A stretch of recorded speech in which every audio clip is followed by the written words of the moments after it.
Chapter 1. Let the punishment fit the crime. Tinker's damn phrase. Something of no value, i.e. not worth a tinker's damn. Webster's New World College Dictionary, 4th edition. The blade felt good in his hand, just a scrap of metal, rubbed against a rock to sharpen it. He kept it clutched against his chest at night to keep the monsters away. But the monsters never really went away. He couldn't remember his last meal. Something from the trash, monster food, bad tasting. But he'd been hungry then too. Swallowing it down before it could come back up, it had made him sick, curled up and hurting, holding his tummy tight to keep it down. That had been a bad time, and now he was hungry again. The hungry that leaves you wobbly. The monsters had chased him away from all the good dumps, shouting and buzzing at him as he ran for his life. Diggs already knew not to try the crawling things in the dirt. Those were very bad for you. The big people had told him that, long ago. He didn't remember them real good, but he was sure they'd been important to him. Pretty sure. He had to eat. Had to. Or he was gonna lay down and not get up. He thought and thought and thought. Diggs took his blade and crawled into a perch, a place he knew that had the best view. He had his blade, and he could wave it at them, make it give him food. People food, not monster stuff. So he waited, and fell asleep. He woke up groggy, everything feeling fuzzy. Diggs rubbed at his eyes, looking around, and then he saw it. The monster. He hated the monsters, hated them, and felt his fingers curl around his blade. He kept hating them as he climbed down, staggering through the alley to jump out at the monster and jab the air with his blade, making his scary face with the teeth and the growling. The monster stopped, swirling about as it gazed down at him. Something flashed in the air and he stumbled back, but it was so much faster, jabbing into him, hurting him. He staggered, the blade falling to the dirt, and then he fell to the dirt as the monster swirled away, his chest squeezing him so hard he couldn't breathe. Before everything turned black, Maggie puttered through the back alleys, with one eye out for the shiny bits and the other on the throttle. She'd known that damn potentiometer was wonky, but she'd been so sure she could coax a few more kilometers out of it. She'd already jury-rigged it as best she could, but what she needed to do was find a spare. She could build one if she had to, but it would be a clunky makeshift job, even more unreliable than what she was dealing with now. With the right parts, she could make damn near anything. But when did that ever happen? Never. That's when. Maggie hacked up a goober and spit, wiping her face with her sleeve. Good parts cost. In credits, in trade. And if she had any of that, she wouldn't be out here digging through the trash. Now would she? She'd make do like she always had and spend half her time rebuilding. This new district didn't look like a great place for setting up shop, but beggars can't be choosers. She'd snuck away from her last nest one step ahead of the government thugs, not known for their love of humanity. It was all bullshit. A missing item, an injured pet, and the fingers started pointing. Terrans had been the galaxy's favorite scapegoat for nigh on 2 centuries now, so why should she be any different? Rule number 1 in this day and age was, don't rock the boat, though she must have broken it somehow. Stay low, stay out of sight, and keep moving. Tomorrow? Don't let yourself think about tomorrow. It just makes you crazy. Better to believe there ain't no such thing. That way, when it shows up, if it shows up, it'll be a surprise. A bad one, most likely. The throttle jerked for a moment, just long enough to give her a start, before settling back down. Maggie glared at the pedal, daring it to try that again, and then turned her attention back to the warren she was working her way through. It looked like an old industrial zone that had fallen on hard times, which was about as close to perfect as she could hope for. There'd be nothing of real value here, but a tinker had different priorities. If the tinkers had a motto, it'd be one man's junk is another man's treasure. It was amazing the stuff that got thrown out. The electric scooter she was puttering around on was built from parts she'd scavenged here and there, and if it didn't look like much, who cares? It worked. That was more important than some half-baked notion of aesthetics. Most of the stuff she found was leftovers of some fad, already passé before it hit the ground. Good, serviceable gear, just needing a little TLC to bring it back to life. Maggie pulled her scooter over to the side of the alley and switched it off. No sense wasting precious juice, and maybe it'd give that potentiometer a chance to settle down. She snorted at that. Murphy's Law was alive and well in this corner of the galaxy, and it had a fucking hard-on for people like her. Pausing for a moment, she took in her surroundings. There was a battered collection bin that looked promising, and feeling every one of her years she used the scooter for a boost, climbing up the side and peering down into the darkness. Nothing caught her eye as she scanned the interior. It only took a few seconds surveying the contents to convince her it was a bust. As she used her new ruse to look for something better, Maggie took her time, not wanting to miss anything. But as she made a slow pivot, she could feel the acid in her belly start to boil. This district wasn't panning out. She'd only arrived on Aacom a few months earlier, taking transport on an old freighter. They were glad to see her. Their last engineer had moved on, leaving them in dire straits, working her passage, fixing what needed fixin', just like always, and by the time they'd arrived the crew begged her to stay on. She'd refused, as she never liked to stay in one place for long. There were reasons. Shaking her head in disgust, Maggie started climbing back down when, wait, what was that? It looked like just another pile of trash, but that was before it moved. She felt the blood in her veins freeze. No, it couldn't be. Maggie jumped down and fired up the scooter, whipping it around so fast it threatened to spill over, racing to where she'd spotted the strange object, and to hell with the throttle. If she was right. In less than a minute she was screeching to a halt and hopping off the scooter, scurrying over to where the child lay. A boy, rail-thin, unconscious and gasping for air while his limbs jerked and twitched, with flecks of white foam dotting his pale lips. No, no, no. Maggie tugged at the boy's clothes, tearing open his thin shirt, her eyes narrowing at the bloody puncture mark at the base of his throat. Dear God, boy, what did you do? She snapped, her mind reeling at what to do next. The puncture mark, the foam on his lips, the spasms. All clear signs of Zoc symbiote poisoning. If the boy did not get help soon, very soon, he'd die. The Azazoc authorities had the antidote, but going to them would lead to questions. Questions that were better left unanswered. Zoc symbiotes only attacked when they saw a clear threat to their Aza hosts, and by their laws, that they had poisoned him was clear proof of his guilt. The punishment, of course, was death. Her own medical supplies were meager, her training haphazard, but it was enough to tell her she was in over her head. Damn it, she cursed. Damn it, damn it, damn it. Why the fuck did this have to happen to her? She spun around again, praying there was somebody, anybody, nearby she could dump this off on. But there was no one, just as she'd known. She could walk away and try to live with the fact she let him die. Or she could do something about it. Fuck, she shouted at the sky, her voice echoing through the deserted streets. I do not fucking need this. She glared at the kid, willing he'd get up on his own.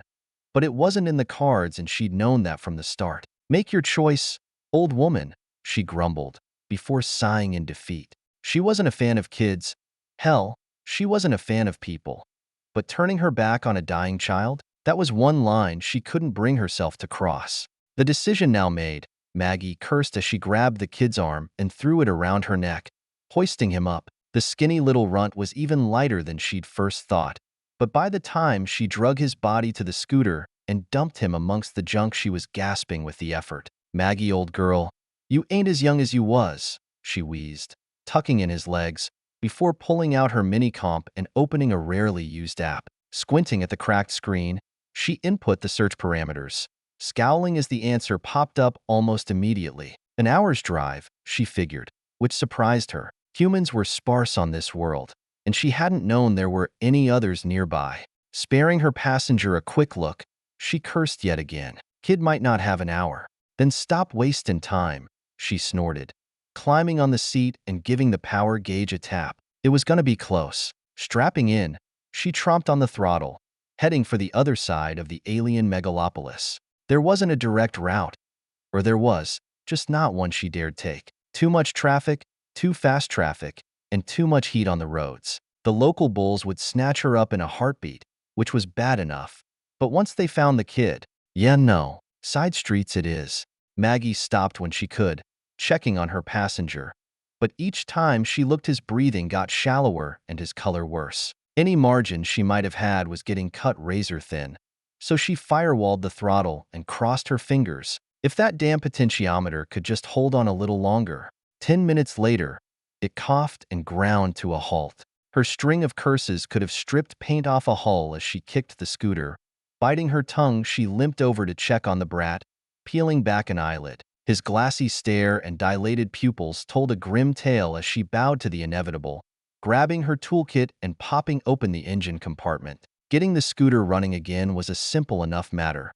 Just a few minutes of butchery as she cross-connected the potentiometers. It'd work all right and burn itself out in the process. All those months scavenging and rebuilding, wasted. Maggie snarled, "You better be worth it," over her shoulder as she strapped back in, bracing herself as she hit the throttle. Jury-rig like it was there were only two settings now, full stop and full throttle. It made for a bumpy ride. On a couple turns she almost pitched him out before getting the beast back under control.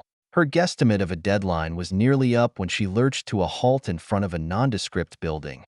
Just as the scooter coughed out an acrid cloud smelling of burnt electronics before it wheezed and died. Maggie had known its fate when she'd made the jury-rigged repairs, but she still wanted to scream in frustration. It would take her weeks to fix it, Maggie growled, smoldering as she turned to look at her destination. It was an old warehouse, slightly refurbished, with a red diamond blazing above the entrance. A handful of Aza lurked beneath the portico, but she ignored them. It was the proprietors she was interested in, and besides, none of the aliens were cloaked within a Zoc symbiote. Losing a symbiote was bad news for them, the government all but ignoring their plight, believing that a true Aza would have died along with its symbiote. It was an ancient custom and not universal, but enough followed it that aid was basically non-existent.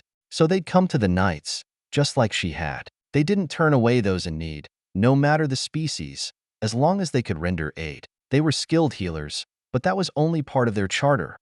For the Knights Hospitaller were also warriors. Anyone under their protection was safe from harm, and they would die to the last defending them, if it came to that. It was a code Maggie could respect, even if she couldn't follow it herself. "Hello in there," she shouted. "I got a kid who needs looking after." A figure appeared at the door, a kit slung over her shoulder. Her shoulder bore the rank of Chevalier Troisième, her dark skin and hair hiding her emotions as she knelt next to the scooter, checking out the kid. Maggie grimaced as she realized the young woman was several months pregnant. Of course she'd have one in the oven, as disgustingly young and healthy as she looked to be. Looking away, she glared at the Aza lounging nearby, daring them to start something. None accepted the challenge, buzzing and gabbling to themselves as they gave her a wide berth which suited her just fine. Not having her translator switched on, she didn't understand what they were saying. Nothing nice about her, she was certain. Symbiote poisoning, the medic confirmed, as she tapped the communicator on her wrist. "Bring a stretcher out front," she ordered, "and prep the ventilator stet." "On our way," a voice replied, as the medic looked up at her. "Family?" she asked. "One of your clanmates?" "Just stumbled across him," Maggie replied, shaking her head. "I got no idea who he is." The young woman nodded, taking that in, as a pair of 6 came running out carrying a stretcher. Orderlies then, she thought to herself, just starting their careers. They lifted the kid from the scooter and carried him in. "Well, come inside," she smiled, giving Maggie the professional once-over. "I suspect you could do with a good meal, and I have a feeling it's been a while since you last had a workup." Maggie shook her head, waving her off. "I just came here to drop off the kid," she balked, stepping back. "Thanks anyway, but I got places to go." Her words grinding to a halt as she looked once again at the deceased scooter. "Well, fuck," she swore, before shrugging in defeat. "I guess I'll take you up on that meal. At least till I can fix my ride," she said at last, jabbing a finger in the knight's direction. "But no poking and prodding." "Of course not," she smiled, as Maggie eyed her like an ear-worn deck. "When the KH looked at you like that, you just knew the needles were coming out." "I'm Bly Tegata," she said as an introduction, looking at her expectantly as if she was waiting for something. She turned her head and spit, clearing the dust from her mouth. "Maggie," she answered. "Wait all you want," she thought to herself. "I ain't doing the blessing." The moment passed as the young Chevalier shrugged it off, extending an arm to guide her inside. Chapter 2. There's no such thing as a free lunch. It took a moment for Maggie's eyes to adjust to the gloom as she followed Tegata inside. They laid several simple cots out in barracks fashion, with long cloths hanging suspended for dividers. Some were occupied, mostly by other Aza, while others were empty. The 6 Eames had already carried the kid to a cot set off to one side, wheeling over a device with attached tubes as the medic washed her hands. "We'll have to intubate," she informed them, giving the kid a quick once-over while Maggie watched with interest. Zoc symbiotes carry a tetrodotoxin analog that blocks the sodium channels and suppresses respiration, she explained. "Dangerous enough in adults, but in a child." Bly leaned in, gently tilting his head back as she inserted a plastic guide into his mouth, before taking the tube from her assistant and carefully threading it down his throat. Maggie had seen plenty of docs in action over the years, and she nodded in approval as she watched the Troisième work. Her movements were economical and assured. Bly was skilled and had confidence in her abilities, and she made a note to look her up if she ever took sick. Within minutes she'd finished the procedure, securing the tube as she checked the device's readouts. "Good, excellent," she smiled, before placing her stethoscope on his chest and listening to his heart and lungs. They spent the next several minutes checking his vitals and taking a blood sample, while she examined her patient. "I'd say you got him here just in time," Bly said at last, turning to Maggie. "Had you waited any longer, I doubt he would have survived," she said, washing and drying the hands once more. "So what happens now?" Maggie asked. Her own knowledge of Zoc poisoning was limited. "Now, we wait," the young medic sighed. "With any luck, his own body will break down the toxin and he'll recover on his own. The ventilator is just to get him through the most critical phase. That being said, I'll start him on in 4 while we run the blood work. Based on a cursory examination, he appears to be malnourished and underweight. We'll see if we can't start correcting some of that." "How long till you know if he's gonna make it?" Maggie blurted out, despite herself. It was just curiosity. It wasn't like she knew the runt or anything. "We should know one way or another by tomorrow," she smiled, standing up. "We'll monitor him for now and hope for the best."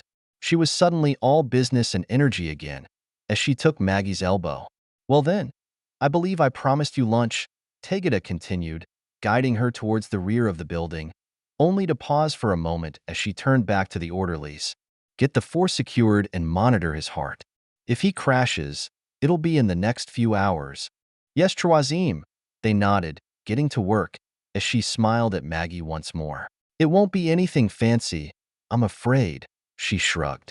"Soya bar and a protein shake are all I can offer." Maggie snorted. "Do I look fancy?" she said, showing her dirty and ragged clothing. Bly chuckled at her quip, throwing together identical meals for them both, carrying a tray to a nearby table. It was standard fare, bland but filling. She took a moment to bow her head and give thanks, while Maggie dug straight in. She'd been in tight rations lately. As they ate, the Chevalier regarded her counterpart. "Maggie, are you under contract at the moment?"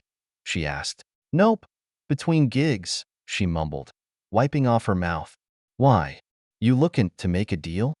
"We're a shoestring operation," Bly shrugged, "and some of our equipment has seen better days. We could use the services of a good tinker if the price is right." She considered that for a moment and then nodded. "I'm stuck here anyway, till I get my scooter fixed," she said at last. "Standard contract? Room and board, free medical care, plus anything you can scrounge we're not using ourselves." Tegeta smiled. Maggie nodded, spitting into her palm and holding it out. "You got a contract." Bly did likewise, as the pair clasped hands and shook. The deal now stuck. She began cleaning off her skin with a towelette. "A deal may be a deal, but I am a healer," she shrugged. "Germs, you know." "Yeah, I know the drill," Maggie snorted, wiping her own hand off on her pants. "So what needs fixin'? As soon as we finish our meal, I'll show you what we have." The medic paused for a moment.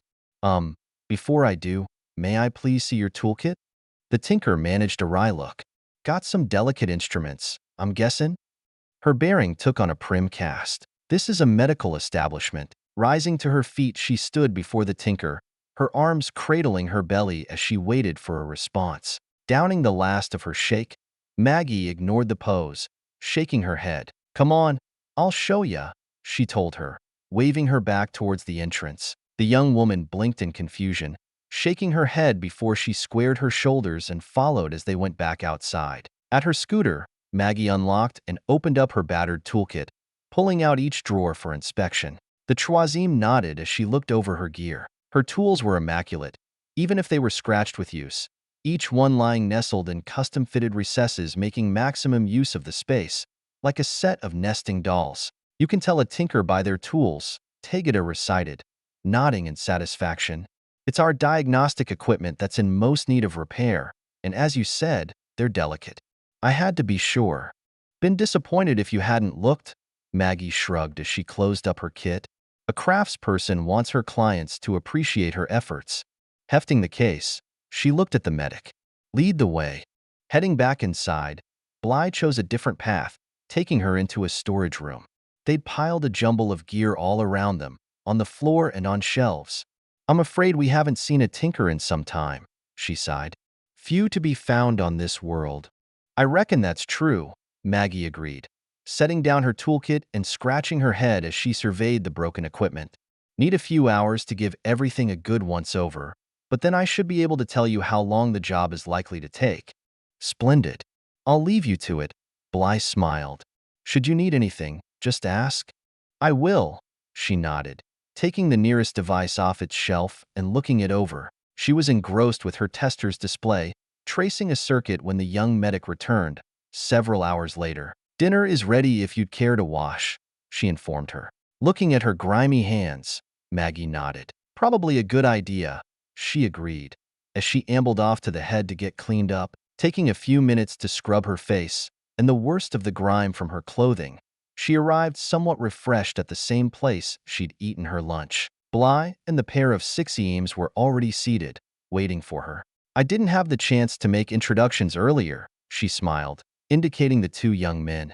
This is Prashant Dibra and Juna Grek. Gentlemen, this is Maggie. A pleasure.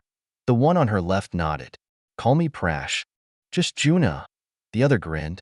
Glad to have a tinker here. We've needed one for a while. Don't need to tell me, she snorted. How's the kid doing? He's stable for now, Bly informed her. Hopefully in the next few hours, we'll see signs of improvement. She began serving up their meal, some sort of cooked dish whose main ingredient was, no surprise, soya, though she could smell a hint of spices as the aroma wafted her way. A small helping of greens were on the side, along with a flat cake, but it was the bottle she cracked open that had Maggie's full attention. Wine. You have wine, she said in amazement. We have a garden out back, Juna told her as he passed over a glass. It's not much, but it makes for a pleasant addition to our meals. Fermentation is a simple process once you understand the chemistry. I'm more interested in the final product, Maggie grinned, sniffing the glass before taking a tentative sip. Oh wow, she sighed in pleasure. We've been saving it for a special occasion, Prash shrugged. Now seemed like as good a time as any. The meal now portioned out, the three knights bowed their heads in prayer as Maggie froze, her fork halfway to her mouth. Sighing, she lowered it back to her plate, waiting until they finished before picking up where she'd left off. I'm honored, she chuckled, as the fork found her mouth at last. The spices were a welcome addition, flavorful, without being overpowering. You never trust a meal where you taste nothing but spices. It meant they were hiding something they didn't want you to notice. Well, it's not just because of your arrival, Bly admitted. We've heard from the Aacom government. They've given us our walking papers, I'm afraid. The other two nodded in glum agreement. Move along, filthy Terran. Move along, Maggie quoted in disgust. How long you got? Another week, local time, she answered. I've sent word to our clan chief, asking for instructions, but we've yet to receive a reply. It could be months before you hear anything, Maggie pointed out. What are you going to do in the meantime? We'll find something, Bly said with confidence. There's always someone who needs our help. So what got you on the Az's radar? Maggie asked, taking another sip of the delicious wine. She was rationing it, savoring each drop for as long as she could. Agitation and disrespect of cultural traditions, she shrugged. The Aza you saw, the ones without symbiotes. They're all but pariahs in their culture, and our assistance upset the traditionalists. Well, I wish you luck, she replied. I should have everything fixed by then. With a couple exceptions, Bly shared a look with her companions. Then we should discuss the exceptions. Well, your chromatograph is shot, Maggie told her. Even if I had the parts, which I don't, fixin', it would be a waste of time. My advice? Scrap it and try to find another one. I'll handle it if you like. She sighed, nodding. I was afraid of that.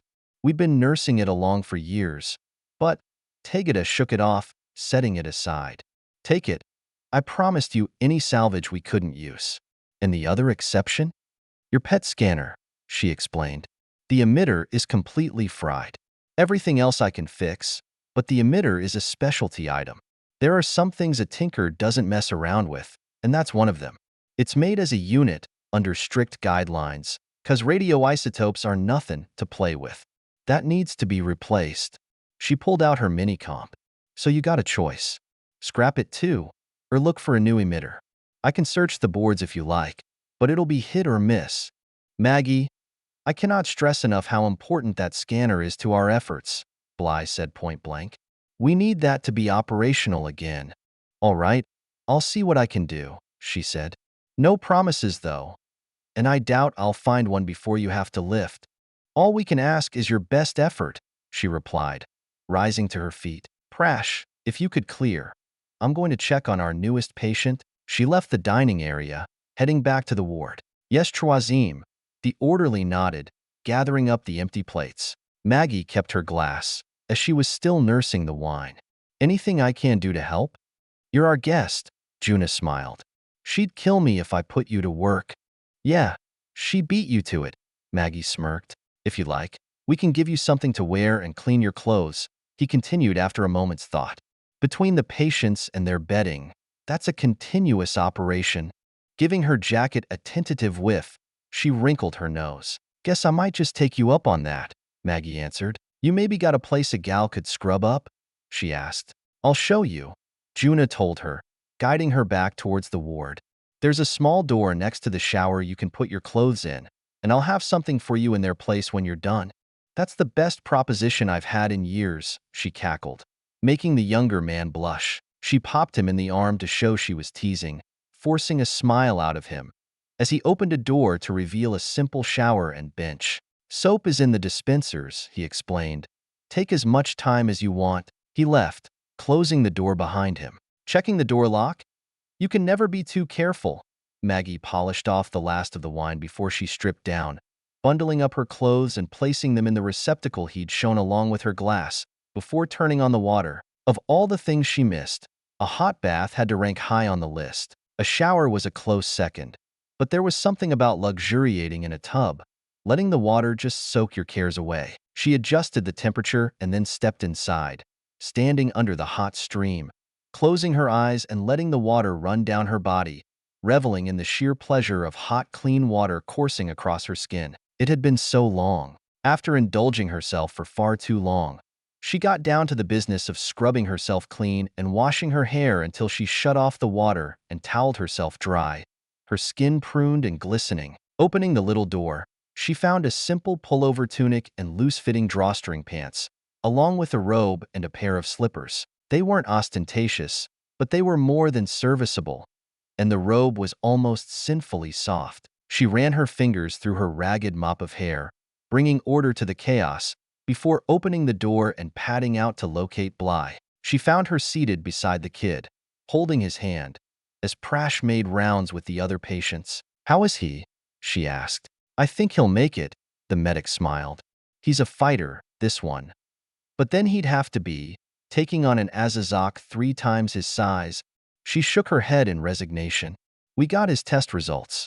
Severe vitamin and nutrient deficiencies. It's a miracle he's still alive. She reached out, brushing his hair from his face. I suspect he's been eating Aza food for some time now. Their biochemistry differs greatly from ours. Any idea who his people are? None, Bly shrugged. There are no clan markings on him. There wouldn't be, being so young. I've taken a DNA sample. I'm hoping that will tell me something. And if you find his family? Tegeta looked up at her. Then we take him home. She bowed her head, her free hand reaching down to stroke her full belly. Family is important. Lifting her head, she gazed at the older woman. Is there a reason you haven't given me your blessing?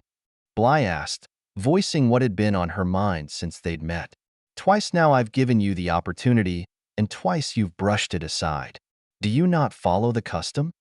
The tinker winced. "Kids make me skittish," she mumbled, glancing over at the unconscious boy. "Children are a gift," the knight said with reverence, her hand resting on her tummy. "The most precious gift of all, given how few of us are left." She cocked her head, her eyes a silent challenge. Part of her wanted to back away, to run away. But instead, she swallowed, steeling her nerve before stepping forward and placing both hands on Bly's stomach. "May Mother Terra bless this child, and all that follow," she whispered, before stepping back away. "Thank you." The young knight smiled. Fighting an urge to wipe her hands on her pants, Maggie struggled to change the subject. "So, is there a Mr. Tegeda?" "If you're referring to the child's father, that would be sperm sample DK 237, J9094, YC44, she chuckled. A DNA comparison made it a good choice, to maintain genetic diversity. "I conceived all my children that way." "All? Just how many kids do you have?" she asked. She stroked her belly once more. "This will be my fourth." Maggie blinked and then looked around the ward. "So where are the other three?" Bly looked away. "With their families," she whispered, her eyes shining. "The life of a chevalier in active service is not one that allows for the luxury of children, and yet it is my duty to preserve our species, the best I know how. When this child is born and weaned, she will be fostered out as well." She wiped at her eyes, before holding her belly tight once more. Maggie could only stare in shock at the young woman. "You just give them away?" she hissed. "To good families, who will raise them with love," she answered, her chin thrust out in defiance. "If our race is to survive, we require every child we can bear." Her gaze was a piercing one, burning into her very soul. "I take my responsibilities as a knight, as a healer, and as a human, quite seriously." Her mouth moved, but no words would come. Maggie turned and stumbled away, the bile rising in her throat, her soul crying out in anguish. Chapter 3. When you make a plan, the universe laughs. Despite the clean sheets and soft pillow, sleep did not come easily that night. Maggie tossed and turned as the dreams taunted her, when she wasn't staring blankly at the ceiling. Come sunrise, she felt even more exhausted than when she'd gone to bed. With a bone-weary sigh, she rose, finding her clothes cleaned and folded sitting at the foot of her cot. The Asa patient still avoided her like the plague, which was the smartest thing they could have done. She wasn't in the mood. Juna gave her a friendly wave as she shambled over to the shower, grunting something that might have been a reply. The stall was free as she took a washcloth and gave herself a quick wipe down, before dressing and finding her way to the eating area. Prash was busy preparing something, but the smell— "Gak, what the hell is that?" she exclaimed, wrinkling her nose. "It's for the Asa," he shrugged, as he scooped the brown hash into bowls. "I barely smell it anymore, but they seem to like it. Let me get them served and I'll fix you something." "No rush," she told him. She wasn't very hungry, truth be told. "Where's Bly?" "With the boy," he told her, setting the bowls on a tray. "She's been by his side all night." "Is he okay?" She flushed a bit, suddenly feeling awkward. "I mean, he seemed fine last night." "She's always like that with the kids," Prash explained, his face softening. "They're special to her." "Then why?" she began, before shaking her head, biting off the rest of the question. "Never mind," she sighed. "Guess I'll get working on that gear." He nodded at her as he carried the tray out to the ward, while she followed behind. She'd meant to head straight for the storage room, but catching sight of the young chevalier hovering over the runt gave her pause. Before she realized what she was doing, Maggie found herself at the kid's cot. Bly looked up and managed a nod. "Good morning," she said. "Sleep well?" Maggie shrugged. "No point getting into that. He taking a turn or something?" "No. In fact, his vitals have been improving steadily over the last few hours. He's starting to breathe on his own." She pressed a damp cloth on his forehead. "We'll remove the tube soon. I don't want to sedate him, not until his body is free of the toxin. But if he awakes still intubated," Bly shook her head, "he may not react well to that, and I don't wish to restrain him. Poor kid has suffered enough." She sighed, rubbing at her eyes. "Which means the timing will be crucial." "How much time?" she asked. "It could be hours, Or it could be in the next 10 minutes, the medic informed her. There's no way to know for certain. Taking up her mini-comp, she pulled up a file. I've been looking over his DNA results. They're not as helpful as I'd hoped. He's not in the system? Maggie said in surprise. I thought everybody was. We try, but as scattered as we are, we're always behind, Bly explained. Plus, plenty of people avoid submitting their DNA, for various reasons. The two women shared a look. I suspect you know why. Yeah. You hear things, she sighed. Didn't even pin down his clan? Some of his markers seem to come from the Corsairs, but as for the rest? Bly shrugged. It's a place to start. I'll contact them after I've spoken with our young patient here. I'm hoping he can tell me more. Well, good luck with that, Maggie said at last. But I got stuff to fix. Giving the young medic a nod, she headed towards the storage room, only to be brought to a crashing halt as she heard her suddenly curse. Get back here, she shouted. And as Maggie turned back, she saw the kid thrashing about, trying to escape her clutches. He's regained consciousness. Bloody hell, Maggie swore, doubling back. Hold him down, Bly ordered. He's trying to yank out the tube. She held his wrists, but he was fighting her hard. There was no time for anything complicated. Maggie flopped on top of the runt, using her own body weight to pin him while she grabbed his arms and shoved them down hard against the cot. He fought and squirmed beneath her, but she held on with grim determination. Whatever you're gonna do it fast, she wheezed. He's stronger than he looks. His eyes were wild, and they took her by surprise. They didn't match. One was bright blue, the other dark brown. It caught her off guard. When she checked his pupils on the trip-in, she'd only peeled back the one, and the kid took advantage of it, trying to slither out of her grasp. But Maggie recovered quickly, clamping back down and holding him fast. Grabbing a hypo, now that her hands were free, Bly jammed it against his neck and dosed him. But given his terror and agitation, it took a minute for him to notice. By then the two orderlies had arrived, holding him on either side as she carefully climbed off. With his struggling subsided, the troisième went to work checking for injuries. Breathing is steady, pulses regular, blood pressure holding. She ran through the litany until finally slumping back in her chair. I think we got lucky, she said in relief. Thank you, Maggie. If you hadn't reacted so quickly. His eyes, she whispered, still breathing hard. What the hell is wrong with him? It's called heterochromia iridum, and it's perfectly harmless, Bly explained, looking at her curiously. I thought you knew. His eyes were closed when I found him, Maggie replied.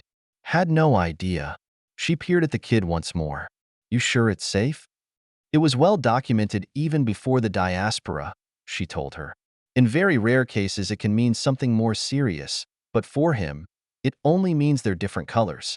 Unusual, but nothing to fear. You think maybe that's why they abandoned him? Maggie mused. 'Cause they thought he was a mutie? God, I hope not, the medic sighed. Except for being malnourished, some old injuries, and being poisoned. He's perfectly healthy. She shook her head. But then, people can be ignorant. So, you sure he's okay? It was hard to believe a skinny runt like that put up such a fight. I won't know for certain until I can get the tube out and run a scope down his trachea to check for injuries, but at the moment, I'm cautiously optimistic. She turned to the orderlies. Grab the restraints. I don't want a repeat of that again. I'll get them, Prash told her, hurrying off.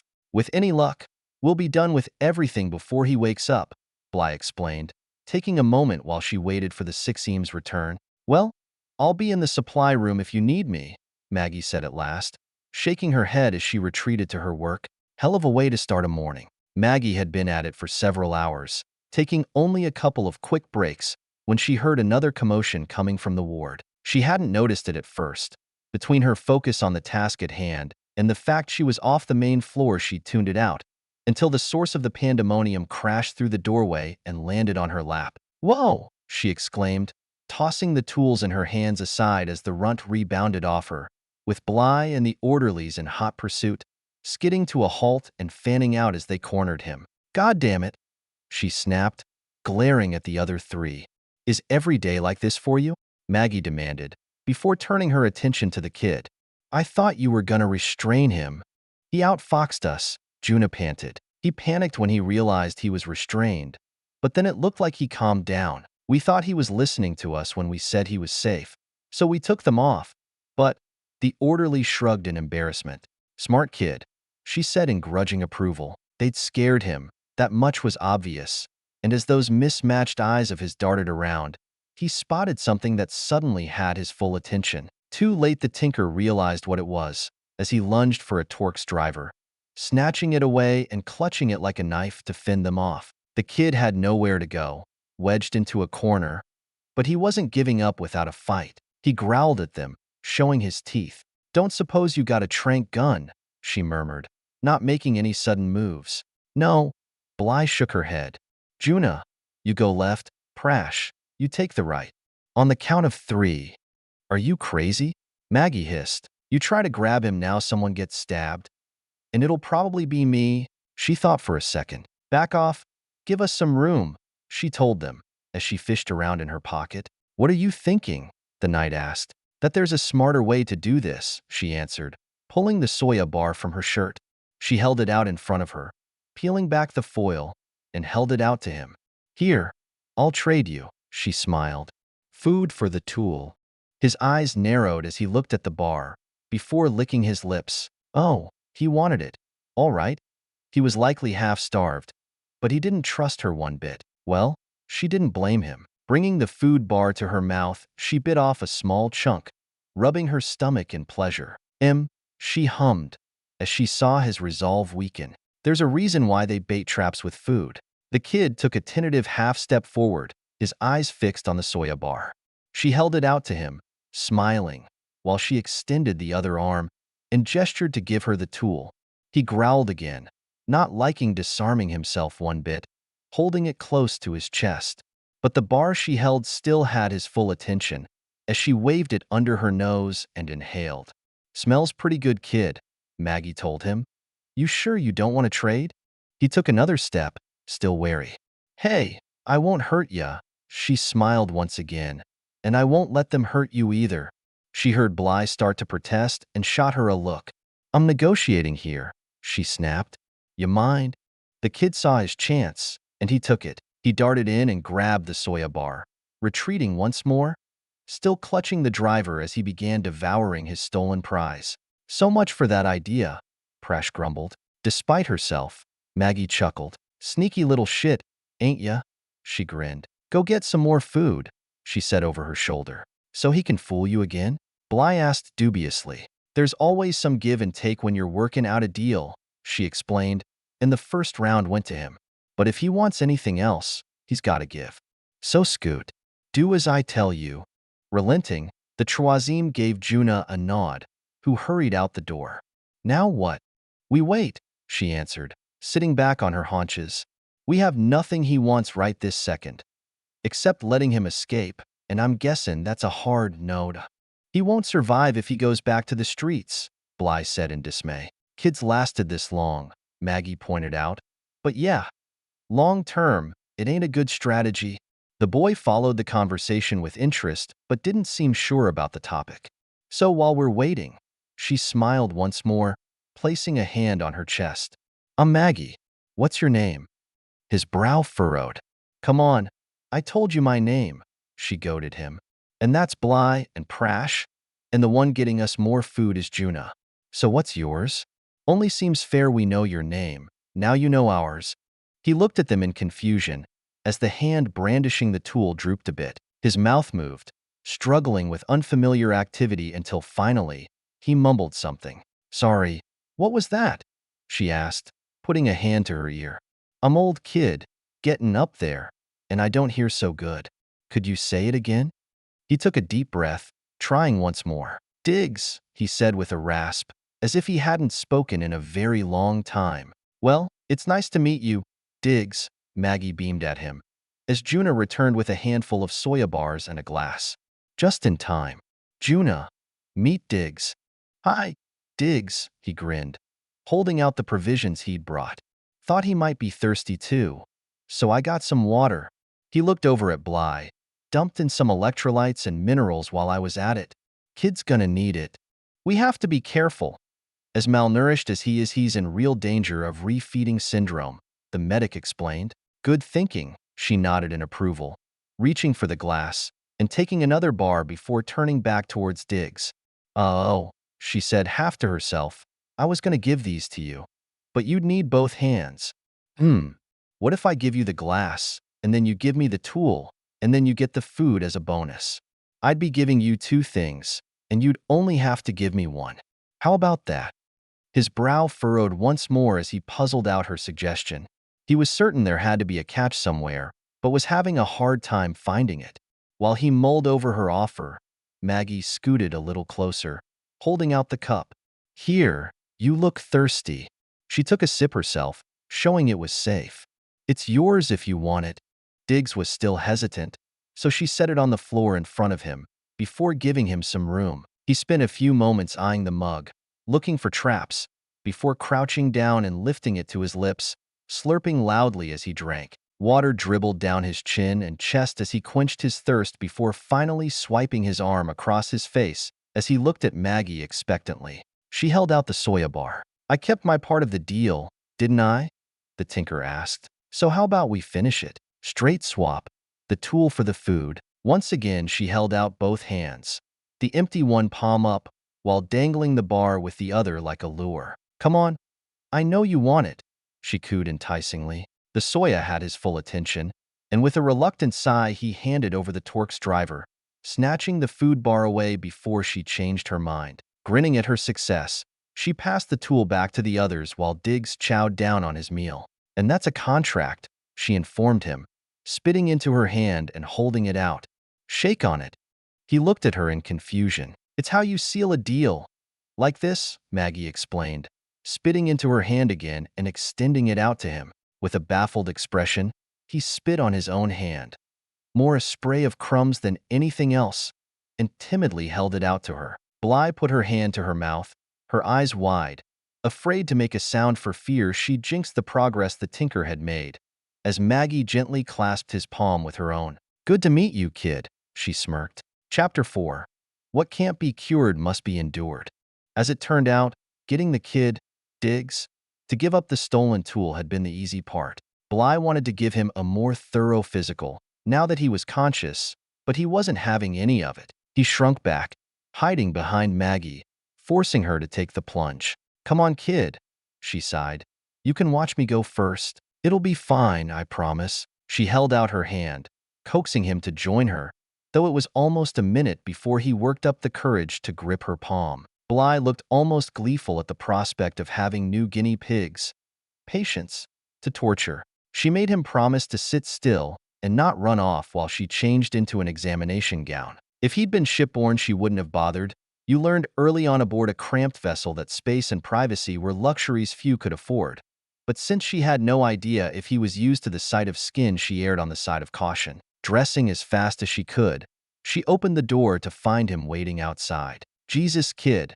It was 5 minutes, she groaned, rolling her eyes, as she led him back to the examination area, making him take a seat as she sat herself down on the cot. Now open wide, Bly commanded, as Maggie reminded herself yet again why she was doing this. It was all pretty standard, though she tried to balk at the blood test. You already have his blood sample, she complained, as the medic gave her a withering gaze.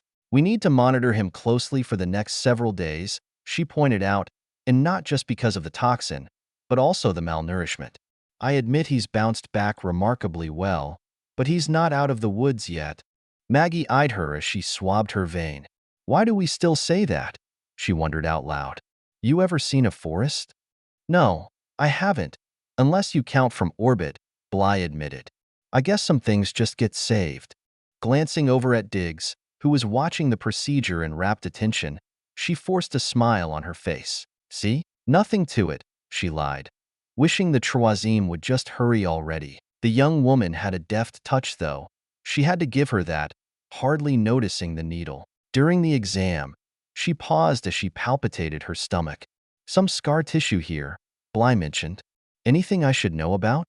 Just an old injury, she flared, before reeling it back in. It's long healed. Nodding, the young medic continued, as Diggs looked on with quiet concern. She wrapped up the exam about 20 minutes later. Nothing stands out, she admitted, though I wish the scanner was working. Once I get the blood tests back, I should be able to give you a better answer. Still no word about that emitter, Maggie reported, standing back up. And you can skip the blood work. I told you I'm fine. Why don't you let me be the judge of that? Bly smirked, before crouching down to speak to Diggs. Are you ready, young man? She smiled. Diggs looked to Maggie, awaiting her approval. It's okay. Squirt, she nodded. See? No big deal. She spread out her arms and pirouetted around for his inspection. Still not entirely convinced, he let out a heavy sigh and dragged himself over to the cot she just vacated, plopping down as he wrung every bit of angst out of the request. Don't tell me. Let me guess, Maggie chuckled. Puberty's right around the corner. It's hard to say, given his lack of a proper diet, but I'd estimate his age to be somewhere between 10 and 13. Based on development, Bly agreed. Diggs watched the exchange, though he still had yet to utter more than 2 words in a row. Don't suppose you know how old you are? Maggie asked him, earning her a half-hearted shrug. Yeah, I figured, she nodded. Been on your own for a while, haven't you? Another shrug, as she winced. Well, don't you worry, you got people looking out for you now. Bly glanced up from the examination, giving her an unreadable look. I'm gonna get changed, she said, heading for the shower. That got a reaction. Diggs was off like a shot, clutching at her hand and staring up at her with big, sorrowful eyes. Oh, geez, she sighed. Look, I gotta get dressed. I'll be right back, okay? It was most definitely not okay, as he shook his head making tiny mewling sounds. Come on, you can stand outside the door like you did last time, she told him, only for him to shake his head even harder. Maybe you'd better wait until he lies down, Bly suggested. I swear, some days it does not pay to get up, she sighed. Fine, I won't go, she told him. But you have to promise me you'll do what Bly says, all right? Peeking back at the medic, he nodded. Good. Now go sit down and let her finish, she told him, taking a seat herself. He did as she asked him, watching the tinker like a hawk as Bly went back to work. Since she'd been monitoring him since his arrival, it went much faster than her own physical had. That's it. All done, she smiled. That didn't hurt a bit. Now did it? Diggs shook his head in reply, but it was a grudging admission. So, Maggie asked, I'll want to keep a close eye on his electrolytes, as I mentioned, but considering all he's been through, he's in remarkably good health, she said, somewhat surprised. I expected much worse. Like you said, kid's a fighter, Maggie smirked. Diggs grinned back at her, only for that smile to turn into a shriek as he jumped up on the cot, hissing and spitting like an angry cat. Whoa, take it easy, kid, Maggie said in alarm, looking over her shoulder to see what had agitated him. A cluster of Asa stared back at her, their tall, skinny frames wavering like reeds in a stiff breeze as they jabbered and buzzed at each other. Get out of here, scat, Maggie shouted, waving her arms and placing her body between Diggs and the aliens. They scattered like cockroaches, disappearing a heartbeat later, as she turned her attention back to the boy, his hackles still raised as if he were prepared to do battle. Guess you don't much care for them, do you? She asked, placing her hands on his shoulders. Can't say I blame you. But they're gone now, and we ain't gonna let 'em hurt you. His narrow chest heaved as the adrenaline surge coursed through his veins. But as the 2 women continued to talk to him in gentle tones, he relaxed. Bly wrangled him a protein shake to drink, and once he polished that off, his eyelids drooped. Reckon somebody's ready for some downtime, she chuckled, giving his tousled mop of hair a playful rub. Got someplace he can rack out? Away from the Asa? I can have Prash and Juna set up a couple of cots in the supply room, she said after a moment's thought. Probably the safest place, considering… Whoa, wait a second here, she protested. Safest? You remember what happened in there a few hours ago, right? And who said anything about 2 cots? Maggie, the medic sighed. In case you hadn't noticed, he's imprinted on you. If I try to separate you now, he'll either have a screaming fit, or he'll bolt. Neither is acceptable. She placed her hands on her hips. I'll leave it to you to decide what's safe and what isn't in there. I realize it's not ideal. It's just the best of several bad options. I am too damn old to play babysitter. The tinker belly ached, until she felt a small hand take hers once more. Maggie sighed as she looked down into those big mismatched eyes of his, surrendering in defeat. All right, Bunky, she grumbled. But when I tell you not to touch something, you leave it the hell alone. You got me? Diggs nodded eagerly, a toothy grin breaking out across his face. Just give me a few minutes to have those cots moved, Bly told her, rising to her feet, heading off in search of the 6 Eames, as Maggie gave her new charge a sour look. Just what the hell did I do to deserve this? She muttered. It didn't take long for the 2 orderlies to shift the cots, and for Diggs to fall asleep. He's exhausted, Bly whispered, shutting the door as he slept. Poor kid's been through a lot. Yeah, reckon he has at that, Maggie agreed. He sure don't talk much. He's suffering from cognitive impairment, she explained, because of being isolated from his own kind for so long. The malnourishment only makes it worse. In fact, I believe he's borderline feral. The tinker looked at her. I realize it's not an official diagnosis, but it explains the limited language skills, the threat display we saw when he spotted the Aza, and why he's impressed himself on you. That's a problem, Maggie grimaced. I can't be dragging a kid around. So how do we fix that? A dark look crossed the medic's face. Walk with me, she said, leaving the area and heading through the ward until they exited out the rear of the building. There was a small plot of dirt carved out debris scattered everywhere. The garden, she assumed, as Bly came to a halt. You need to decide, and you need to do it today, she snapped, catching her off guard. The longer you stay with him, the deeper the connection grows. So if you're leaving, do it now, while I can still contain the damage. Damage? What damage? Maggie couldn't understand her sudden anger and was struggling to find her balance. That child has lost everything, she said with barely controlled fury, pointing back at the makeshift hospital. He almost died, and by some miracle, you found him and brought him here.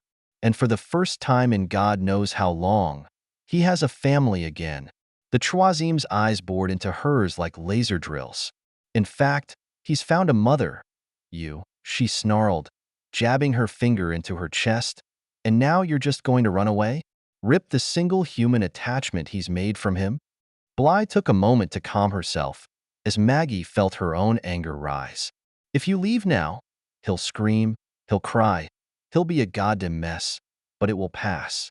But if you stay another week, a month, however long it is, when you go, you'll shatter him. She shook her head, each word sounding like an accusation.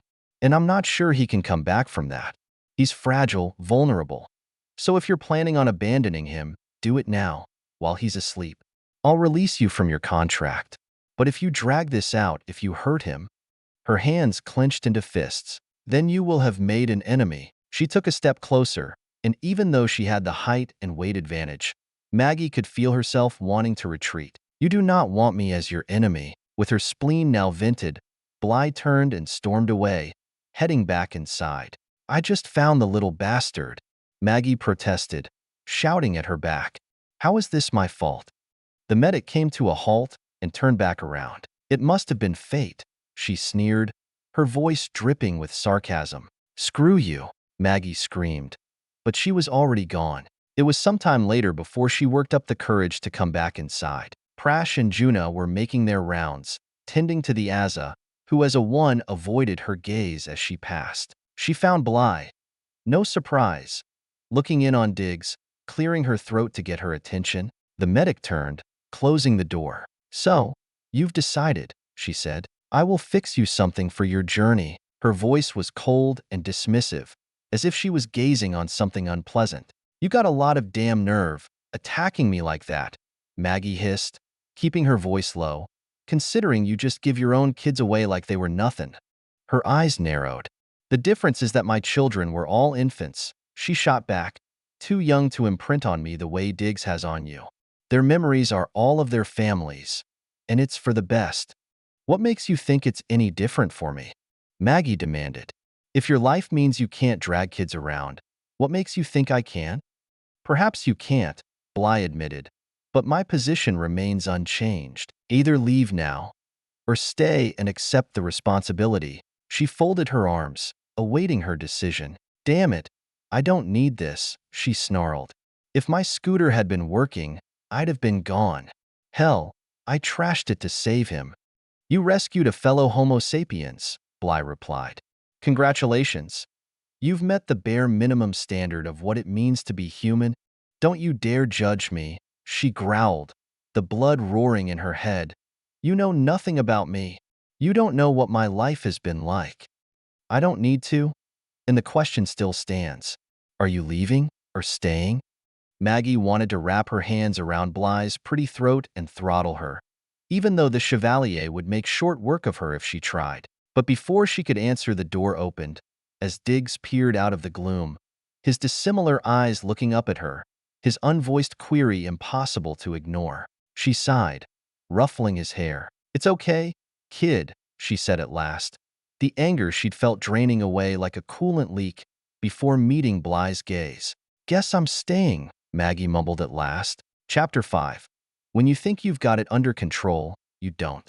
Sometime during the night, Maggie discovered that second cot wouldn't be needed. She awoke to find Diggs curled up next to her, softly snoring, catching her by surprise. What she wanted to do was tell him to go back to his own bed, but Bly's warning was still echoing in her brain. With a sigh, she adjusted the blanket to keep them both warm, dreading how her back would howl in protest come the dawn. Sure as shit, she was stiff as a board in the morning. It took her several long, agonizing minutes to work out the kinks, stretching and massaging the muscles as best she could before she dared take her first step. Diggs watched her efforts with interest, saying nothing until she took his hand and led him out of the supply room. Reckon you're hungry, she told him, as they walked through the ward, keeping a firm grip in case any Azza were about. I know I am. She spotted a handful of the aliens gathered near their cots, eating that brown gunk, but she interposed her body between them and Diggs and hurried past, looking for the knights.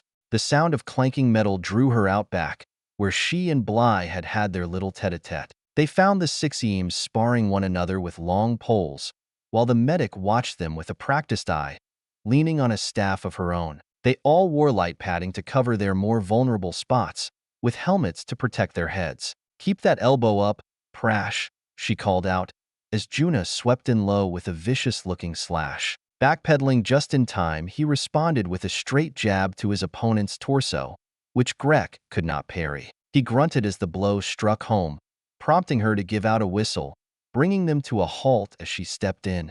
You overextended yourself, she told Juna. That's why Prash could get past your guard. She took a stance, mimicking his earlier move. See? You're trying for the knockout blow, when you should focus on targets of opportunity.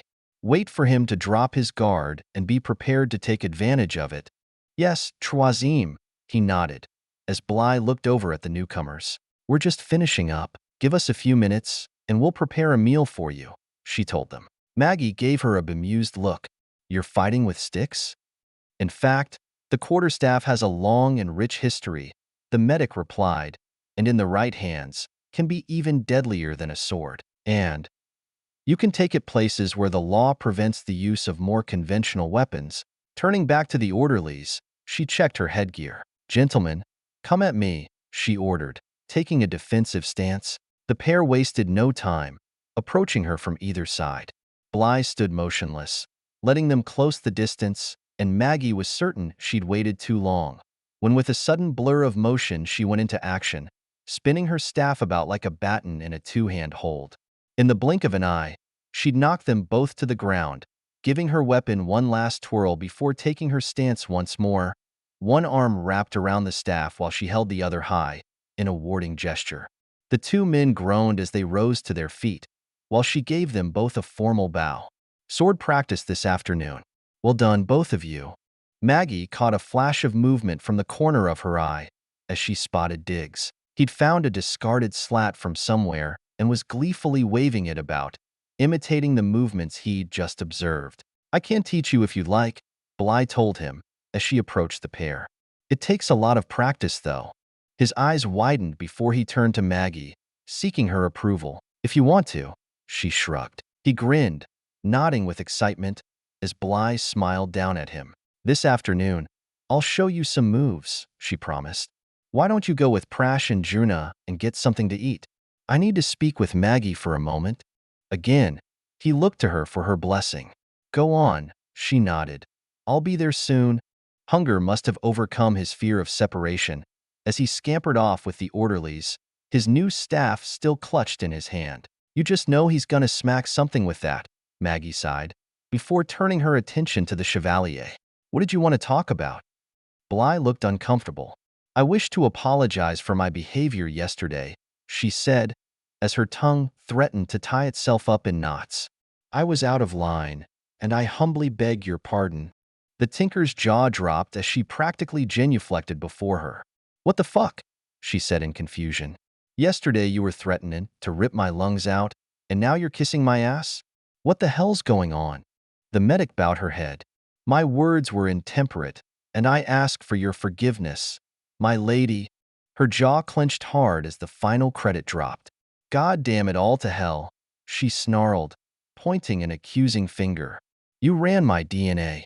It's standard procedure, she stammered. I had no idea you were. Stop. Right there, Maggie hissed. Whatever it is you think you know about me, forget it. Keep it to yourself. I'm the same person I was yesterday, and that's how I want to be treated. Understand? But, she began, only to have Maggie cut her off at the knees. No buts, she growled. You want to honor me? She asked, making finger quotes. Then do as I say. I hate all that goddamn bowing and scraping, and I won't have it. You hear me? Yes, of course, Bly mumbled. It's just, I've never actually met. You still haven't, she snapped, turning and stomping back towards the hospital, her good mood now spoiled. She barely noticed the food she wolfed down, and Diggs could tell something was wrong. He shrunk away from her as if he were afraid she'd lash out at him, and seeing him cringe like a whipped cur damn near broke her heart. Come here, she sighed, as he slunk over to her. Maggie tousled his hair and gave him a smile, wrapping a protective arm around his skinny frame as they ate their breakfast. Juna cleared the dishes when they finished, as she rose to her feet. I still got a pile of gear to fix, she announced, as Diggs went with her. Bly stood as well, but one look from the tinker and she plopped right back down. She saw the six Eames share a perplexed look, but that was none of her concern. At least their boss hadn't been talking out of school. She shielded Diggs once again from the Azza on the return trip, but he knew they were there, the way he clutched his newfound toy. If she didn't keep a close eye on him, he was likely to use it on one of the skinny aliens, and considering that's how he got into trouble the first time, she had her work cut out for her. Back in the supply room, she sat him down. This equipment I'm mending, you need to leave it alone, she explained. You could break something or get hurt, and I don't want that to happen. You understand? Diggs nodded solemnly, though as he looked at her toolkit and the pile of gear, she knew eventually curiosity would get the better of him.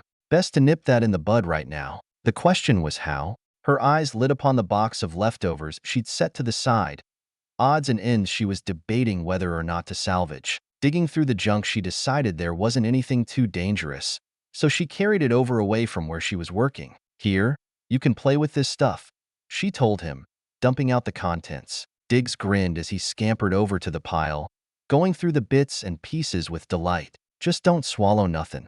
Okay? Maggie admonished as she got back to work. Most of the problems she'd found were electronic or in the software, which took time to track down. Occasionally, she'd glance over at the kid, banging away with the spare parts she'd given him, as entertained as she could hope for. One particular diagnostic was proving more complicated than she'd foreseen, requiring her full attention when she realized it had been a while since Diggs had made much noise. Never a good sign.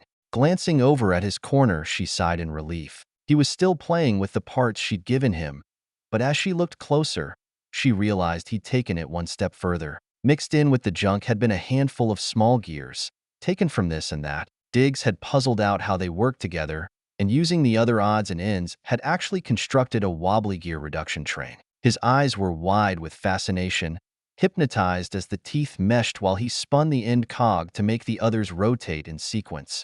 Maggie sat back on her haunches, fascinated by the display. He'd worked it out all on his own, with no input from her. In fact, none of the repairs she'd done that morning had been mechanical. That took aptitude, a natural ability, and she had to grin as Diggs looked up at her, proud of his efforts. "Not bad, kid," she smiled, earning a beam as he displayed his project to her. "That's pretty good." They were still sharing the moment when she heard a crash coming from the ward, followed by raised voices. Her hackles went up immediately. "Stay here," she cautioned him, stepping out of the room and following the sound, coming to a screeching halt as she spotted a band of Aza in the middle of the ward. And unlike the patients that had been lurking about since her arrival, these aliens all carried with them their cloak-like Zoc symbiotes. That made them official, and it was damn unlikely they were bringing good tidings. "Bloody hell," she whispered, hurrying out into the ward as Bly stood defiantly before the congregation, with Prash and Juna at her side, about to do something foolish. "I'll take it from here," she said in a rush, once again interposing herself between the rival groups. Facing the Aza, she made her expression as neutral as she could manage. "Greetings, honored beings," she said with a bow. "How may we serve you?" Their symbiotes ruffled and billowed about them as one alien. The leader, she was guessing, raised a skinny arm. "Terran's leave," he buzzed, the actual words coming from a translation voter.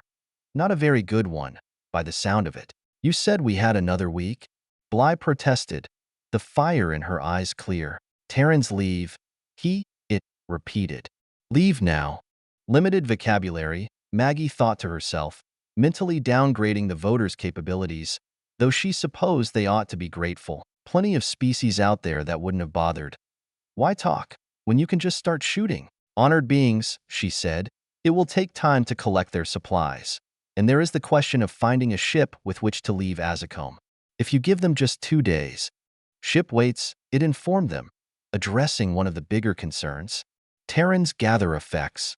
"Now see here," Bly snapped, her body tensing as she shifted her footing when Maggie realized what she was about to do. Gripping her arm, the tinker shook her head. "Don't," she warned, nodding towards the others behind the spokesman. "That's what they're hoping you do. You make a move against them, and you'll be the one needin' that breathing tube." That got her attention. She glanced at the orderlies and then nodded. "So what do you suggest?" she asked. Maggie just shrugged. "Only one thing to do," she sighed, looking back at the Aza throng. "Start packing." Chapter 6. No matter how bad it is, it can always get worse. Maggie's first concern was Diggs. Considering how he felt about the Aza already, this would only make the situation worse. And if he went after them again, "Start prioritizing," she told the knights in a rush. "Figure out what you can jettison, 'cause they ain't gonna give you much time." She thought for a moment. "Make sure all the provisions you can carry are number 1 on the list. Medical supplies should go first," Bly argued. "They said they were putting you on a ship," she countered, glancing back at the watching Aza. "They didn't say whose, but I'll bet you just about anything it ain't the Corsairs. You take passage on an alien vessel. Sometimes they forget little details when it comes to Terrans. Like food." The medic closed her eyes and nodded. "Right. Prash, food and water. Juna, diagnostic and support equipment. I'll get started on the pharmaceuticals." She looked to Maggie. "If you could start with the gear in the supply room." 2 steps ahead of you," she replied, already moving. "But first I got a tiny situation to deal with." Maggie hurried back to where she'd left the kid, just thankful he hadn't come looking for her. She found Diggs hovering by the door, doing as he'd been told, but she wasn't sure how much longer his patience would have held out. "We're going on a trip," she told him, plastering a fake smile on her face. "But first we gotta help Bly and the others pack up their stuff. Can you give me a hand?" He nodded as she got down to business. "Put that stuff you were playing with back in the box," she ordered, "while I crate up the rest of this." Most of the equipment was modular, which helped, but her biggest worry was what the 2 of them would do once the knights departed. Aacom was looking mighty unfriendly all of a sudden, which meant they'd have to get off-world themselves. Of course, that left her with the nagging questions of where and how. With the right ship, she could work their passage easy enough. Tinkers were always in demand, but it could be months before a good prospect docked at the spaceport. She had a nagging suspicion the Aza wouldn't wait months. But even if she found the right berth in time, their destination would still be a crapshoot. Well, there was damn all she could do about that. Stay flexible, keep her eyes open, and be ready to scoot at a moment's notice.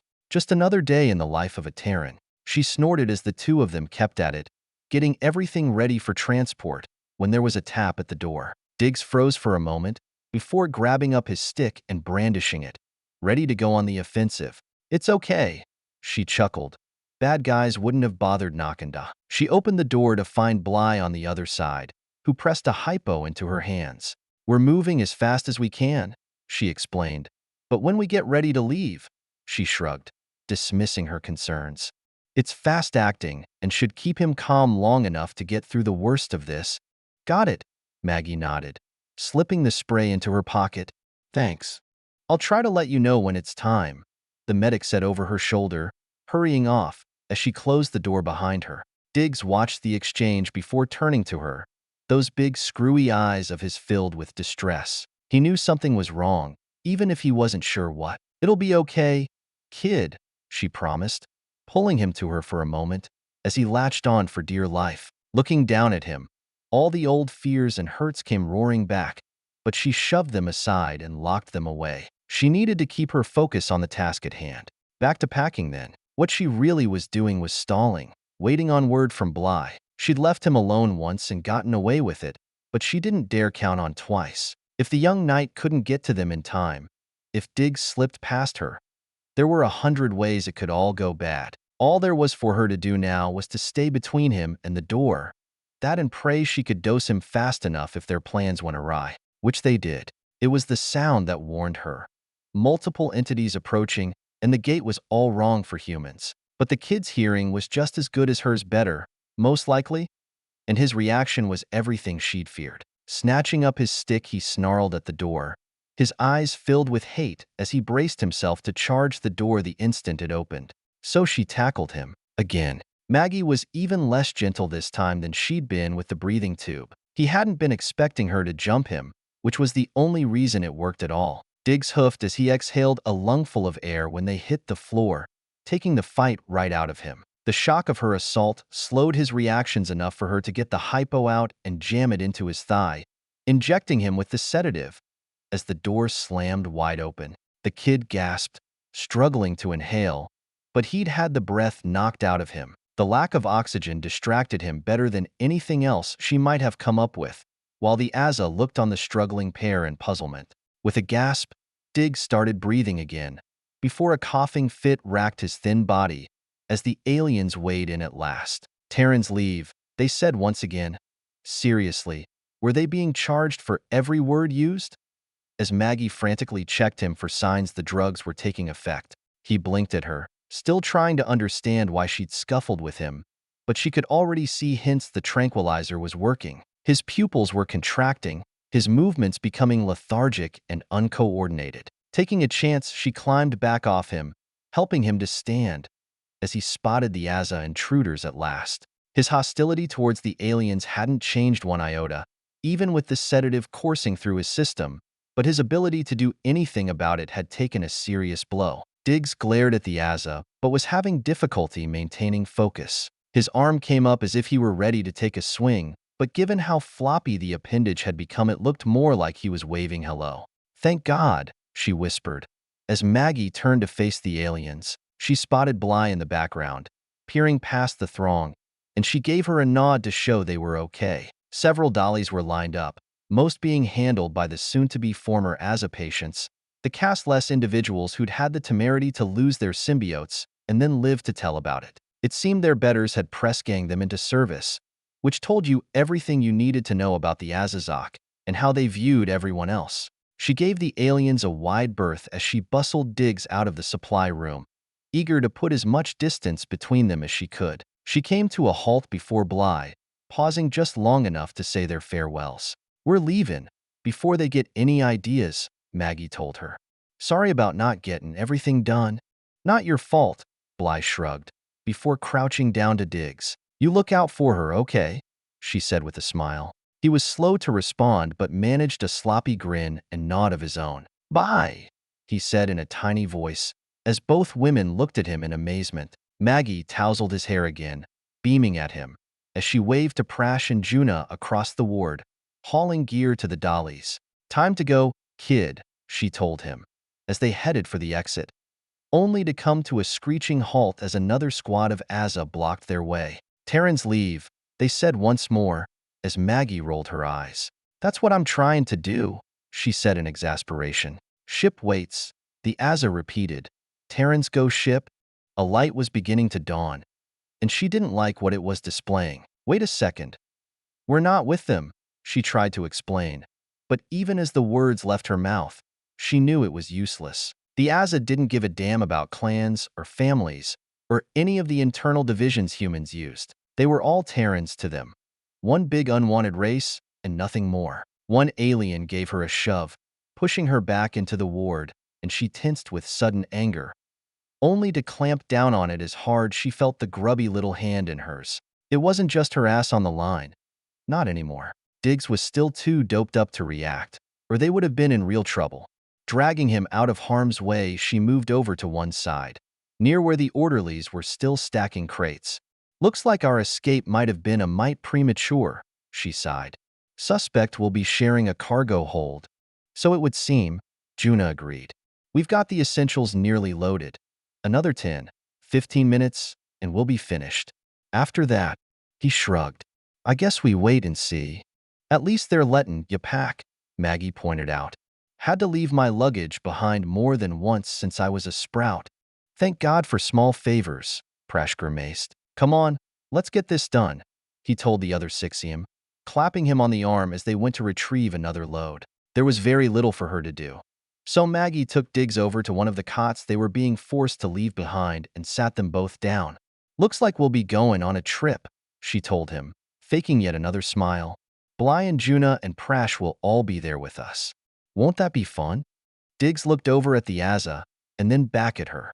Even stoned, he wasn't buying it. With a heavy sigh, she tried another tack. Look, ships can be dangerous if you ain't careful, so I want you to promise you'll stay with us. Don't go off by yourself. You understand? It took him a moment, his wits being dulled and all, but the kid nodded. Then I guess we wait, she said, holding him close as he rested his head on her shoulder. Juna's estimate was a little off. It was almost 20 minutes, as they were chasing down the last bits, that the Asa's patience wore out. Enough, the leader announced, signaling to the others. Terrans leave, he said yet again, in a stunning lack of originality, as he pointed his slender arm towards the door. The symbiote-less Asa were already moving the dollies, as Maggie and Diggs joined the others. So what happens now? Bly asked as they headed outside. Several cargo transports were waiting for them as they began loading. I guess they take us to the spaceport, hand us over to whoever's transporting us, and then we see where we stand, she shrugged. It could still be a Corsair ship, Juna said. Sonny, they have bounced me from more worlds than I got fingers and toes, she snorted. Trust me, it's never a Terran vessel. Then who should we be hoping for? Prash asked. Maggie chewed on that one for a moment. Well, the Oivu ain't bad, she admitted, but it ain't likely we'd get that lucky. Why not? Bly inquired. Weren't they the race that first contacted Earth back before the Great War? They were, the Tinker agreed, as the Asa motioned for them to board the trucks. Sold us our first FDL drive, too. A shitty drive, and they charged us through the nose for it. She sniffed. They're decent folk, even if they do creep me out. But they're all about making a tidy return on their investments, so why aren't they an option? Prashant pressed her. She gave him an old-fashioned look. 'Cause when you're transporting undesirables, you don't ship M first class. No one had a response as the vehicles pulled out, heading for the spaceport. They made the journey mostly in silence, each lost in their own thoughts. Maggie focused on keeping Diggs close by, worrying the meds would wear off before they boarded the ship. Who their new hosts would be, where they were going, she couldn't think about that. Nothing she could do to change their fate, and besides, they'd be finding out soon enough. At least the kid was content to nestle in next to her and not get anxious. She had Bly's hypo to thank for that, but she'd take what she could get. But the next leg, yeah. Maggie took a deep breath and tried calming her nerves. Sadly, with little success. She'd nodded off at some point, the humming of the transport lulling her to sleep. Maggie woke with a start when they came to an eventual halt, her first thought being of the kid. She let out a sigh of relief when she found him still tucked in beside her, but her movements brought him back to wakefulness. His movements were less languid than they'd been before, his focus more intense, as she felt the bottom drop out of her stomach. The sedative was wearing off. "Stay here," Maggie told him, as she made for where Bly was sitting up. "I need another dose," she explained in a rush. "The last one is fading fast." "I couldn't get another hypo in time," she whispered. "I'm sorry." She bowed her head in regret. "Damn it," the tinker hissed, cursing her lack of foresight. "She should have planned for this." "Then I need you and the others to keep an eye out for Diggs," she said in urgency. "'Cause if he breaks loose or starts something—" "You have my word. We'll watch over him," Bly vowed, clasping the older woman's arm. There was cold steel in her eyes. "By Holy Mother Terra, by the murdered earth, by my sacred honor, I swear it will be so." Maggie rocked back, thunderstruck at her words. The knight hadn't only given her word. She'd sworn a blood oath. She and the other chevaliers would protect him, all right. According to the pledge she'd just given her, they'd safeguard Diggs at all cost, or they would die in the attempt. She had no idea how to respond to that. What the hell do you tell someone who said they'd give up their very life for you? "Thank you," she stammered, "but I hope it don't come to that." Bly gave her a nod, as she went to inform the others, while Maggie crawled back to Diggs. "Listen to me," she warned him. "We're gonna be getting out soon. I don't know who's waiting for us, or what they look like. So don't you look at them at all. You keep your eyes on the ground. You hear me? You look at the ground and nothing else. You don't see nothing. You don't hear nothing, da." She stared into his mismatched eyes, pleading with him. "Tell me you understand." Diggs' eyes went wide as he nodded back to her. Maybe he didn't understand the why, but he could sure tell something had her spooked. "Good. You hold my hand and you don't let go." Gripping his palm, she tensed as the Azza opened the transport, gesturing for the humans to get out. Bly took the lead, with Prash and Juna flanking them, surrounding the tinker and her charge with a wall of protective flesh. Stepping down to the tarmac, she got her first look at the ship they were being herded towards and blanched. "Fuck me," she whispered, staring in horror at the grotesque-looking craft. "What is it?" Bly hissed, as Maggie pulled Diggs in tight against her body. "It's a fucking tuuk ship," she said in dismay, as the knight sucked in her breath. "Are they as bad as they say?" she asked, her body already tensing for a fight. "Worse," she said. "They're psychotic assholes who fucking hate humans." She paused for a moment and then reconsidered. "Actually, they hate everybody. But they really have it in for us Terrans. So what are we supposed to do?" Juna asked as the Azza marched them towards the waiting ship. Already Maggie could see tuuk guards scuttling about, weapons at the ready. "Keep your eyes lowered, and whatever you do, don't challenge them," she warned. "They take anything resembling a challenge as a duel to the death, and even if you kill one, the rest will finish the job." She looked to the three knights as she covered the young boy's eyes. "If you got any prayers, I'd start queuing 'em up right quick." Chapter 7. The nail that sticks up gets hammered down. Maggie dared a quick glance at the tuuk as the Azazak herded them towards their ship. They were just as monstrous as she remembered. Armored, beetle-like creatures, with the abdomen of a wasp complete with stinger, scurrying about on four legs while their arms held weapons at the ready, their carapace covered with razor-sharp ridges and spikes. They were a walking nightmare to humans, and they were being handed over like lambs to the slaughter. Time to think of something. Fast. She took Diggs' hand and pressed it to Bly's. "I need you to stay with the nice lady, kid, while I talk to our hosts." She looked up at the medic, even as the boy stared at her in confusion. "Just let me do all the talking," she explained. "I figure it's our best shot." The Chevalier gave her a curt nod. "I understand," she agreed, before smiling down at Diggs. "She'll be just fine," she promised, knowing full well she was making a promise she might not be able to keep. Slipping around to the front, Maggie returned her gaze to the ground, letting the Azza guide them to their destination. Behind them she could hear the trucks being unloaded. Say whatever else you wanted about the symbiotic race. At least they were honest. The forward detachment came to a halt as they communicated with the tuuk guards. It was a screeching whine of buzzes and clicks, something never designed for human ears. They didn't bother translating for their guests. Not that they needed to. The part involving them was simple enough. "Here, they're your problem now." All she could do now was wait until the Azza departed, before making her play. She didn't have to sit tight for long. The transaction concluded. They turned back as one and left the way they came. Maggie could feel the insectal scrutiny of the sentries, and with Aacom she did not feel. She stepped forward and knelt before the tuuk, pressing her forehead onto the tarmac. This lowly creature greets the mighty tuuk and gives thanks and praise to the craterocracy. May it always be strong, she groveled, laying it on as thick as she dared. If they hadn't bothered getting a Terran language peripheral for their voters, she was wasting her time and risking her life, begging before them. The clicks came back with a vengeance while they spoke amongst themselves, Maggie's heart pounding in her chest as she waited for a response. If they didn't say something she understood soon. "You command these vermin?" one asked, the voice sounding harsh and metallic. "I am merely their voice, mighty warrior," she answered, sighing in relief. "None but the tuuk craterocracy lead us, while we are in your service." That they'd bothered speaking to her at all was a good sign, and if she could just keep them talking, more clicking, as they conferred with one another. Finally, one bleated something to the others. "Get up," it barked at her. Maggie did as they ordered her, still averting her gaze. "We will take you to the ship's hold, as befits your station. You will remain there until we arrive at our terminus. You will obey all commands at once, or you will suffer the consequences."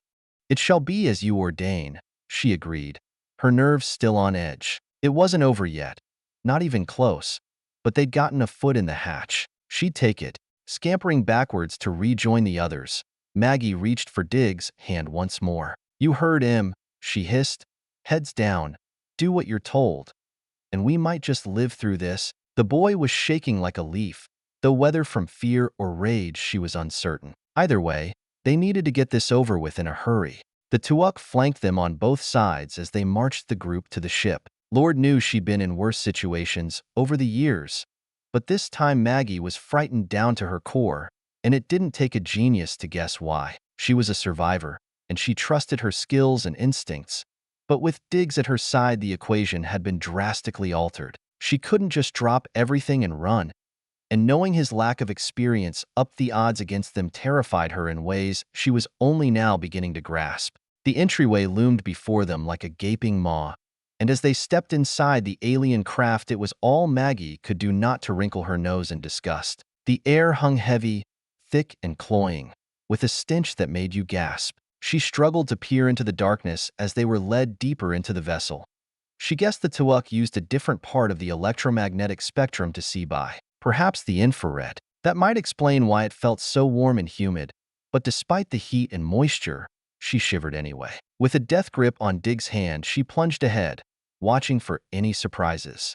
They wound their way through a maze of passages, curving in on themselves in ways no human vessel would. It seemed like they were crawling inside an insect nest, which made sense, but for a human it just felt wrong.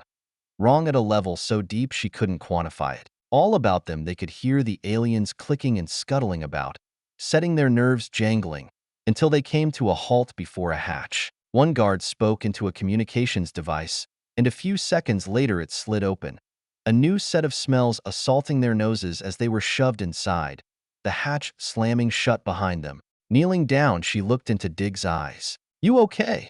she asked, only to have him leap into her arms and hold on for dear life, refusing to let go. Maggie could feel his hot tears against her neck as she held him tight, reassuring him as best she could, while she looked up at the knights. "So far, so good," she shrugged. "Remote access control, though, and a guard on the door. Can't say I'm in favor of that," she sighed, taking stock of their new temporary quarters. Course, that was the easy part. Easy? There was a hint of shrillness in Juna's voice. "You call that easy? You ever sailed on an alien boat?" she asked. "If it's a long trip, sometimes the crew gets bored, and they start looking for ways to entertain themselves." She gave the younger man a pointed look. "So yeah, easy." The orderly blinked at that, and then clamped his jaw shut. "I think they use this hold for waste disposal," Bly said in disgust. "Thought I recognized that stench," Maggie agreed. "Not surprised they stuck us here." Diggs shuddered in her arms as she stroked his hair. "Hush now. We're gonna be just fine," she promised. "Where's our gear?" Prash asked. "Being inspected, most likely," she told him. Lookin' for contraband. And what do the tuuk consider contraband? Bly inquired. Depends, she answered, as she sat down, pulling Diggs into her lap and rocking him. He made whimpering sounds in her ear. The tuuk had terrified him more than the Aza ever had. If you got any weapons more advanced than those sticks, you can kiss 'em goodbye, Maggie informed her. As for the medical stuff, wouldn't surprise me a bit if some of your pharma turned up missing. Personal use, she sneered. Or to sell, Maggie countered. Don't matter. Either way, it's gone. Oh, and any baubles that catch their eye. Them bugs like souvenirs as much as anybody else. Wonderful. The medic sighed, sitting down. I guess all we can do is wait and inventory what they allow us to keep. She grimaced at the potential loss before setting her displeasure aside. Thank you for what you did back there, she said quietly. You may have saved our lives, my lady. Her eyes widened as she realized what she just said, while Prash and Juna both stared at her with newfound curiosity. My apologies, she stammered. It just slipped out. Maggie could feel the familiar anger rising in her chest before it broke apart like a quantum wave. Forget it, she sighed, as Diggs pulled back, looking at her with concern. It's okay, kiddo, she smiled, ruffling his hair as she often did. Just a silly old title is all. Don't mean nothin'. I'd hardly call it silly, Bly said in reproach. Well, I do, she fired back. Don't change who I am. But you've been to Earth, Bly blurted out, as the orderlies gaped. There's only a handful of humans still alive who can say that. You're Maggie Al-Haja, Prash whispered. I've heard of you. Maggie Rademacher? Thank you very much, she sniffed, correcting him. They hung that pilgrimage moniker round my neck nigh on 40 years ago. And the damn thing gets heavier every fucking year. Juna appeared at her side, kneeling before her. What's it like? He asked in wonder. Earth. The tinker just shook her head. See, this is why I don't tell folks who I am, she grimaced. Everybody treats me like I'm some damn saint. Well, I ain't. You're certainly no saint, Bly agreed, her tone bone dry, but Earth. Her eyes glittered with heartfelt conviction. To see our homeworld, firsthand. Oh, how I envy you, she said softly. Trust me. You don't, Maggie spat out. Y'all treat Terra like it's the Garden of fucking Eden. Some holy land they've banished us from 'cause we didn't take our vitamins. You've seen the pictures, but it's still not real to you. You know what it is, but you Dongade fools refuse to accept it. She turned away as a distant look came over her eyes. It's not the promised land. It ain't Mecca, she said darkly. It's a graveyard. An ugly, lifeless world. Gray and brown and black, filled with the bones of the unburied dead. She closed her eyes and shuddered. I was like you once. I used to picture Earth in my dreams, she mumbled, holding Diggs close, the way it used to be, all blue and white, filled with life. I knew it wasn't really like that, but I could imagine it was. With a bone-weary sigh, she opened her eyes, shaking her head. Not anymore. She looked back at the others, who now appeared to be decidedly uncomfortable. That sojourn stole from me in ways you'll never understand. I'm sorry, Maggie, Bly said quietly. I guess. I never grasped what it must be like for you. Most folks don't, she sighed, before giving her a half shrug. It's all right. Forget it. Why did you go to Earth? Prash asked her. I mean, I've heard stories, but none of them agree on the details. It was just a routine mission, she sighed, resigned to questions she knew were coming. At least it was supposed to be, but things went sideways. It got hairy, and some folks didn't come back. Gently, she pried Diggs off her, setting him down, but he still snuggled close against her, refusing to give up the personal contact. I got picked 'cause I was a real up-and-comer in those days. It was an honor, she snorted, making finger quotes. If I'd known then what I know now, I'd have told them to shove it. Maggie held the boy's hand and grimaced. Look, I don't want to talk about this anymore. Let an old woman have some peace. Of course, Bly nodded, giving the other two a look as she jerked her head. They nodded as well, retreating a bit and obeying her silent command as they began exploring the compartment. Well, I'm glad I listened to you, she continued, changing the subject. Somehow I doubt the tuuk would care all that much if we didn't get fed. Don't be thanking me just yet, she cautioned. Damn bugs might steal that too. Chapter 8. When you've got nothing to lose. Maggie tapped on the bulkhead beside the open hatch, peering inside. Master Schnobelin? She called out. Come in, Maggie, she heard him answer as she stepped inside. Close the hatch, please. She did as she was asked, turning to face him as he stepped out of the small head, drying his hands. You wanted to see me? I did indeed, the older man smiled, as he pointed to a chair opposite him. Please have a seat. They both sat down, as he gave her a wry look. I must say, I'm quite pleased with how you're progressing in your apprenticeship, he told her. Not only have you met all my expectations, you've exceeded them. Maggie blushed, bowing her head. Thank you, Master Schnobelin, she said softly. I had a very good teacher. And you are an excellent student, he chuckled, as he produced a pair of glasses and a battered flask, pouring a splash into each one before capping the container once more. He pressed a cup into her hands. Gonbei, he toasted her, before sipping his drink. Slaint, she answered, tapping their mugs together, before sipping from hers as well. The harsh alcohol did a number on her tongue and throat. She could only guess what ramshackle still the hooch had come from, but her face betrayed no sign of it. She respected the man deeply, but there was more going on here than met the eye, and she desperately wanted to know why he'd summoned her. Something has come up, he said, after taking another sip of his drink. Something unique. A mission? She blurted out, sitting straight up. Not just any mission, he told her. This one is important. Perhaps the most important thing you will ever do. If you agree to it, Maggie started to answer, but he held up his hand. I know what you're about to say. I was young once myself, you know, he grinned at her, but hear me out before you decide. Yes, master. Of course, she nodded, folding her hands in her lap, waiting to hear the rest as she fidgeted in her seat. It entails a very long journey, months, at least, he explained, and it comes with a certain degree of risk. How much, I cannot say. There are too many unknown variables. It could be dangerous.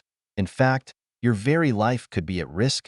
He leaned forward, looking into her eyes. Knowing that, do you wish to learn more? Or perhaps, you feel this mission is not for you. There is no shame in admitting it if that's so. Maggie felt her cheeks start to burn. Master, I'm no coward, she replied. We risk our lives every day just by breathing. She returned his gaze, measure for measure. I want to know more. Somehow, I had a feeling that would be your answer, he smiled, producing the flask once again and dribbling more hooch into their cups. It's a mixed crew, corsairs, valkyries, knights. I even hear the Proteans and avatars will be represented, he said to her surprise.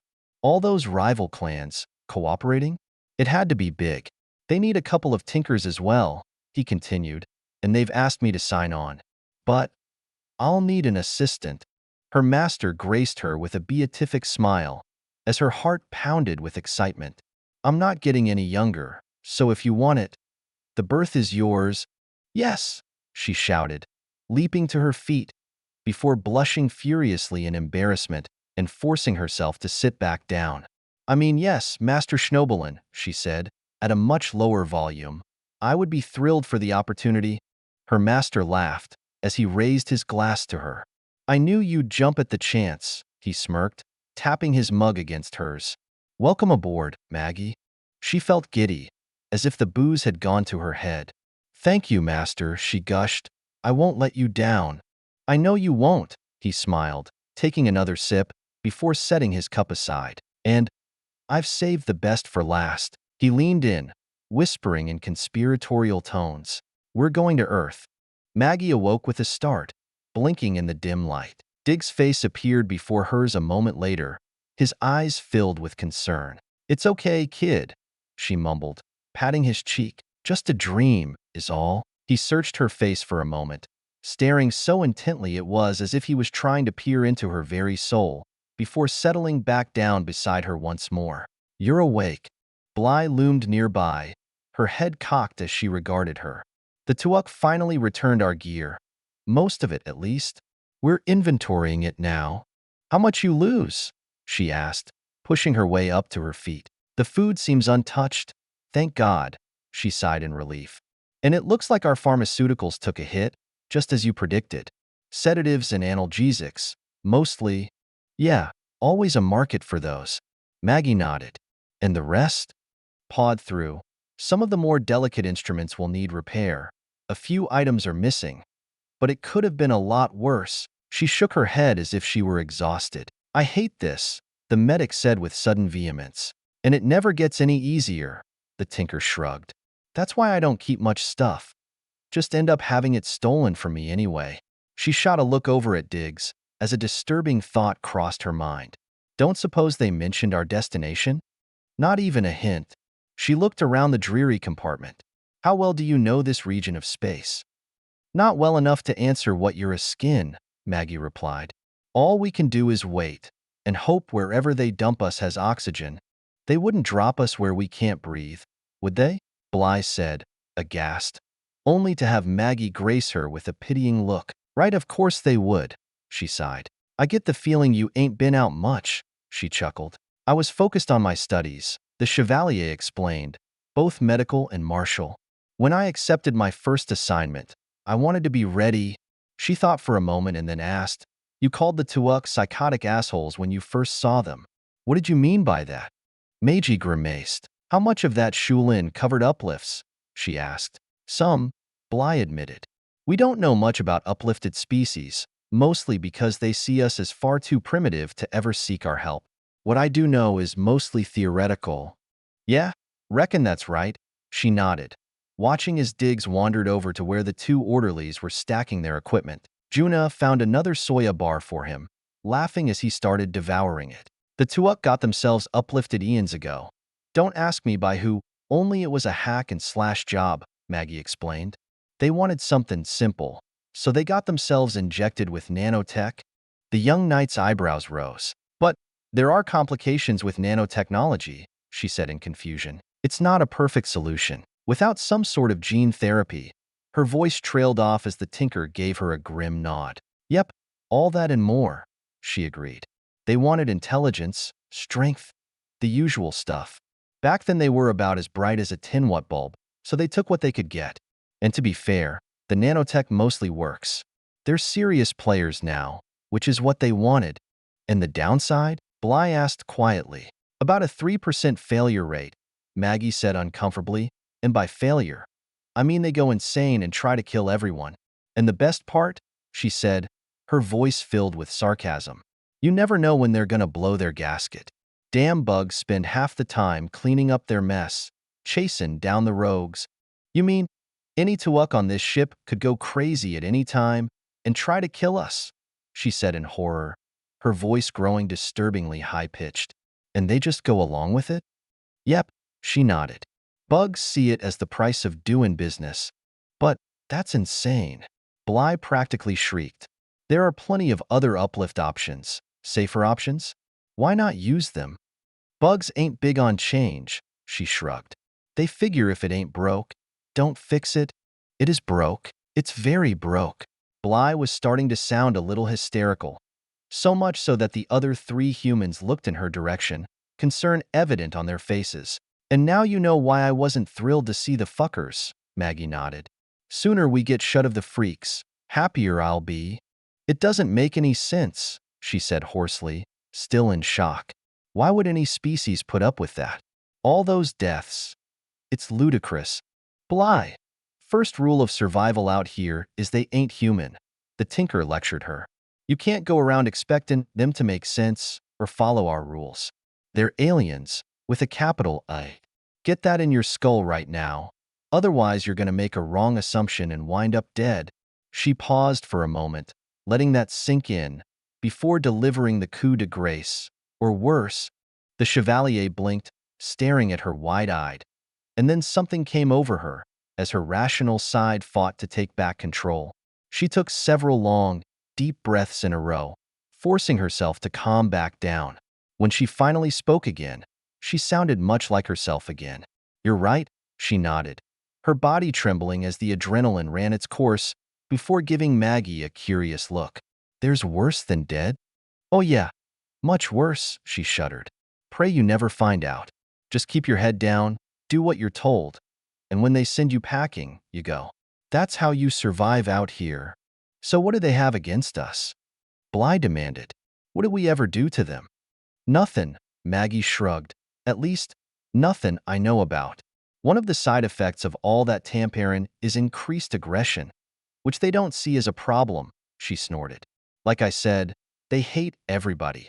But why we have a special place in their murdering little hearts? Not sure anyone knows that, but if I had to guess, they react to us the same way we react to them. We're just too different. We look at the tuuk and see a big ugly bug, and when they look at us, well, I don't know what they see, to be honest. Nothing good, that's for sure. Racial bigotry? That's it? The medic said in disbelief. Well, plus we're just easy to hate, I reckon, Maggie said after a moment's thought. Been the popular sport around these parts going on 2 centuries now. We got nothing they want, can't stand up to him, always in the way 'cause we got no home of our own. Take your pick. We're like the run of the litter. Everybody takes a turn. The normally unflappable Troisième hugged herself, as her mind filled with gruesome possibilities. Lord, I hate this, she whispered. Yeah, you, me, and every other Terran still breathing, Maggie agreed sourly. Since Earth got borked, we've been on the shit end of every stick in the galaxy. And tomorrow ain't looking any better. Glaring at the medic, she put her hands on her hips. So, you got 2 choices. Play the hand you're dealt, or fold your cards. Her words were a slap in the face, a direct challenge. Which is it gonna be? There was a flash in her eyes as she glared back at her, but it was there and gone in a blink. They crinkled instead, as she managed to force out a chuckle. I guess I'll play these. Good choice, Maggie smirked, clapping her on the shoulder, as Diggs reappeared at her side, chewing on the last of the soya bar. He looked back and forth between the 2 women, before satisfying himself all was well. So, what do we do in the meantime? Bly asked. Well, I'll get to fixin' the rest of your gear once the inventory's done, she said after a moment. And as for the rest? Hope the damn bugs don't pop a cork or get bored. Chapter 9. Anything can get you killed, including doing nothing. Diggs had taken to exploring. Not that there was much to explore in the compartment. Random piles of filth and trash not even she could find treasures in, yet Maggie encouraged it. Since his awakening, he'd welded himself to her, and for a loner and borderline misanthrope like herself, it was an uncomfortable fit, but also it wasn't healthy for him. She was in decent health, as Bly could attest, but she wasn't getting any younger. What would happen to him when she was gone? Seeing him strive for a little independence, no matter how tentative, gave her peace of mind that he would be okay. At least they'd all kept themselves occupied during the trip. She had her repairs, while the knights spent a great deal of time training. The tuuk had left them their swords, strangely enough, or maybe they were carefully hidden, but between those and the quarterstaffs they drilled for hours. The training utterly fascinated Diggs, as young boys often were by such things. And true to her word, the Chevalier had taught him some basic moves. Maggie was glad to see that, too. Might come a day when he'd need to defend himself, and she wouldn't be around. The tinker looked up from the keyboard she was tapping away at as the young medic sat down beside her, her face glistening with a thin sheen of sweat. Looks like the kid gave you a workout, she chuckled. He's enthusiastic, even though he's still in the swing about Wild Leap stage, Bly chuckled, her eyes going wide a second later as her hand went to her belly. You all right? Maggie asked. The baby just kicked, she smiled, reaching for her hand. Here. Feel. No, I'm good, she protested. But the Troisième would have none of it. Her grip was strong as she placed the older woman's hand on her stomach, taking a moment to find the right spot, and then keeping it there despite Maggie's attempts to pull away. At first, there was nothing. But then, oh, she whispered, as she felt movement beneath her fingers. A familiar pang gripped at her heart, but Bly's genuine warmth proved too strong for her armor. Another nudge from the child growing inside of her made both women blink, sharing a smile as the tinker removed her hand at last. Don't you worry about the baby, with all that swordplay? She asked, needing to change the subject. Exercise is healthy, the medic assured her. The boys take it easy on me, though. and I wear extra padding. Besides, women have been carrying children in all sorts of conditions for hundreds of thousands of years. We're resilient. I reckon that's so, Maggie drawled. The entire conversation was uncomfortable for her, but the time spent in their company, not to mention how Diggs had bonded with her, had chipped away at her inhibitions about kids. Though I can't help wonderin'. A tremor rippled through the deck, more sensed than felt, as Maggie froze. Drives off, she blurted out, getting to her feet, as the others looked at her in confusion. Means we're in a system. Another deep thrum reverberated along the hull, as she nodded in confirmation. Maneuvering thrusters, she explained. We're landing for sure. Diggs was at her side in a heartbeat, clinging to her as he stared in silence. Gonna be okay, kid, she told him, as the orderlies came forward. Does that mean we're leaving the ship? Juna asked. Don't know for sure, but it's likely, Maggie confirmed. They want us off, but they won't go too far out of their way to do it. Either way, get ready to move. Bly considered their options and decided. You heard her. Make sure everything's packed and ready to travel. She glanced back at the tinker. How much time do we have? Half hour, 45 minutes, she guessed. More, if they get shunted to a parking orbit. Not likely, though. Most worlds don't care for the tuuk any more than we do. They'll want to show him the door quick as they can. Right then, let's get to it. The knights went straight to work, packing away anything loose and locking up the cargo containers. The trash they left behind, as Maggie double-checked the equipment she'd been working on, ensuring access panels were reattached and her tools were safely stored before turning her attention to Diggs. Now we're gonna be leaving soon, so I want you to do the same as before, she told him. You hold on tight, you only look down, and you stay with me. Understand? The boy nodded, his small frame already trembling in apprehension as Maggie sighed and pulled him close. It's gonna be fine, she vowed, stroking his hair. They could hear more sounds and vibrations as the ship descended, until one final thump banged the metal beneath their feet as the humming ceased. We're down, Maggie said. Won't be long now. Her eyebrows raised as she saw the knights on one knee in prayer, each one holding a quarterstaff. When they finished their benediction and rose, she looked at them curiously. Y'all expectin' trouble? Just preparing for it, should the need arise, Bly answered. You take out a bug, gonna be the last thing you ever do, she warned. They cut her reply off as the hatch slid open, revealing a squad of aliens waiting in the corridor. It is time for you vermin to depart, the leader ordered, clicking at her as its voter translated. Maggie was prepped and ready. With her head bowed, after making certain Diggs was too, she went straight into her bootlicking routine. Mighty warrior, this most unworthy creature hears and obeys. The humans filed out of the compartment as the guards fell in around them, their scaly bodies pressing close as she held the boy by her side. So many questions filled her head. Where were they going? What kind of world were they being dumped on? There were some real doozies out there.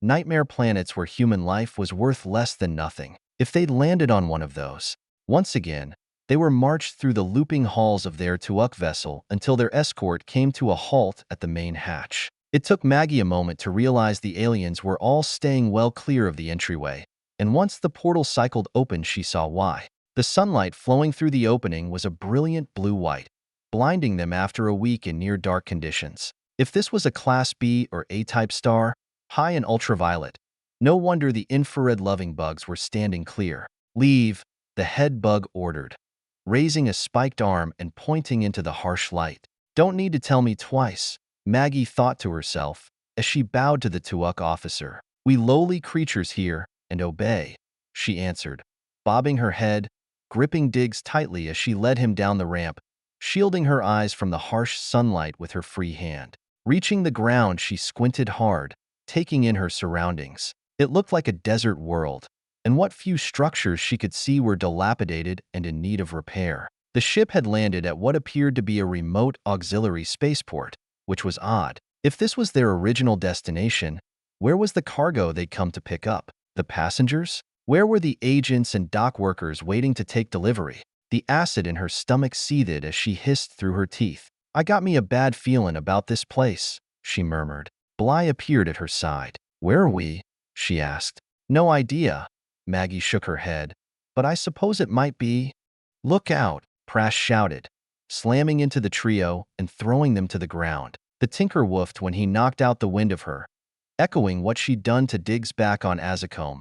As she heard the whine crack of a particle beam rifle, the knights were already up and moving, while she covered the young boy with her body as best she could. Rogue, rogue, Juna screamed, charging the ship with his staff at the ready, as a bug scuttled down the ramp to meet him, firing yet again, missing the Sixiem by several meters. It had to be all but blind in the actinic light, and rogue bugs weren't known for their self-control.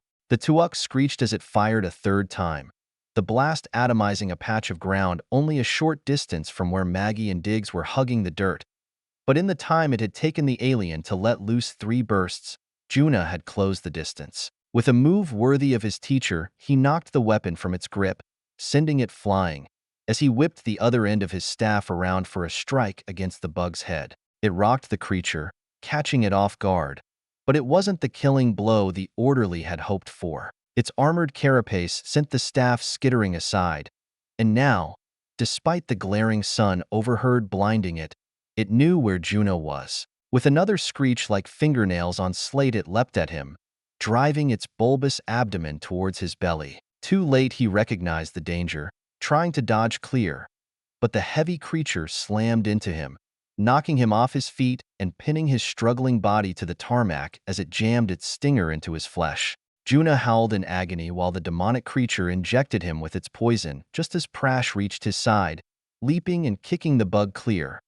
But Bly was thinking 2 moves ahead. She'd swerved to the left at the last second, grabbing the rifle Juna had knocked away and socked it into her shoulder, taking a moment to familiarize herself with the awkward weapon before taking aim and firing. The top half of the bug disintegrated, exploding in a geyser of tissue and fluids as it toppled over to its side. Maggie risked raising her head, not looking at the knights, but back at the ship. Should any of its buddies avenge its death, they were doomed. But no more tuuk came down the ramp. She glimpsed one staring back at her. The officer, she guessed, before the hatch slammed shut with a loud clang. Rolling off her young charge, Maggie checked him for injuries. "You hurt anywhere?" she asked in a panic, as he stared at her wide-eyed. They were both okay as far as she could tell, but the poor kid had been traumatized all over again. That much was certain. They'd deal with that later. "Come on," she urged him, climbing to her feet as the pair stumbled over to rejoin the knights. Bly and Prash were kneeling beside their fallen comrade as Juna convulsed, his eyes only showing white as they rolled back into his head. "Tuuk stingers are loaded with a powerful neurotoxin," she informed them, rising her feet and facing the ship. "Give us our supplies," she shrieked at the vessel. "If I can get to our gear, I can save him." The only answer she received was a thundering rumble as the ship's engines came online, spewing smoke and flames from the exhaust as it lifted. "Fuck me to hell," Maggie screamed. "Run!" She grabbed Diggs so hard she yanked him off his feet, sprinting to put as much distance as possible between them and the spacecraft. Bly and Prash were right on their heels, each grabbing one of Juna's arms and dragging him across the terrain as the humans raced for their lives. The tuuk vessel roared with power as it rose into the sky, the shockwaves smashing them to the ground and blasting them from the landing site, rolling and tumbling until they came to rest as the ship disappeared into the heavens. Hacking out a mouthful of dust, Maggie crawled to where Diggs lay, frantically checking him for injuries once again. He struggled to sit up, his chest racked with coughs as he fought to clear the dirt from his lungs. Neither of them seemed to have broken anything, thank God, and she hugged him tight as he whimpered into her chest. It was several minutes later when he dared to look up at her. "Come on," she said. "We gotta check on the others." The boy thought about that for a moment and then nodded, the pair helping one another to stand, as they staggered over to where the knights had gathered. Prash was cradling his arm, obviously fractured, while Bly bent over the poisoned form of Juna, his convulsions growing weaker and less pronounced. "Can you help him?" Maggie asked, as the medic shook her head. "Not without our supplies," she answered. "No, I mean, there's gotta be something you can do," the tinker said in desperation. "Just one thing," she whispered, as she slipped a small blade from her boot. Bly looked over at the older woman and young boy and closed her eyes. You should go check out those buildings, she said quietly. We'll join you shortly. Maggie shuddered, and then looked away. Yeah, she said hoarsely. Reckon we should. Come on, kid. Nothing more to see here. She tugged at his arm, but he was rooted to the spot, staring at the young knight who had befriended him, before looking back up at her, his mismatched eyes pleading with her to make it all better. Come on, she said once again. We got a job to do. And so do they. This time he followed alongside her, trying to turn his head as she yanked on his arm. You don't want to be looking back there, kid, she whispered. Trust me. Behind them, she heard Bly offer a prayer to Mother Terra, a thump, a soft cry, and then nothing but the desert wind. Chapter 10. The longest journey begins with a single step. They buried Juno where he fell, as the knight's tradition decreed. It was slow going without proper tools, with Bly doing most of the work after splinting and binding Prash's arm, scraping out a few centimeters of dirt with her knife. Maggie kept digs away as they dug, exploring the handful of structures on the edge of the spaceport, but there was nothing of use to be found. It seemed this place had been abandoned long ago. Once they covered the body with soil, they gathered up stones, erecting a cairn over his grave. Once it was hidden, the tinker allowed her young charge to assist in their efforts, his skinny body straining with the effort as they lugged one rock after another to the young man's final resting place. When it was done, Bly took her place at the foot of the grave and recited from memory as the others bowed their heads. These things I do, so that others may live, she intoned. Long ago those words were written, and they are the cornerstone of the knight's hospitaller pledge. Not service for ourselves, but service to others. Our oath to aid all those who seek our help is sacrosanct, and it comes with no promises, no guarantees. She smiled as she looked around at the others. Juna understood that, and yet still he chose this life, knowing that someday it might cost him everything, and I am honored to have shared this time with him. Though his physical body may turn to dust, neither fire nor wind, nor even death will erase his good deeds. For Mother Terra witnesses every sacrifice we make, and she remembers. Taking a stone, she placed it upon the pile. I honor our brother, Sixiem Juna Grek, and I vow to live my life as he did, with courage, with service, and with integrity. Kneeling, she bowed her head and said softly, For a man has no greater love than to give up his own life to save others. Maggie looked down at Diggs, his big eyes filled with uncertainty as he gazed at the scene. She couldn't imagine what he was feeling at the moment, or how much he understood, though given his circumstances it was likely he understood what was happening all too well. Feeling her scrutiny, the boy looked up at her, and she gave his shoulder a reassuring squeeze. Funerals were supposed to be sad, and even though she'd only known him for a brief time, she liked the eager young chevalier, always willing to help, ready with a joke or a smile. The universe would be a lesser place with him gone. Rising to her feet, Bly took up her staff. So, where do we stand? She asked, the service now concluded. Nothing in those buildings that'll help us, Maggie said after switching mental gears. Good for staying out of this sun, but that's about it. Doubt anyone's used this place in decades. Then why did the tuuk leave us here?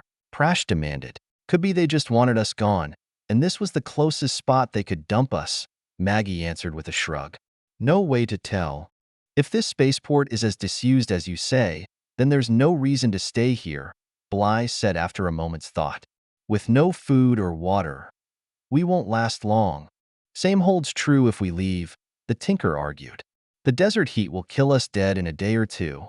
Then we travel by night, the knight suggested. It will protect us from the sun and reduce our need for water. Besides, what other choice do we have? Maggie wanted to argue that point, but was forced to admit the young woman was right. So which direction do we choose? Prash asked them, taking a slow turn as they scanned the horizon in all directions. It all looks the same to me. Desert, desert, and more desert. Bly drummed her fingers against her staff as she considered the question. I'll climb onto the roof of the tallest structure and see if I can spy anything that might help us, she said at last. You, Maggie said in disbelief. Damn it, you're pregnant, woman. And you're twice my age, and Prash has a broken arm, she countered. I'm the obvious choice. Not waiting on further debate, she began hiking towards the building she'd chosen, as the others fell in alongside her. Maggie was tempted to give it a go herself, but the medic was right. She wasn't a kid anymore, and the closer they got to the building, the more daunting it looked. If she slipped, it wouldn't be pretty. But getting to the roof was easier said than done. After making a circuit of the structure, they spotted no obvious routes to the top. No convenient ladders or stairways, no upstairs windows within easy grabbing distance of the rafters. In short, without ropes, climbing to the top would be difficult. Maggie scratched her head as she struggled to come up with an engineering solution to the problem, when she did a fast 360. Wait a tick. Where did the kid run off to? She asked, realizing Diggs was nowhere in sight. The other two adults spread out to search for him, when an odd hooting sound drew their attention skyward. Grinning down at them, Diggs waved at the group from the rooftop. Damn it, you get down here right this second. Maggie shouted up at him. You trying to break your fool neck? Agile little monkey. Prash chuckled as the boy's grin disappeared, now looking remorseful. Hold on, Bly countered, placing a hand on the older woman's arm. He made it to the roof, and since he's up there anyway. Maggie scowled, but she couldn't argue the point the Troisième was making. Doubt he'll see anything, but we might as well, she said in surrender. Talk him through it. But then he comes right back down. Absolutely, she agreed, shading her eyes as they looked back up to the boy. Diggs, I want you to listen carefully, the medic instructed him. Take your time. There's no rush, and look out as far as you can, in a slow circle. If you see anything, other buildings, people, anything at all, I want you to point in that direction. Can you do that for me? He nodded, shading his eyes as he began his search, squinting in the harsh sunlight. The boy seemed to have his own way of searching, bobbing up and down, going from one side of the roof to the other, forcing those on the ground to circle around to keep him in sight. That he was giving it his best effort was not in doubt, but considering the source, a young, traumatized, almost mute child. The strange sound came once more, as Diggs began jumping up and down, pointing off in the distance. You see something? Bly asked him, as he nodded again, jabbing his finger in the same direction. Lining herself up, she tapped the small device strapped to her wrist a few times, as she took a bearing. 137 degrees, according to the compass, she noted, before looking back up at the boy. Is that it? See anything else? Diggs shook his head, pointing once more where he'd already shown for emphasis. Okay then, do you think you can climb back down without getting hurt? She asked him. The boy grinned in reply, nodding once more before scampering off, forcing the trio to circle the building once more to follow his progress. When they arrived, he'd already started down, and Maggie wanted to shout at him to stop, her heart pounding in her chest as she watched him dangle by his fingertips from the roof's edge. Oh my, Bly whispered, but Diggs seemed to be having the time of his life. Swinging his feet back and forth, building up momentum, he launched himself into the air, landing on a beam only a few centimeters wide below him, crouching down to keep his balance. Scurrying to the far end, he leaned out and grabbed hold of an exposed conduit, clambering down the rest of the way until he dropped to the ground, making it look far too easy. He joined the others, beaming with pride. Not bad, Presh grinned. You could have gotten yourself killed, Maggie all but shrieked, only managing something like a normal tone through sheer force of will. You scared the pants off me. The abashed expression was back with a vengeance as the boy apologized without saying a word. Sighing, the tinker relented. Just be more careful, all right? She said at last, earning her another vigorous nod.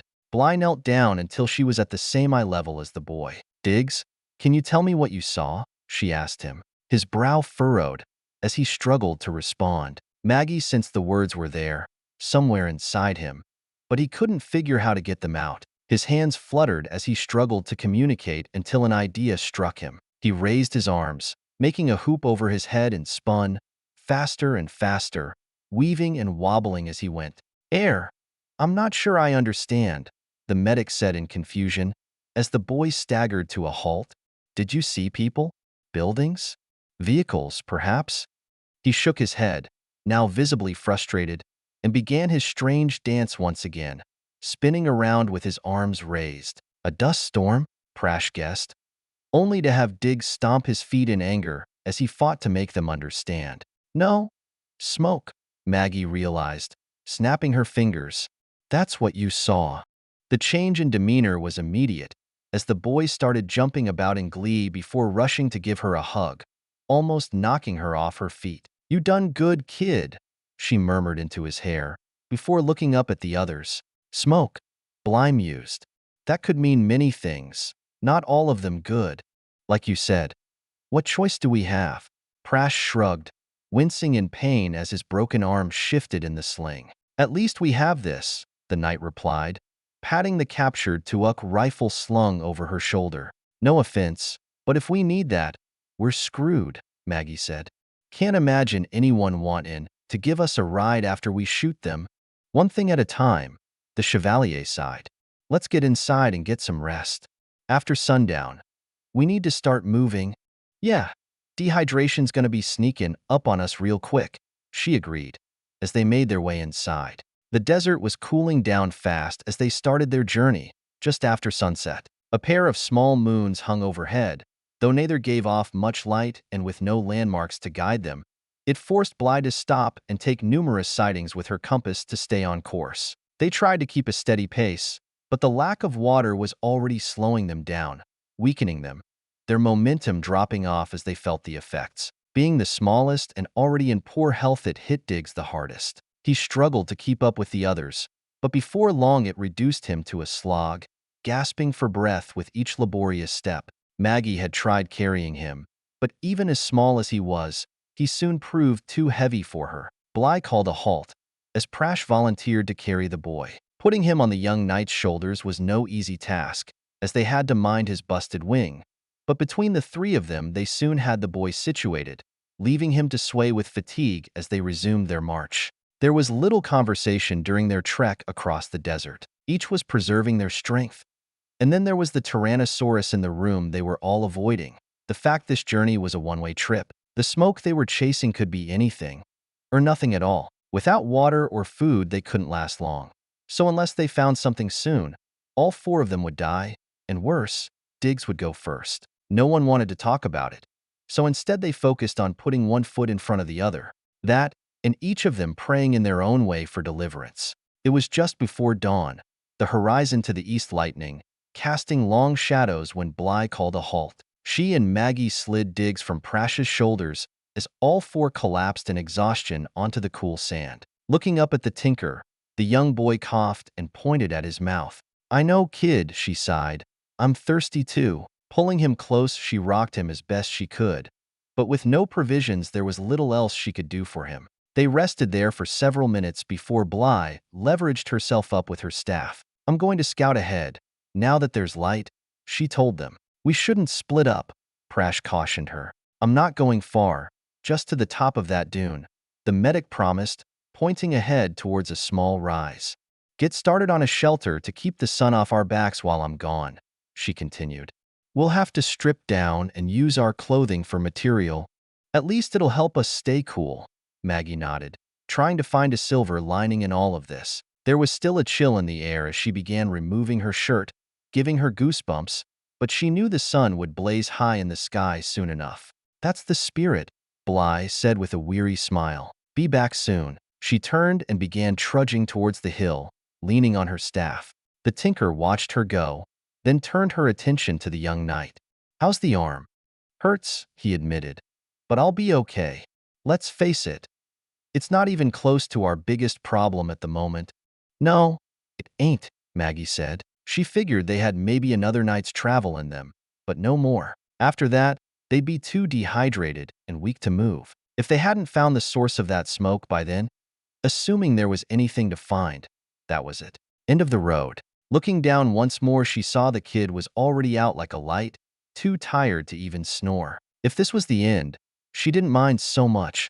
Not for herself, anyway. She'd lived her life, seen and done some amazing things, and had her share of heartbreaks and pain. It was a rich life, and though she was in no hurry to see it end, death wasn't something she feared. But Diggs, he was just a kid. He still had decades ahead of him, and the possibility his life might be cut short, like it already had been for Juna, filled her with rage. She wanted to scream at the universe, to rail against how damn unfair it all was. He deserved better than this. Hell, humanity deserved better than this. What had they done to get such a raw fucking deal from the cosmos? They weren't smart enough? Strong enough? Had they pissed off some ancient god? Who the hell decided mankind should get so royally screwed?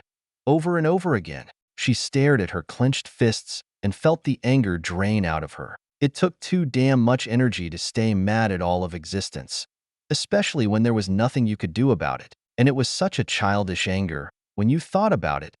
Like the universe had nothing better to do than gang up on poor little Tara and her offspring. It wasn't malevolence, just plain old bad luck. Sometimes it was just easier if you had something to blame. Maggie sighed and stroked the young boy's hair. Maybe she'd put children and family out of her head, but it seemed fate had other plans in store for her. Bly would claim it was all the mystical work of Mother Tara, but she'd never gone in for all that nonsense. In fact, she cocked her head, looking back at the dune. The medic was nowhere in sight. Prash, shouldn't Bly have been back by now?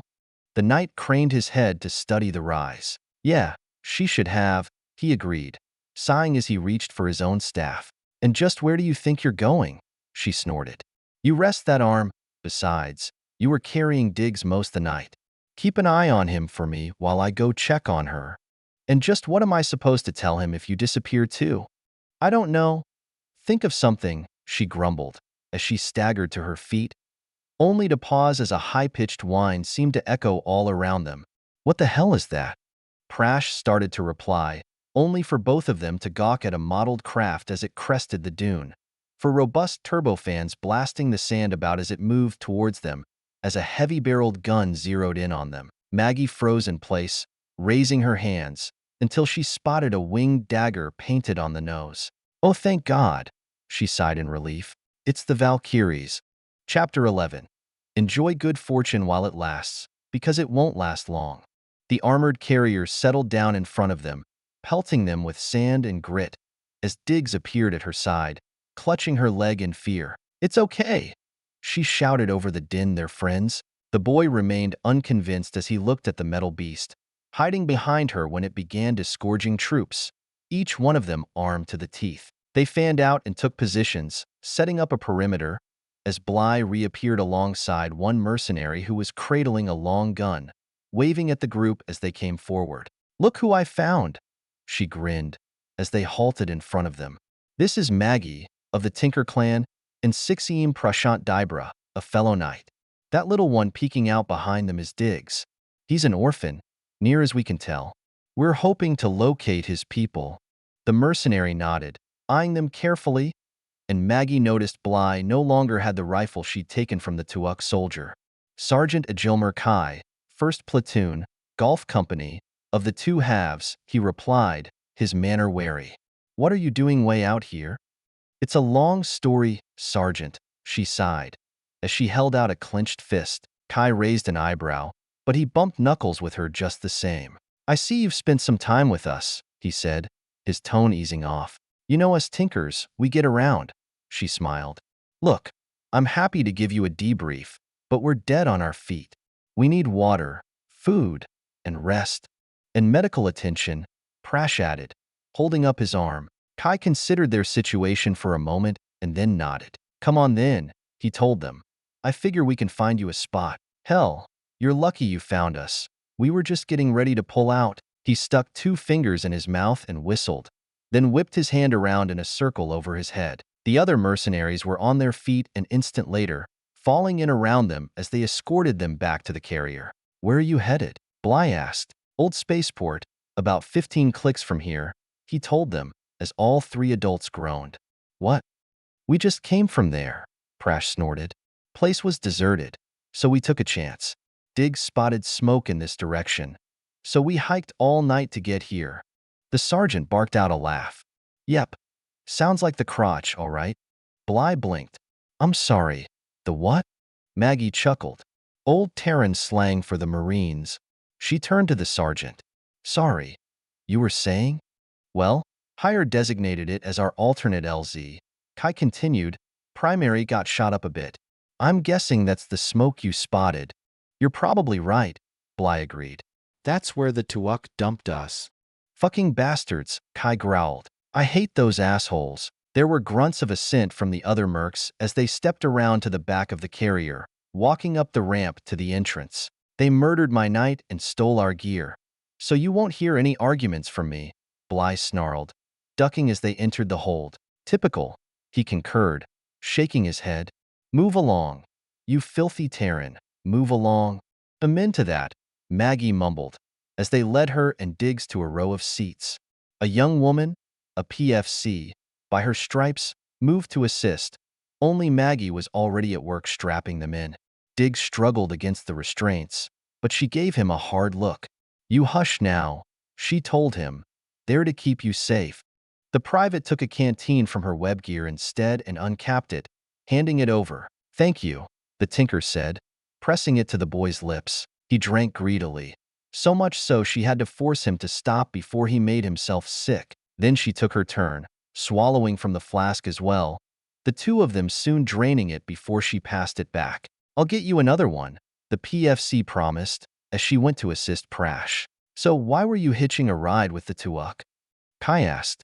Can't imagine it was by choice. It wasn't, Bly agreed, after drinking from a canteen of her own. The Azazak evicted us and made a deal with the bugs to take us off-world. The sergeant sighed, locking his weapon in its rack and strapping in, before removing his helmet and running his fingers through his hair. Man, this fucking galaxy, he mumbled. If we just had a world of our own, he grimaced, shaking his head once more. Hell, might as well wish for chocolate. About as likely. Prash nodded his thanks to the PFC as she finished strapping him in, before glancing over at Kai. Sergeant, can you tell us where we are? What planet? Iabcause, he replied. The three looked at one another in confusion. Never heard of it, Maggie said at last. I'm not surprised, Kai snorted. It's a fucking backwater. The Indigs barely scrape by. Only reason we're here is they found a vein of fragersite. The tinker's eyebrows raised sharply. Damn. Bet that got someone's attention. Yep. You find boom rocks, everybody wants a slice. A couple of the big consortiums slugged it out for a while, till one came out on top. They tried to convince the locals to sell, at a reduced rate. Maggie shook her head. Let me guess. They said no? That's one way of putting it, the sergeant shrugged. They handed over a case for analysis to the broker. Only they forgot to mention they'd rigged a detonator on a timer. Ship blew while it was still in orbit. That's when they called us.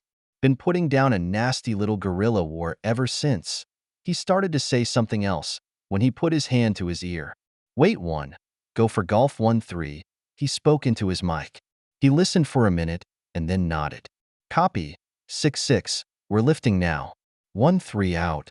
Tapping his headset, he switched frequencies. Just got the call from upstairs. Button her up and make for the LZ. The turbofans whined as the bay doors closed.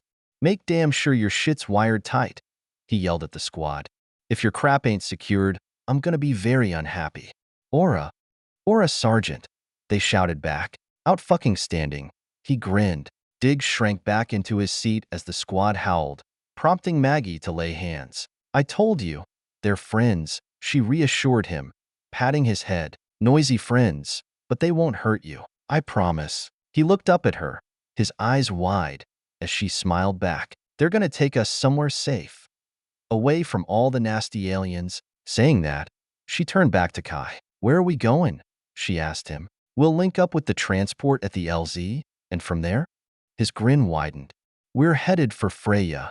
Maggie and the others shared a quick look. The Corsair flagship? Why? Kai chuckled. I guess you haven't been paying attention to the calendar, he smirked, before turning to his squad. Hey, chowderheads, what time is it? Rendezvous, they screamed, hooting and hollering with glee, as they felt the carrier lifted off. A chant started as headed for the spaceport. Arian de Zivu. Arian de Zivu. Arian de Zivu.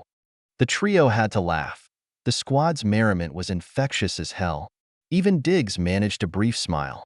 I've been out of the loop for so long, I'd almost forgotten, Maggie admitted before looking to Bly. If you're right about his DNA, Freya is the best place to start looking for his kin. There should be other knights there, she nodded. We can check in and see where we stand. Business? You two are thinking about business? Prash smirked. Me?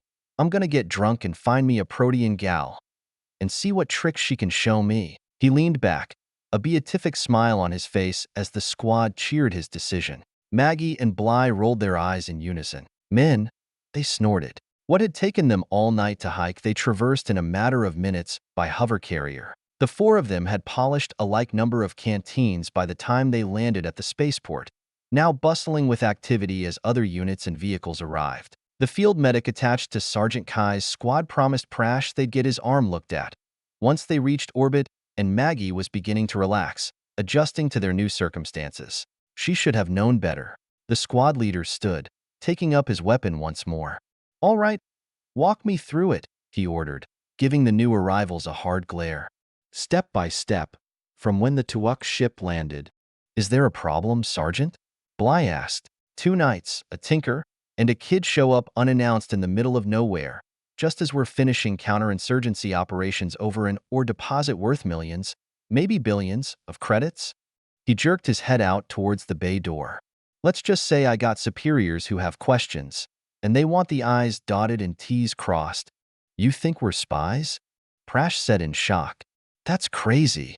"Crazy or not, we're still doing this," he said. "Now, this will go a lot faster if you cooperate. If it's like you say, we can wrap this up in short order. If not," he shrugged, "then things get complicated." Diggs bared his teeth and glared at the Valkyrie, growling like he had with the Azza. "Don't, little man," Kai said as a warning. "I know what you're thinking, and you ain't fast enough." Maggie squeezed his shoulder, hard enough to get the boy's attention. "We'll cooperate," she said. "Glad to hear it," he replied, before easing back somewhat. "Look, I'm not the bad guy here. I'm just doing my job." "Yeah, where have I heard that before?" Prash snorted as he rose to his feet. "I'll bet you said the same thing to the locals." "Prash, that's enough," Bly admonished him. "Once we show him the dead tuuk and Juna's grave, that will prove we're him telling the truth." She bobbed her head in apology. "Forgive us, Sergeant. We've been through a rather trying ordeal." "It's all right," Kai said after a moment, as he faced off against the Sixium. "Not all of us have the luxury of choosing our battles," the sergeant said aloud to the group, though his full attention was on Prash himself. "And yeah, sometimes we take contracts that might turn your stomach, but at the end of the day," he leaned in, his nose almost touching the knight's, "we do what we have to survive. 'Cause it's a hard old universe, and it doesn't give a flying fuck about us." He turned on his heel and marched down the ramp, leaving Prash speechless, as the rest of the gathered around the quartet to provide encouragement. Ensuring she had a firm grip on Diggs, Maggie paused for a moment by the knights. "Little tip, don't piss off the people who have all the guns," she told them, shaking her head, before leading the boy outside. The young knight bowed his head to his mentor. "My apologies, Troisième," he said with reverence. "I let my anger take hold of me, as do we all, from time to time," she sighed, placing a hand on his arm. "All we can do is learn from our mistakes and strive to do better." Bly offered him a brief smile and received one in return. "Come, let us ease the concerns of our hosts," she told him, as they walked down the ramp to join the others. It took more than an hour to put Sergeant Kai's questions to rest. The dead tuuk lay where it fell, covered in the dust and dirt blasted free by the ship's sudden departure. The Valkyrie towed the corpse with his boot, but performed no other examination. The mercenaries showed Juna's grave the proper respect, removing their helmets and bowing their heads, as the knights said a brief prayer. Maggie relented and allowed Diggs to scale the same building he had before, soon joined by Kai and his corporal, though they required climbing gear to mount the structure. The boy bounced back quick after getting rehydrated and fed and was glaring daggers at them both before scampering back down, with the tinker holding her breath the entire way. She wasn't sure which had worried her more, the possibility he might fall, or that he would try to shove the Valkyries over the edge. Whatever bonhomie that had existed between the two groups was nowhere to be found when Kai approached the group at last. His demeanor had changed though. Removing his helmet, he appeared almost apologetic. "Look, we had to know," he said in acknowledgement, "but you have to admit, you showing up way out here is odd." Maybe not, Maggie said after a moment. Was this little revolution you were puttin' down declared? Of course, the Valkyrie nodded. Posted and bonded, per SOP. Well, there you have it, she continued. I don't know what kind of deal the bugs made with the Azazak, but I ain't surprised they wanted to get rid of us soon as they could. Just how far is Aacom from here, anyway? Kai furrowed his brow as he dragged out a handheld mini-comp and punched up the data. 6 light years, give or take, he said after a moment. Any Terran settlements that reach closer? She continued. That took more searching, but in the end, he shrugged and put the device away. It doesn't look like it, he said at last. You think they looked for the nearest bunch of humans to dump you with? I do, she agreed. It fits considering how much they hate us. 6 light years is nothing to them. They must have seen your bond on the net, plotted the course, and brought us here. Who knows, maybe they were even going to let us have our stuff back. But when that bug went rogue, the sergeant nodded. That you saved them the trouble of doing it themselves is likely the only reason you're still breathing, he agreed, before looking to Bly. You kill most aliens, unless you're getting paid to. They usually end you quick, so I've been told, Bly concurred, glancing back at Maggie. Sighing, Kai put the helmet back on his head. Transport ship will be here soon. The offer to take you to Freya stands, if you're still interested. I'm sorry about all this. It's all right, Sergeant, Bly smiled. We understand.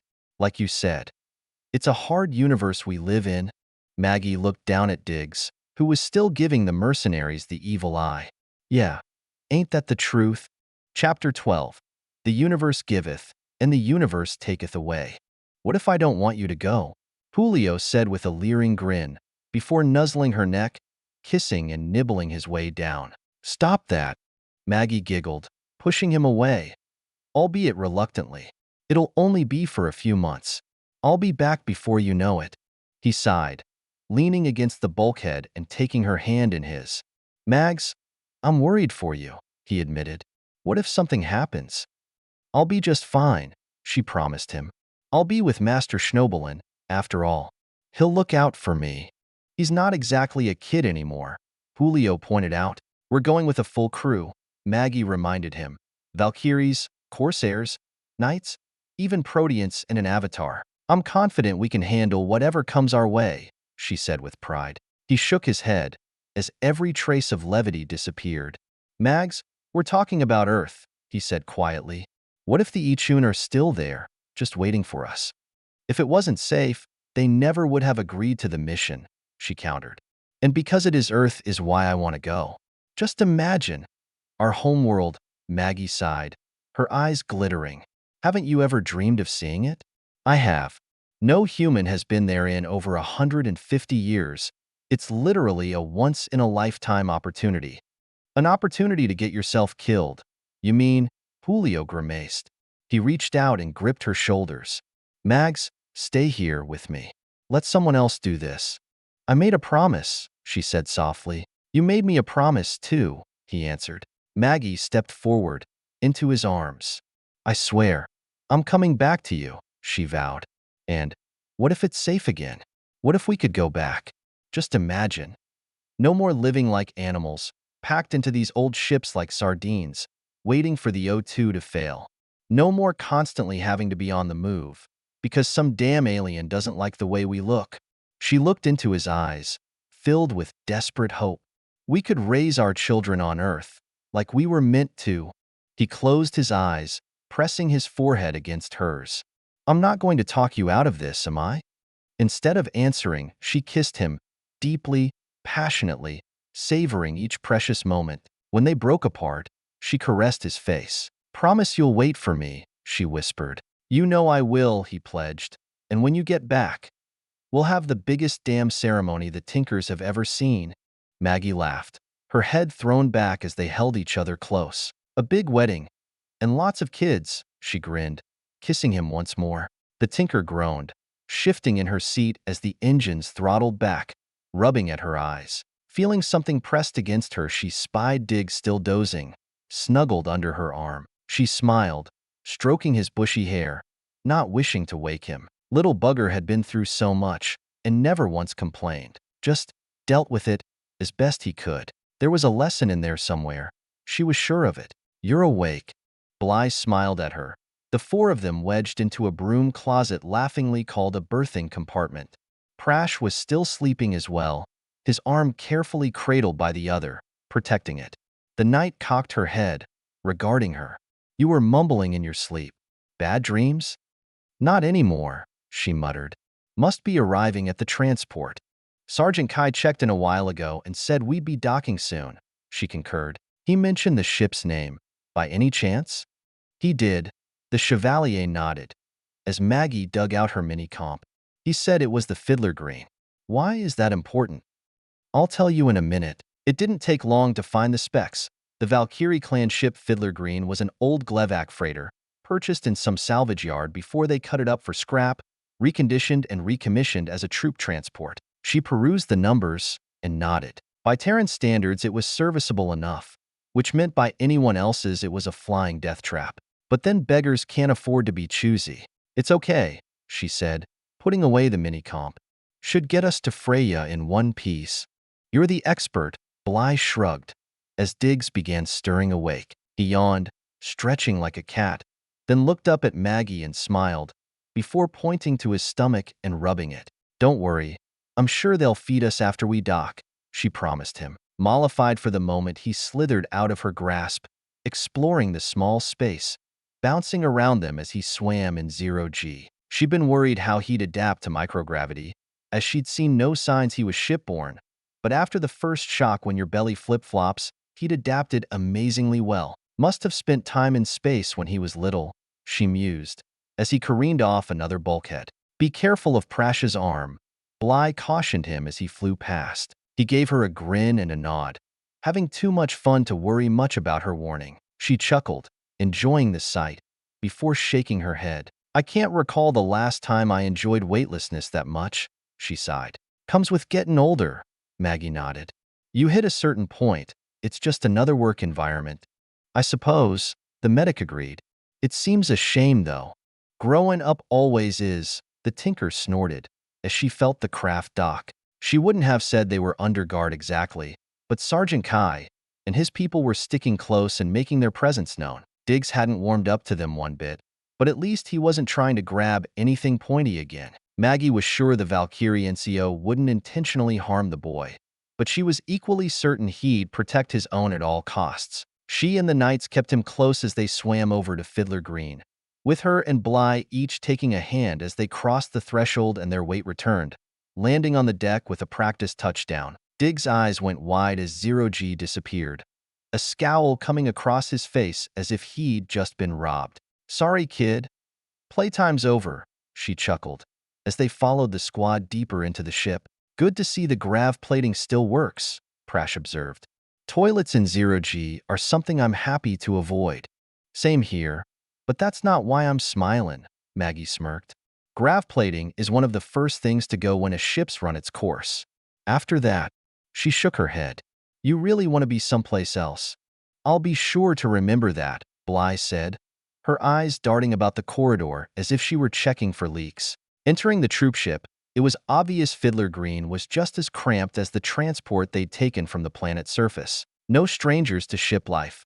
Maggie and the others automatically hugged the starboard side bulkhead as they moved towards the bow while sternward traffic stayed portside, an ancient convention that predated the diaspora. Keeping a firm grip on Diggs' shoulders as they were shuffled to their next destination, Maggie couldn't help but notice the looks they were getting from the other Valkyries. Not hostile, exactly, but definitely aware. The aging troopship was a frontal assault on the senses, as a host of sights and sounds and scents swooped in from every angle. The most powerful odor was unwashed human, but her practiced nose picked up traces of grease and coolant, as well as the remnants of the previous meal, both before entering the digestive system and after, as well as the odd exotics that were harder to pin down. The bulkheads and overheads were a riot of color, layer upon layer of art and graffiti. Some were quite impressive, and those were generally left unmolested, while others were often crude and pornographic. She picked up snippets of dozens of conversations as they passed, along with a cacophony of music of every description. Old classics from Earth, slam metal, synthopop, haunting alien melodies from across the Perseus arm, blending together to create a wall of noise. It was a sensation she remembered well, though Diggs was twisting and turning this way and that, trying to see everything all at once. The boy was on edge, and Maggie tightened her grip to keep him from bolting. After several more minutes of working their way through the congested passageways, Kai ushered them into another tiny space, little bigger than the one they'd left. We had to do some swapping around, but you'll be bunking here with myself and Corporal Oaks, nodding towards a muscular redhead sporting a cropped mohawk who was busy stringing up extra hammocks. The corporal looked over her shoulder. Runa, she said by way of introduction. They'd seen her on the planet, of course, but hadn't been formally introduced. A pleasure, Bly replied, eyeing the crowded space. Been a while since I was shipside, she admitted. Guess I got used to planet-side ideas of space. Better getting used to it, Kai advised, since we're packed to the gills. Fiddler wasn't built for living cargo before the refit, and it hasn't got much better since, he shrugged. Diggs glared at the sergeant yet again as Maggie sighed. It's okay, little man, she told him, getting down on one knee. I know we got off to a crappy start, but we're safe here, I promise. She wrapped her arms around him, hugging him tight, before pulling away and gazing into his eyes. His expression could best be described as suspicious, but he nodded at last. That's a good lad, she smiled, bopping his nose, making him smile for a moment. Hey, kid, Runa spoke up as he turned to face her. Bet you ain't seen this before. In her hand she held several items, a dagger, an ammo magazine, a handheld communicator, and a polished stone. With a flick of her wrists they were airborne as she began juggling them with a grin. No minor feat, considering the confined space. Diggs stared at her in amazement, utterly mesmerized, while she tossed the objects around with finesse. I don't get to show off much, the corporal explained, 'cause they've all seen it already. Even the knights were clearly impressed as she changed up her routine, tossing them behind her back or grabbing one midair and shoving it into Diggs' face before throwing it in with the others. Maggie herself was beaming as Runa went through her routine, ending with a big finish as she caught the objects one by one, saving the dagger for last, grabbing it by the blade and hurling it into a target pinned up on the bulkhead, quivering as it sunk deep into the wood. Bravo, Bly laughed, clapping at her performance as the young corporal took a bow, while the others joined in, though with his broken arm Prash had to settle for a loud whistle. Diggs was confused at first, but he quickly grasped the essentials and joined in the applause, smacking his hands together with a wide grin across his face. Thank you, she chuckled, yanking the knife from the board. I do so love an appreciative audience. The corporal knelt down until she was eye level with the boy. Especially little cuties like you, she grinned, poking his chest before she commenced tickling him. Diggs started wriggling and writhing in a feeble attempt to escape the onslaught, but his giggles betrayed his true feelings on the subject as the others looked on in wonder. That's the first time I've heard him laugh, Maggie said softly, as the pair in question froze before looking up at her. Really? Runa said, surprised. The tinker nodded. It's a long story. I'll fill you in later. I look forward to hearing it, she answered, before looking back at the boy. So, you picked out something yet for Remembrance Day? She asked him. Diggs stared at her in confusion, before turning to Maggie. I don't think he's been to Rendezvous before, she said after a moment, as she pulled out her mini-comp, accessing a file as she handed it to him. You pick something you want to remember from all these pictures, she explained, scrolling through the images, and then we'll add it to this big wall with all the other pics folks have chosen. She showed him how to sift through the photos, and within minutes he was having the time of his life, sitting beside Runa and staring wide-eyed at one snapshot of old Earth after another. With the boy now occupied, she crooked her finger to Sergeant Kai, motioning him outside. He raised an eyebrow but followed her out into the corridor, closing the hatch behind them. Maggie made certain they were out of earshot before speaking up. You and her, are you? The tinker left the question dangling. No, he replied, shaking his head. We've bumped uglies before, but not since she made corporal and got transferred to my squad. You don't screw family. Colorful, she snorted. But I get it. Look, when we get back inside, you might want to invest some time in making peace with Diggs, or you're likely to get shanked in your sleep. Duly noted. But if he comes at me with a weapon, Kid's gonna get hurt. Maggie's demeanor turned dark and cold. Now listen to me. That kid has seen more shit than you have. So how about you give him some space? In case you hadn't noticed, space is in short supply around here. Kai fired back. This is a Valkyrie ship, so he needs to adapt to us, not the other way around. Damn it, he's just a boy, she shouted. I found him dying in an alley, and it was a fucking miracle Bly saved his life. Maggie stepped in close, nose to nose, jabbing her finger into his chest. I'm telling you now, back off, or I swear by all that's holy I will end you. A hard look came across her face. I can take anything apart, including you. He cocked his head for a moment. You know, I believe you. Kai ran his hand across his scalp and shrugged. I realize he's pissed we gave you a hard time when we met. I don't hold that against him, and I'll try to meet the kid halfway, but the rest is up to him. It took less than 5 minutes for Runa to make friends with him, she snapped. You telling me you can't do the same? I don't juggle. For fuck's sake. Think of something, Maggie snarled, exasperated. Try using that head of yours for something other than keeping your ears apart. She glared at him, hands on her hips. You can start with getting us some chow and no damn field rations. Real food. Kai rolled his eyes. I can see this is gonna be a fun trip, he muttered, as he tromped off towards the mess deck. Chapter 13. The easy way is always the hardest. Hand me that wrench. No, the other one. Diggs stared at the toolkit for a moment before setting down the tool he'd chosen and picking up another, holding it out to her for inspection. That's it, Maggie grunted, wiping the sweat from her brow as he placed it in her hand. The muggy air was getting to her, which was the whole reason they'd asked her to help with repairs. Fiddler cooling system had gone on the fritz, and it had taken them hours to track down the problem. Hours in which the temperature had climbed steadily. The last time she checked they were at 40 degrees, and until they got the system repaired that number was going nowhere but up. She took a second to fan herself, struggling to breathe, before reaching into the bowels of the coolant system and attacking the bolt holding the malfunctioning subassembly. Once that was removed, they should have no problem swapping out the fried circuit board, allowing them to reboot the system and start venting off the waste heat. Murphy had appeared in spades this time.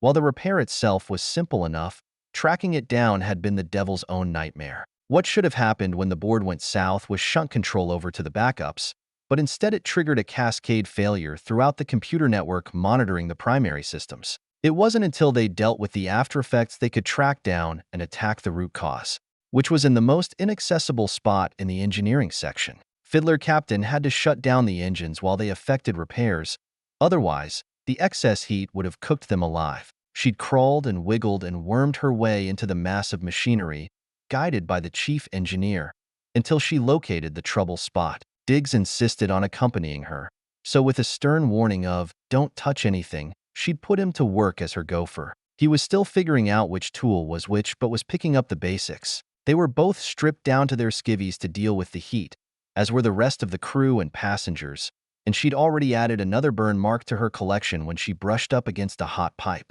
Locking the wrench into place, she struggled against the bolt. Come on, you little bastard, she snarled, putting as much torque on it as she dared, not wanting to snap off the head. If she had to drill the damn thing out, they'd be here another hour minimum, and they were all running out of clothing to remove. Maggie felt the bolt give, managing a quarter turn before it froze up again. Damn it, she muttered, setting down the wrench and massaging her arm before looking back towards Diggs. Water, she panted, as he handed over the plastic bottle. She drank deep, splashing some on her face and chest, before handing it back and picking up the tool for a second attempt. Make sure you drink some too, she reminded him, as she got back to work, straining once more against the stubborn bolt. Bit by agonizing bit, she worked it loose until she could remove it with her fingers. Rust had caked the threads, something she'd have to address before reassembly. Pry tool, she told Diggs, holding out her hand. That one he managed the first try. Thanks, Maggie acknowledged, wedging it in and popping free the retaining plate that held the circuit assembly. It landed beside her with a clatter, startling Diggs, but her attention was on the board she needed to remove. Maggie, how's it going? I need an update. The communicator squawked. The tinker groaned, grabbing the box. I just got the plate off, she snapped. Gimme 10? No, make it 15 minutes, to swap out the board and soak the bolt before I reinstall the assembly. I'll call you when it's done. She tossed the communicator aside, shaking her head. Zubin LaCroix was chief engineer on Fiddler, and he'd asked for her help. They'd never met before, but knew each other by reputation, and she'd checked in with him her second day on board as a courtesy. His skills were solid, even if he was a fussy bitch. He'd asked if Diggs was her apprentice, and she hadn't bothered to correct him. "Hand me that jar," she told the boy, pointing at the container holding the rust remover. A few minutes of soaking, plus rotting out the threads in the chassis to clean off the crap, and they'd be done. Diggs passed it over before she cracked it open and dropped in the bolt. A quick glance to make sure the chemicals were dissolving the rust, before closing it back up and setting it out of the way. "All right, let's get that board out." She was just reaching up for the assembly when she heard the all-too-familiar groan of metal being pushed past its limits. "Diggs, get clear!" she screamed, as 100 kilos of machinery broke free and dropped on top of her. The only reason she wasn't crushed was because she was lying on her back with her arms raised, giving her just enough time to grab the hunk of metal as it came crashing down. Years of working with her hands, hammering out dents the old-fashioned way, had given her greater upper body strength than most women, but 100 kilos was still 100 kilos. Maggie oofed as it landed on her chest, her biceps straining to push back even as the weight settled on her ribs, squeezing the air out of her lungs. "Oh, fuck. I'm gonna die," her mind whimpered, though only a wheeze escaped her lips. Maggie pushed back against the block with everything she had, giving herself only a momentary reprieve, just enough to suck in a bit of oxygen before looking to the boy. Instead of escaping, he'd stayed put, his scrawny arms joining hers to pull at the hunk of metal, only for his efforts to make no difference. She had one chance to survive this, and it was a gamble. She still had just enough air in her lungs to get out a single message, so Maggie locked eyes with the boy and gasped, "Get help," as the frame sank another half-centimeter. She felt her ribs creak as Diggs shook his head, refusing to leave her side, as he twisted this way and that, looking for something, anything, to save her. A heartbeat later, he darted away, and Maggie closed her eyes and resigned herself to what was coming, even as her brain howled for life-giving oxygen. If he got help in time. Her eyes snapped back open as she heard a clunk next to her ear.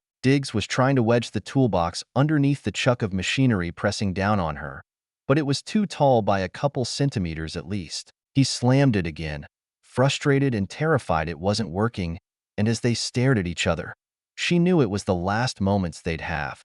"I'm sorry, kid. I'd hoped to find your kin, and I wish you didn't have to see this." Diggs pulled at his hair as he tried to think of a way to save her, when in a flash he yanked open the toolbox, tearing through the widgets until he found what he was looking for, snatching out the crowbar and slamming the lid shut. Shoving the tip under the block pressing down on her, he used the toolbox itself as a base, gripping the far end of the metal bar and throwing his entire body weight on it.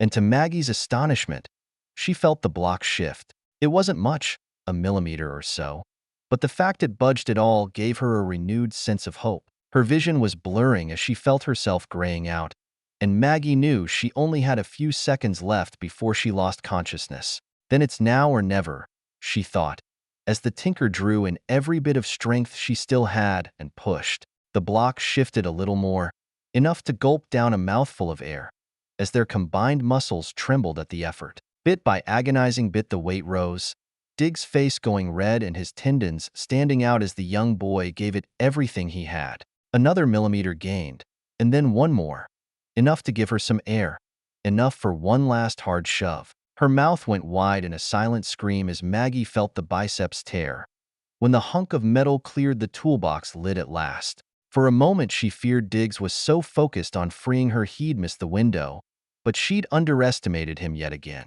With a war cry worthy of the Valkyries themselves, he kicked the toolbox with his naked foot, budging it just enough to jam it under the machinery and take the weight off her at last. Gasping for every ragged breath, Maggie squirmed out from underneath the block, her biceps on fire as she freed herself. Diggs was beside her once he saw she was clear, tugging at her armpits to get her away from danger. The pair crawled and wriggled clear as she sucked in lungfuls of wonderful oxygen, before hugging the boy to her with clumsy arms.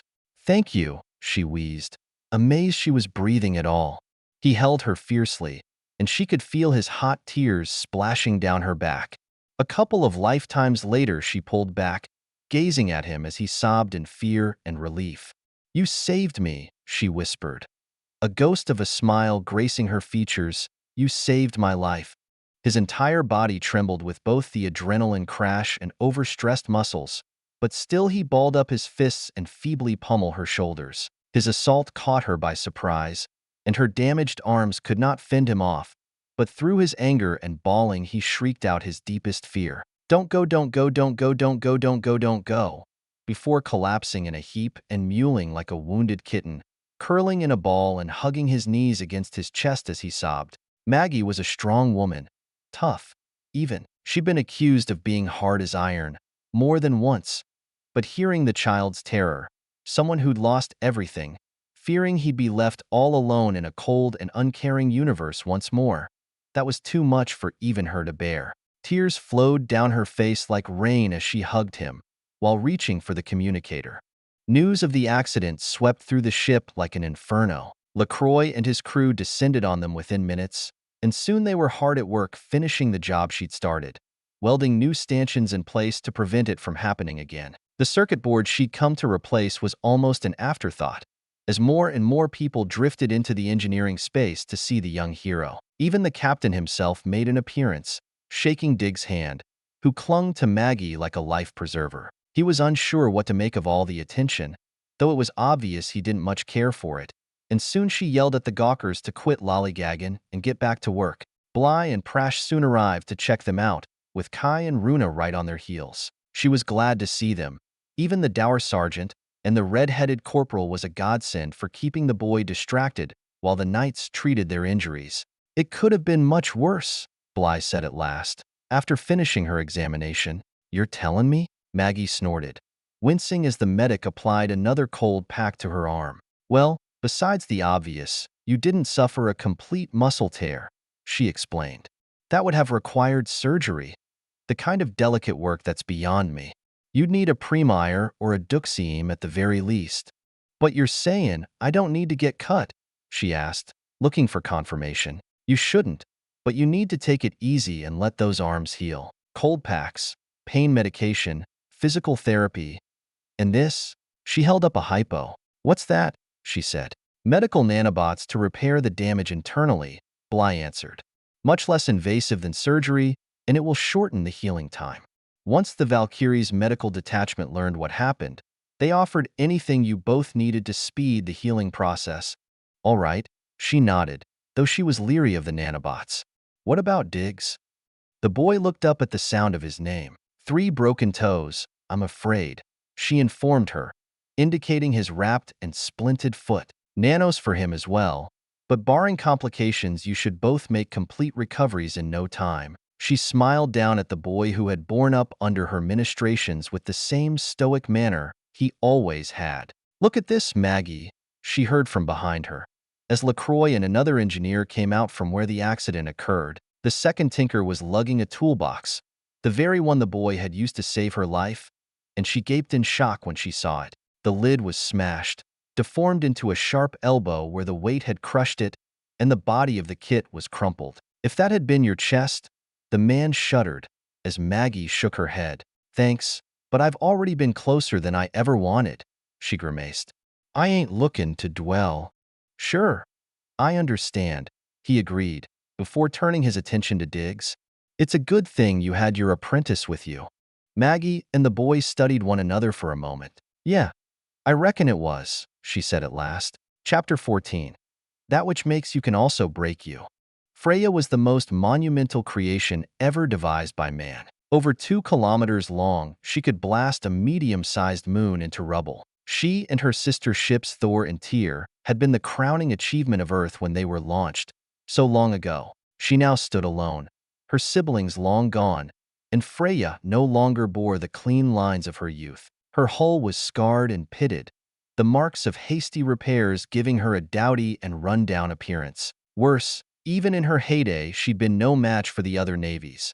Beside a 2 of his Aacom battlecruiser, she looked like one of its runabouts. In a straight-up fight against almost any other species, she wouldn't last long. But if there was any place in the universe that could still be called the hub of human civilization, it was here. It had been years since she'd set foot on the old girl, and Maggie approached the reunion with a sense of excitement and trepidation. With rendezvous almost upon them, the ship would be packed to the gills, and there were bound to be those who would know her on sight, more than happy to bow and scrape to the great Lady Maggie Al-Hajjah. Her face twisted in a grimace as she imagined those unwanted encounters. Maybe she could cover her face or something.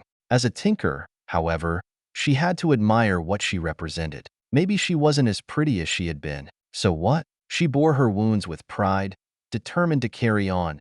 And if that didn't symbolize post-diaspora mankind, she didn't know what did. And perhaps she needed this homecoming. On some level, she'd stayed away from her own kind for decades, unwilling to succumb to their demands of how they felt she should behave. Maybe it was time to make peace with the past, as best she could.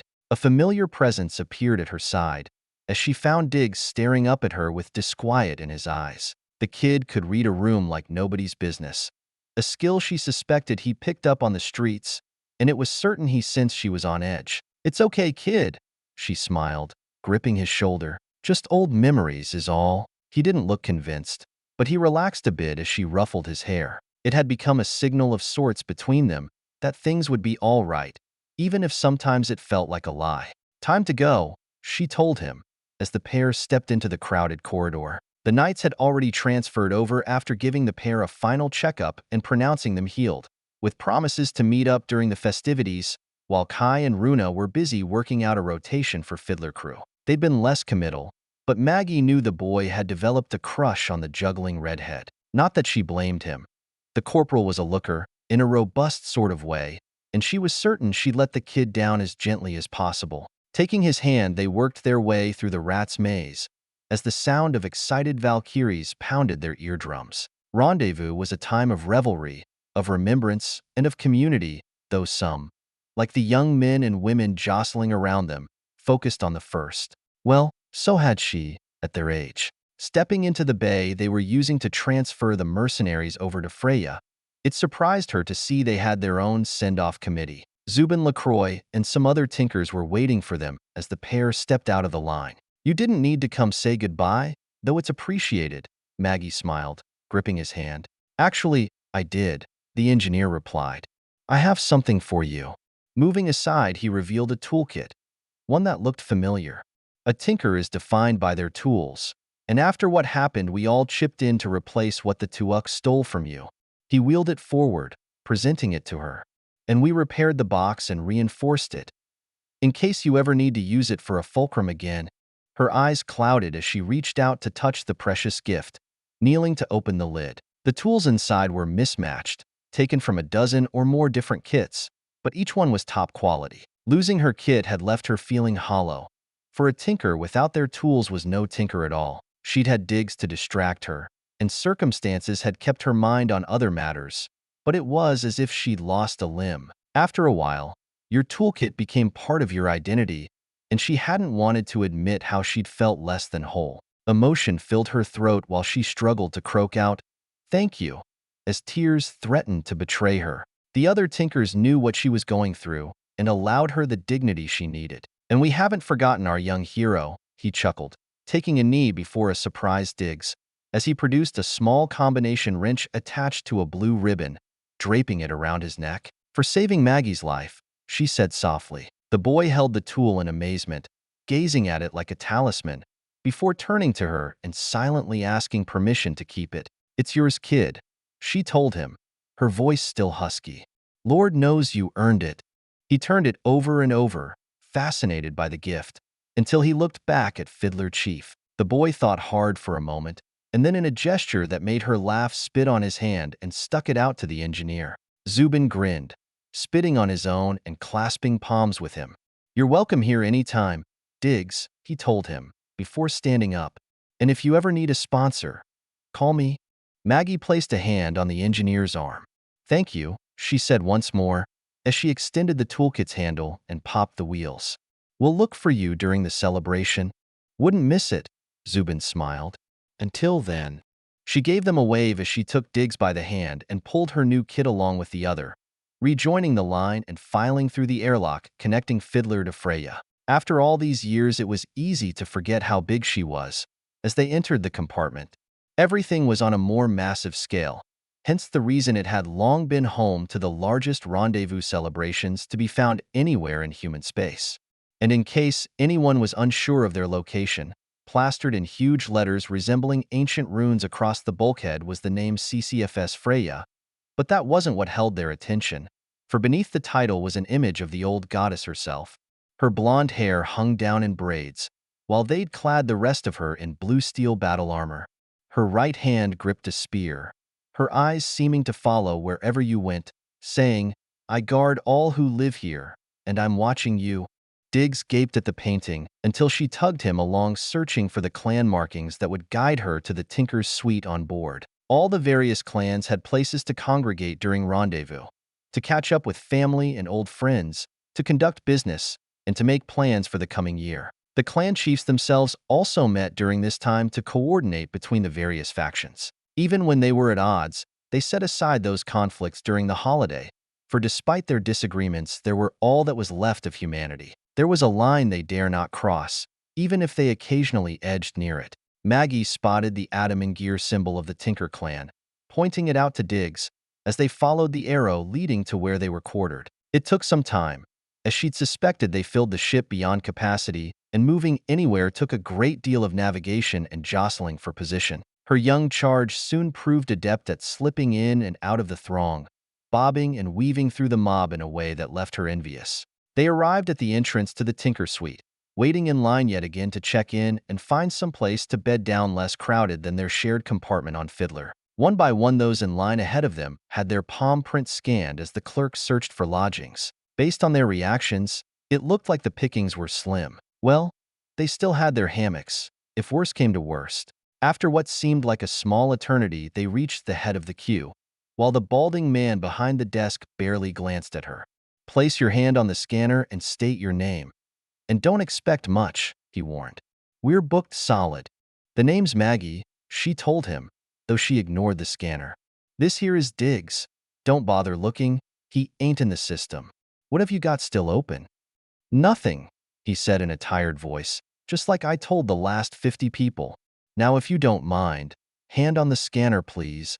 She was about to fire back a hot retort when a thought occurred to her. She'd avoided the scanner since she knew when they checked her prints the whole damn clan would start treating her like long-lost royalty.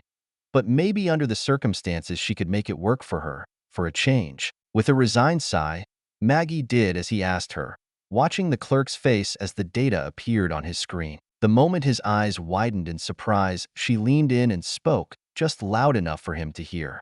"I'd like to keep this between us, understand?"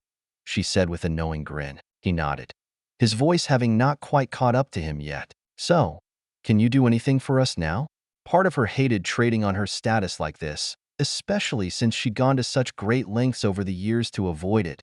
But damn it, her feet hurt, and she had a kid to look after. Sometimes you had to compromise your principles to get by. The man nodded once more, typing. Moments later, her mini-comp pinged as it received new information. "We were holding a space for any last minute."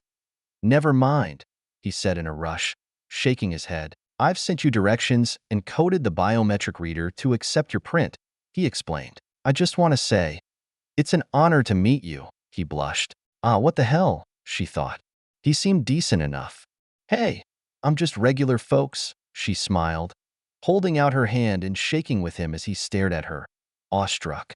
"Think you could code my young friend's print too?" "Oh, certainly," he nodded, eager to help as he peered down at Diggs. "Just place your hand on the scanner, please." It seemed Diggs had been paying close attention, as he did as he asked him without prompting. It took less than a minute to scan him as well and add it to the access roster. "There you go, all set," he said, before taking a deep breath and asking, "If I may, what's it like?" She knew what he wanted to hear. He was no different than Prash and Juna, or 1,000 others before him. They all wanted to know from the one who'd seen it for herself what the homeworld was like. And they all wanted to believe in the fairy tale. The truth would crush him, and she wasn't in the mood to break his heart. "Like nothing you can imagine," she shrugged, giving the clerk a wave as she and Diggs headed off to find their room. The room he had assigned them wasn't much bigger than the compartment they'd berthed in on Fiddler, but this one they didn't have to share. Better still, it had an actual bed, with linen and everything. Maggie was sorely tempted to just peel down, crawl under the covers, and not move for a week. But one look in Dig's eyes told her that plan wasn't going to fly. He wanted to explore, and she couldn't blame him. A ship like this for someone his age screamed adventure. So she dumped off her new toolkit and took him in search of the mess hall. The day before rendezvous official start, the food would be bland, as they'd be saving all the good stuff for the celebration. Making do with a simple porridge and fortified shake, they went off in search of the sights. Even a ship the size of Freya consisted mostly of corridors and compartments, each looking a great deal like the next. They'd reserved the larger spaces for the festivities and roped off, so she headed for the observation deck. Most human ships were metal tubes, without viewports, but they had built the old battleship in Earth orbit with technologies that were no longer available. It would be crowded. It always was, but she knew he'd appreciate the view. Working their way through the crowd, they squeezed into a spot in front of the massive bay window. She recalled the transparent material was several meters thick, made of some specialized polymer they were no longer capable of producing, able to withstand a direct hit from an errant chunk of rock or piece of shrapnel. A massive blue-white star blazed in the distance, and Diggs pressed his nose against the glass, staring at the celestial object in awe. "Wonder where we are," she wondered aloud, pulling up the data on her mini-comp. She hadn't thought to ask earlier, though it was tradition to seek an out-of-the-way port for the celebration, generally an uninhabited system. The answer popped up immediately. Beta Canis Majoris, she mused. She didn't recognize the name. Unless it was inhabited, there were just too many to remember. Also known as Almurzum, the Herald in the Old Tongue, there was a string of alien names behind it, but she didn't look at those. Who gave a shit what the Limiodria called it? She glanced down to find the boy wasn't listening. Maggie shrugged and put away the mini-comp, focusing on the view as he was. Spending his life planet-side meant he never seen a sight like this, and it was obvious it fascinated him. It was an impressive sight, she had to admit, and part of her wondered when she'd lost the innocence that allowed him to just watch a ball of plasma in awe. The answer came to her. The same voyage where she'd lost everything else. She stroked his hair as he watched the star, dreading what would happen if she ever found his people. Chapter 15. When life hands you lemons, make lemonade. Come on, lazybones, rise and shine. Don't want to miss out on the shindig, do you? Diggs stared at her in confusion, as he was already up. Maggie laughed, tossing him a set of clothes she'd snagged during their sightseeing the day before. Put those on, she told him, while grabbing her own. Their outfits were almost identical, simple white long shirts and trousers, made with synthetics and loose, with a pair of cheap sandals to complete the ensemble. They dressed quickly, though getting him to leave behind his precious wrench was a bit of a struggle, before she knelt to speak. Today is about having fun, she smiled. It might seem a little crazy, but it's okay. You're safe, and so am I. So just enjoy yourself, all right? Do what everyone else is doing, and you'll be fine. The boy nodded, smiling back. She'd toyed with walking him through the day's festivities, but she didn't want to take from him the joy of discovering the celebration of life for himself. There were some things she'd have to explain later, as each day of rendezvous highlighted different events, but for now it was time to get the party started. They started with a light breakfast, and Freya's cooks had done themselves proud. A variety of fruits from across the Perseus arm awaited them, and she snagged a few tasty treats she recognized. There was a selection of breads and meats, and she almost staggered in surprise when she spotted a serving dish piled high with scrambled kaga eggs. Supposedly they were a near match for the kind eaten on Earth, but who could say for certain anymore? All she knew is that she'd loved them ever since she was a girl, and seeing the mound of red protein brought back memories. Serving for them both, she ladled on an extra helping of those before they took a seat in the crowded mess and dug into their meal. Diggs was tucking it away like nobody's business, and she realized he'd filled out since she'd found him in that alley. He noticed her staring and gave her a sloppy grin, enjoying the food, before going back to plowing through the menu. Maggie ate slower, saving the tastes and textures, thinking back to other celebrations and times gone by. Once breakfast was out of the way, it was time to find a good spot for the official kickoff of rendezvous. Helpful signs abounded to direct them, as the pair made their way to one of the cargo holds, only to bump into a young woman who seemed to have planted herself in the middle of the corridor. Maggie began mumbling an apology, only for the female to turn around and beam down at Diggs. "Well, hello there, you," she purred, raising hackles down the tinker's neck. "I'll bet you've never seen this before." She smirked, giving her a wink before rippling, her body seeming to reform itself before her very eyes. Within just a few seconds, Diggs' jaw dropped as he stared at two identical versions of his guardian, while the original growled at the duplicate. "Back off, Protean," Maggie snapped. "You know the rules. No recruiting till they're old enough to choose for themselves." Her doppelganger laughed, even as her body rippled once more, resuming its original form. "It's never too early to plant the seed," she chuckled, pointing towards a nearby hatch decorated with their clan symbol, a rising phoenix. "If you change your mind, stop by any time. Don't hold your breath," she muttered, steering Diggs away from the shapeshifter who stared at the women until they rounded a corner and were out of sight. Spotting his frank curiosity, she bowed to the inevitable. "When you're older, if you want to go that route, ain't nobody gonna stop you," she explained. "But till then, you steer clear of him. Understand?" It was obvious he didn't. Not really. Maggie sighed. "Look, those folks, the Proteans. They take crazy risks, implanting all sorts of alien stuff in their bodies. Sometimes it works, like with that lady. And sometimes it don't. It's dangerous, and there's no telling what you end up like on the other side. So you just stay away, till you can decide on your own." Diggs nodded, willing to accept her judgment. "All right then, enough about that. Time to have some fun." Resuming their trip, they arrived minutes later at their destination, where a crowd was already gathering. They were each handed a plastic bat upon entering, as Maggie guided the boy to one of the several structures scattered around the space, each one resembling a HeWhoLooksSkyward drone, simpler versions of the ones that destroyed Earth. They were squatty, with segmented tentacles and pincers and bulging lenses that resembled eyes, painted with a silver metallic coating. "When we get the signal, you beat the stuffin' out of that thing with your bat," she chuckled, "and get ready for a surprise." Diggs looked at the effigy, then at the bat, before giving her a questioning look. "I'm serious," she grinned, taking a few practice swings of her own. "Trust me, you'll like it." The boy shrugged, swinging his own bat around like he had during his practice sessions with Bly. More and more people filed in until they closed the hatch, followed moments later by a warbling tone like an old-fashioned klaxon. "Welcome everyone to Rendezvous," a voice announced over the loudspeakers. The crowd cheered, raising their bats high in the air as the voice continued. "We've spotted the HeWhoLooksSkyward in this sector, and it's up to you to stop them. So get ready, get set, and attack."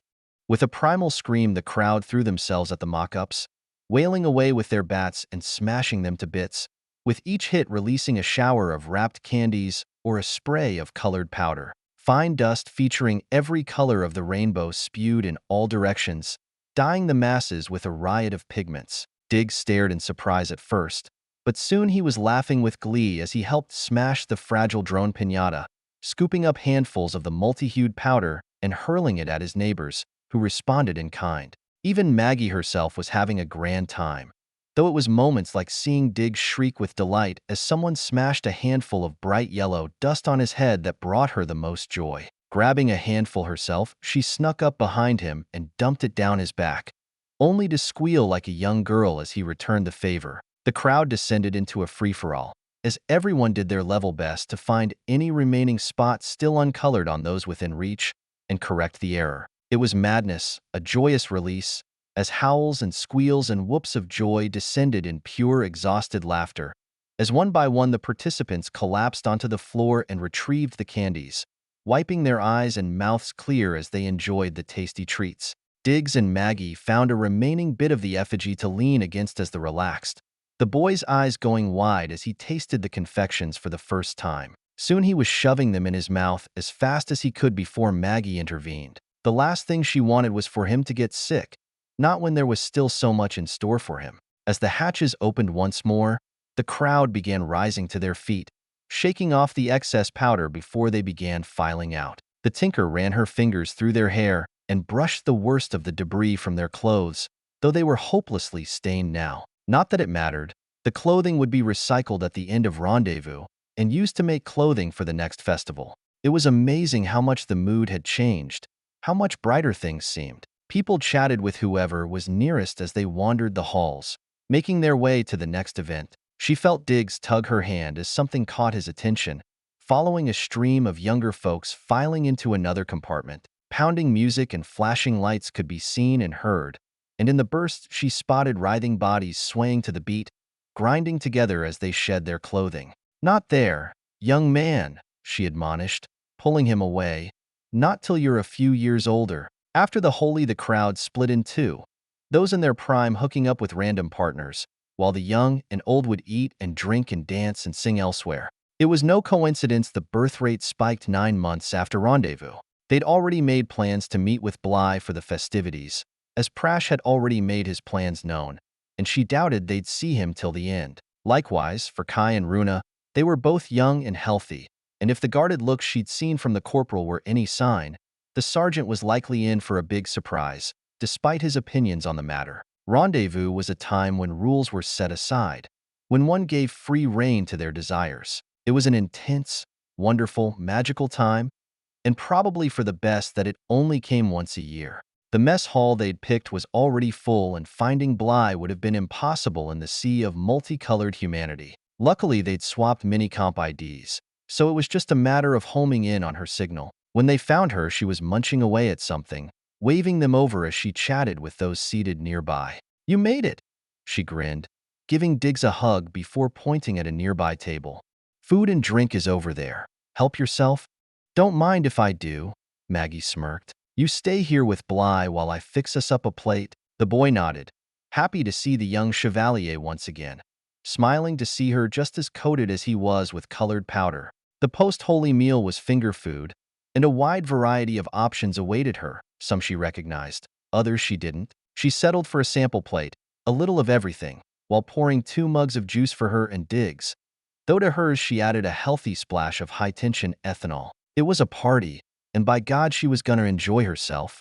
A raised stage at the far end of the compartment had a group of musicians playing something lively with a mixture of instruments, both electronic and traditional, along with something that had to be from some alien race. It looked like a bizarre combination of cymbals and trumpet, but the gal playing it seemed to know what she was doing. Judging by the strange clothing she wore, she was likely a dermist, one of those who'd chosen to live among the aliens. A few attended Rendezvous every year, to recruit as the Protean had tried to. A huge view screen filled one bulkhead, and she spotted an odd mixture of beings having their own little soiree. Avatars then, the uploaded personalities. They often changed their appearances at a whim, and she spotted a few natural humans engaging them in conversation. Any other time of year, they'd likely have nothing to do with each other, but then Rendezvous was special. The yearly truce kept things from getting out of hand, mostly, and was the glue that kept this fragile coalition in one piece, despite the infighting. Returning to the table, she set down the plate between them and handed Diggs his mug, while taking a healthy swig from her own. The alcohol warmed her belly and relaxed her mind, as she and the medic got caught up, while others in the space danced. This had always been her favorite part of Rendezvous. Well, except when she discovered sex, where she could sit back and just be.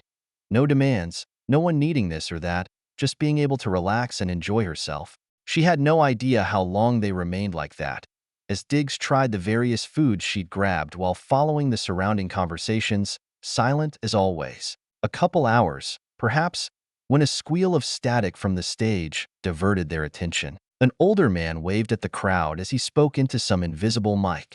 "Hey everybody, I hope you're all enjoying yourselves?" A roar of approval answered back, as he grinned from ear to ear. "Glad to hear it. To all our guests, I want to welcome you to Freya and this year's Rendezvous. Now I know you've all been waiting for this. It's been a favorite since before I was a lad. So without further ado," his voice trailed off as the band played the opening notes to the song everyone loved when their host sang. "When your shipment needs protecting, to a dark and distant star, the Corsairs stand to fit the bill, once you pry us from the bar. But when our ships are shot to hell, you greet us with that song." The entire crowd joined in, drowning out his voice as they shouted out the last line. "Move along, you filthy Terran, move along." Laughs and smiles were all around the space as a woman stood to take up the next refrain. When your subjects start acting out, or the neighbors cause a stir, you'll hire on us Valkyries, with the hope we will deter. But as we count our casualties, you appear amidst the throng. Move along, you filthy Terran, move along. The tune fascinated Diggs, as everyone craned their necks around to see who'd take the next stanza. Much to their surprise, Bly stood up, with a strong contralto. When PR requires charity, to give to those in need, you ask the Knights Hospitaller, knowing that is our creed. But when your plight is over, you bang that familiar gong. Move along, you filthy Terran, move along. People were now clapping in time with the music, as a young lad, not much older than Diggs, climbed up on a table, belting out in a sweet tenor, while Maggie gave the knight's arm a squeeze as she sat back down. When the core is glowing hot and your ship begins to burn, you'll cry out for a tinker before that point of no return. But even when we save your hides, still you say we don't belong. Move along, you filthy Terran, move along. A wall of sound came from the view screen as the odd-looking figures sang in chorus. When there's data you need to have, documents you want to steal, you'll send out for an avatar to learn what they conceal.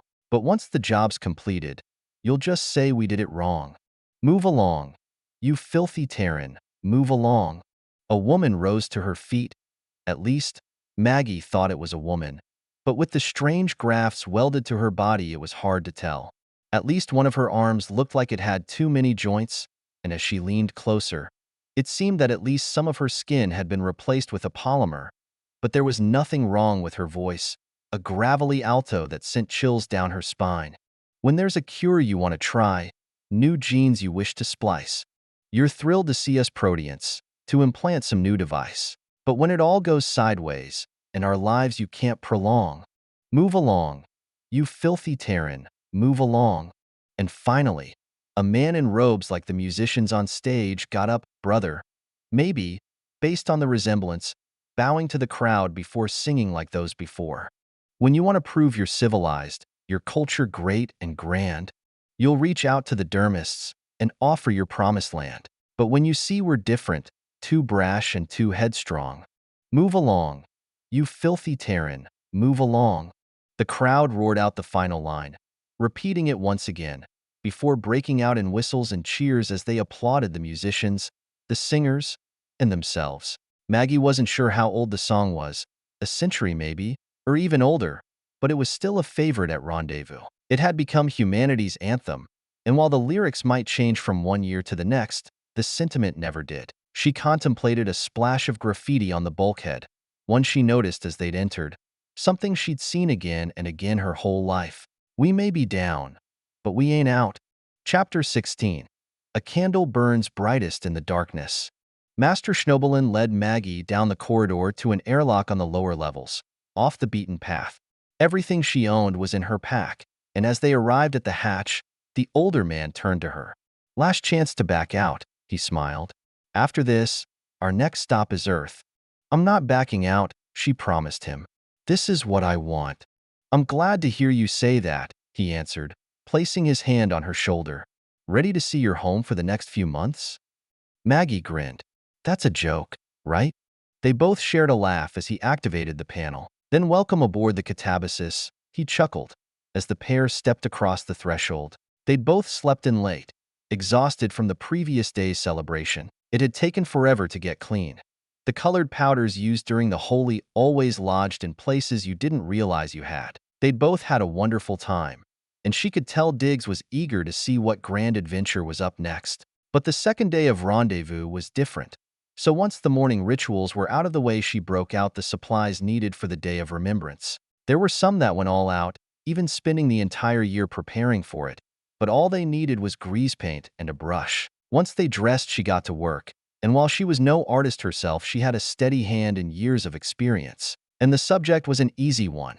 A simple skull mask painted on each of their faces, a white base coat to start, black circles around the eyes, a pair of triangles on the nose, and a stitched line across the mouth, going from cheek to cheek. She did her own makeup first, to give Diggs an idea what to expect.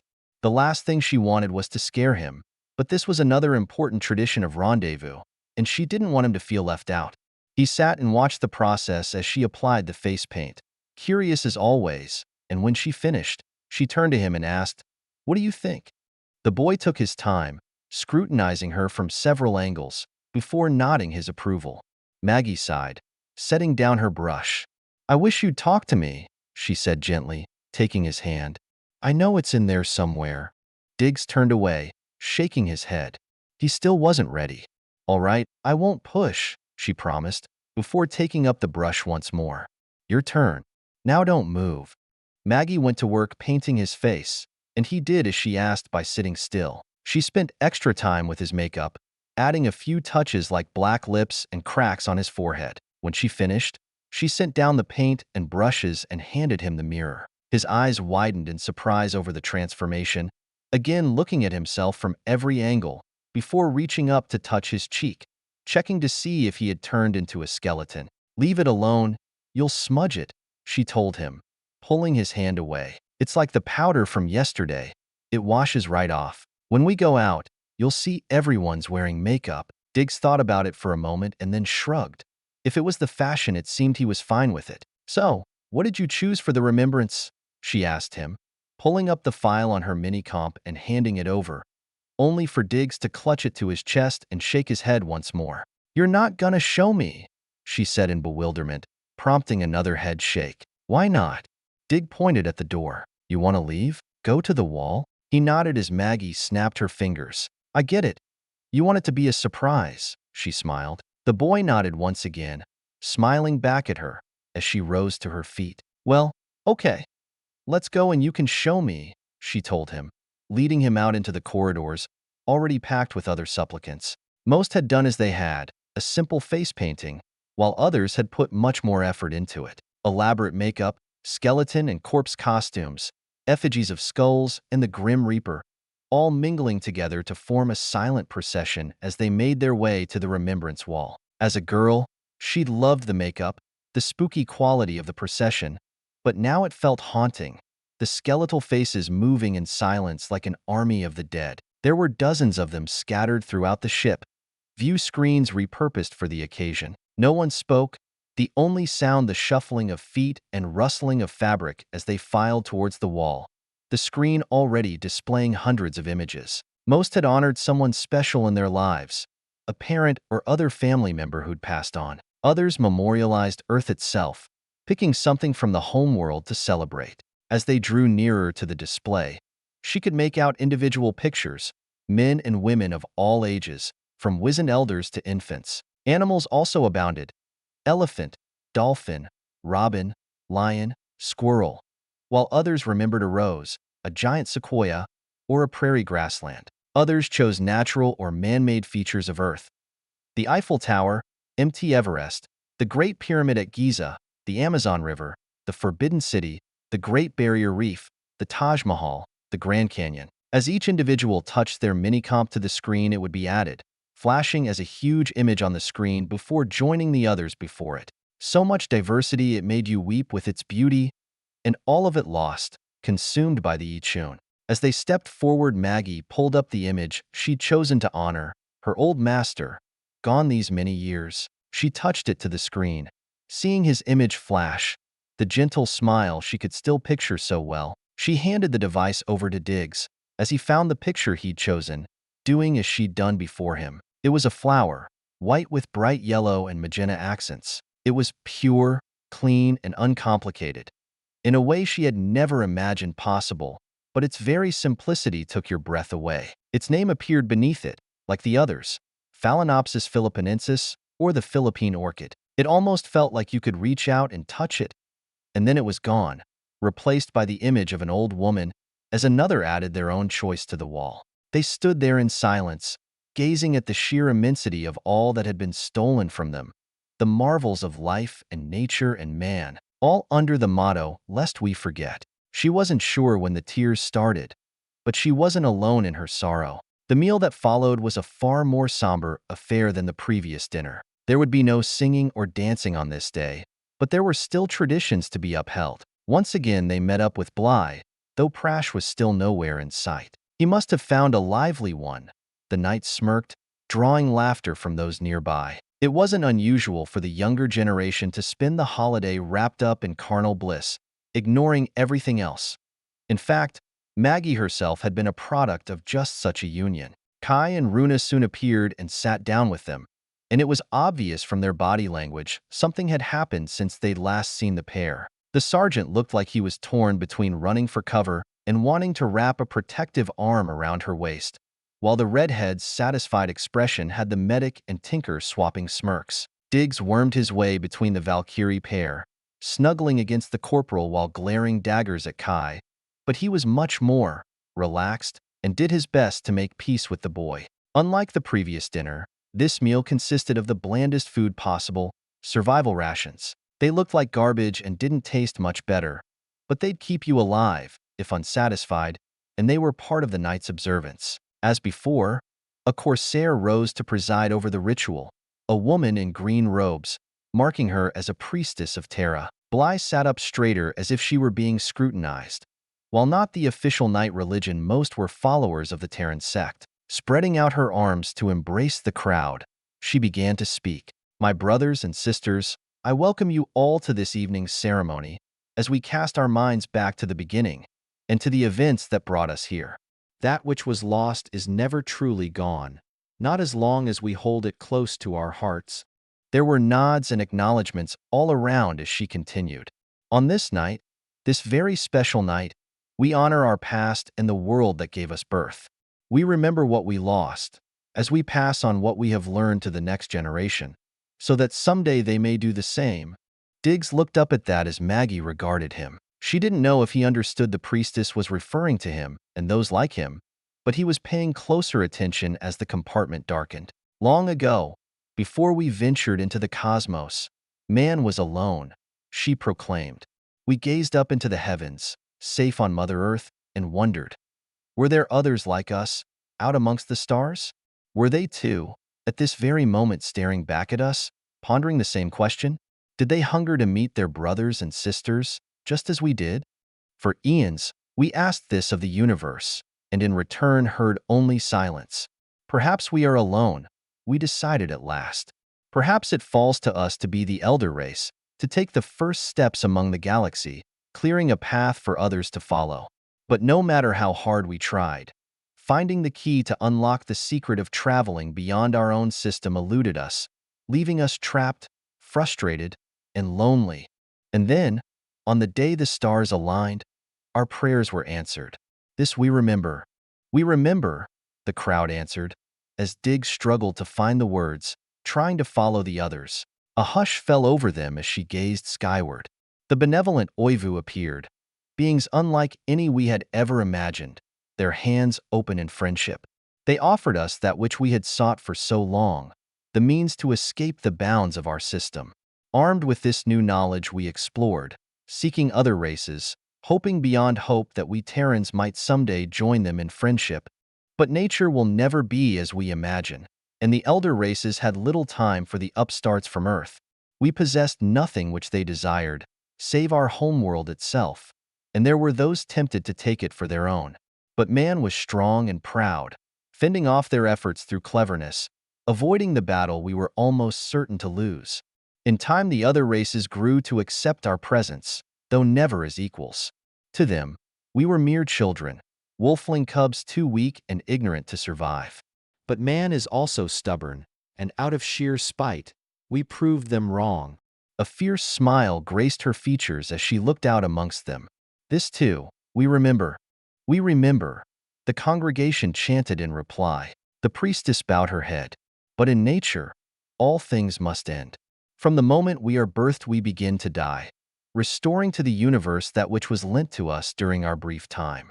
From the stars we are born, and to the stars we return. All must obey this law, and the cosmos has many tools at its disposal with which to reclaim what it has given.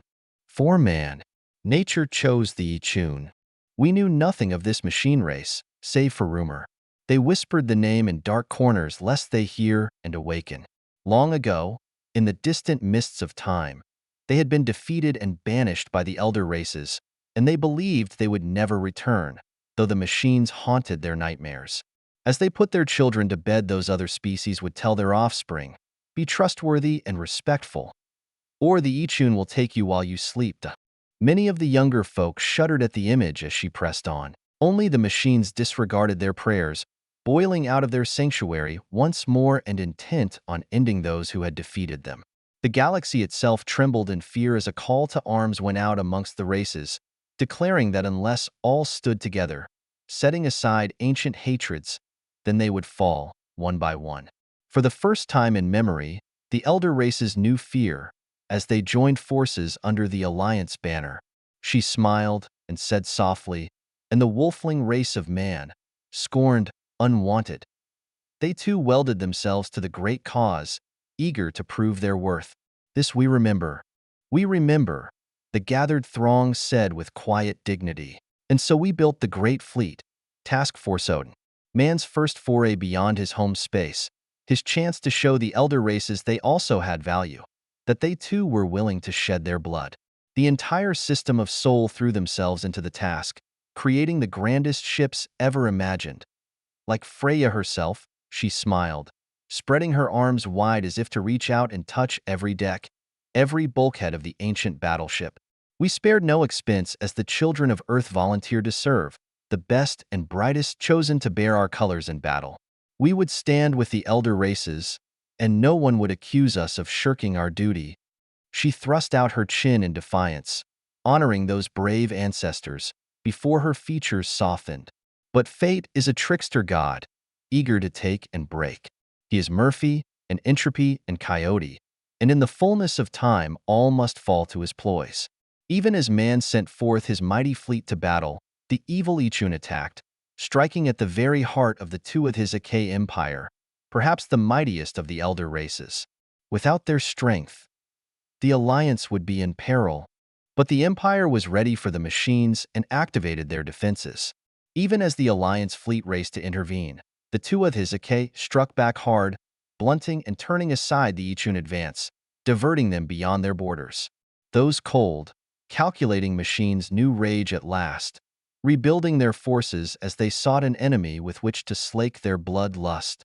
She bowed her head and whispered, "The trickster god fate gave them one. Mother Terra herself. This we remember. We remember." Those assembled cried out, their souls filled with lament. Like a plague, they descended upon us, and there would be no stopping them. Earth and Luna and Mars fell like over-ripened fruit as the machines destroyed everything in their path. For every device our brave warriors destroyed, 100, 1,000, took their place. Everything we had we threw at the enemy, and it was not enough. As Maggie glanced about, she could see many in the audience weeping. They always did, if they weren't sobbing already. She turned to Diggs, and even he was affected by the surrounding mood, though she wondered how much of the tale he understood. Even as she watched, he wiped a sleeve across his nose, sniffling. "The Ichun poisoned our air, defiled our oceans, corrupted the very crusts of Earth and her colonies, rendering one world after another forever uninhabitable. But they did not stop there. They dug deep into the soil, perverting Mother Terra's gifts into the building blocks they needed to make even more copies until they filled our worlds with machines and the bones of the dead." The priestess herself had tears upon her face as she murmured, "This, we remember. We remember." The people wept. She took a deep breath, filling herself with resolve as she moved onward. In the distant reaches, Task Force Odin heard the pleas of Earth, but could do nothing. They listened in horror to the death of all they had known, all those left behind. In the space of a week, they were all that remained. She paused for a moment, letting that sink in, though all who knew the tale needed no encouragement. "Through the genius of the Elix," she continued, "they defeated the Ichun at last, their weapons severing the connections between the drones of the machine horde and its masters. The Alliance rejoiced, but not man. Since the day of Ragnarok, the children of Earth have carried on as best we could. We searched for safe harbor, for a world to call our own, but again and again, we were denied. Frustrated, scattered, we fought amongst ourselves, splintering and fracturing into factions and clans. But we have not forgotten." She gazed out over the crowd, taking strength from those gathered. The children of Earth remember who they are, and each year we rejoice in what we have, and we lament what was lost. She stepped forward, driving it home. For Mother Terra's offspring are survivors, who have withstood all a hostile universe can throw at them, and still they stand. She raised her fists in triumph, shouting to every man, woman, and child in attendance, "For we remember! We remember!"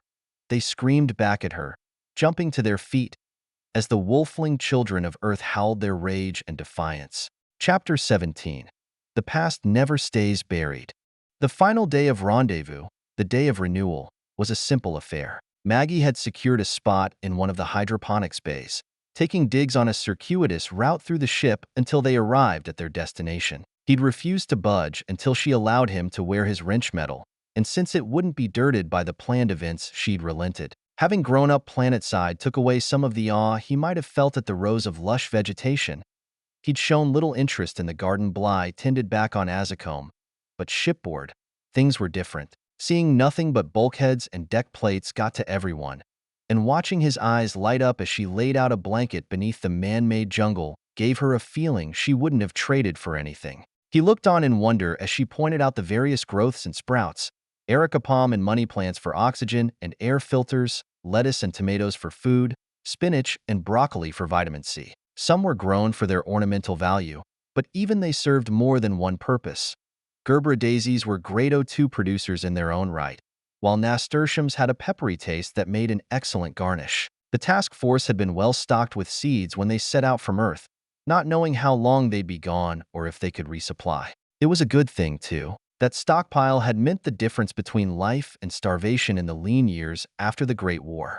She had done no gardening herself since she'd been a girl, but Maggie had spent time in hydroponics growing up, just like everyone else. Shipborne children learned early to fill multiple roles, helping where needed, and it was amazing how it all came back to her. They munched on sandwiches and snacks as she pointed out the various greenery as others filed in, enjoying the peace and quiet. The remembrance rites left one feeling drained and wrung out, so the hanami was meant to rejuvenate the soul through fellowship and simple pleasures, including the exchange of gifts. As they finished their meal, Maggie pulled a small box from her pocket, wrapped in brown paper, and presented it to Diggs. "This is for you," she smiled, handing it to him. He stared at it in confusion, turning it over and over, until she explained, "You're supposed to take the paper off." The matter now cleared up. He tugged at the covering, ripping it free and exposing the box underneath. That he understood, and as he opened the lid, his eyes widened in surprise, turning it upside down and cooing in wonder as a plain metal-handled folding knife dropped onto his palm. "It's something I thought you could use," she explained, reaching over and showing him how to open and close the blade. "But you have to promise me you won't go waving it around. I don't want you or anyone else getting hurt. Understand?" Diggs nodded, still staring at the gift in awe, before turning up his face and giving her a questioning look. Instead of answering, she smiled, reaching over and folding his fingers around the handle and pressing it to his chest. As the realization sunk in that it was his, and not something just being loaned to him, he turned away, clutching the gift to him as tears streamed down his face. "Hey, it's okay," Maggie told him, caught by surprise, though as she thought about it, she kicked herself for not seeing it coming. When she'd found him in that alley, he'd had nothing, just the rags he was dressed in. The concept of having things had been all but lost to him, and having her give it to him without demanding something in return, it was all too much for him. Sometimes, words just won't do. She pulled him close and wrapped her arms around him, rocking him as she tried to brush away his tears, only to discover she was crying too. Damn it, it had been so long, so many years since she'd meant something to someone. Her family was gone, and with her constant travels, friends were just transient moments. She decided ages ago that she didn't need anyone. But now a mute little boy with mismatched eyes had wormed his way into her heart, despite her best efforts, and worst of all, he wasn't hers. Maggie had come to Freya to locate his people, only to find one excuse after another to put off her search. They'd been too busy during transit. She wanted him to experience rendezvous. He was still too traumatized, and even though those reasons were all true, each one hid a shameful lie. She'd never wanted someone in her life, and now, she couldn't bear to let him go. Damn it all to hell. Eventually, the tears were dried, and the meal finished. They packed up and made room for another group as they returned to the main concourse, joining the queue for the cleanup. Rendezvous was fun, but messy. They relaxed the shipboard rules for the holiday, but spacefaring vessels that allowed themselves to become contaminated, the air and water reclamation plants tainted with unwanted residue, didn't stay spacefaring for long. The yearly cleanup reinforced the sense of community, of working together towards a common goal, and was even fun in its own right. When they reached the job assignment table, Maggie requested something simple, citing Dig's limitations, so they pointed them towards one compartment where the Holy had been held and given brooms to sweep up.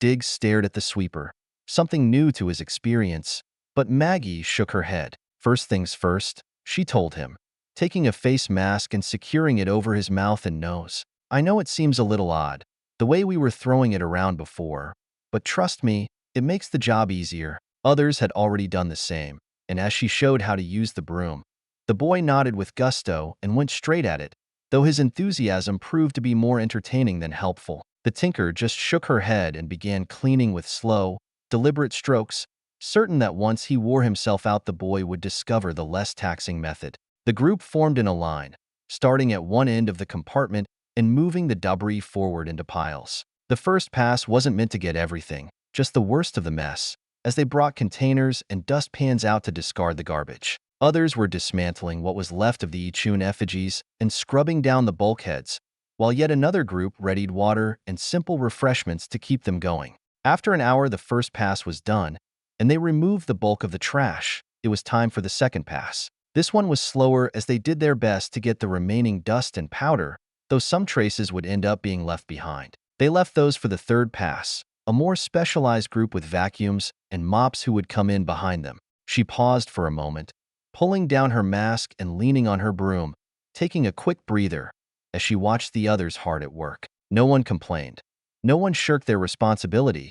In fact, it was a source of pride to be a part of this and do the best job you could. It wasn't just the need for survival. It was something more, something that went to the very heart of being human. Maybe they had few options available to them, and maybe they were at the mercy of other, more powerful agents, but they weren't beggars, and they weren't slaves. They'd chart their own course, by God, and reap the benefits for themselves, or take full responsibility should it all go south. To hell with the aliens.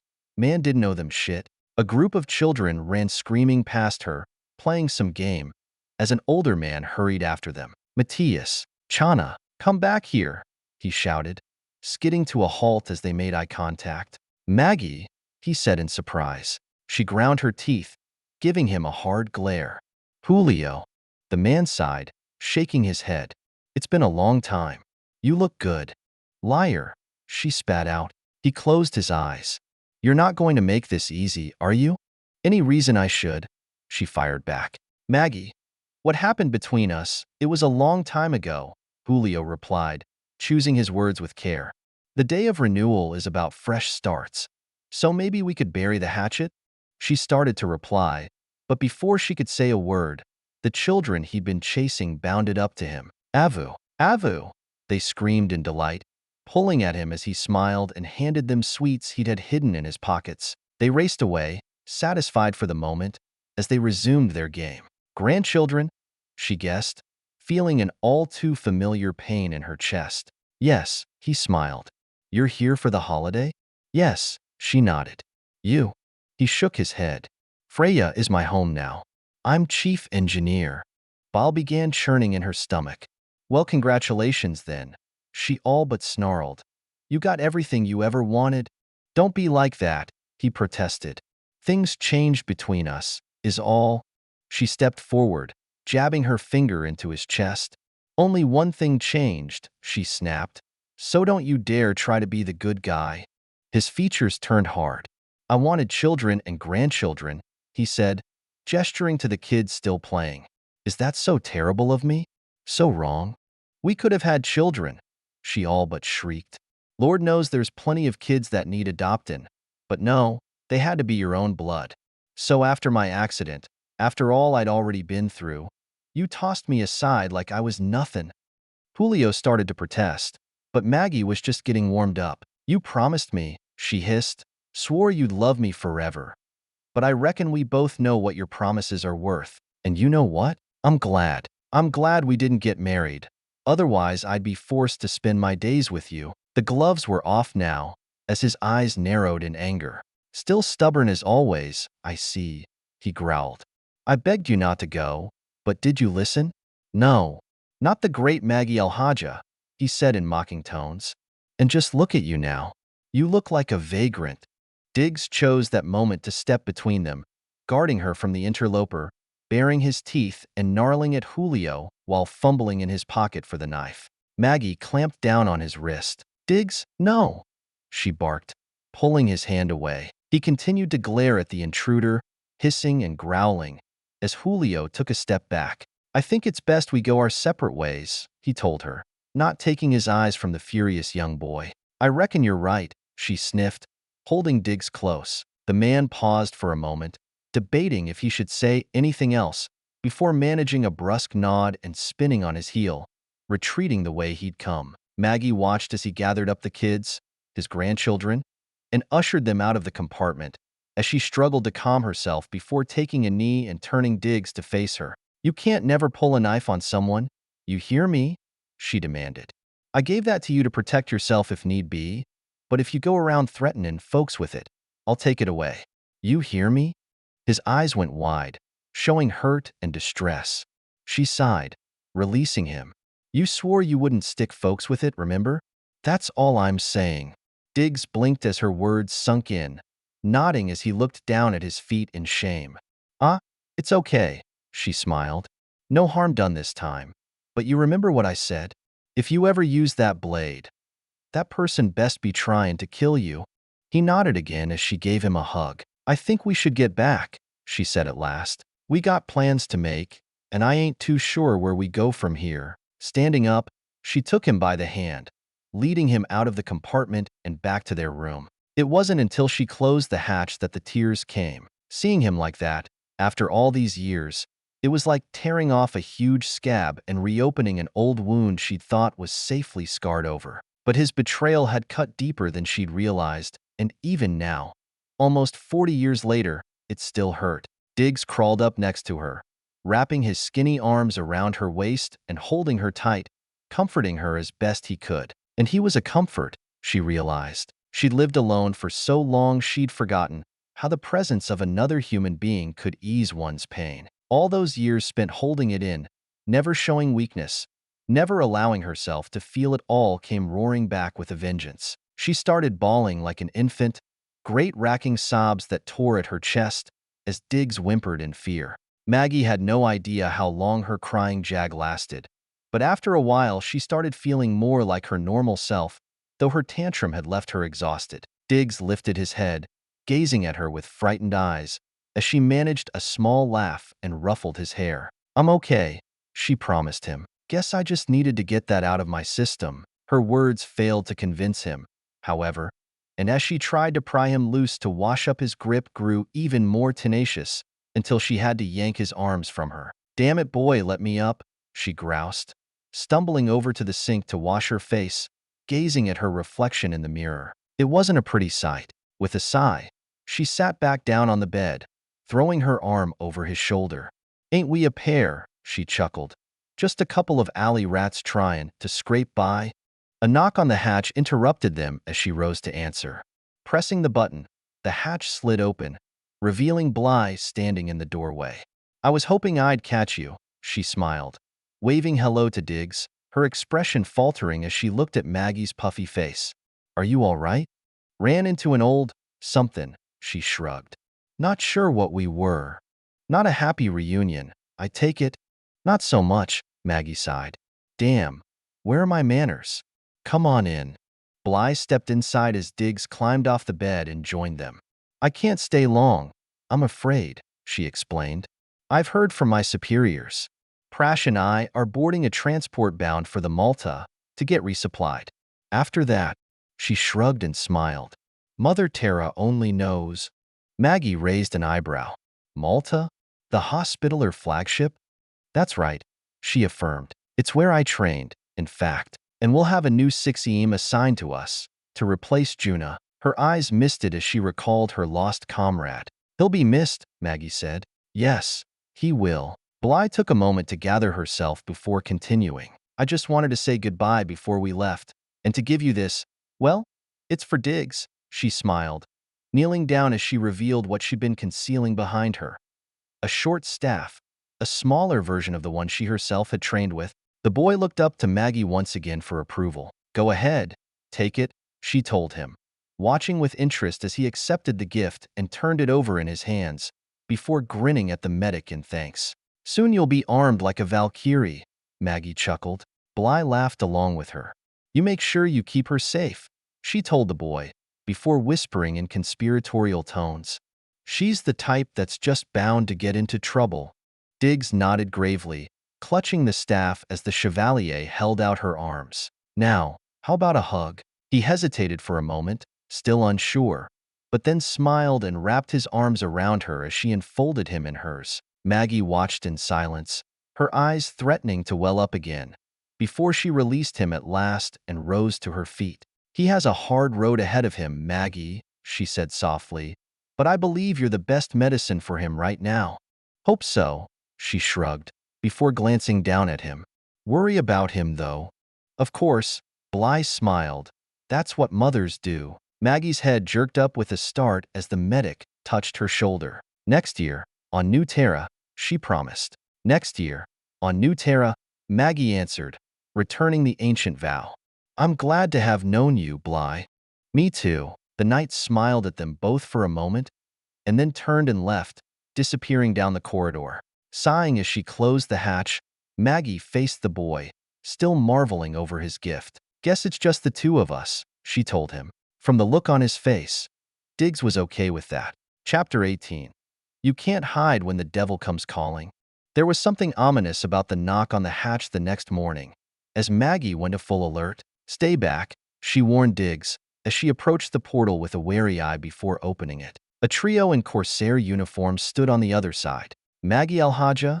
the leader asked. "Maggie Rademacher," she corrected him, as her well-honed survival sense kicked into high gear. "What do you want?" "We're here to escort you to the Admiral," he answered. "It's rather urgent." "Can't imagine I got anything to say to the Admiral," she grunted. "Tell him thanks, but no thanks." The tinker moved to close the hatch, only to be stopped as the Corsair placed his hand on the frame, blocking her efforts. "I'm afraid I must insist," he continued. "My orders are explicit." "Hey, I ain't done nothing wrong," Maggie protested. "You got no right. All individuals aboard a Corsair vessel are subject to our regulations, whether they are clan members or guests," he recited. "Which means, I'm afraid, that I do have the right." He softened for a moment, letting the professional mask slip. "You're not in any trouble that I'm aware of, ma'am," he said, his bearing now more affable. "And while the Admiral didn't tell me why he sent for you, I get the impression it's important. So please, if you would just accompany us, it would make things simpler all around." "And if I don't cooperate?" she demanded, her chin thrust out in defiance. The Corsair sighed. "Like I said, my orders are clear. I can take you to him one of two ways: as an honored guest or as a prisoner in chains." The woman to his left held up a set of handcuffs for emphasis, which he either failed to notice or ignored. "I would prefer the former, but if I'm not given that option," he left the rest dangling. "There's being stubborn, and there's being a damn fool," Maggie thought to herself, her shoulders slumping in resignation. "All right, no need to get riled," she told him, as she waved Diggs over to join her. "The boy stays with me, though." He raised an eyebrow as Diggs appeared at her side, mulling it over.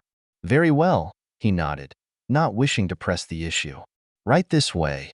Maggie's mind raced as he led them through the corridors. Why the hell would the Admiral want to see her? There wasn't a damn reason she could think of, but her gut told her the Corsair was on the level, which brought her right back to where she'd started. "Why? Reckon I'll find out soon enough," she reasoned, as they entered an office suite. A yeoman stood at the entrance, a plaque over her shoulder engraved Admiral Kichiro Van Alst, commanding. "The Admiral is expecting you," she said, opening the hatch and ushering them inside. A tall man with thinning gray hair rose from behind the desk, coming around to greet them. "Thank you for coming," he smiled, reaching out to shake her hand. I apologize for the inconvenience. He nodded at her escort, dismissing them. They exited without a word. It's all right, Maggie shrugged, keeping Diggs close. What's this all about, anyway? The Admiral exhaled, gesturing to a set of comfortable chairs. Please, have a seat, he told her, looking at Diggs. Your son? No, she replied, not bothering to elaborate, as they both sat down. So tell me why I'm here. Van Alst sat down across from her. To make a long story short, we've been looking for you for a while now. Years, in fact, but you've been difficult to track down. Like I told your boy, I ain't done nothing, she snapped. Why the hell would you be looking for me? How did you even find me? Maggie froze for a moment, then grimaced. Julio, she snarled. He is my chief engineer, he said without apology. I imagine he would have brought you in himself, had your conversation not ended on such an unhappy note. Maggie folded her arms, looking cross as he continued. Once he reported your presence here on Freya. We checked with your clan representative. He pointed us to your birthing assignment. Congratulations, she said, but that still don't answer the question. Why? The Admiral met her gaze. Because of your mission to Earth. Warning klaxons howled in her head as she grabbed Diggs by the arm. Come on, we're leaving, she said in a rush, getting to her feet and all but dragging the boy to the hatch, which remained closed despite her presence. I'm just asking for a few minutes of your time, Maggie, he explained. That's all. Let me out, she snarled. The Admiral sighed once again. I'm afraid I must insist. She spun on her heel, pointing an accusing finger at the clan leader. I'll save you the trouble. The answer is no, Squid Eye. Maggie, we need you, he said quietly. You're the only member of the original mission that's still alive. No one else can tell us what you can. That brought her up short. That's impossible. What about the Avatar Malus? He picked up a folder from the table beside him, opening it. His source code became unstable 18 years ago, the Admiral answered. All attempts to reboot from backup files failed. His program, Derezed. That ain't supposed to happen, she whispered. No, it isn't, Kichiro agreed.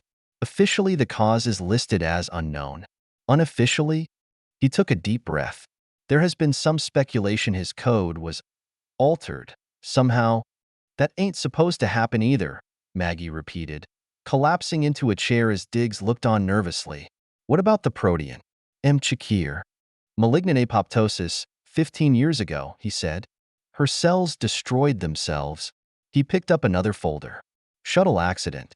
16 years ago. Another folder. Natural causes, only there was no autopsy, and the body vanished. 14 years ago.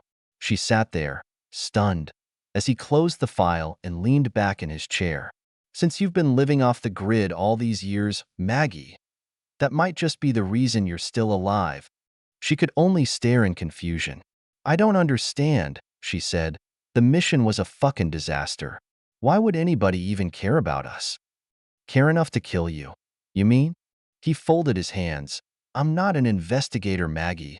But all these deaths? He shook his head. I believe someone wants your mission buried, along with the survivors. As for why, that's the reason we've been looking for you since those deaths first appeared on our radar. Whoever's behind this wants something, I suspect. But what that is? The Admiral shrugged. I have no idea. Diggs made a noise, pulling her out of her shocked state, only to realize she was squeezing his hand too hard.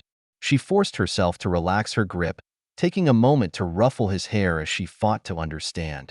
You must know something, Maggie insisted. Or at least have a fucking guess. Oh, those we have. In abundance, you might say. Each more outlandish than the last. He rose and went to a wall monitor, bringing up a display of the Perseus arm, but setting aside for the moment the idea one of the clans is behind this. She brought his oration to a crashing halt as Maggie barked out a bitter laugh. I'm sorry, did I say something funny? The tone of his voice suggested humor was the last thing on his mind. We always want to blame the fucking aliens, she snorted. And why not? The way they treat us, it's just too easy. She leaned forward, jabbing her finger in the air. But some of the clans have meddled where they shouldn't, so don't go writin' off just yet. The Admiral's jaw clenched as he fought back a retort. If you have proof of this, not conjecture, not hearsay, but physical evidence of clan involvement, official policy, not just the work of a few individuals, then I will gladly take a look. He stared down at her. Do you have such evidence? Maggie's eyes fell. Not exactly, she mumbled. But I know what I know. Van Alst took a deep breath. If we start a witch hunt now, we'll tear apart everything we've struggled to build. It'll mean the clan wars all over again. The pair looked at each other as the reality of that statement seeped into their bones. I will not do that, not without a damn good reason. He paused, waiting for the tinker to respond. No one wants that, Maggie said. I hope you're watching your back, though. Screw that. I hope you're watching mine. We're doing everything we can, he promised her. I don't think any of the clans are behind this. I could be wrong, but my gut tells me someone else is pulling the strings. Maybe, she said, still unconvinced. If it ain't one of the clans, then who? The Admiral touched the screen as 3 systems lit up. We think it's one of the Troika, he told her, using the unofficial name for the 3 most powerful races in the sector, pointing out each system. The Tuuk his Aacom Empire, the Iliek Suzerainty, or the Agadadub Hegemony. No way are they working together, Maggie told him. They hate each other too much. In fact, they might. If they saw this as an opportunity to stab one of the others in the back, the Admiral pointed out. If it raised their status while lowering their enemies. I guess it's possible, she admitted, but I still don't see why. What's the gain here? Van Alst moved back to rejoin her, sitting back down and leaning forward, his elbows on his knees. Is it possible there's some scrap of data from the mission that might interest them? Some bit of information you may have overlooked? Fuck. It was 40 years ago, she groaned, and I was just a kid. Maybe. Maggie shrugged. That's the best I can give you. Hell, I've spent all this time trying to forget what happened. From the expression on the Admiral's face, that wasn't the answer he'd been hoping for. Maggie, there's a group of people I want you to talk to. I want you to hear what they have to say. She gave him a distrustful glare. What people? She demanded. She tried getting Diggs to wait for her, wanting to keep him safe, but he refused to leave her side. The Admiral himself had tried prying him loose, only to earn a growl and bared teeth. In the end, they bowed to the inevitable, allowing him to stay with her as they were escorted deeper into the ship, far from the more public areas the holiday-goers had frequented. They arrived at a hatch guarded by a phalanx of security, a mixed group, composed of sentries from most of the clans. That by itself was odd, but when the hatch slid open and they entered the compartment, she got an even bigger surprise. A group of men and women were seated around a conference table, including one space taken up by a video monitor, displaying a blue caterpillar wearing a red cylindrical cap with a tassel, blowing smoke rings on the screen. Some she recognized by sight, others by reputation, and as the scene clicked into place, Maggie staggered, reaching out to grab a bulkhead for support, realizing for the first time just how far she'd strayed from protected obscurity. As the Admiral took his seat with the others, her eyes drifted from one face to the next. To his left sat Diplom Engineer Kalina Saved, leader of her own Tinker clan, her sleeves rolled up and hands stained as if she'd had just finished tearing apart some random piece of machinery. They had met years ago, before her elevation to clan head, and they hadn't hit it off. She eyed Maggie with a focused stare, as if she was running a diagnostic. Beside her was Grand Master Osmond Makar, of the Knights Hospitaller, wearing black robes with a white Maltese cross emblazoned on his breast. He folded his hands on the table, a curious expression on his face. Something about him reminded her of Juna, as she felt once again the pain of his loss. Next was the Valkyrie Commandant Gerald Zakia, as hard a bitch as was ever born. Metal prosthetics had replaced her left arm and right leg, and as she puffed on a cigarillo made of something, she eyed her like she was calculating how fast she could draw the pistol under her arm if Maggie stepped out of line. She would have recognized the man sitting to her left anywhere. Princeps Jabril of the Proteants had wide cat-like eyes, the pupils thin and elongated from top to bottom. He was toying with a pin, spinning it round and round, and it appeared he not only had at least one extra finger, but extra joints. It gave him incredible dexterity, which made her wonder what other options the aliens had given him. Considering who else was sitting at the table, The aforementioned caterpillar could only be the Sybil Kriz/Alizi, clan leader of the Avatars. He, she, it regarded her placidly, puffing on an anachronistic hookah. It was known to project unusual images on its monitor, a trait shared by many of his clan members. As a whole, they seemed to delight in a pending convention, something she'd learned from personal experience. Whatever its opinion was, it was keeping their cards close to the vest. And finally, the flowing robes and bright colors made it easy to spot the dermist. Daifut Sumlum Katsukox had removed all her hair, making her appear even more alien, as some sort of tattoo flowed down the right side of her head, past her shoulders. Her expression was impossible to read. All 7 clan leaders here, gathered in one spot. "Fuck me," Maggie groaned. "This can't be good." Chapter 19. Everything old is new again. I know you all have questions regarding the mission. Pierre No, Corsair, captain of the Catabasis and leader of the expedition said, and I apologize for the secrecy. The last thing we wanted was for anyone outside of the clans to get wind of what we were up to. "And what is that?"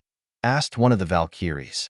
"I'm glad you asked," the commander replied, earning chuckles all around. "When the Ichun first invaded, we and the other races dispatched scout ships to determine the enemy's size, point of origin, anything that might help us. Many never returned, but one found its way back to Earth just before the invasion. The vessel's records were lost soon after, so we didn't know what the pilot learned.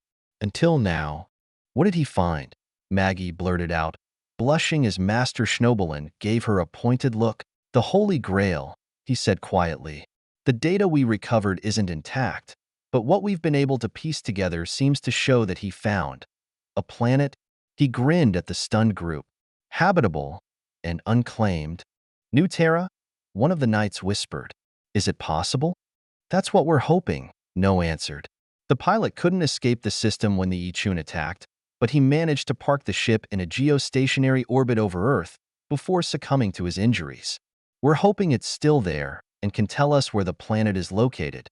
"And if it isn't?" Malaz, the Avatar representative, asked from his monitor. "Then it's a long trip for nothing, I'm afraid." The Corsair shrugged.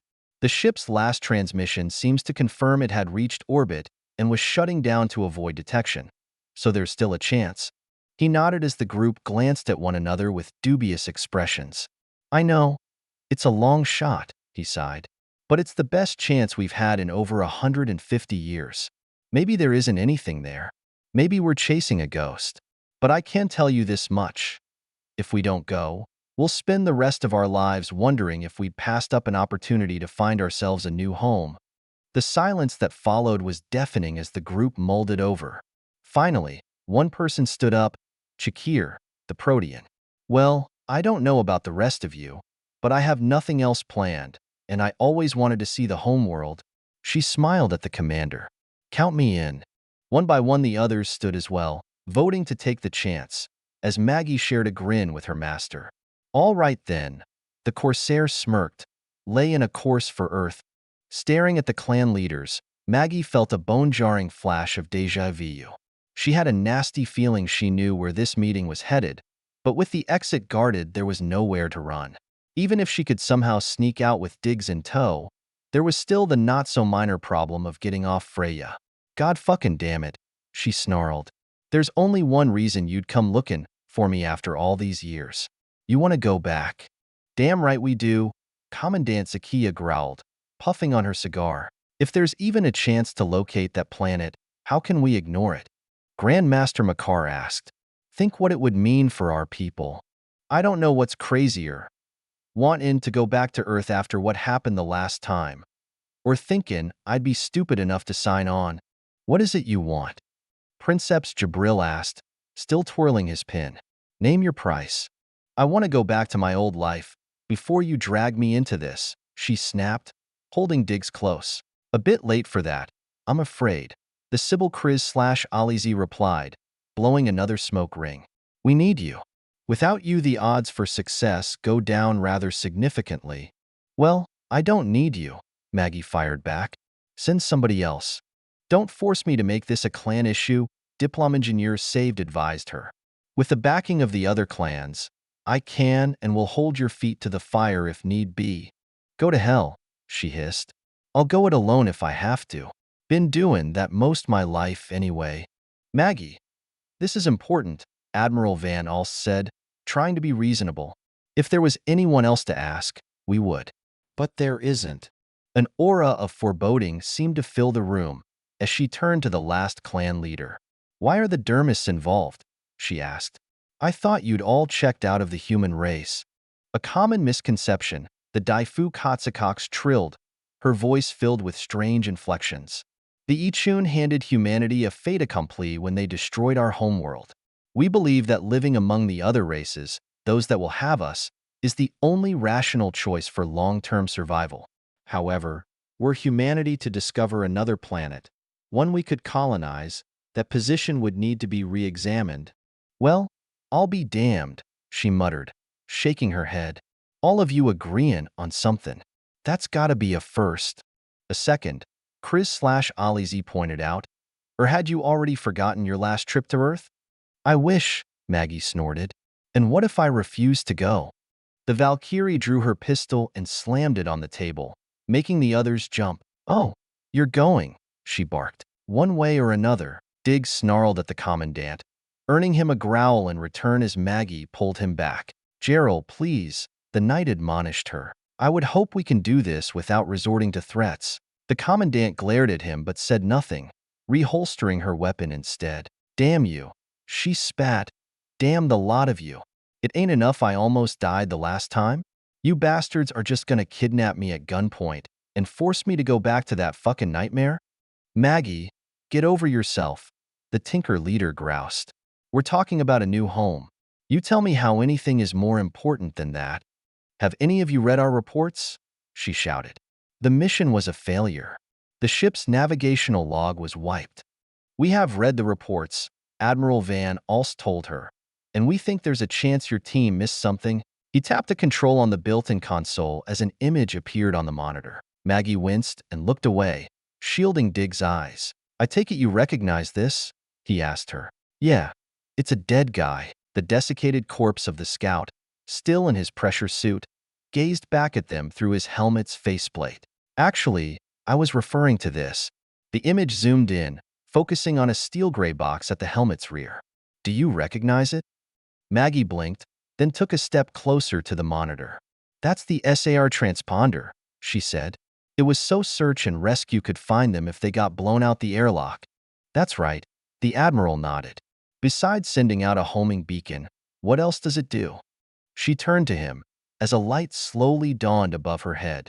It's an auxiliary data storage for critical systems, she intoned.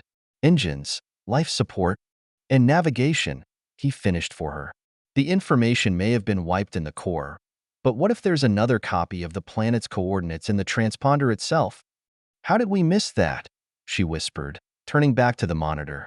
Tracing her finger across the screen, she followed the wiring harness, double-checking the pathway for herself. I don't see any breaks, she said at last. But if there is a backup copy, then we have another problem.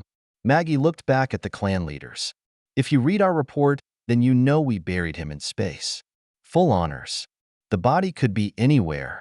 I know, it's a needle in a haystack.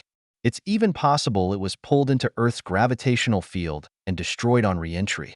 If that's the case, then we've lost our chance. But we, the Admiral indicated the other clan leaders, have been going over every scrap of information for years now, and we believe there's an excellent chance the body is still in geostationary orbit. And what if it is? Maggie snorted. Still gotta find it. We've been working on that, Kalina Saved answered, picking up where the Admiral had left off, and we think we've come up with a solution. We designed an emitter to send out an active pulse on the same frequency as the transponder. In theory, even without power, it should carry enough energy to send a return signal we can track. Maggie stared at her in horror. You want to go to Earth and start hollering at the top of your lungs? Are you crazy? What's the matter? The Valkyrie asked. Your report says the Ichun drones you spotted in orbit had been deactivated. Only the ones on the surface were still online. We don't know that, she fired back. Sure, they looked dead, but we made damn sure we didn't do anything that might get their attention. You start throwing around active pulses and you could find out different. It is a risk, the dermist conceded, but one we feel is worth taking. Great, you go. She folded her arms as she glared at the clan heads. You got a plan, and you got the tools. You sure as fuck don't need me. You were there, Chris/Aliz pointed out, part of the mission. It's possible there's some detail you've forgotten, some bit of information you might recall at a crucial moment.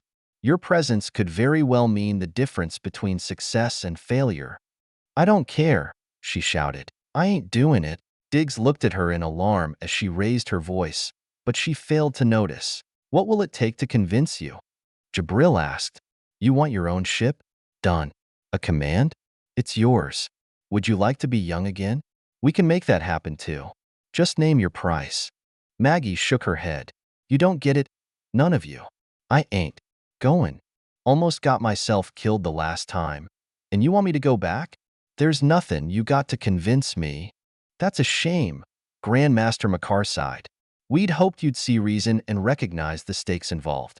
But crude as she is, he continued, nodding in the Valkyrie's direction, Gerald is right. This is too important. Whether it's voluntary or not, you're going. Because we need you to. And so does humanity. Besides, the Admiral pointed out, now that you've surfaced after all these years, you're vulnerable. Whoever was gunning for your crewmates is still out there. You'll be a great deal safer going to Earth than you would be anywhere else. Maggie laughed at that. It was a bleak, ironic laugh, without a hint of amusement to be found anywhere. You fools, she hissed. You don't know. You have no idea. Her eyes narrowed as she met their gaze. Or maybe you do. Maybe this is the plan. How you aim to tie up that last loose end, she said bitterly, pointing to herself. I'm certain I don't know what you mean, her clan leader replied. No one here has any ulterior motives. Yeah, right, she muttered, her shoulders sagging in defeat. Well, if you're gonna march me to the airlock with a pistol jammed in my ribs, then I have a few conditions of my own. Name them, Jabril said. Her answering expression was as cold as space itself. This is insane, Sergeant Kai retorted. Earth. He glanced over at Runa, looking for support. The red-headed corporal just shrugged in return. I can't believe this, Bly said with wonder. All my life, I'd hoped. I can't get out of this mission, Maggie said. So I need people around me I can trust. You barely know us, Runa pointed out, as Prash nodded in agreement. I reckon I'm a good judge of character, she replied. Besides, the more I can stack the deck in my favor, the better the odds. Why? The Valkyrie sergeant asked. What is it you're worried about? I can't tell you that. Not just yet, she mumbled. Like Runa said, I don't know you that well. Just keep your eyes open and assume everyone's working an angle. 'Cause they probably are. And the rest of the crew? Bly asked. Reckon we'll find out soon enough, Maggie said, casting a worried eye towards the hatch. So this is all you requested? To pick your own team? Prash asked her. That, and one other thing, she whispered, gazing down at Diggs. Chapter 20. Fools rush in where angels fear to tread. Preparing for a mission takes time. That Maggie was dragging her heels every step of the way hadn't helped that. After all, they'd waited this long. A little longer wouldn't hurt, would it? At least, that's what she kept telling herself. But the truth was the mission terrified her. She was terrified of going back, of reliving that nightmare all over again.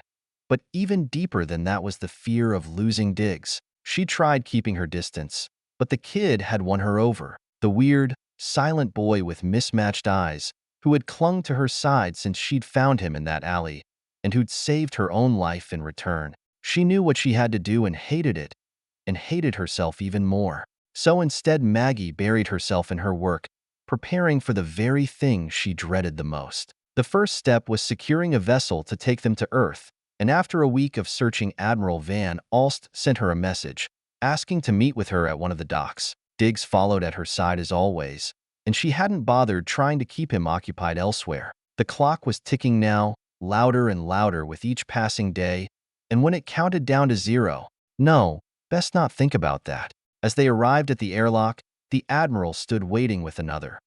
A young man with thick, wavy hair he'd spent a great deal of time with, getting it to cascade off his shoulders. His clothing was immaculate, from the high boots to the long coat, and his arrogant smirk spoke volumes. Van Alst stepped forward, greeting her. "Maggie, there's someone I want you to meet," he explained, gesturing to his companion. "Maggie Al-Hajja, this is Remy Haddad, captain of the Gerfalcon. He'll be the one taking you to Earth." Remy grinned, bowing to her, before taking her hand in his and bending down to plant a kiss before Maggie snatched it away. He chuckled with delight, his eyes dancing with mischief as he murmured, "Well, aren't you the feisty one?" He held out his hand to Diggs, who ignored it, earning another smirk. The tinker just shook her head. "Save the seduction, boy. You're wasting your time. I stopped Fallon for that nonsense when you were just a sparkle in the proctor's eye." The young man threw back his head and laughed, even as he drew an imaginary vertical line in the air. "First point is yours, ma'am," he grinned. She sighed, rolling her eyes. It was obvious Remy was one of those rascals it was impossible to stay mad at. "What are you bringing to the table, besides the ship?" Maggie asked him. "A wealth of experience," he assured her, his grin flashing once more. "I'll get you to Terra, don't you worry. Even if we have to slip past a blockade or two to manage it." A sudden nagging suspicion settled in her gut.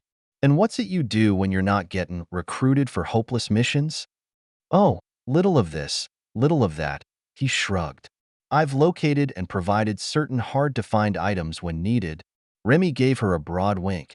"You know, when the local constabulary gets fussy about that sort of thing."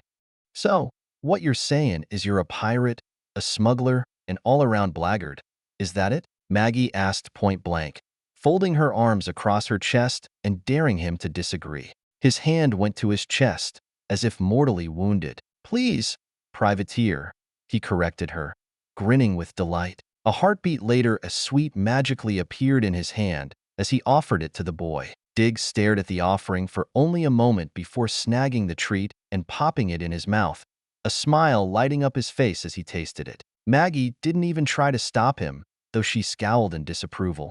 "And what were you expecting from the Corsairs?" the Admiral asked her. "He's the captain you need, Maggie. Even if he isn't up for sainthood." "We'll see," she snorted, before turning back to the pirate. "Tell me about your ship." "Why don't I just show you?" he said with pride as he toggled the airlock. The hatch slid open as the group stepped inside. "Gyre is a modified Jotun-class frigate we rescued from the scrapyard. Rebuilt from the keel up," he explained. "She's fast, she's maneuverable, and she's got teeth." It only took Maggie a moment to orient herself as she gazed at the main deck, before taking a left and heading down the corridor, tugging Diggs to follow. "I want to see engineering," she demanded, as the two men trailed in her wake. "You know this class," Remy guessed. "Since before you were born, Sonny," she snorted as they headed aft. "Don't see any crew around, though." "Liberty Call." The privateer grinned. "I wouldn't make them wait. They know where I sleep." That drew a chuckle from her, despite herself. "Besides, I had a feeling you'd want an inspection tour. Easier this way."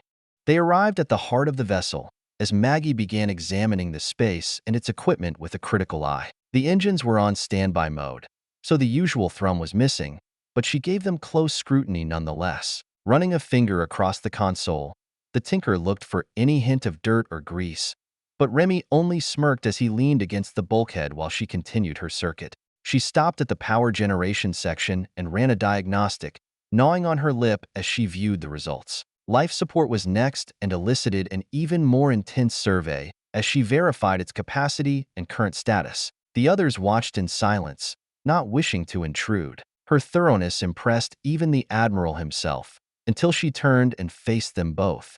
"I suppose it will do," she allowed at last. "Well, thank you very much, my lady," Remy replied, a smug expression on his face. "Anything else you wish to see?" "Nope. Seen all I need to," she answered. "If a ship's engine room is in good shape, so's the ship. My engineer will be thrilled," he smirked. "Am I to assume you plan on commandeering engineering during your stay?" "They got as much experience as me," she asked point blank. "Well, no," Remy admitted. "But Mairead knows this ship stern to bow, and I trust her." Maggie took a moment to mull that one over. "Well, I ain't looking to step on nobody's toes," she said at last, "and she seems to know her business from what I can see. Her and me will work something out." Glad to hear it, the Corsair chuckled. Marate's got a mean right hook, especially when she's holding a wrench. The Admiral cleared his throat. I take it then that everything meets with your approval? He asked Maggie. She sniffed once more. It'll do. The two Corsairs shared a commiserating look. I expect the other clan leaders will arrive in the next few days to introduce their own picks, he informed them. Do you have enough room? He asked Remy. We'll be fine, he shrugged. It'll mean doubling up, but we'll make it work. Excellent. Then I leave it in your hands. The privateer sketched an informal salute as the Admiral returned it, nodding to Maggie before seeing himself out. Remy folded his arms across his chest, regarding her. Tell me why we're making the pilgrimage. Didn't the Admiral brief you? He did, but I want to hear it from you.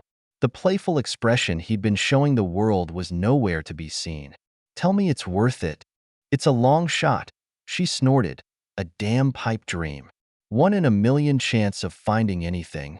For the right payoff, I'd take those odds, he grinned. So I have to know. Are we chasing shadows, or is there a pot of gold out there, waiting to be found? Maybe, Maggie shrugged.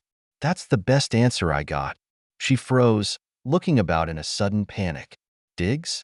Diggs, where'd you go? He couldn't have gotten far, he reassured her.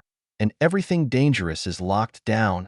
Damn it, of all the times to go exploring, she muttered. You search forward, I'll head aft. We'll meet back up here.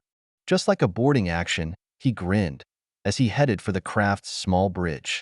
Gerfalcon wasn't an enormous vessel, but any ship is filled with nooks and crannies a child can squeeze themselves into if they're playing hide and seek. Maggie and Remy knew where those hidden spots were, and it didn't take long for the tinker to track the boy down. He wasn't even hiding, just crawling around the cargo hold exploring the crates and containers. There you are, she sighed in relief, as he popped up from behind a storage bin. Get out of there.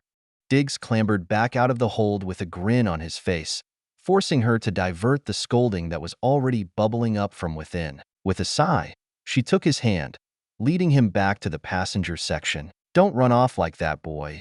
You scared me half to death. He looked apologetic, though she could see the mischievous glint in his eyes. In his mind, he'd gone on an adventure and no one was hurt. So what was the problem? Which spoke volumes about just how far he'd come. The street rat she'd stumbled over on Aacom was 1 billion kilometers away from the playful young lad at her side. If he hadn't been poisoned, he would have bolted at the first sign of her in that alley, and considering how starved he'd been, she knew in her gut his days would have been numbered, which only made what she knew she had to do that much harder.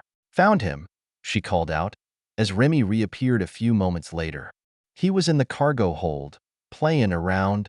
Well, no harm done, the Corsair chuckled, producing yet another candy and holding it out to the boy who seized on it like a prize and popped it in his mouth, earning the pirate another grin. Stop breathing the boy, she snapped, pulling him away. Why, it works, he laughed. 'Cause I damn well said so, she snarled. Don't make me say it again. Remy held up his hands in submission, backing off as she shook her head. You and me need to come to an understanding. I won't tell you how to fly your ship, but the clan leaders put me in charge of this shindig. I don't want the fucking job, but as long as I'm stuck with it, we're gonna do things my way. We clear on that? Crystal, he smirked. Don't you dare get cute with me, boy, she growled. I've met 1,000 like you, and I know all the tricks. You start playing games with me, and I'm gonna find me the biggest damn wrench I can swing. I can see this will be a fun trip, he smiled, not ruffled by her words. Fun should be the last damn thing on your mind. You know what happened my first trip to Earth. The Admiral mentioned there were some problems, Remy said offhand. If you count having half the crew die a problem, then yeah, I guess you might say that, Maggie sneered, her voice full of sarcasm. I'm gonna get that report. Make damn sure you read it. Can't wait, he chuckled. That tore it. She wanted nothing more than to wipe that smug expression right off his face with a blowtorch. Maggie took 2 steps forward and grabbed him by his lapels. Now you listen to me, you little smartass. You damn well better start talking this serious. This ain't a joke, and if people get hurt 'cause you think it is, I'll toss your ass out the nearest airlock and not lose a lick of sleep over it. You get me, boy? It was like flipping a switch. The playful demeanor disappeared as he slapped her hands away, his eyes going red with barely controlled fury. "Don't touch me," he rumbled, his words low and menacing. "Never, ever lay a finger on me again." Maggie stumbled back, his rage catching her by surprise. His smirks and jokes had lulled her, never realizing there was a predator hiding beneath the mask. He'd fooled her, and that scared her far more than his outburst had. If she'd missed that, who knew what else was lurking in the depths of this man's soul? Diggs growled, baring his fangs as he stood to protect her, but Maggie pulled him away. In the pirate's current state, who knew what he might be capable of? But as quickly as the storm appeared, it dissipated just as rapidly. The smirk and laughing eyes were back in place, and she could almost believe that she'd misread his reaction. But her gut knew the truth. Her palms were sweating as she held on to Diggs and backed away towards the airlock. What the hell had she been thinking? That he was just a buffoon? She knew he was a pirate, for God's sake. "The crew should be back in a day or two," he said. "We can prep for the mission then." "Sure," she mumbled, her words now lacking their earlier antagonistic bite. All she wanted was to get away before that hidden demon reappeared. She and Diggs exited the ship as he watched them depart, the smirk still in place. "I'm glad Bly and the others are coming with us," she thought to herself. The way this mission was already shaping up, she'd need them. Chapter 21. All good things must come to an end. Ahem. Maggie's head snapped up at the unexpected sound.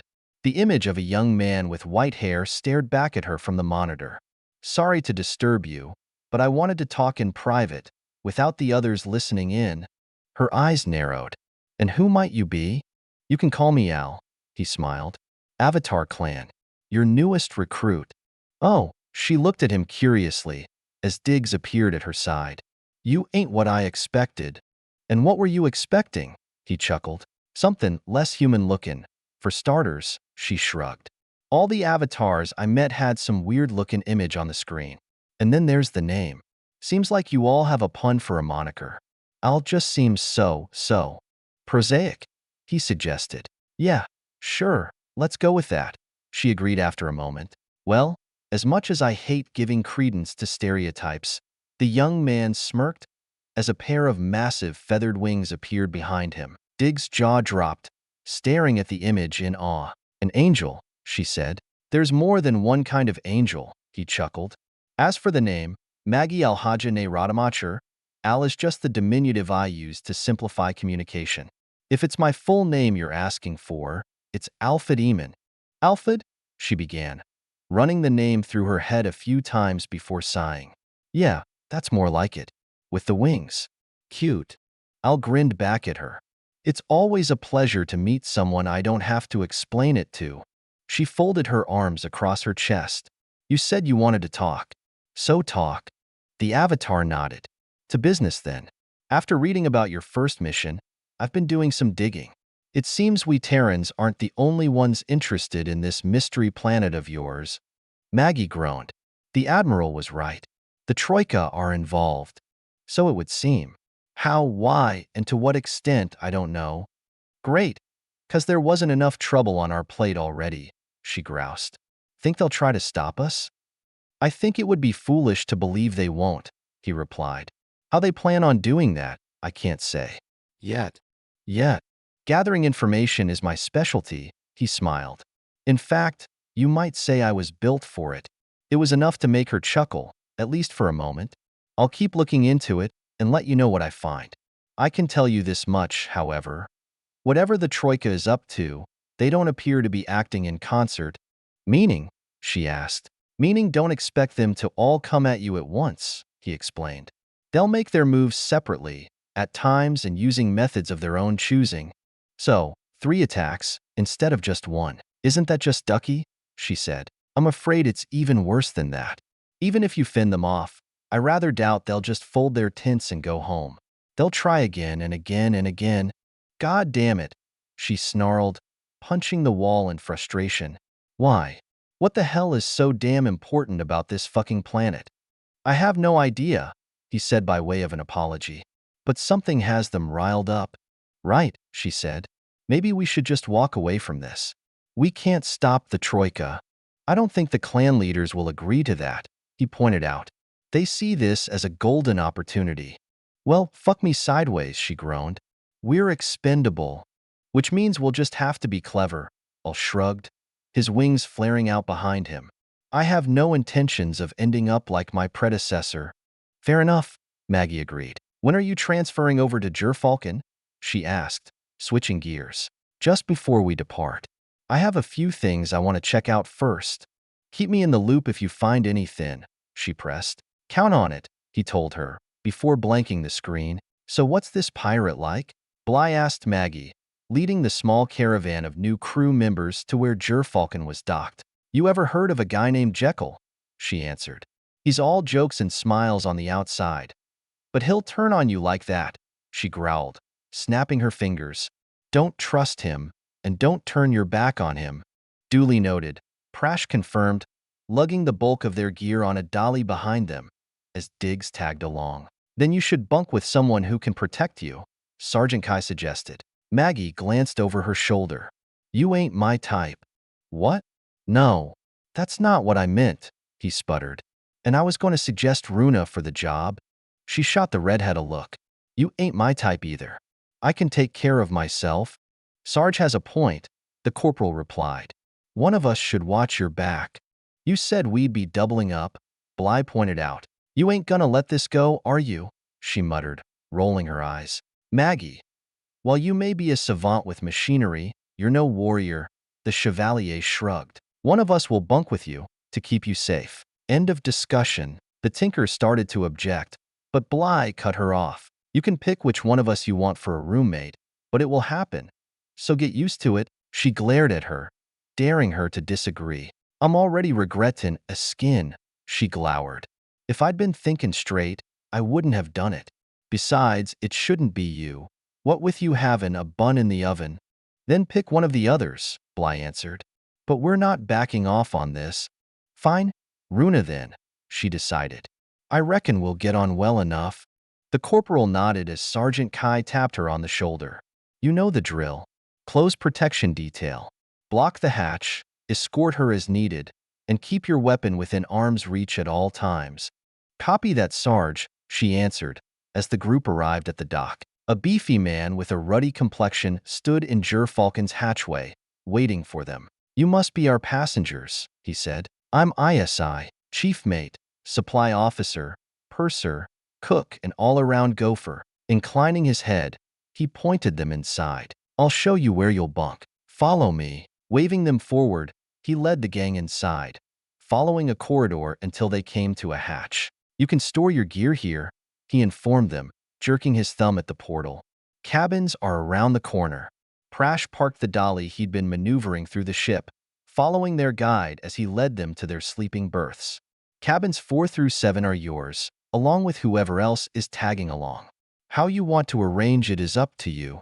We got at least 2 more coming, not counting the Avatar, Maggie informed him. Don't know for sure 'cause I ain't seen him yet. 2, Kai asked. We still ain't seen a Protean or a Dermist, she explained. No way their clans are staying out of this. Good point, Bly agreed, before turning to their guide. How many crew are on this ship? She asked. 5, counting me, he told her. The captain, pilot, engineer, and gunner.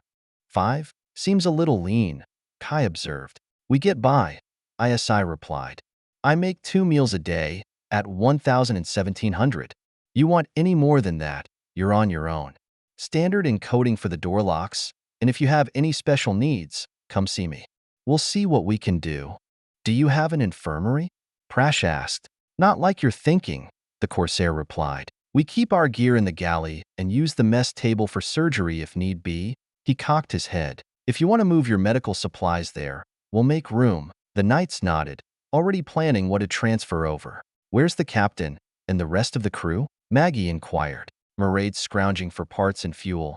Shalon is recovering from Liberty Call. Slavko is working to get the ammo bunkers topped off, and the captain, well, him I've learned not to ask. ISI scratched his head. But don't worry, he'll be by soon enough.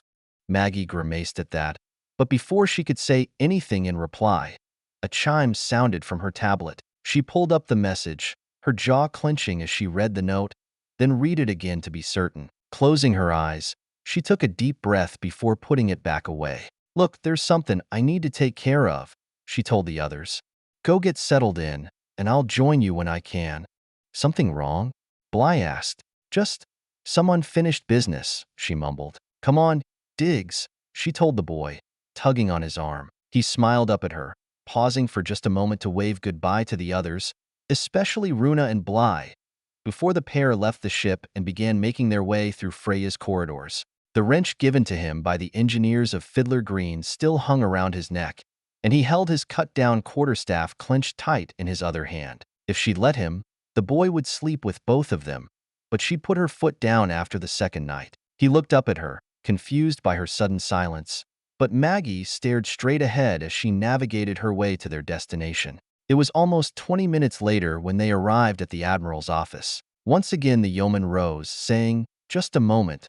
I'll see if he's ready for you." Maggie nodded, not trusting her voice, as the young woman knocked on the hatch and entered the office, reappearing a moment later to usher them both inside. The Admiral stood waiting for them, along with another man. He had a fringe of white hair surrounding a bald pate, and he barely gave Maggie a second glance. Diggs, however, had his full attention. "Thank you for coming so quickly," he told her, before turning to his companion. "Maggie Al-Haja, may I introduce Quintino you?" He was operations officer aboard the Asgard until his retirement. "The Admiral filled me in," you explained. "My clan owes you a debt." "You don't owe me nothing," she told him. "So tell me what the hell happened." The man sighed. "My son.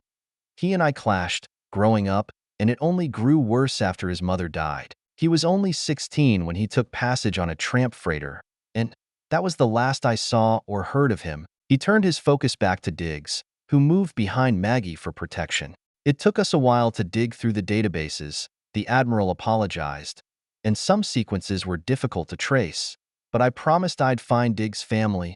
Hearing his name, the boy peeked out from behind the tinker as the Admiral smiled at him. "Diggs, meet your grandfather." He stared at the men in confusion, before looking up to Maggie to explain. Clamping down hard on her emotions, she knelt down and took his shoulders in her hands. "It's true," she told him. "He's your kin. Your people." His eyes grew wide as he started shaking his head, clutching at Maggie. "You have a family, boy, a real one. You don't want to be bouncing around with a dried-up old bat like me anyway, especially where I'm going. It ain't safe." Her eyes misted as she fought back the tears. "You belong here. With him."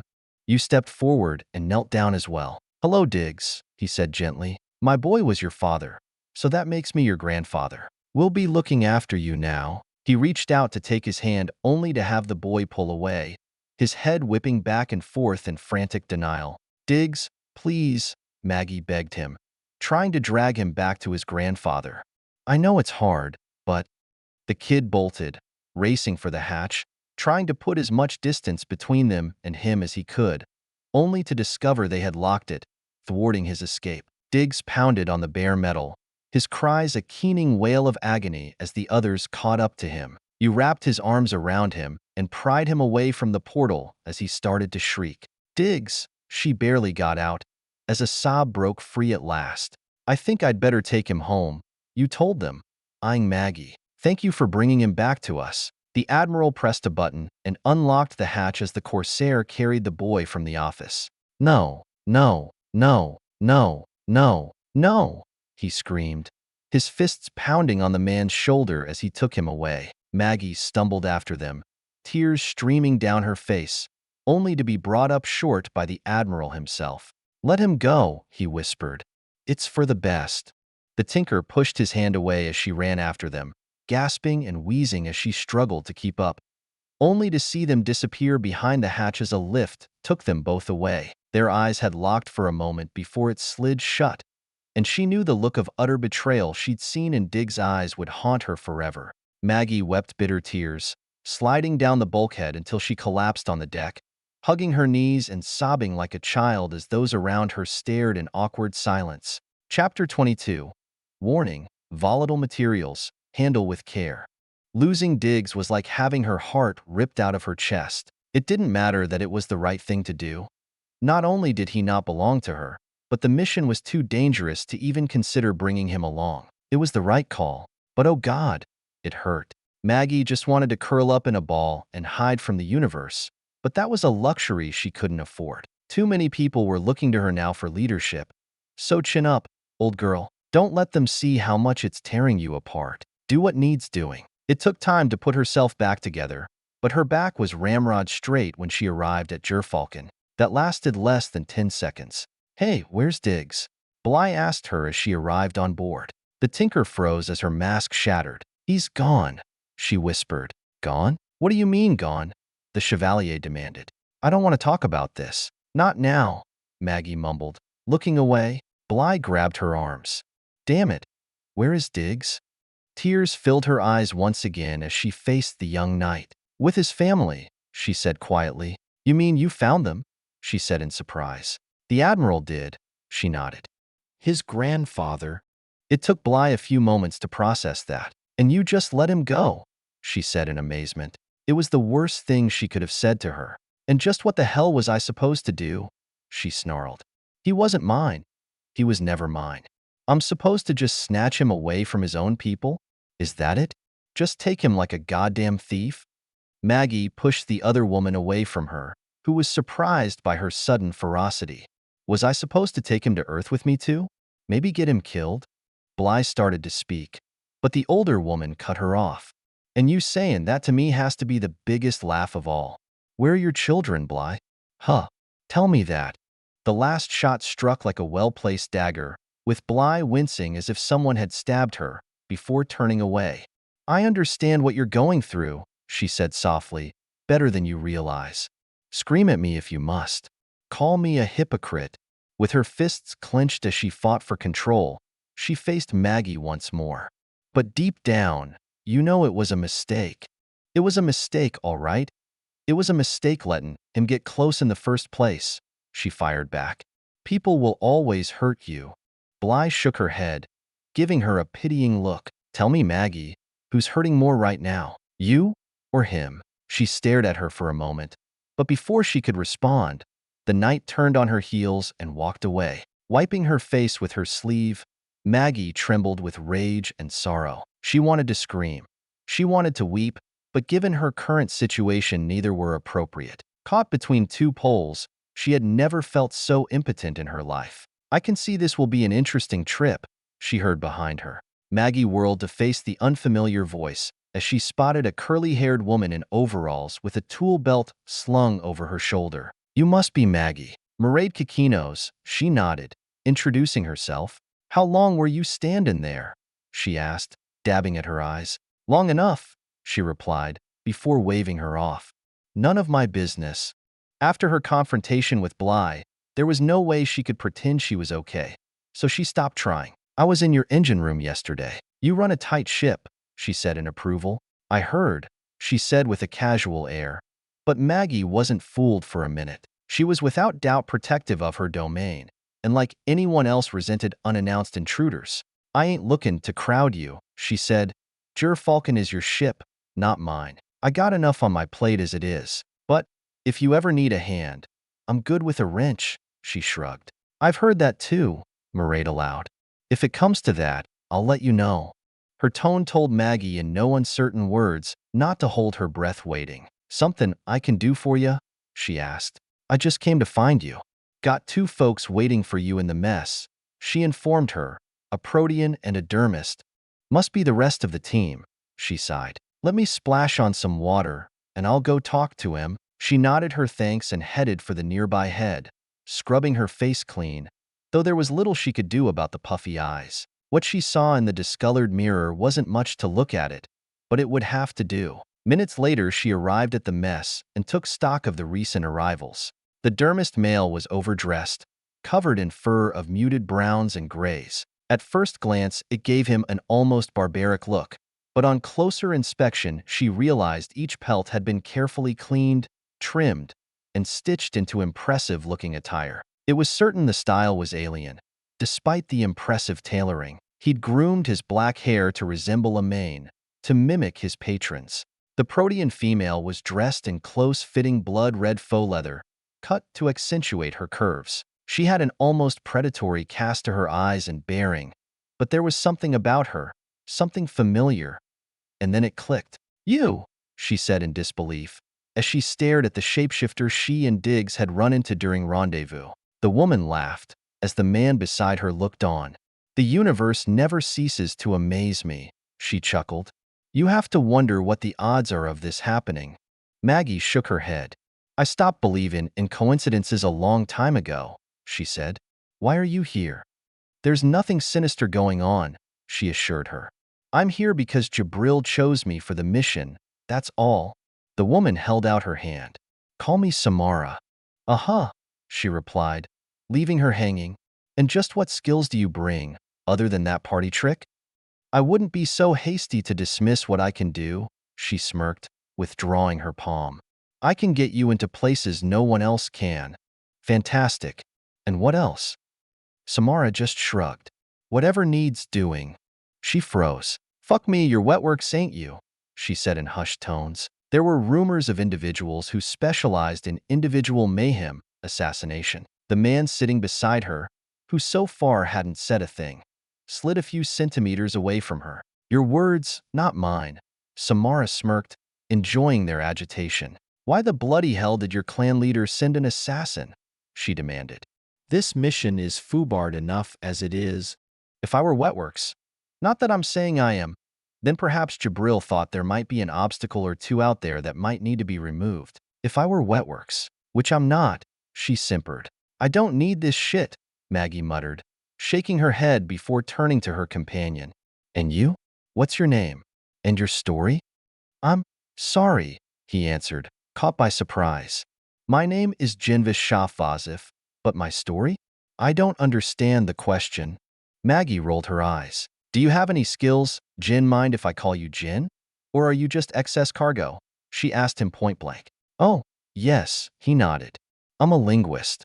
And if it's easier for you, you can call me Jin." "A linguist, you say?" she mused, rubbing her chin. "Just how many languages do you speak?" 23, besides Terran Standard, he replied. "I've trained since I was a child, with the help of my Bayshane benefactors.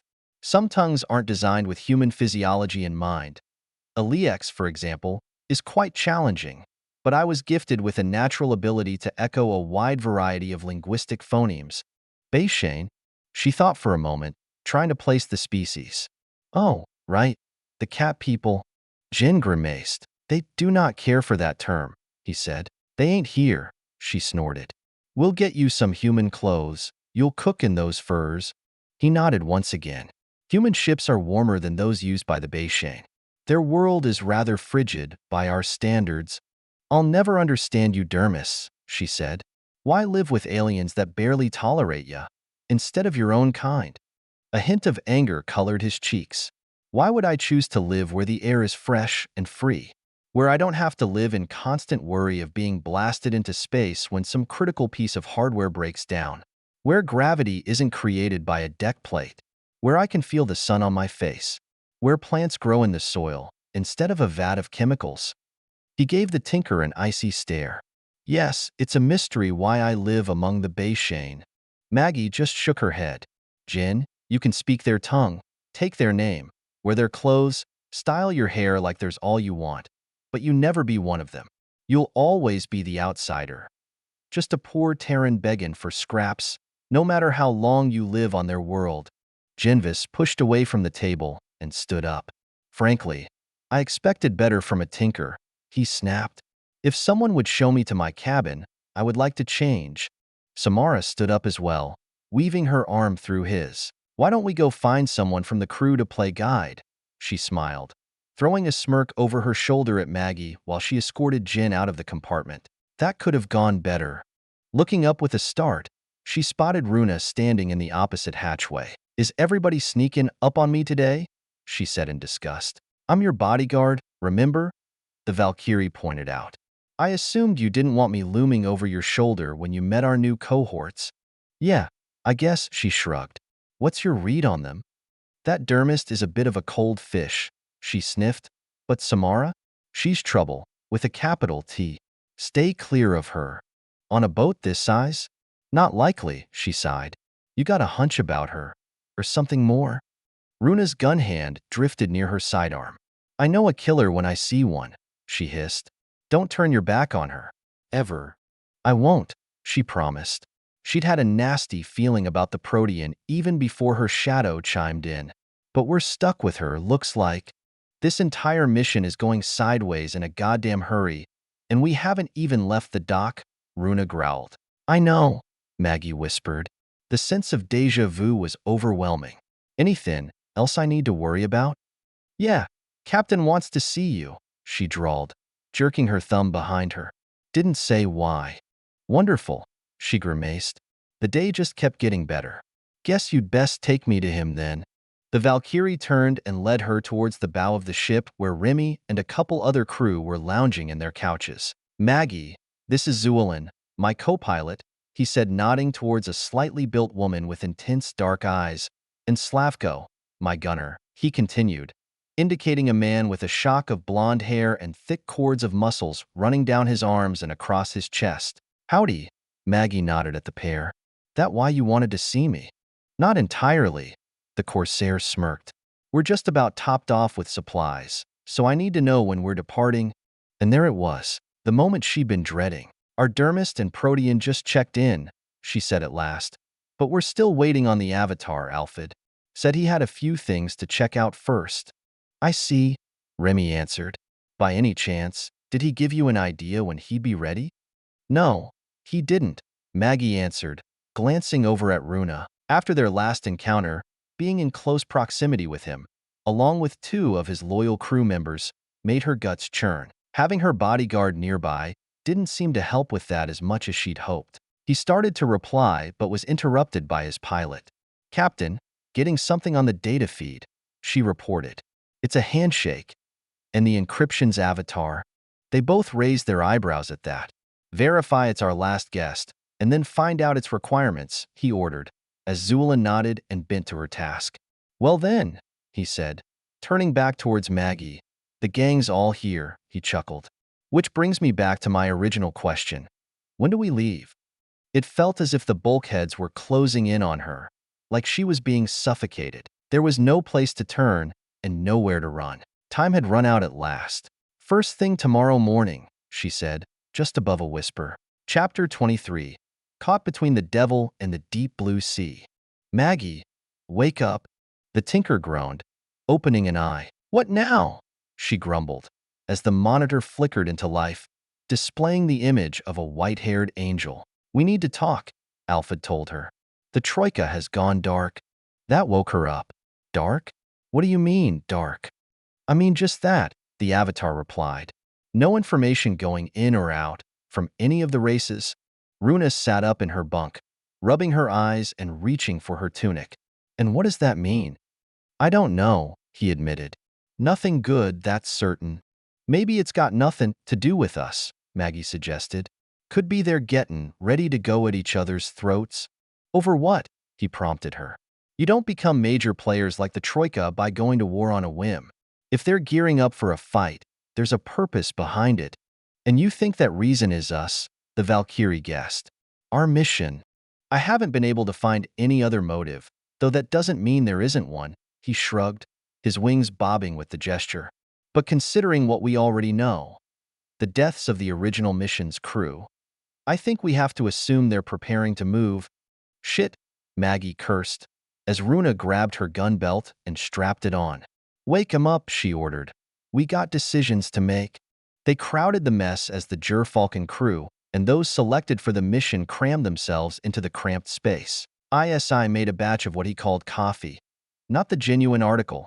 No one had tasted that in 2 centuries, but something hot, brown, and loaded with caffeine, or at least a near relative. It was bitter, but did a decent job of clearing away the cobwebs. The answer is obvious, Genvis said after Alfred finished his report. We should cancel the mission. The last thing we wish to do is provoke our neighbors. Well, of course you'd say that, Sergeant Kai snapped. Do you dermists ever tire of kissing alien ass? How dare you? He shouted back, taking a step towards the other man only to be intercepted by Remy. No fighting on my ship, he warned. If you have a problem, take it outside. And by outside, I mean space, the Corsair smirked. I find a whiff of vacuum takes the fight right out of people. Samara laughed at that, giving the pirate a languid wink. If Alfred's right, it's too late to walk away from this, Maggie interjected. Something about this mystery planet has got him riled up, and I doubt they're just gonna forget about it. Then what are you saying? Bly asked her. That we should ignore what the Troika is doing and continue the mission anyway? I reckon we have little choice, she answered, ruining her words. Considering what happened to the last mission, we're already marked, every last one of us. Wait a second. We're not a part of this mission, the pilot Zulin objected. We're just the chauffeurs. I doubt whoever's behind this will make that distinction, Alfred pointed out. It didn't protect the crew of the Catabasis. Not a single one of them is still alive. So, we're fucked then, Slavko growled. What else is new? Samara smirked. We always get fucked. Unless we can figure out why they want this planet so bad, Maggie shrugged. We do that. Maybe we find an angle to keep him off our backs. It's not my back I'm worried about, Prash muttered, earning him a round of laughter from the others, only to have it cut short as a klaxon began to howl. The ship's crew was all business. Tactical alert. Remy barked. All hands to general quarters. If you're not crew, get to your cabins and strap in. The mess deck became a flurry of motion as the group fought to disentangle themselves. The passengers made for the cabins, with two exceptions, Maggie, who headed for the bridge, and Runa, who changed directions when she realized her charge was disobeying orders. They arrived on the heels of Remy and his command crew, already in motion. What the hell are you doing here? The Corsair demanded. I told you to go to your cabin. I need to be here, Maggie fired back. I have to know what's happening, da. He looked like he was ready to argue the point, but before he could respond, Zulin shouted over her shoulder. Update from Freya. 20+ Agatadub vessels inbound. Time to weapons range, 05 minutes. She leaned forward as the display updated. Orders from the flag are to scatter. The two shared a look. Fighting the alien armada was tantamount to suicide, and scattering the Terran vessels would save some, but they'd lose what little mutual protection they had doing so. Nodded in acknowledgement, Remy punched a button on his console. Maraid, I need engines hot 2 minutes ago, and get us clear of Freya, he ordered, before turning his attention to the gunner. Slavko, I want weapons up and tracking, he instructed, but before he could reply, the captain was already moving to his next directive. Zulin, plot me a course oblique to the enemy's trajectory, keeping Freya between them and us. Max Excel, he snapped, before facing the two passengers once more. They're here because of you, aren't they? He said, his words a dangerous promise. The mission, she corrected. So if you think you can just shove us out an airlock and wash your hands, think again. I reckon they already know who you are, and they don't seem the type to tolerate loose ends. Muttering a string of profanity, the Corsair spun his chair back towards the bow of the ship. Strap in, he growled. Things are about to get interesting. The pair hurried to comply, finding spare seats and harnessing themselves in place as a metallic clang reverberated throughout the ship. Docking clamps clear. The engineer's voice came over the intercom. Engines are hot. Go, go, go, he shouted. As the pilot slammed the controls forward, Falcon leapt into the dark, racing for safety, as the passengers and crew held their breath. 2 bogies are peeling off the Agatadub formation and coming up our 6, Zulin reported. They'll have us in range in 08 mics. Track them, Remy ordered the gunner, and bring up Fata Morgana. Slavko stared at him. Haven't had the greatest luck with that, Captain. We can't outrun them. We can't win a straight-up fight. So what other choice do we have? The pirate answered. Captain, bringing Morgana online.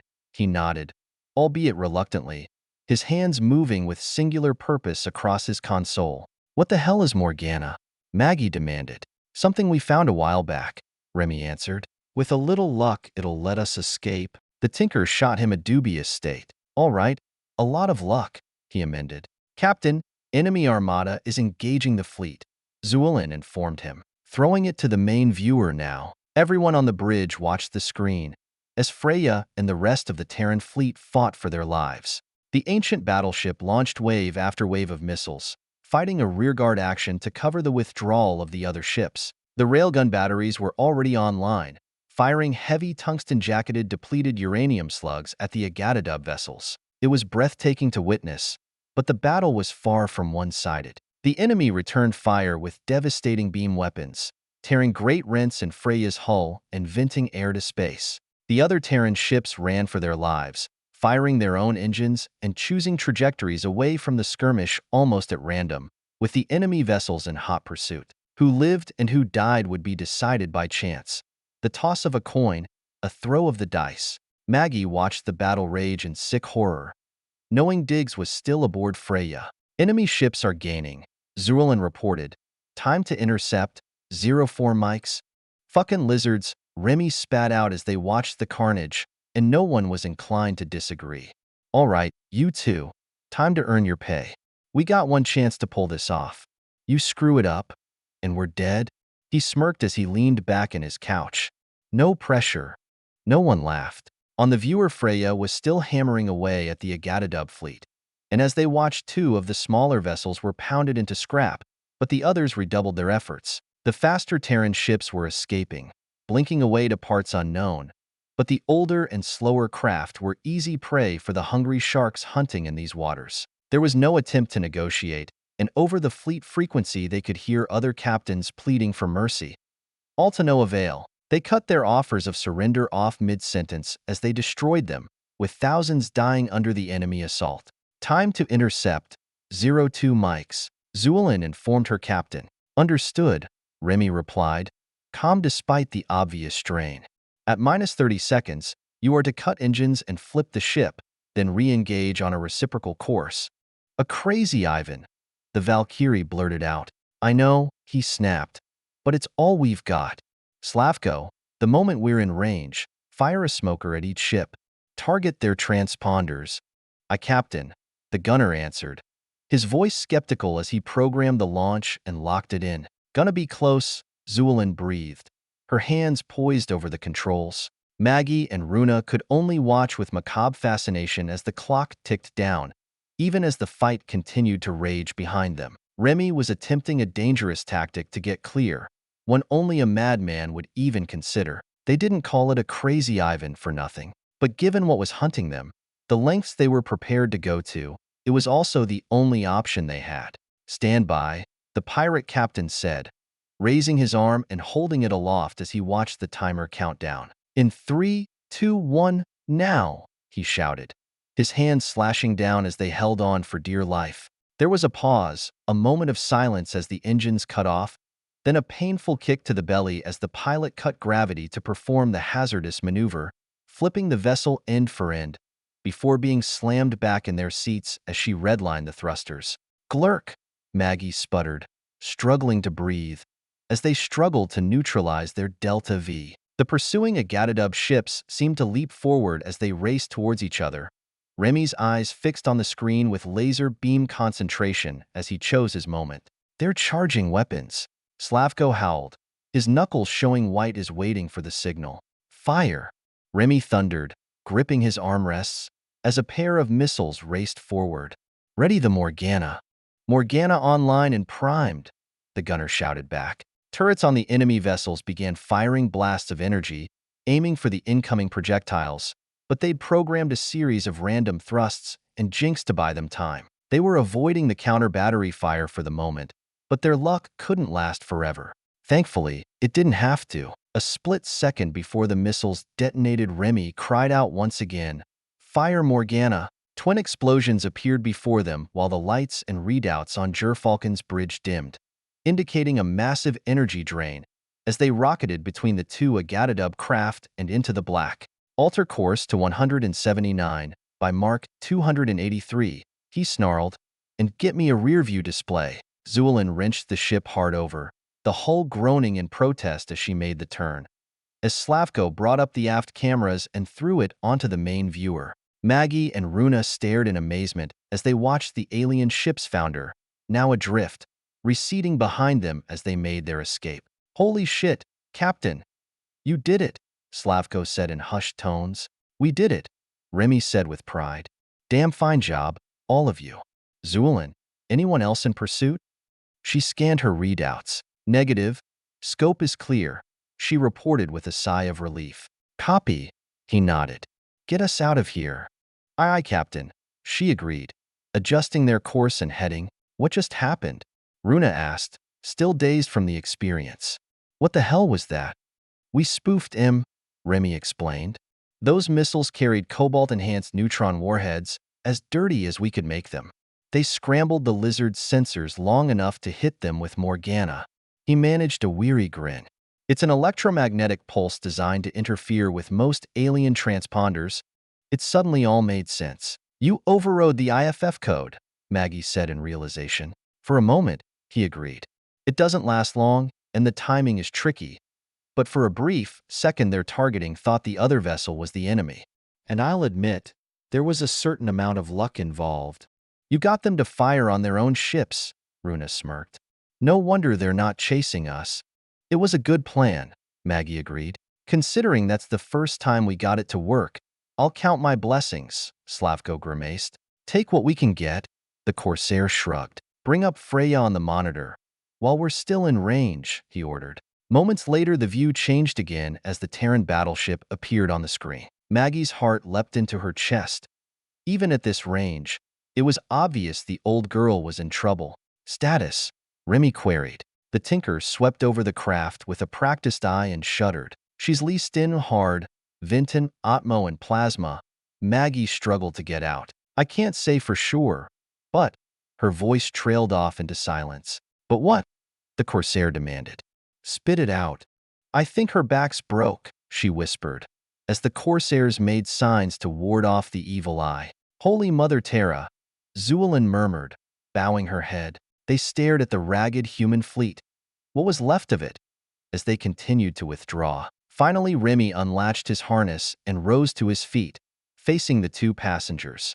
Tell me it's worth it, he said in contemptuous tones. Tell me this mission is worth that, he snarled, pointing at the screen. Maggie stood up as well. Nothing is worth that. She struggled to get out, staggering away from the site with Runa right on her heels. Oh God, Diggs. Chapter 24. Playing with fire will get you burned.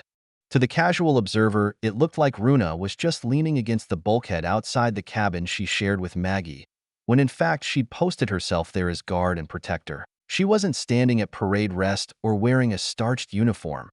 The Valkyries didn't do spit and Polish, but the deliberately nonchalant way her palm rested against her sidearm spoke volumes regarding her intent. Anyone trying to get past her was in for a really bad day. So far, no one had made the attempt. Gerfalcon's captain had stopped for a moment, considered his options, and moved on, while Samara, the Protean shapeshifter, had breezed past without bothering to slow down. The Avatar Alphid could get in without being spotted, but even he seemed to respect her privacy. Losing Diggs had shattered Maggie, and Runa had no intention of letting anyone make things worse.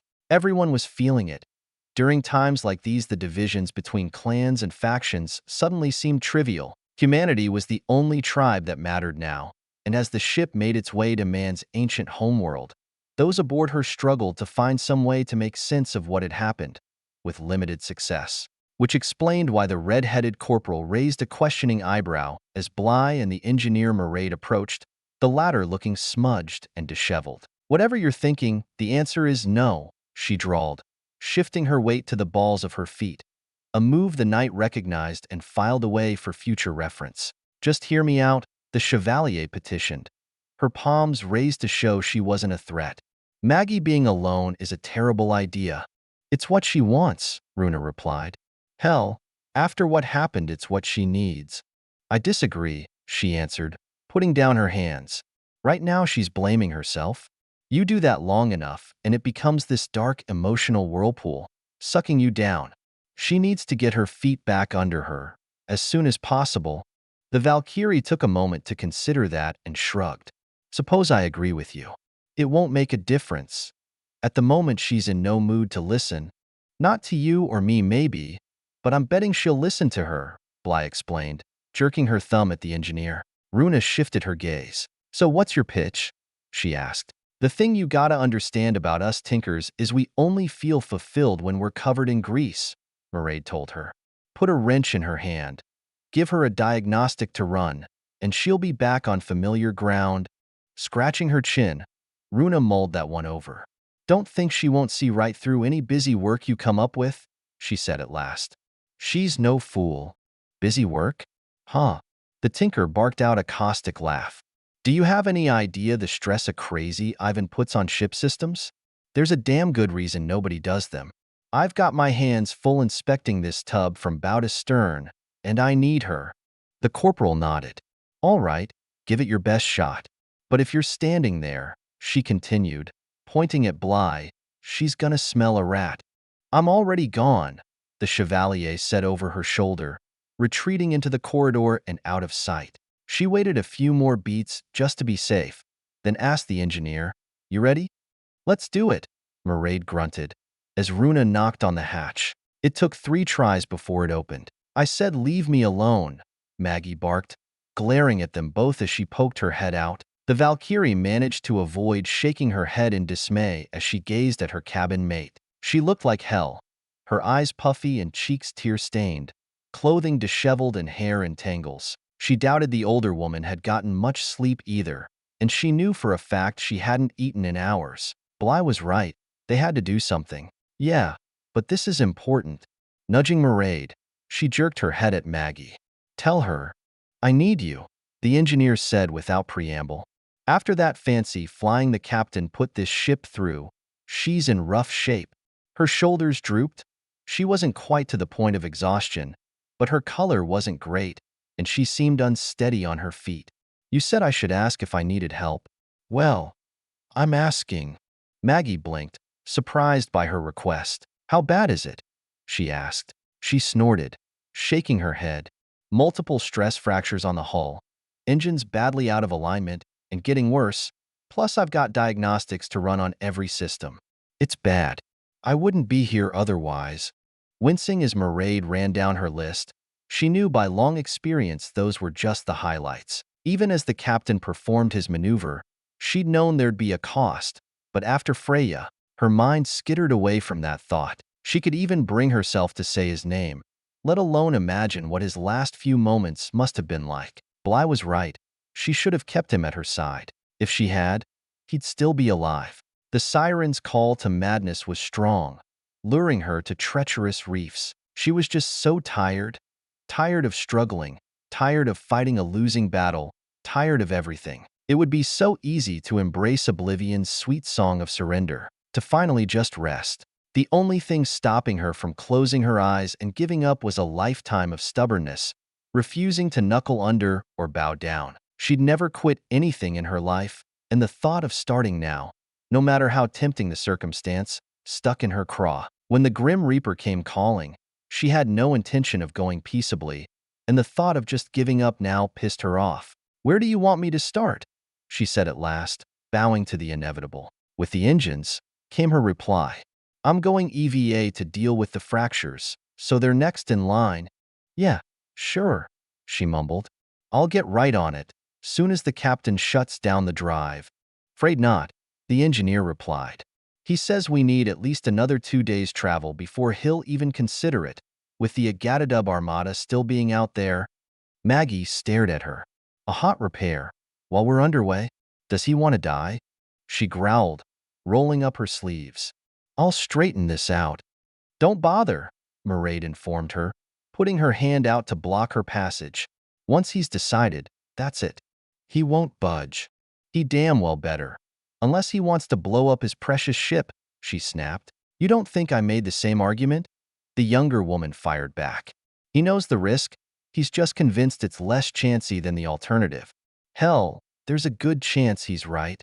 The tinker was fully prepared to argue that point until the stars ran cold, but something made her pause. Maggie was no tactical genius.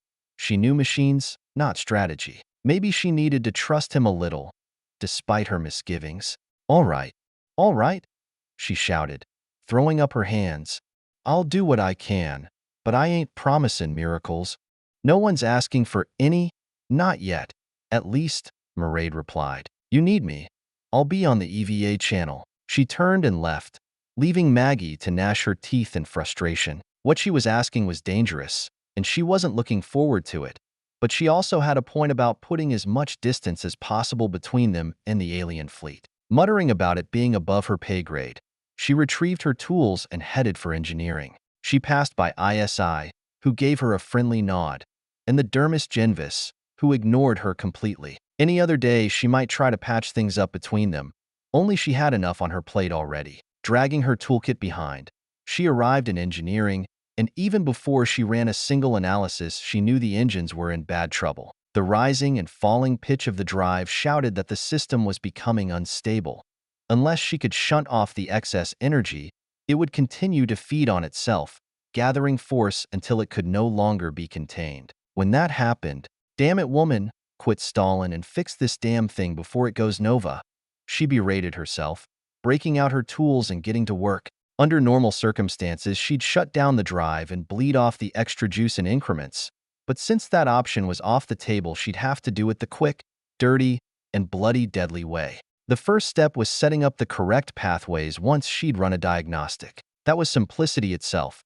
They designed the engines to dump excess power in emergency situations, though it was assumed they'd be deactivated first. The second step was where things started getting hairy. To discharge the buildup, she needed to speed up the process, converting the raw energy into gamma and X-rays before blasting it into space. The shielding she had to work with was just barely adequate for the task. One miscalculation and they'd never see Earth. Getting ready to tickle the dragon.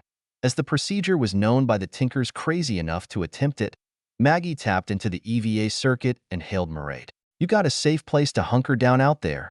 she asked her. "Are you kidding me?" she shot back. "Gimme 10 minutes to get back inside." "Better hurry," the Tinker cautioned. "I'm really not keen the numbers I'm seeing here." So far she contained the energy buildup, but it was edging closer to the system's limits, and she wouldn't be able to hold it off much longer. It was closer to 8 minutes when she got the call. "I'm in," Mairead told her. That was all she needed to hear. "Cross your fingers," she said, half in prayer, and closed the circuit. The ship screamed in protest as it spewed out a massive blast of deadly radiation, hot enough to fry an unprotected human. Even a thick wall of lead would do little to stem the blistering tide of X-rays. But as Maggie watched the telltales she'd been monitoring began easing back from the danger zone, down to more tolerable levels. Bit by bit the engine's power output abated, the wild fluctuations tearing them apart, receding to a more stable rhythm. She realized she'd been holding her breath as the numbers continued to fall, letting out a shaky exhale as she wiped the sweat from her brow with her sleeve. It looked like they wouldn't be exploding today after all. It took almost half an hour to drain enough energy that she felt sanguine about shutting it down. They'd still need to monitor the drive to make sure the levels didn't start building once more, but caught early it was a straightforward procedure. It had only been the captain's last-ditch tactic that had driven the entire system to the breaking point. Mairead appeared at her elbow, still clad in her EVA suit, her helmet tucked under her arm. "How's it looking?" "It's stabilizing," Maggie answered. "She'll still need Terran apart sometime soon, but she'll hold for now." "Thank Mother Terra," the engineer said in relief. "Soon as the radiation dies down, I'll head back out, but in the meantime, if you could get started on the diagnostics, it'd be appreciated. Priority and checklist are in the mainframe." "Need to swap out a couple boards first," Maggie replied, bringing up a schematic, the affected subsystems highlighted in bright crimson on the display. "Have any in stores, or do I gotta improvise?" "We should," she said after studying the readout. "Might have to dig around for him, though." "This ain't my first dance," Maggie snorted.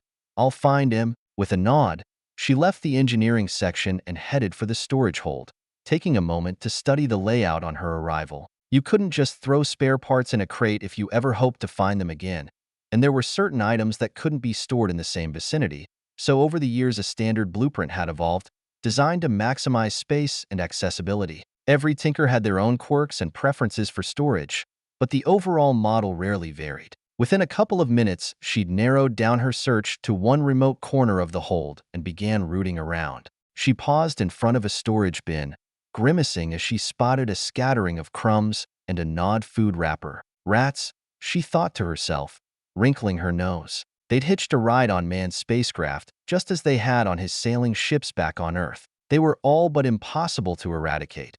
Even when you exposed the affected sections to vacuum, a few always survived. They weren't the worst opportunistic scavengers out there.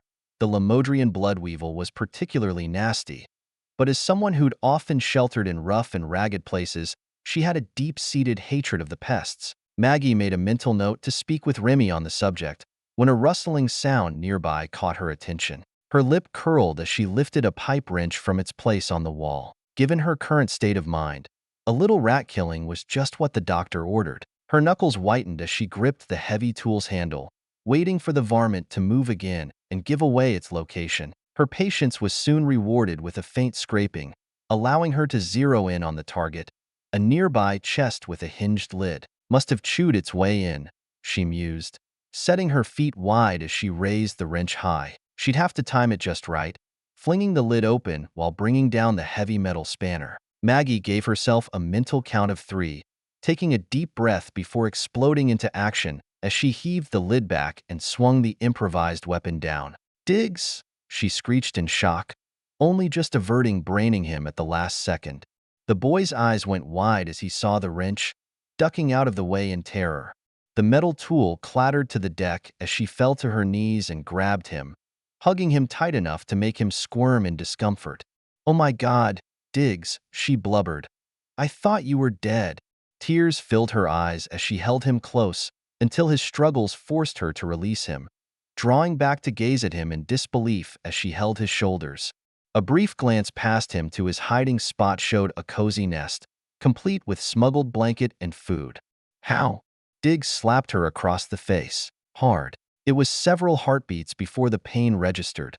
As his hand came up again, smack, the blow rocked Maggie's head, more to surprise than actual force, only to be slapped yet again as her brain struggled to keep up. On the fourth swing, she intercepted his arm, pinning them both against his torso as she hugged him once more. "I'm sorry," she sobbed, bawling her eyes out, as Diggs began weeping as well. Chapter 25.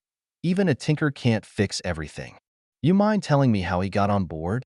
Captain Haddad addressed the question to Maggie, but a brief glance at his crew suggested there would be additional questions for them later on. The smirking, playful demeanor was nowhere to be seen. Yet another casualty of the attack on Freya. "I have no idea," the tinker shrugged, gazing down at Diggs. The boy's arms were crossed, and he refused to look at her, shutting her out despite her best efforts. "He must have found that hidden spot that first day we visited and put it to good use. There was a lot of traffic before we left," ISI pointed out. "He likely slipped in then." "And no one spotted him?"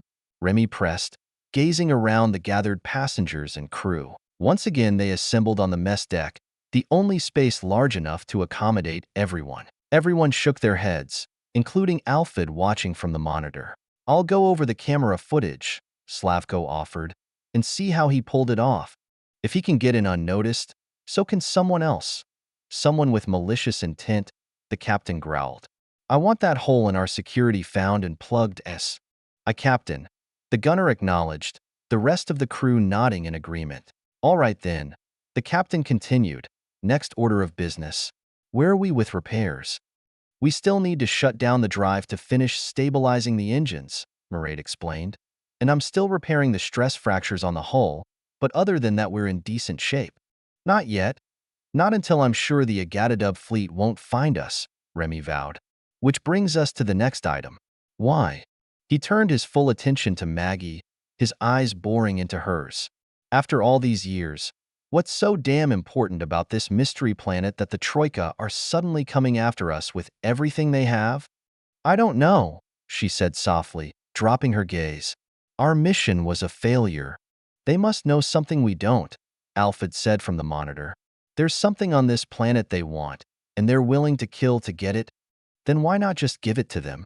Genvis exclaimed. "We have no idea where this planet is, and it's unlikely anything we do will change that. Let the Troika have it, and maybe they'll leave us alone. Haven't enough people died?" Spoken like a true suck-up, Sergeant Kai snorted, prompting sputtering indignation from the dermist. "Even if we knew anything, which we don't, it wouldn't do any good. They sent an entire fleet against us, which tells me they're playing for keeps. They'd kill us just to keep us quiet. You don't know that, Genvis shouted, earning shaking heads and rolled eyes in return. I have to agree with our Valkyrie friend, Bly shrugged, ignoring the outburst. For 200 years we've been pushed aside, ignored, mistreated, even killed outright, but they've never come at us like this. No one ever cared enough about us to make the effort, which leaves us with few options, Samara replied. If the Troika is coming after humanity, then that's it. Freya was the most powerful ship we still had, and with it gone, sighing, she gave them all a wan smile. A few of us might survive, scattered across the cosmos, but the long-term odds of our existence don't bear thinking about. Maggie watched Diggs as the discussion dwindled into silence. For 2 centuries they'd hung on. At times it seemed by their bloody fingernails, but despite the odds they'd endured, it couldn't all just end, could it? Feeling her gaze, Diggs turned to look at her. He was still sullen, his mismatched eyes burning with hurt and betrayal. But as she studied him, the only thought in her head was that this was wrong. Wrong on a level so deep she didn't have the words, and it pissed her off. We took a hard hit, Maggie spoke up, the words tumbling out of her mouth and surprising even her. But so the fuck what? She glowered at the group as they stared back in stunned silence. Are we just gonna roll over? Give up? If that's where your head's at, fine. There's the airlock, she snapped, pointing at the nearby hatch. Get it over with, so the rest of us can figure out how we're gonna fucking live through this goddamn nightmare. What are you saying? Remy asked, his curiosity piqued. I'm saying that for 200 years every race in the Perseus arm has shit all over us. The fucking two of the Zk pointed the Ichun right at old Earth, just so they could protect their own. Did they care? Try to stop them? Hell no. Her nostrils flared as she worked up to a good froth. They want this secret so bad they're willing to wipe us out? Fuck them. They can't have it. It's ours. She jabbed her thumb into her chest for emphasis. It was our scout that found it, all them years ago. And by Mother Terra, we have fucking earned it. We paid for it, with every drop of blood spilled just trying to survive. People were nodding now, getting caught up in the moment, but then Samara leaned forward, a wicked smile on her face. Such pretty words, she purred. But what makes you think you can back them up? The Troika is playing hardball now, and they're just getting started. 'Cause whatever this planet has that's got them all riled up can only mean one thing: power. She threw back in the Protean's face. It has to be that. It's the only reason they'd come at us this hard after all these years. So, Runa asked, looking askance, what's that mean for us? We've got the inside track, Maggie smirked, 'cause they don't know about the SAR transponder, which means we can get there first. And what's stopping them from just taking it from us once we find it? Genvis demanded. We can't fight the Troika. No, she admitted. But maybe, just maybe, we can outsmart him. Do you have an idea in mind? Alfred inquired, cocking his virtual head as he regarded her. Not yet, but just look at us all here.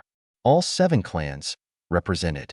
We put our heads together, pool our talents. Could be we got ourselves a chance. Maggie looked from one face to the next as she pled her case, before resting her gaze on Diggs, who stared back at her. What have we got to lose by trying? We're already fucked. The group glanced at one another, judging their reaction, but it was the sound of laughter that broke the spell. Captain Haddad chortled in pure merriment. You are utterly mad, Maggie Al-Hajja, he grinned. Daring to take on the entire galaxy? Only a lunatic would sign on for such a fool's errand. His eyes twinkled as she held her breath. Yes, only a fool. Or perhaps someone who has nothing left to lose. He bowed to the tinker, and when he arose, the humor had disappeared. Gerfalcon and her crew stand ready to aid in your quest. My lady, she glowered at the title from old habit, but after a moment she reconsidered. Like Remy said, they hung by a thread. If that honorific helped, then why the hell not? Not everyone was on board, however. So, you intend to lead us to the promised land? Samara snorted. Outwit every race in the arm? You'll forgive my pessimism. Don't count on it, Maggie snarled. Unless you think you got a better idea? She made a show of crossing her arms and tapping her foot. Come on, let's hear it.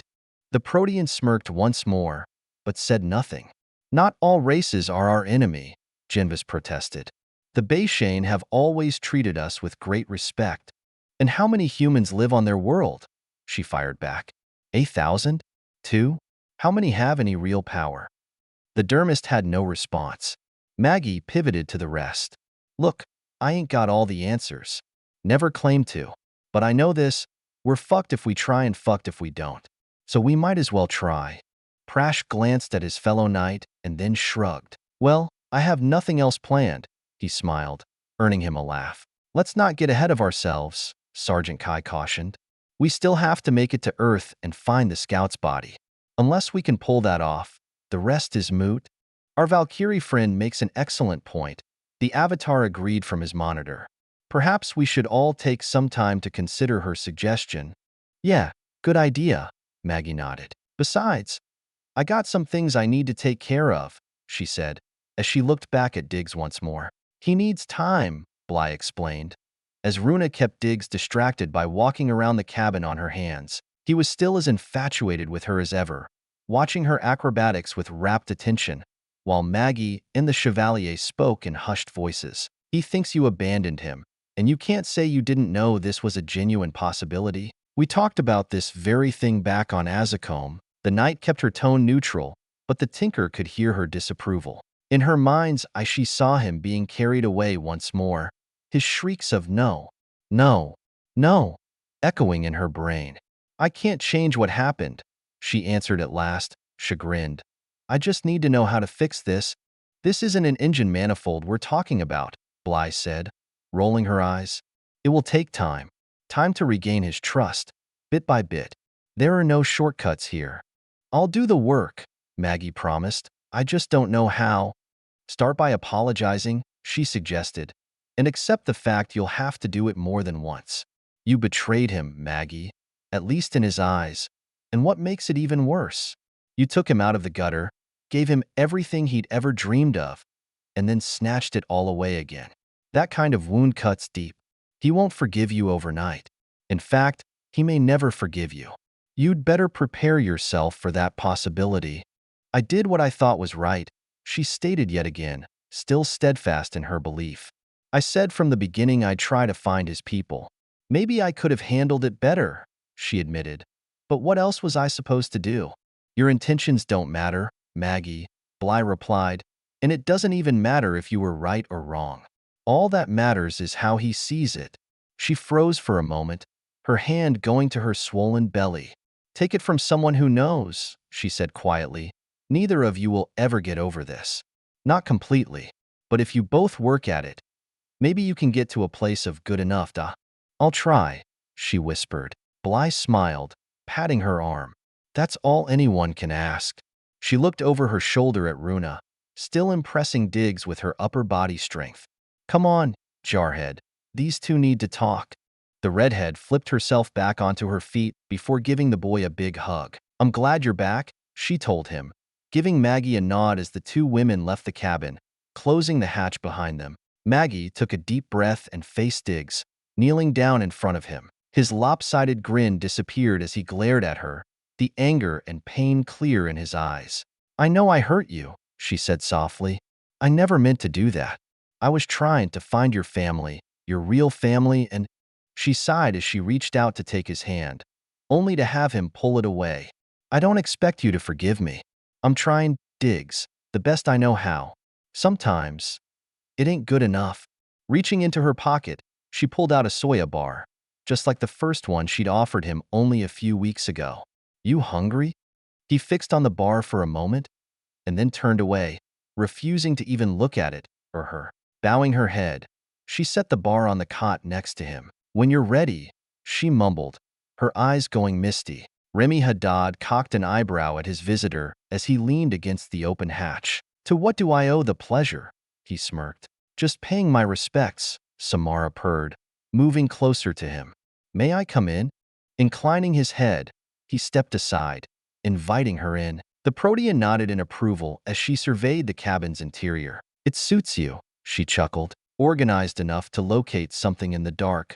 With an added dash of rakish flair, leaning against his desk, she arched her back, smiling in knowing approval as he drank in her curves, his eyes traveling up and down her body. "Why are you really here?"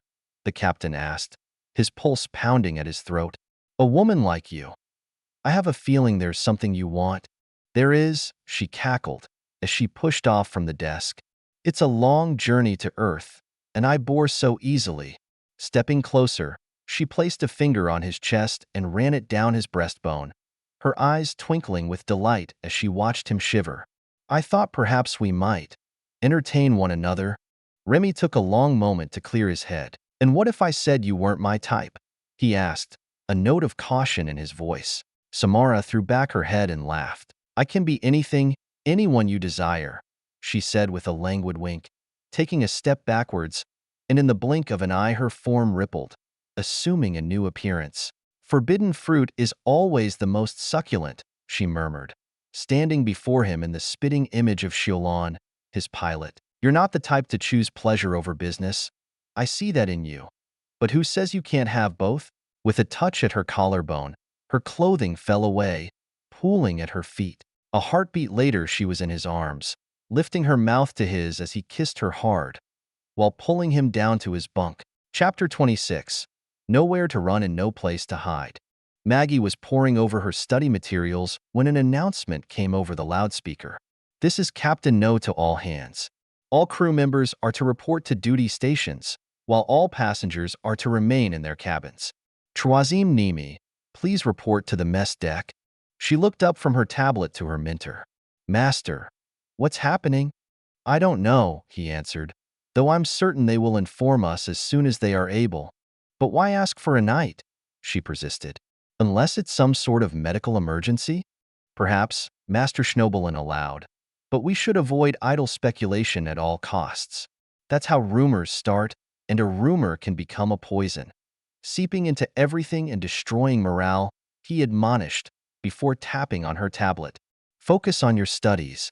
"Yes, master," she mumbled, bowing her head, as she pulled up the schematics for Catabasis' navigational system. Her mentor had ordered her to study the Corsair vessel as they made their way to Earth, seeing it as an excellent way to improve her knowledge and skills. He and the ship's engineer Radoslav Parrish had crossed paths sometime in the past, so he'd enlisted his help to further her training. With a trace of reluctance, she returned her attention to the diagram, memorizing the system. A short time later the hatch buzzed for attention. Master Schnobelin rose to answer it as Maggie looked on in curiosity, staring in surprise when the hatch slid open to reveal Captain No. "Captain, how may we assist you?" he asked. "I need your expertise," the captain replied. "Radoslav told me you've assisted in several investigations in the past." The master raised an eyebrow. "I have," he confirmed. "May I ask what the investigation is about?" The Corsair considered that for a moment, then shook his head. "I'd rather just show you." "Then by all means, I am at your disposal," he said, only to turn his head as Maggie coughed into her hand. A smile creased his eyes as he asked, "May I bring along my apprentice?"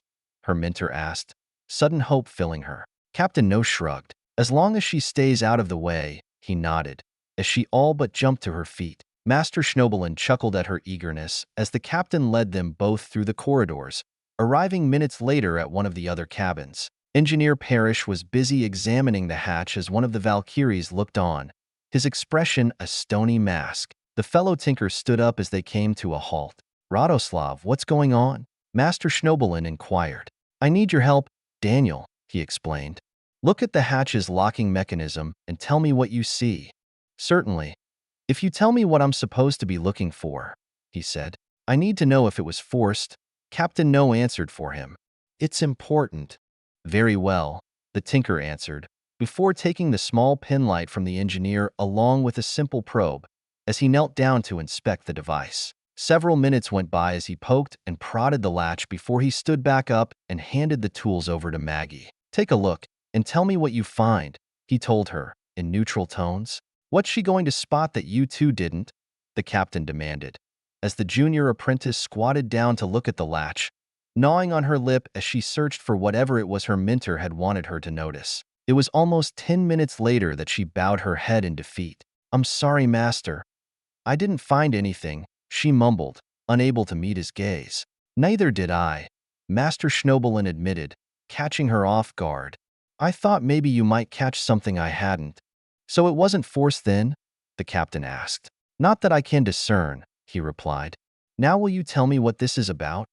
The corsair took a deep breath. Sergeant Dina Wong was found dead on her bunk an hour ago. He looked to the PFC standing watch with sympathy. "It appears to have been a heart attack. The compartment was locked from the inside." "A heart attack? But she wasn't much older than me," Maggie exclaimed. "Hence the reason for my taking precautions," the captain replied, ignoring the impertinence of her outburst. "I've asked the knights to perform an autopsy, but given the equipment they have available," he spread his hands as he shrugged once more as the young private winced. "I'm sorry, Captain," Master Schnobelin apologized. "I wish I could do more." "I don't like this," the corsair snarled with sudden fury. "I dislike having people die on my ship, and I absolutely detest not knowing why." Maggie rubbed at her eyes as she sat up from her bunk, glancing over at the still sleeping Valkyrie and the tiny figure curled up beside her. Diggs still refused to even acknowledge her and was prepared to sleep on the steel deck rather than share a bunk. Runa had convinced him to bed down with her instead. Not that he took much convincing. The boy was still nursing a crush over the redhead, who was handling as adroitly as she could ask for, making sure to not embarrass him or break his heart. No, she admitted to herself with a twinge.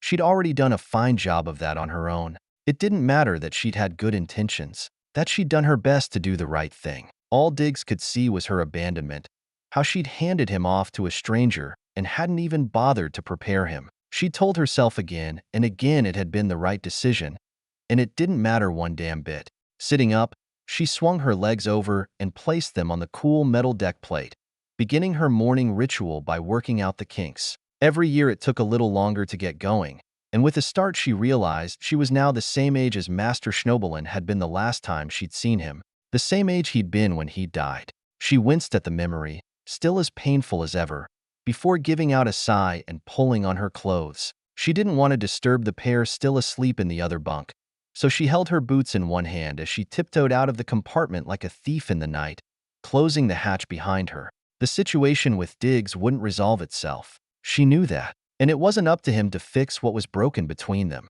She knew that, too. Sneaking away from the problem like this would make things worse, and she was painfully aware of that as well. So why the hell was she doing it?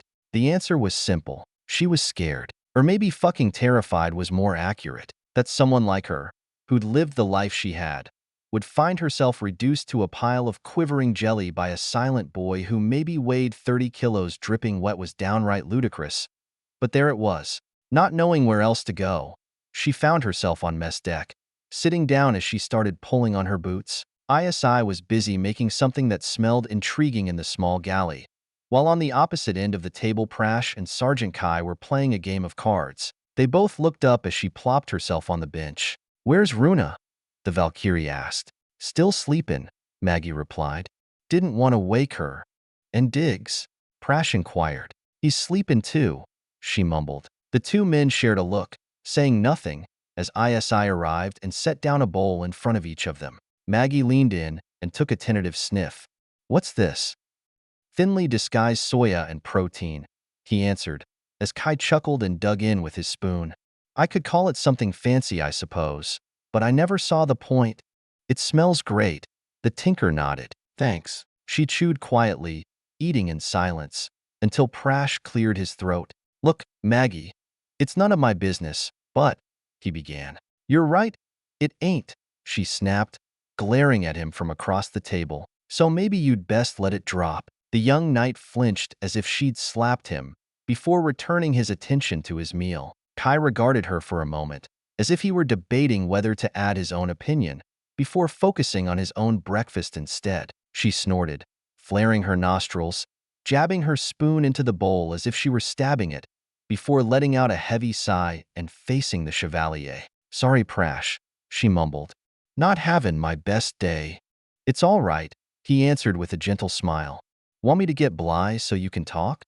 "No, not just yet," she told him, shaking her head. Reckon I'll seek her out when I'm ready. Prash bobbed his head as he went to polish off the rest of his chow. As Mairead appeared in the compartment, out of breath. There you are, she panted, grabbing Maggie's arm. Come on, Captain wants us on the bridge. Can I finish eating first? She growled, irritated at the interruption. No, you damn well can't. The engineer fired back. We've got ourselves a situation.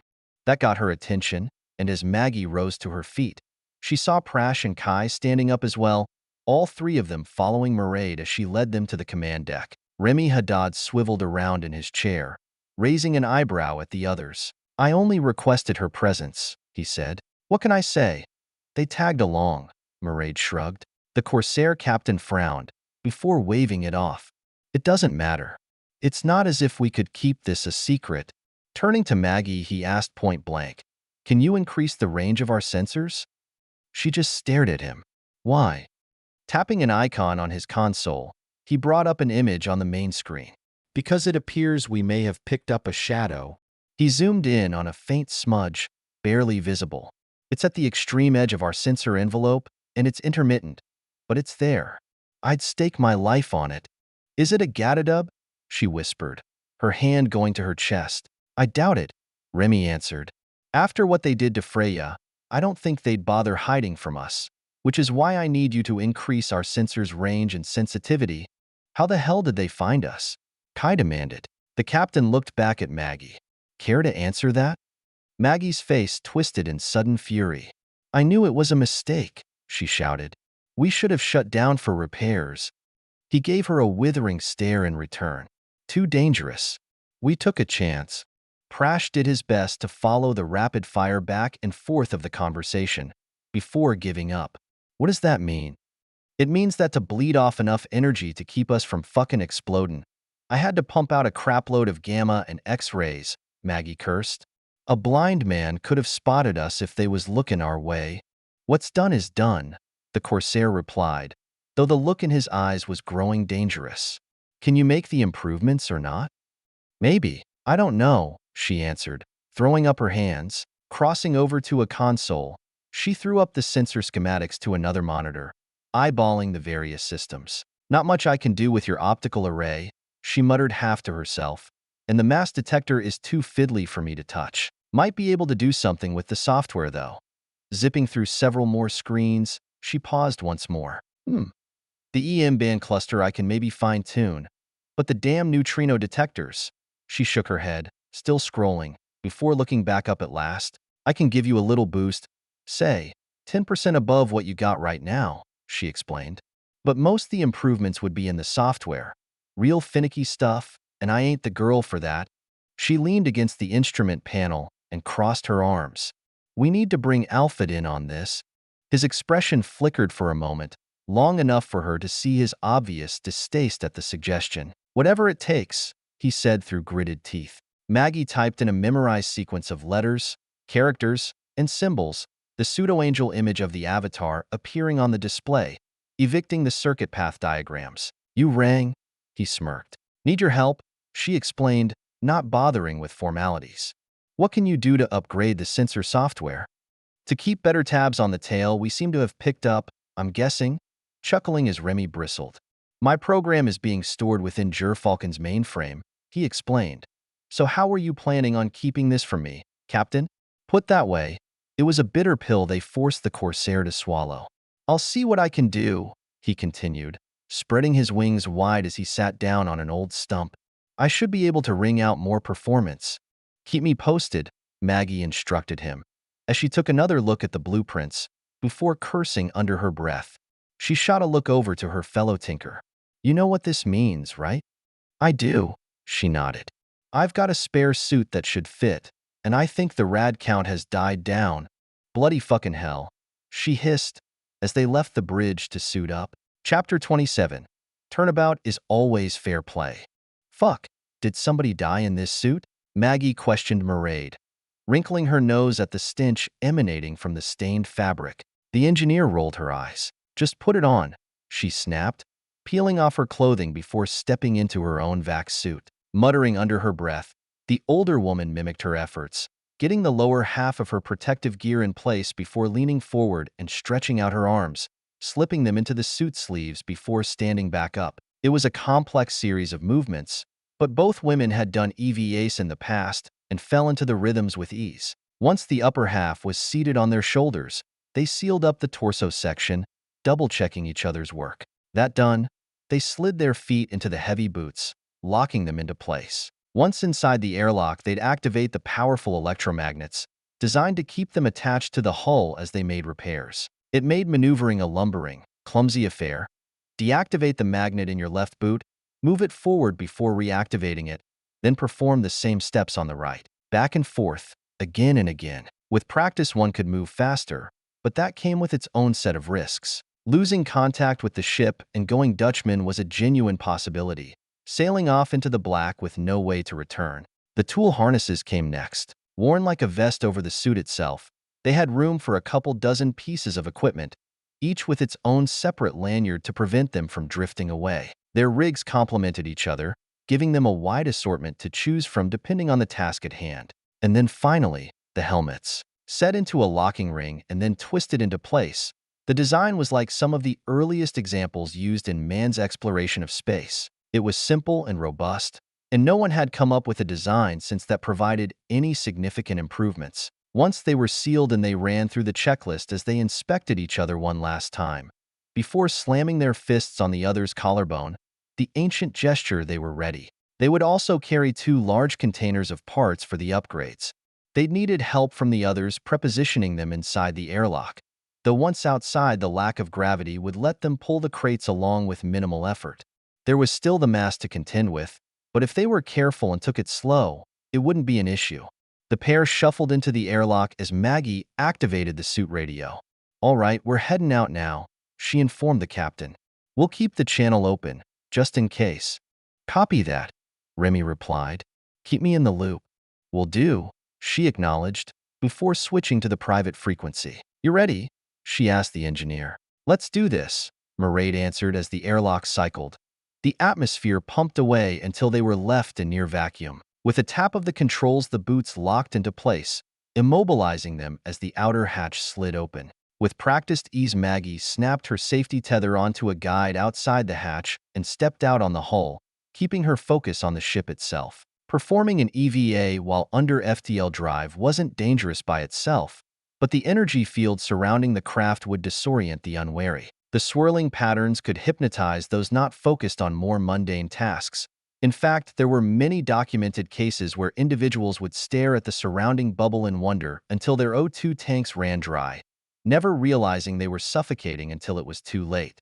Mairead followed close behind as the pair moved forward towards the bow. It was slow going. The slow, heavy trudge of the boots combined with switching belays from one safety run to the next. It was almost 20 minutes later that they arrived at the sensor array access panel, with each of them breaking out the stirrups that allowed them to kneel on the hull without using the boots. They operated on a similar principle, but the handheld devices let them anchor in place, close enough to get the job done. "We're in position," Maggie reported, as the engineer unbolted the hatch. "Understood," Remy answered. "Any problems?" "Too early to tell," she informed him, as the panel swung open. "Need some time to dig into it." Taking the EM band sensors offline. Now, with that, she cut power to the system, allowing the pair to get started. They'd done their homework prior to the EVA, sketching out the best way to attack the problem. Once they decided on a plan, it was a matter of putting it into effect. Boosting the signal was simple in theory, but to make it work, they had to attack the problem from multiple angles. The first method was to increase power to the system. More power, more signal. Only the components weren't rated for that much of an increase, meaning they would have to swap them out for something more robust, which weren't designed to be used in that system in the first place, requiring a custom-built interface before they could make it work. They didn't have enough stores on hand or time available to switch out everything, forcing them to focus on the key subsystems and bypassing the rest from the amplified power supply. Next were the receivers. By installing supplemental antennas, they could increase the gain, giving them a clearer picture. At least this one was easy enough, though running hardened lines across the hull proved daunting, plus it was using up their available supply of cable. They had to make cuts there as well. Then they had to decrease the signal-to-noise ratio. Improved shielding was used to better protect the system from changes in the environment, plus adding a lock-in amplifier to act as a filter. The final touch was integrating a handful of their precious superconductors, chilled within a few degrees of absolute zero. The EVA had taken over 16 hours, across 3 shifts and 4 air tank swaps. By the time they finished, they were exhausted, drenched in sweat, barely able to strip off the very suits that had kept them alive. Captain Haddad had rounded up personnel to help with that, including Bly and Prash. There was a look of pure bliss on Maggie's face as she sucked in the first lungful of air that didn't smell like rancid body odor and oxidized chemicals once they pried off her helmet. "Thanks," she mumbled, collapsing onto the bench. The 2 Chevaliers shared a concerned look as they started checking the Tinker's vitals. "I don't like your color," the troisieme clucked in disapproval, handing over a bottle. Maggie sucked it down, barely noticing the tang of added minerals and electrolytes. "I'll be fine," she assured them, even as she panted in the humid air. "Nothing, some rest and a shower won't fix."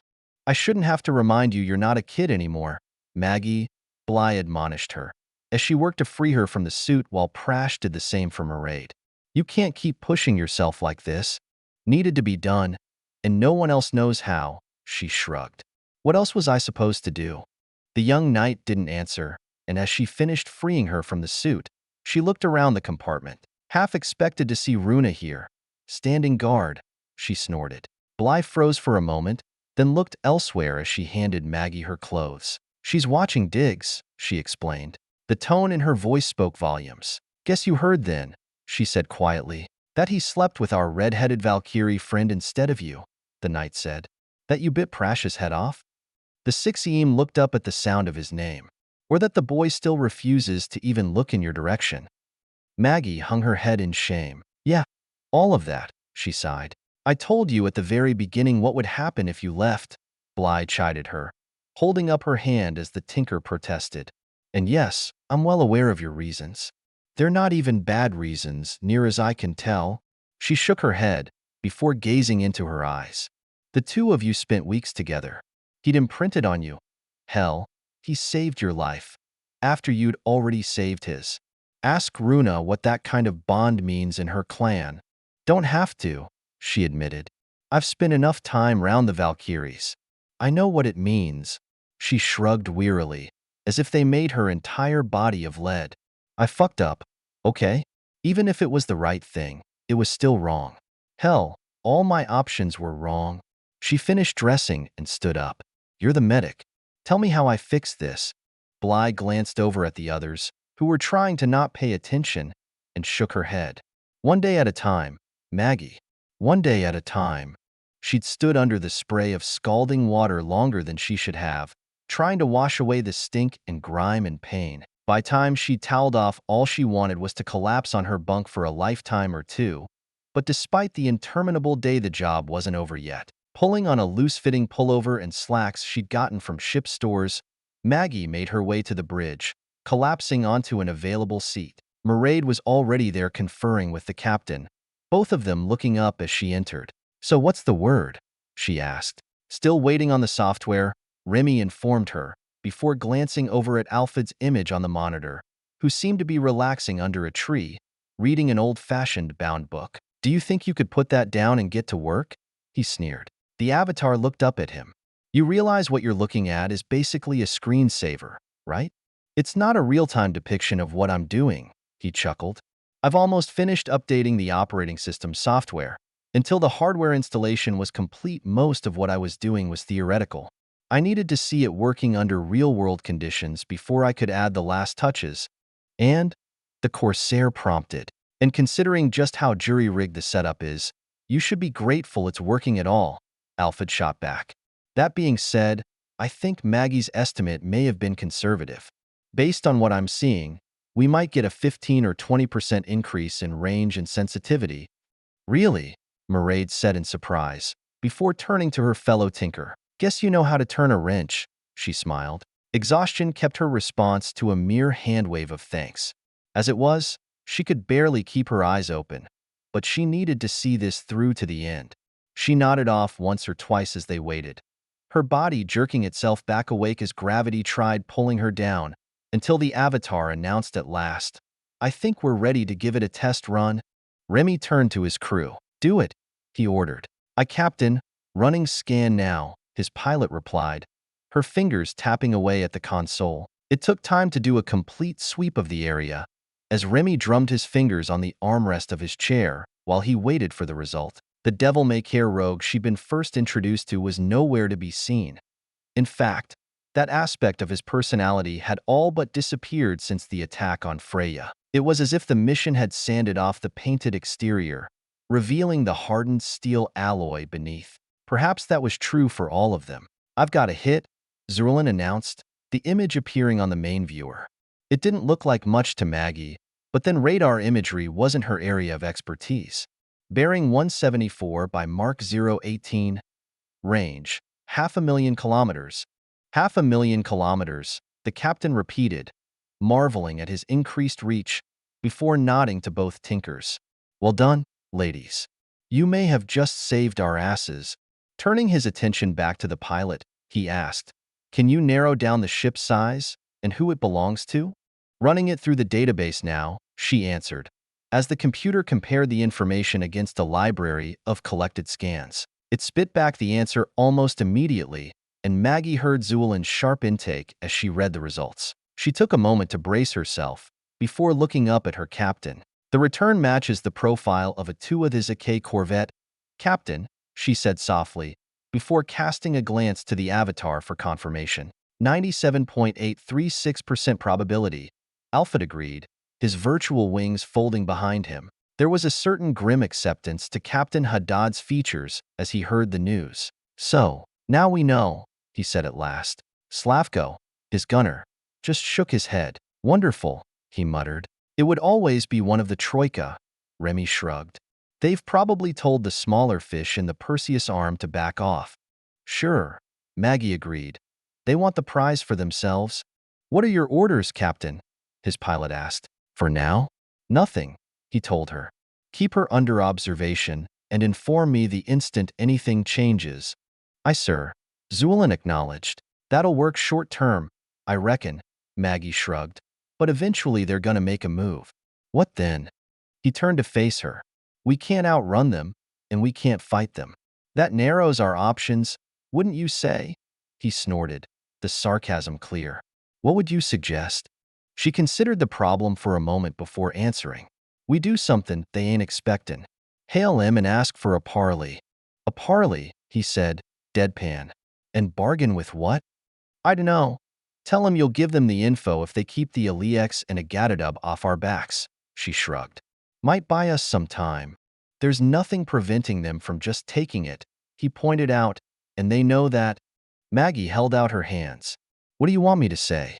We can't disappear, and we can't beat 'em in battle, and I've played enough poker to know when you're staring at a busted flush. All you got left is gall." Somehow she managed a weary smile. "If you can't dazzle 'em with knowledge, baffle 'em with bullshit." Remy threw back his head and laughed. It was the first glimpse she'd seen of the unrepentant reprobate facade she'd been first introduced to since they'd gotten underway. "I believe you would have made quite the pirate, Maggie," he chuckled. "You have the instincts for it." "Not sure if I should be flattered or insulted," she grunted. He chuckled once again. "I'll consider your proposal, Maggie," he said at last. "That dermist we took on, Jinvis. Any chance he speaks to with his Aacom?" "Only one way to find out," she told him. Chapter 28. Giving the Devil His Due. They delayed the meeting for 24 hours while Maggie and Mairead got some much-needed rest. The two of his Aacom ship was still holding the same relative position, so Captain Haddad decided it was worth the risk to wait. He wanted both Tinker's input before he decided. Dig still hadn't forgiven Maggie, but when she woke she spotted him casting nervous glances in her direction before turning his back to her when he realized she'd noticed his concern. "Must look like hell," she thought to herself, a suspicion she confirmed when she gazed at her reflection in the mirror. Her color was better than the charcoal gray Bly had observed when completing the upgrades, but that didn't mean she looked good. ISI had plenty of his hot liquid mud on hand when Remy called the powwow to order. It still tasted like crap, but it would shake loose the cobwebs. Seated in his command chair like a usurper perched on a throne, he turned to the lone dermist. So, do you speak tuuk his AK? He inquired. To the best of my knowledge, the Chell are the only species other than the tuuk his AK themselves who speak their language, Genvis explained. The Chell? Prash asked. They are a client race of the tuuk his AK empire, the dermist clarified. All interactions go through them. There isn't any software available to learn their tongue or plug into a voter. He fidgeted in his seat. It's rare to even see one of the tuuk his AK, except at the very highest imperial levels. The Chell have been their representatives for as long as anyone remembers.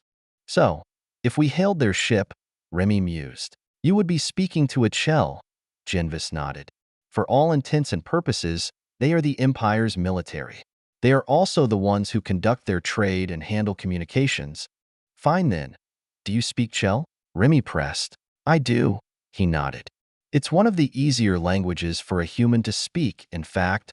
Sounds like they're not unlike the Ottoman Empire's Janissaries, Samara interjected, as the others looked at her in surprise. Yes, I read, she chuckled. Interesting, the Corsair said after a moment. Perhaps there's an angle here we can exploit. If they're slaves to the tuuk his AK, he paused, as Genvis began shaking his head. You disagree? If you're hoping to start a rebellion among the Chell, don't bother. They are utterly loyal, almost to a fault, he informed the captain. In fact, they seem honored to be serving their masters. They're brainwashed, Remy grimaced, conditioned to adore their slave masters. It is likely much more complicated than that, but no one knows for certain, the dermist clarified. What little we know about their relationship is shrouded in mystery. Where does that leave us then? Sergeant Kai challenged them. We still have the same problem. Can't run and can't fight. I was just coming to that, he smirked, turning to Maggie. You're up. The older woman had been dozing off, only to be jolted awake by a nudge from her fellow tinker. Huh? What? She rubbed at her eyes, trying to focus. Oh, right, she nodded, realizing where they were in the discussion. Yeah, so the normal options are out the airlock. Unless we want to end up as a statistic, we're going to have to get sneaky. Samara gave her a smoldering look. I think I like this idea, she smirked, blowing the older woman a kiss which Maggie ignored. And how do you propose we do that? She shrugged. But even that simple motion took supreme effort. We give them what they want. Bly's jaw dropped. You want to just wave the white flag? You, of all people? Maggie shook her head. Not what I'm saying, she answered, before glancing at the main monitor. You aim to take this, Alfred? The winged avatar produced an old-fashioned top and black wand from thin air.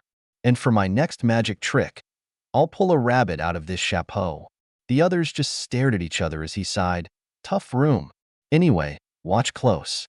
Nothing up my sleeves, he grinned, tapping the hat with the wand before reaching inside. An abracadabra, Alfred announced to the crowd, as he pulled out the head of a snarling Nigigian dire beast, its teeth snapping at him. Oops, he grinned, shoving it back inside. Wrong hat? What the fuck? Sergeant Kai said, deadpan. The avatar waved his hand as the hat and cane disappeared once more. Just making a point, he chuckled. Maggie isn't suggesting we give them the real data. Just a reasonable knockoff they'll accept as genuine. And how do you suggest we do that? The Corsair pilot Zulin asked. Sure, we can give them coordinates to some random system. But once they get there, they'll know we've pulled a fast one. There'll be blowback, Runa predicted. They sure as hell won't tolerate us yanking their chain. They'll come after us once they realize what we've done. Maybe, Maggie admitted. All right, probably. But they were always coming after us. This way we buy us some time. If it works, Genvis said. It sounds like a fool's errand. Oh, I don't know, Samara smirked as she rested a hand on the dermist's arm. It seems to be the only course of action that gives us options, and I'm all in favor of that. He turned to her in shock as if she had betrayed him, only to have the Protean bat her eyelashes in reply, a gesture that only seemed to rattle him further. The shapeshifter's support also surprised Maggie. In fact, she had had an argument prepared to counter her objections. Having her throw in like this felt off. Her eyes narrowed as she stared at the strange woman. What's your game, Protean? She pondered. I am willing to consider alternate stratagems, Remy volunteered, as he gazed at each of those in attendance. Some reciprocated, others looked away. But no one offered another suggestion. Very well then, he nodded. I suggest we prepare ourselves. Ser Shafazif? He spoke up, singling out the dermist. I believe we have a call to make. Watching the tuuk his AK vessel approach was a study in humility. A corvette in most navies implied a pocket-sized ship, built for close-in work, but the craft pulling abreast to dock was massive, rivaling Freya in size. Compared to the other ships in the Imperial fleet, it was tiny, speaking volumes as to the power of the Empire. Maggie followed its advance with apprehension, tugging at the collar of her new clothes. The entire mission had pooled their resources, coming up with an outfit more befitting this auspicious occasion, and she hated it. Jinvis had established contact easily enough, even if they seemed somewhat surprised by the call. What followed was a dance of tradition, diplomacy, combined with a healthy sprinkling of good old-fashioned paranoia, as both sides hammered out a protocol for a face-to-face meeting. The Chell had insisted the conference take place aboard their own vessel, the visiting group be limited to just 3, and that they arrive unarmed, which set off some rather heated discussions aboard the Gerfalcon.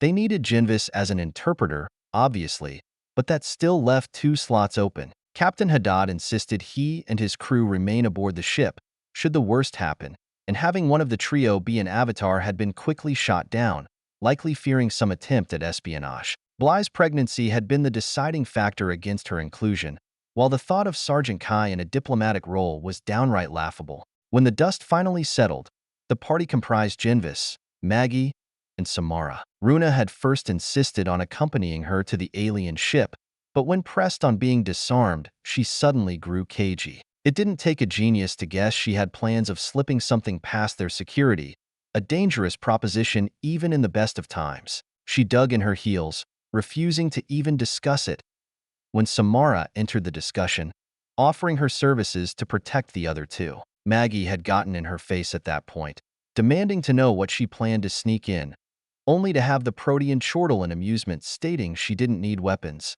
A collaborator, a tinker, and an assassin. What could possibly go wrong? Going into the belly of the beast with 2 folks I don't trust as far as I could throw, she grumbled. Whose stupid idea was this again? That she be the 3rd envoy had never been in doubt. As the sole survivor of the first mission to Earth, everyone, including her, had assumed her inclusion. The tuuk his AK ship has come to a full stop, relative to our position, Remy announced from the bridge. They're extending the walkway now, which was a comfort at least, since there'd be no clumsy EVA on this excursion. Gazing out the airlock porthole, the behemoth craft blotted out the stars, and as she watched, Maggie spotted the walkway telescoping out towards them. Grav plating lined the lower half, which surprised her. Apparently they had power to burn. Hard dock. Good seal. The Corsair informed them over the intercom, as the walkway thumped into place. Pressurizing now.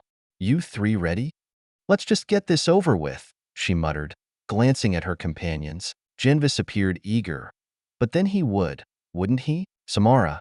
She was harder to read. There was something behind those lidded eyes, an almost cat-like predatory instinct that sent chills down her back. Don't start nothing, she warned them, though it was mostly for the Protean's benefit. Perish the thought, the younger woman said with a wink which did little to reassure her. When we arrive, follow my lead, Jinvis informed them as he explained the protocol. There will be a few gestures like bowing, but they're simple. Just do as I do.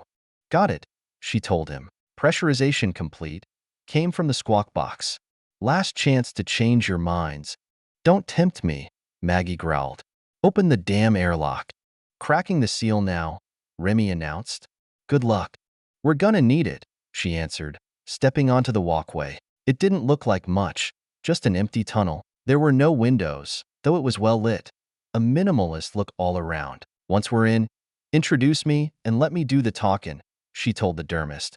While you keep your head down and try not to scare anybody, she said to Samara. One step ahead of you, she purred, and as Maggie turned, she saw the Protean had rearranged her features, giving her an almost nondescript appearance.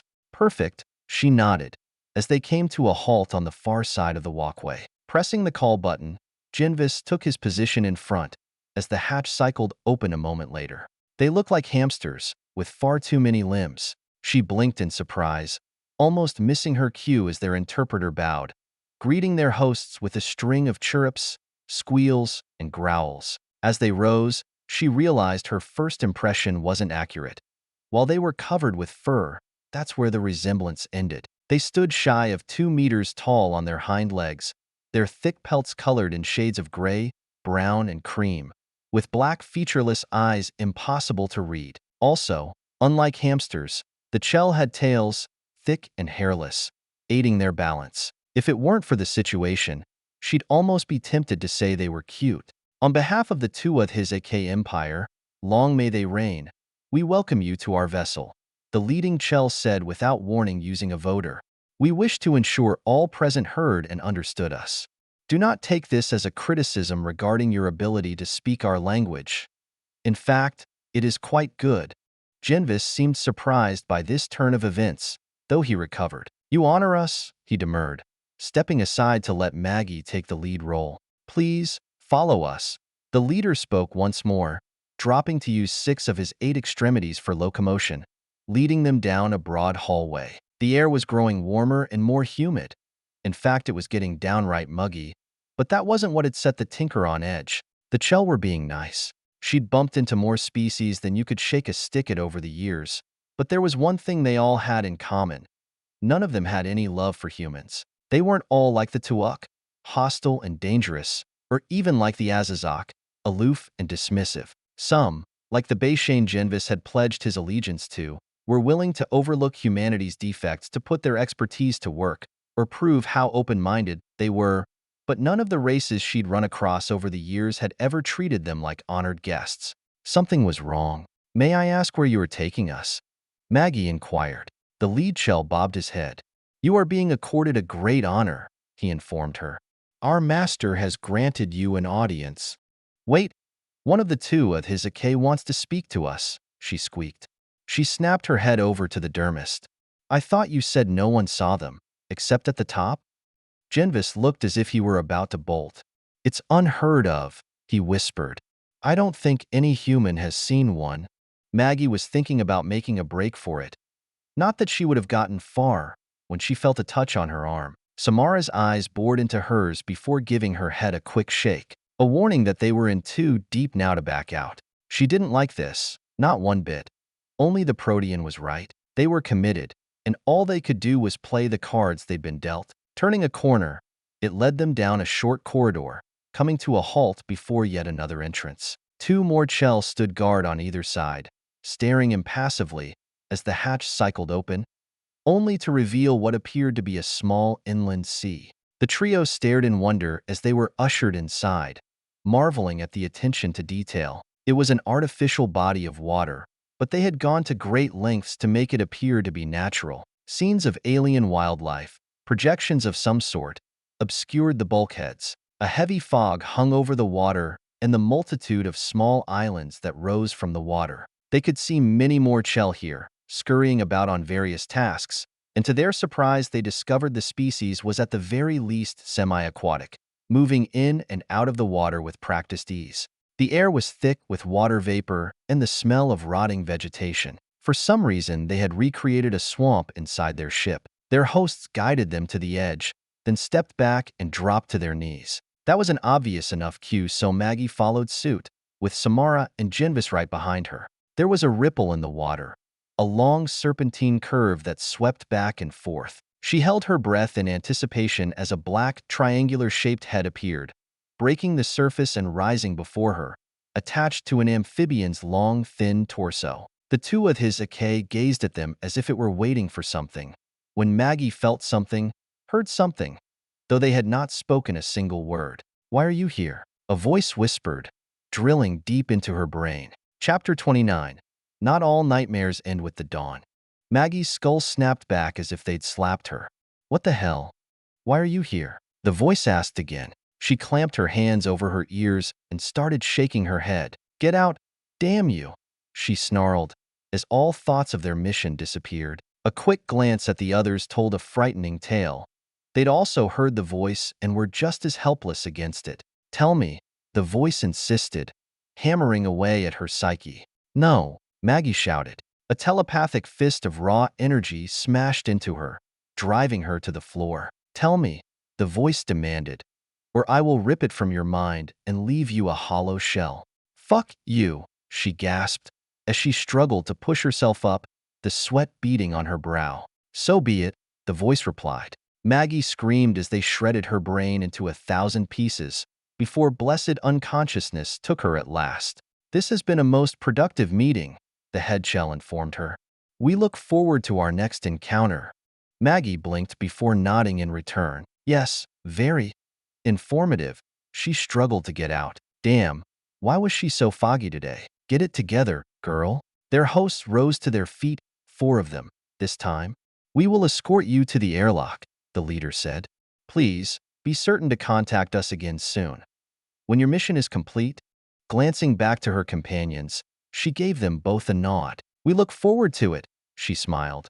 As the group began making its way back down the corridor, the Chell had been gracious hosts, an actual change of pace from the way most species treated humans. Hard to believe they'd earned such a fearsome rep now that she'd met them. Exchanging bows one last time, the trio departed, returning to Gerfalcon via the same walkway they'd arrived from. When the hatch was sealed behind them, Maggie let out a sigh of relief. Thank God things went smooth for once, she told the others. Other species aren't automatically our enemy, Jinvis reminded her, though I'll admit I was pleasantly surprised. The Tinker glanced over at Samara. What about you? What's your take on the Chell? The Protean took a moment to consider her answer. Not what I was expecting either, she said at last. Captain Haddad will want a full debrief when we get back, I reckon. She shrugged. Nothing for it. I hope we can make it short, the dermist replied. That little jaunt has left me exhausted. I still ain't caught up from my EVA, she reminded them both. I can hear my bunk calling to me. I'm certain the captain will make it as painless as possible, Samara assured them, as they arrived at the outer airlock. Maggie pressed the cycle button, stepping inside as the hatch slid open. In less than a minute, the airlock completed its sequence, opening the interior door. Remy Haddad, Bly, and Sergeant Kai were waiting for them as they set foot on Gerfalcon. Well, the captain asked. Went better than I thought, Maggie told him. So they bought it then, he pressed her. Seemed to have, she agreed. Really didn't need to say much. The Corsair glanced at the others. And you? What was your impression? The Chell were most gracious hosts, Jinvis smiled. Remy raised an eyebrow before turning to Samara. I'm curious to hear what you think. I'd like to take some time to go over my impressions first, she told him. There may be a detail or two my mind glossed over on the first pass. Very well, he said after a moment. Once that ship retracts the walkway and departs, we'll adjust course. I'm thinking a less direct route to Earth might be the smart way to go. Whatever, Maggie replied, waving her hand. I need some rest. Gonna go hit my bunk. I as well, Jinvis agreed, as they both headed back to their respective cabins. She was looking forward to her mattress as she made her way through the ship, when their return was brought to an abrupt halt as Runa stepped into the corridor and blocked their path. Hold up for a second, she told them, her palm held out. Look, I'm beat, Maggie groaned. Whatever it is, it can wait till later. It can't, I'm afraid, the Valkyrie said by way of an apology. I just need you both to stand by for a second. Why? Jinvis asked. I can't say, the redhead fidgeted. Just trust me, okay? I don't have time for this, the Tinker growled, shouldering her way past, only to be brought to a halt as Runa whipped out her sidearm and trained it on her. Don't move, Maggie. I'm warning you, she told her. Her jaw dropped. What the hell is wrong with you? She shouted. Put that away before you hurt somebody. The young corporal was about to respond when the hatch slid open, and Diggs entered the corridor. His eyes went wide at the drawn weapon, his head whipping back and forth between the two women as he struggled to make sense of what he was seeing.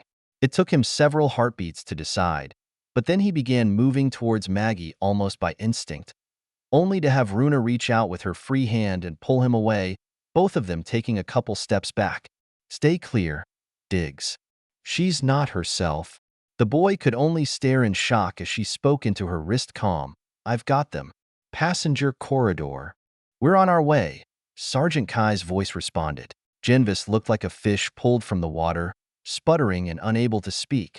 But Maggie had no such qualms. Damn it, woman. Have you lost your fucking mind? No, Maggie, Runa said gently, keeping a firm grip on both Diggs and her sidearm. But I'm afraid you just might have. What the hell is that supposed to mean? She snapped, when the sound of running feet behind preempted the corporal's response. Maggie spun around on her heel to see Bly, Remy, Samara, Kai, and most of Gerfalcon's crew rushing to join them. They came to a halt a few paces away as the Chevalier stepped forward. Maggie, Genvis, I need you both to come with me, she told them. It's important. Go to hell, she shouted. I ain't going anywhere with anybody till someone starts talking. The shapeshifter appeared beside her. What can you recall about our time on the Tuuk his AK ship? She asked. The query threw her. What? What the hell does that gotta do with anything? Just answer the question, Samara insisted. What do you remember? Maggie stared at her like she was a lunatic. You were there, she snorted. It was pretty dull, truth be told. Just some talking. Then we came back. The Protean turned to Genvis. Does that sound correct to you as well? It does, he nodded. What's the meaning of all this? Remy and Samara shared a look. Do you remember the water? She asked. Water? What water? She fired back. You're talking crazy. She froze as she recalled an odd smell, like rotting vegetation. Maggie shook her head, trying to find clarity. What about the voice? Samara pressed her. Do you remember that? Tell me. Her fists went to her temples as a spike of pain stabbed her. Stop it, she screamed, falling to her knees as Genvis collapsed on the deck beside her, flecks of foam appearing on his lips. Holy Mother Terra, Bly whispered, rushing to her side. Maggie reeled, the sudden agony driving her mad as the young knight pressed a hypo against her neck, and then she felt nothing at all. Ghostly images haunted vision. As Maggie wandered through the empty ship, it felt strange, unreal, all the shapes and proportions out of kilter. There was no sound coming from engineering, and that wasn't right. For if there was no power, how could she see and breathe? Nothing made sense, for was aft and down was up. She staggered through the corridor, her fingertips brushing across a plate of raised metal. Maggie paused, turning towards the bulkhead, her eyes widening as she read the words inscribed on the tarnished brass plaque. CCS Catabasis. No, she shrieked, backing away in horror. Welcome aboard, Maggie.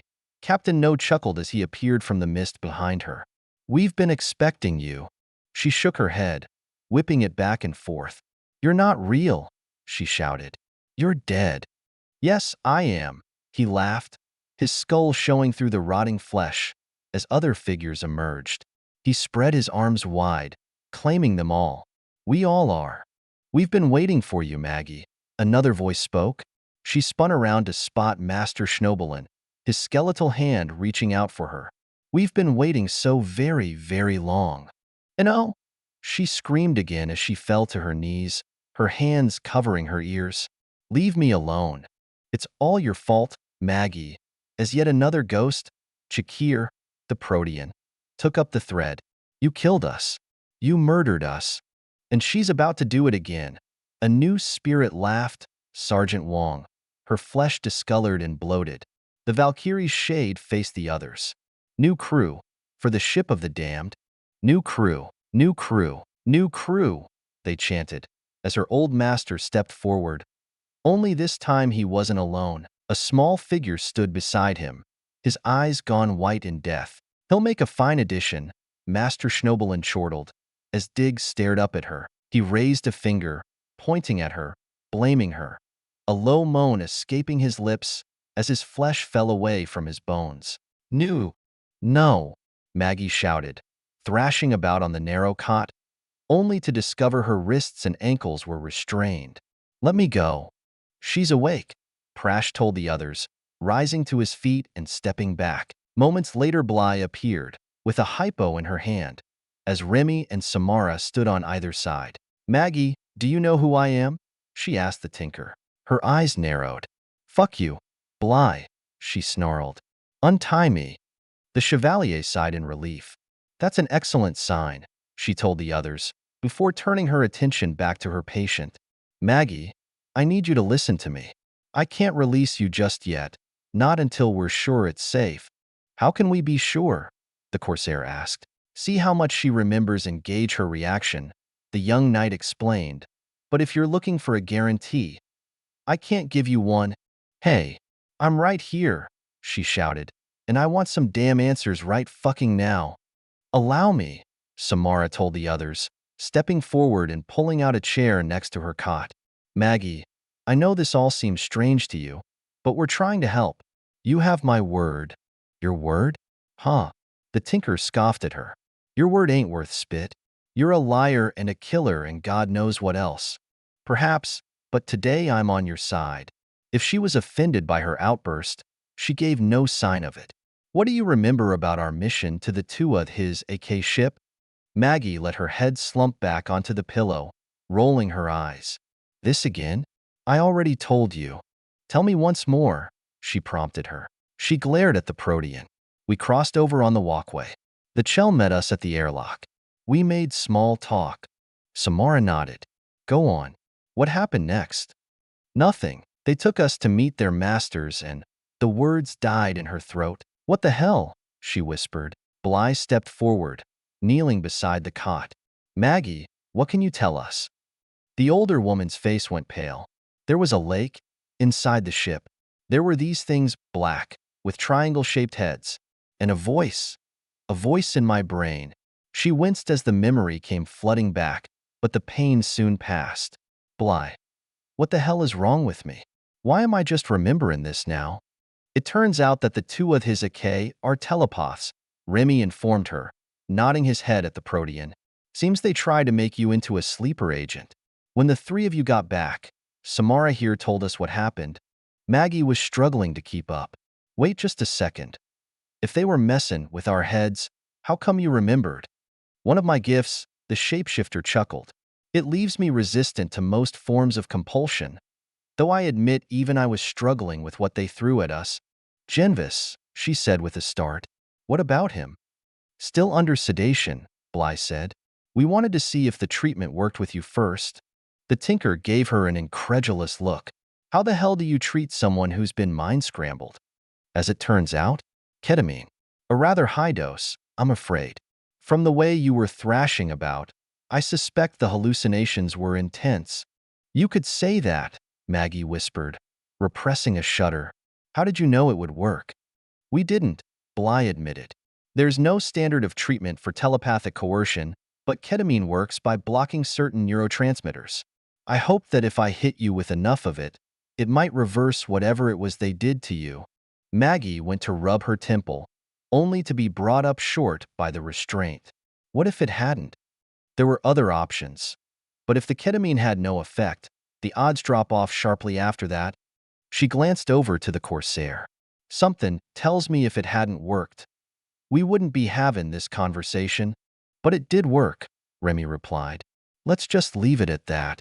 Fine by me. Truth be told, thinking about what-ifs sent her mind to places she'd rather not go. So what happens now?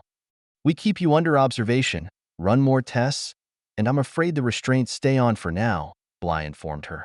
We still aren't sure what orders they programmed you to follow. For all we know, they planned on making you into a saboteur. Maggie grimaced at being kept tied up, but given the circumstances, she couldn't fault their caution. When will you know? If we don't see any changes in the next 24 hours, I'll be willing to consider releasing you, she answered. Now if you'll excuse me, we need to check on our other patient. The two knights exited the compartment, leaving her alone with Remy and Samara. We gotta assume the two of his, okay? Know everything we do, Maggie frowned. Where is their ship now? Took off right after you returned, Remy said. Why not? As far as they're concerned, they just planted 3 spies on us. We have to assume they've got plans to scoop you back up after the mission and suck you dry. She had a sudden mental image of the amphibians carving open her skull and removing bloody chunks of brain, shuddering once more. Explains why the Chell are so loyal. They're programmed to be, Maggie sneered. Only now, we got ourselves an edge. We're onto their game, and they don't know that. Not much of an advantage, Samara shrugged. What's stopping them from going to Earth and retrieving the data themselves? Nothing, the older woman conceded. Except they don't strike me as the type to get their own hands dirty. You think they'll be content to let us conduct the mission as planned and intercept us after, Remy drawled. I do, she agreed. Samara, now that you know how they operate, think you could bluff him? Maybe, she shrugged. I won't know unless I try. Still one hell of a long shot, the Corsair replied, shaking his head. So what else is new? Maggie snorted. Do me a favor. One of you go get Bly? Are you all right? He asked. You feeling fuzzy? I gotta pee, she sighed. So unless you wanna. I'm on my way, Remy said in a rush, scurrying out after the knights. Chapter 30. If you're going through hell, just keep going. The passengers and crew of the CCS Catabasis stared in subdued silence as the ship entered Earth space. Arriving in the Sol system had been cause for celebration, each of them gawking at the Jovians, as majestic as they had remembered. Saturn's rings were a wonder to behold, and mighty Jupiter's great red spot still swirled south of its equator. Mars, however, was a different story. Over 100 million humans had called the red planet home before the Great War. Terraforming had still been in the early stages when the Ichun attacked, but there was no sign of it now. Its thin atmosphere had been stripped away, the cultivated, arable land now lifeless. Luna was much the same.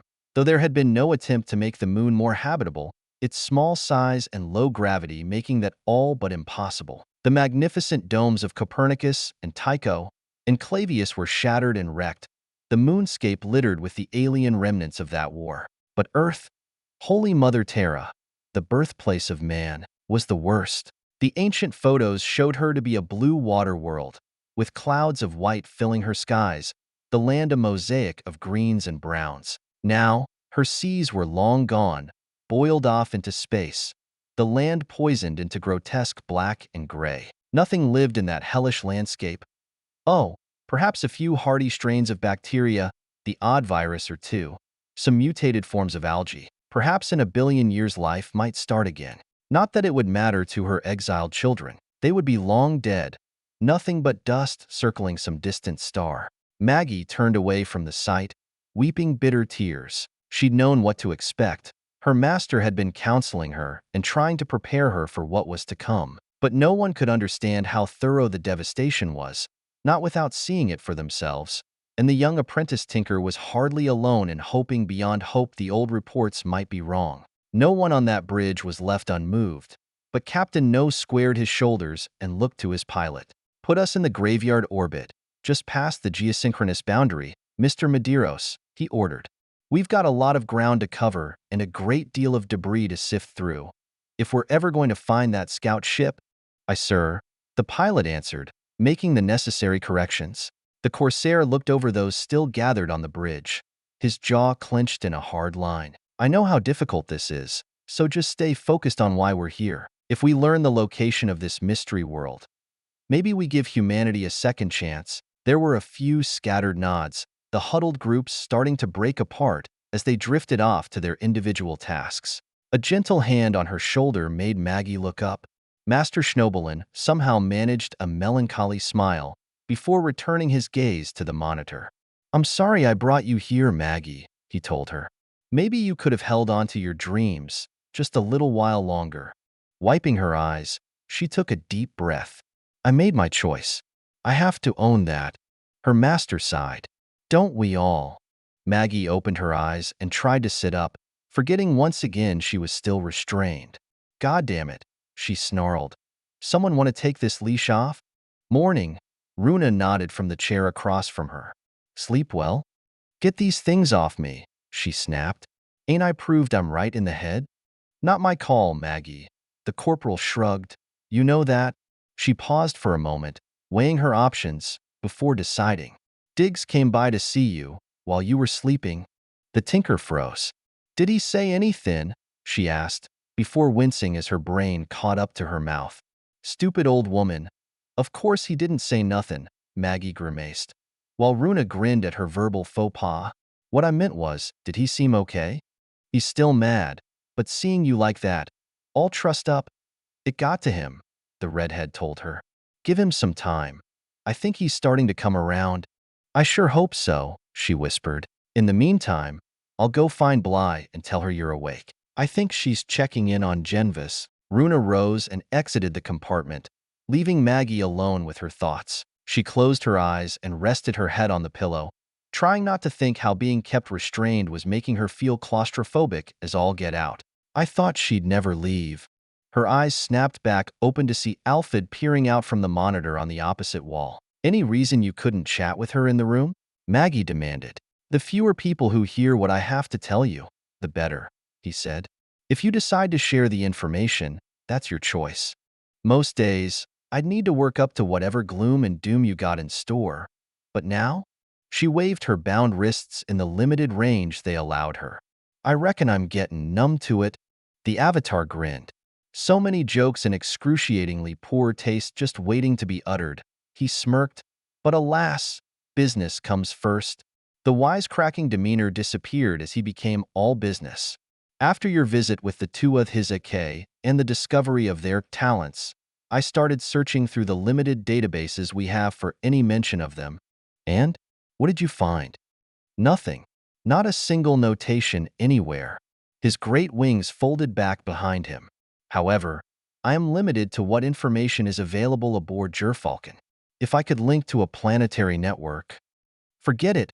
Maggie shook her head. It's too risky. We got ourselves enough troubles as is.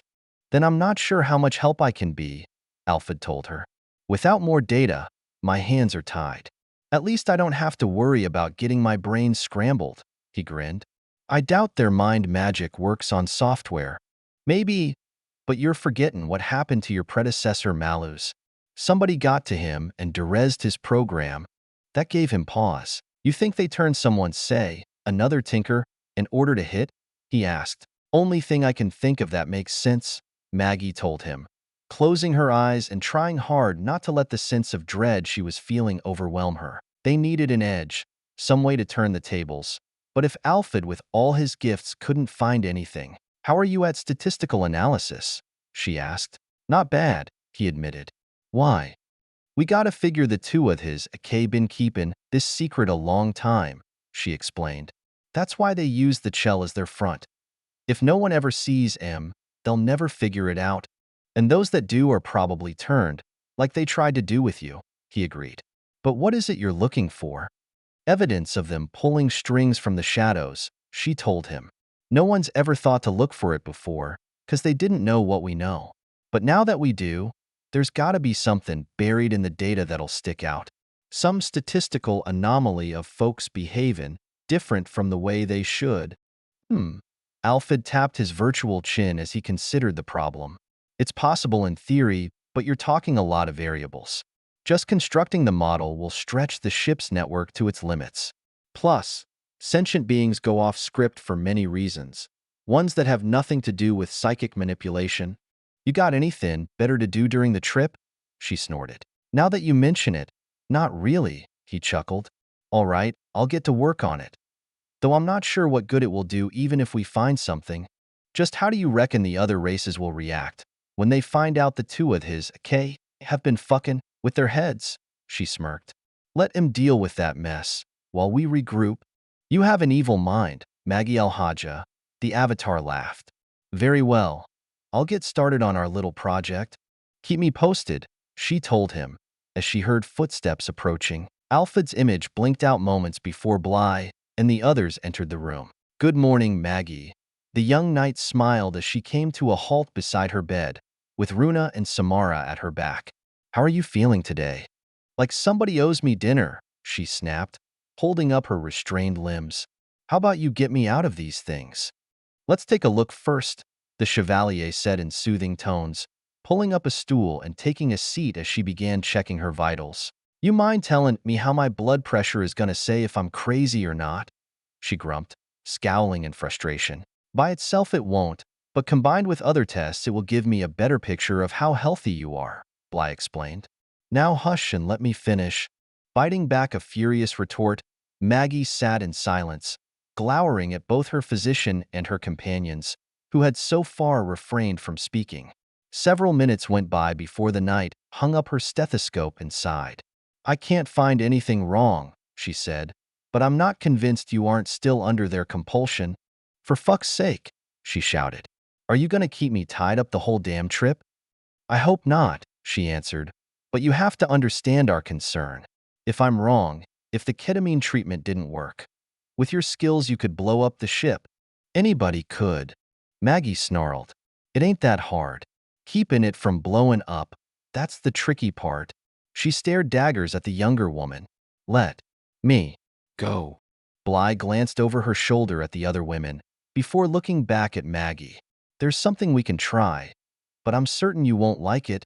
Does it get me out of these? She retorted, holding up her wrists once more.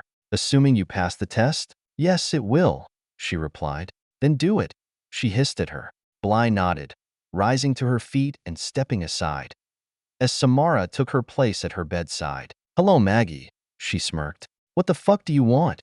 She growled. I'll be the one prepping you for the test, she explained, her eyes twinkling in delight.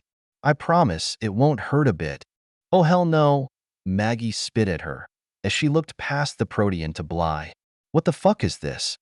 I warned you you wouldn't like it, she sighed. To see if you're still you, we need to look at your subconscious, and the only way I know how to do that with the tools we have is with hypnosis. Unfortunately, my skills in that area are limited. Mine, however, are not. Samara finished. I'll put you under, and Bly will ask you some questions. That's it. Well, forget it, she bellowed. I ain't doing it. It'll be a frosty damn day in hell before I ever let you. The words died in her throat as she spotted Diggs peering out from behind Runa's legs. His eyes were solemn, and while she could still see the pain of her betrayal, she saw his anguish over her condition as well. Damn it all to hell, she mumbled, hanging her head in shame. With a heavy sigh that seemed to drain the anger from her body, she nodded her assent. Do it, she said softly. I promise it's safe, Samara told her. Make yourself as comfortable as you can, and we'll get started. That was easier said than done. Maggie was almost hyper-aware of the restraints still confining her, so finding a relaxed position was no simple task. After much tossing and turning, she finally attained an arrangement of limbs that was at least not uncomfortable, as she nodded once again. All right, I'm ready. Excellent. I want you to focus on your breathing. Breathe in as you count to 7 in your head, then breathe out as you count to 11. In and out, she said in a soft, soothing voice. Maggie tried, but as keyed up as she was, it was a struggle. The breathing helped some, but there was no way she was going under. Samara continued coaching her for several more minutes before moving on to the next step. Now, I want you to close your eyes, she murmured, and visualize Gerfalcon's engine room. Start with the hatchway and picture in your mind every detail. The height of the control panels, the exact color of the bulkheads, the lights and readouts and switches. Begin moving counterclockwise as you take in every element of its design. The tinker almost smiled at that. She knew engineering like the back of her hand, and as she began her mental journey, Maggie ran her imaginary hands across the drive system's burnished metal, checking the engine output as she ran a quick diagnostic. The telltales blinked in mesmerizing patterns as she moved on to life support, the squat rectangular cabinet humming right at 204.7 Hz, showing it was operating at optimum efficiency. She moved from one component to the next as the real world drifted further and further away. 2, 3. Wake up, Maggie. She opened her eyes and looked around the small compartment. What happened? She said in confusion. Bly reached over and began removing her restraints. You passed the test, she smiled. You're still you, as near as I can tell. Maggie sagged in relief, rubbing her wrists as she freed them. Diggs was still there, having moved in closer while she'd been traipsing around in Wonderland. He gazed at her warily, like he had those first few days back on Aacom, ready to bolt at the slightest movement. Once her ankles were freed, she swung her feet over the side of the cot and sat up, massaging her thighs and calves to get the circulation moving again as she beckoned to the boy. He took a few cautious steps in her direction, coming to a halt just out of arm's reach. I'm sorry, kid, she told him, as the weight grew heavy on her shoulders. I know I fucked up. I was trying to do the right thing. But Maggie froze, realizing she was justifying her actions, so she shifted gears and gave it another shot. I messed up bad, Diggs, and I want to fix it. You and me, we're a team, and I should have remembered that. She somehow managed a wary smile. Think you could see your way clear to giving me a second chance? She could see the wheels turning behind his eyes as he weighed his choices. She'd cut him deep, and the wound was only now beginning to scab over. She could see how leery he was about ever believing in her again and recognizing that mistrust almost broke her heart, especially given how thoroughly she'd earned it. Finally, he took a half step forward. It was all he would risk, right here and now, but it was more than she'd feared he could. The older woman and the young boy regarded each other, and then he did something that amazed her. Diggs spit on his palm and held it out to her, the same gesture she taught him all those weeks ago. The tears were already making it hard to see as she did likewise, clasping together in a formal handshake that spoke volumes. He was willing to try, but they still had a long way to go. Maggie heard snuffles, wiping her eyes as she watched Runa do the same. Even Bly was moved, though Samara seemed as aloof as ever. It took her a few minutes to get her emotions under control, as she composed herself well enough to ask a question. "How'd you test me when I was under?" she queried the Chevalier. "Double-checked your memories from when you were on the HeWhoLooksSkyward ship," she explained, plus other baseline questions about your past and your current emotional state. Despite herself, Maggie shuddered. "I'm feeling a little violated here," she told her. "I'm sorry, but it was necessary," Bly told her. "We had to know." "Yeah, reckon you did it that," she sighed. "At least you know how to treat anybody else they brain scrambled." The knight grimaced. "Maggie, the only reason the treatment worked was because we got to you so quickly, before the neural pathways the HeWhoLooksSkyward implanted had time to ossify," she explained. "A few days, maybe even a few hours later, it wouldn't have made a difference." "So, what? If we get to them too late, they're just fucked?" Maggie said in horror. "How are we supposed to handle things then?" "The old-fashioned way," Runa told her, holding up her sidearm. Chapter 31. Be careful what you wish for, you might get it. Captain Haddad to Maggie Al-Hajja, please respond. Maggie looked up from the sensor console she disassembled. Their jury-rigged upgrades required constant maintenance to keep them operating. So her and Mairead were checking the new connections for degradation and signal loss. It was tedious but necessary work, though in truth she was glad for the distraction. Between the two of HeWhoLooksSkyward screwing with her head and her efforts to win back Diggs' trust, anything that took her mind off her troubles was welcome. With a groan, she pushed herself off the deck and wiped the grease from her hands with a rag before punching the intercom button. "This is Maggie. What do you want?" "Please report to the bridge," he answered. "We have a situation that requires your attention." Mairead's head snapped up at that, the two Tinkers sharing a worried look. "Are we under attack?" she asked. "No, nothing like that," Remy answered, as both women breathed a sigh of relief. "But it is important." "All right, I'm on my way." Maggie disconnected the circuit before turning to Mairead. "Sorry." "It's okay," she told her. "I got this. Just let me know if you need anything." "I will," she promised, as she began making her way forward. Arriving on the bridge a few minutes later, she discovered she was late to the party. Most of the other crew and passengers had already arrived, milling about as she went to the captain. "All right, I'm here," she announced. "What's the emergency?" He pointed to the monitor.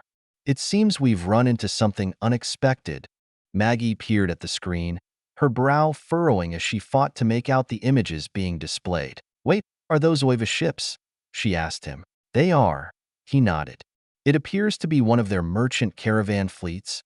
The news wasn't that surprising. The Oivu plied their trade throughout the length of the Perseus Arm and beyond, though their current position as they drew closer to Earth was nearing the fringes of their space. "So what's the problem then?" "There's no problem." "Not exactly," he demurred, "but there is a potential opportunity." "It's not worth it," Sergeant Kai disagreed. "I say we leave them be and keep going." "The Oiv have a well-earned reputation of dealing fairly with their clientele," Genvis argued. "They may drive a hard bargain, but they don't play favorites, and it's possible we could make a deal." "I can't imagine we'd have anything they'd want," Bly pointed out. "They might surprise you," Samara chuckled. giving her a salacious wink. To the Oivu, everything is negotiable. How do we know they won't just turn us over to the Troika? Runa asked, taking her superior's side. The Oivu are the closest thing to true neutrals in the arm, Alfred said from his monitor, and no one crosses them. They may have an understanding with the Troika, but it's more a recognition of each other's sovereignty than an alliance. Their ships aren't even armed, Slavko pointed out from his position. Because they have a simple method of dealing with those that betray them, the Avatar replied. The Oivu deal not only in goods, but information. Come after them, and they'll hand over all your secrets to your enemies, for free. Everyone took a moment to consider the ramifications of that when Maggie spoke up. I vote we hail them, she told the others. The pirate's right, this is an opportunity. Remy ignored the slur. You have something in mind? Yeah, I do. She turned to face the group. The whole damn galaxy started coming after us because of this damn mission. They wrecked Freya, killed God knows how many of our fellow Terrans, tried to turn us into their puppets, but what we don't know is why. What the hell is so damn important about this planet? I don't know about the rest of you, but I'd like to know the answer. As would I, Bly agreed. Answers like that don't come cheap, Remy pointed out, and we're not well stocked with trade goods. How do you plan on meeting their price? Trust me, we've got something they want, Maggie said cryptically, as Falcon docked with the Oivu craft. Maggie stood with the others in front of the airlock. Since she had dealt with the merchants before, it only made sense they include her on the team. And after Samara saved them from being made into two of the Zk sleeper agents, adding her seemed prudent as well. Their third team member seemed an odd choice at first glance, but Remy had insisted. The Tinker thought he was planning to cut a side deal for his crew, though she doubted he'd have much luck. The Oivu were pricey. I know I said this already, Maggie told the others, but don't freak out when you see him. I won't, Remy snapped, while Samara just laughed. Yeah, that's what they all say, the older woman muttered as the hatch slid aside. The trio stepped inside and sealed the chamber, cycling the air from one ship's atmosphere to the other. After answering their hail, the Oivu had asked their species and air requirements, and had as always done an outstanding job of meeting their needs. Unlike the two with his Ake, the Oivu were excellent hosts. She was ready when the outer hatch slid open, and while Samara seemed to take their appearance in stride, Remy was taken aback. He recovered quickly, but it was obvious their presence bothered him. It bothered her too, but she'd grown used to them in her previous encounters, though there was something definitely off-putting about their image. Maybe it was because they didn't have a face. No one was sure what the Oivu were. Some were convinced they were an intelligent form of plant life, while others believed they were a hybrid, combining elements of both plant and animal. Then there were those that believed they were something else entirely, but the only ones who knew for certain were the Oivu themselves, and they weren't sharing. A quintet of Oivu were waiting as they stepped onto the alien vessel. They had adopted outward forms that were vaguely humanoid and roughly the same size to mirror their guests, but that was where all similarities ended. Their bodies comprised green ropey tendrils, intertwined like vines, and as they watched, the individual braids of fiber seemed to sway and writhe in patterns of their own making. There were no sensory organs they could observe, and yet somehow they saw and heard and felt everything. All five wore voters around their necks and tasteful articles of clothing, and yet somehow that made them seem more alien, not less. Welcome, friends, the lead Oivu spoke up, the mechanical tones of its voter seeming almost flat. What is it you wish to trade? Information, Maggie replied. Of course, the Oivu answered, with a bob of its well, you couldn't call it its head, as no one was sure what their true forms looked like. Upon sober reflection, she'd went with uppermost growth and leave it at that. The exchange rate for information is volatile and dependent on several factors. Do you accept these limitations? We do, Remy answered for the group, recovering from his initial shock somewhat more quickly than she'd expected. Very well.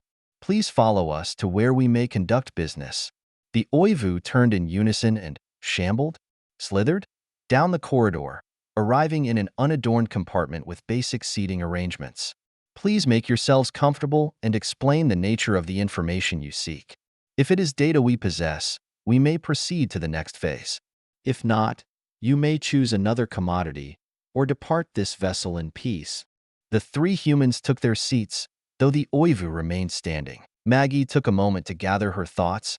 As the resident tinker, they'd given her wide latitude to conduct negotiations, clearing her throat before she spoke. "I reckon you know us Terrans are on everybody's radar," she explained. "We figure it has something to do with an unregistered planet, but what we don't know is why." It was almost impossible to read their expressions, as they didn't have any, and their body language was incomprehensible. Maggie couldn't tell how they'd reacted to her query. "Do you know why they're coming after us?"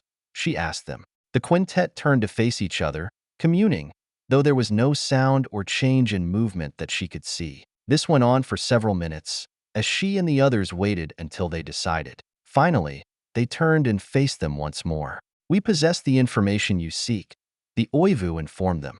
"What do you offer in payment?"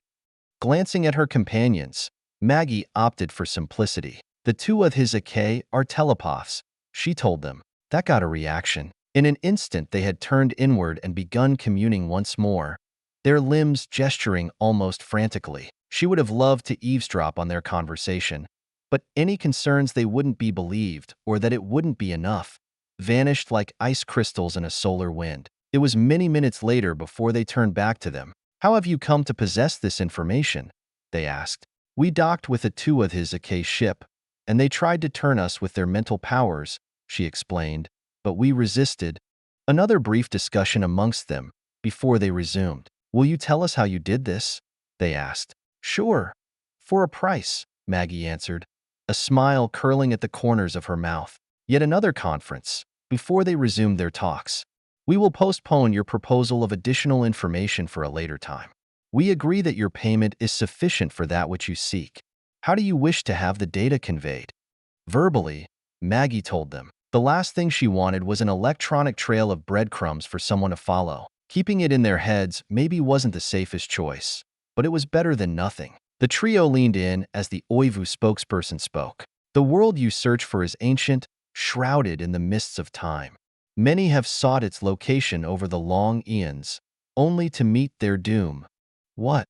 Maggie stared at them in shock. "What do you mean, doom?" "All those who have quested for the planet you now seek have either found nothing, or they have found death," the Oivu explained.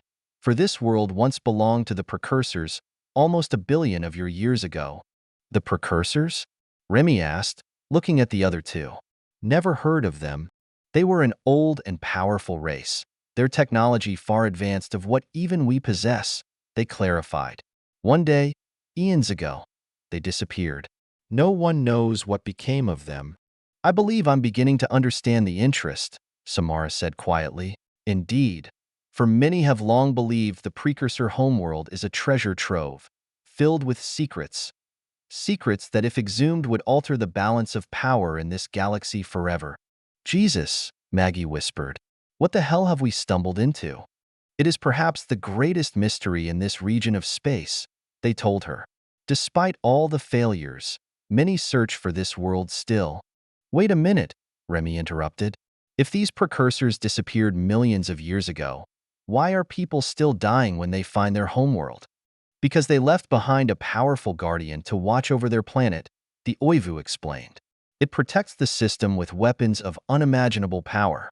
No one has ever breached its defenses."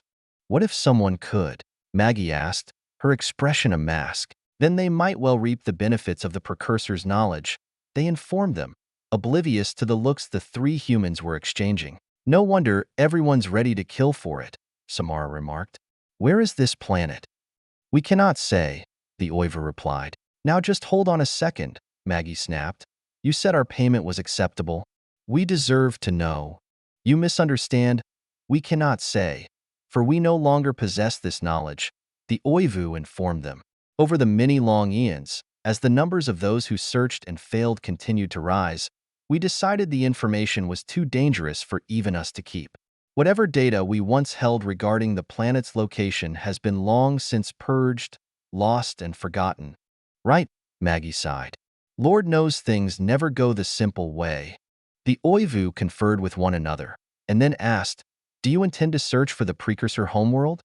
"Maybe," Remy said offhand. "Then your payment has earned you this warning. Do not pursue this.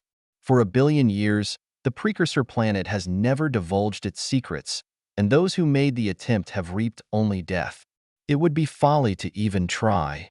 Maggie rose to her feet, with Remy and Samara right behind her. Thanks for the information and the warning, she told them. Our business is concluded. We hope the knowledge you gained will serve you well, the Oiver replied. We will escort you to your vessel and hope that one day our courses may converge once again.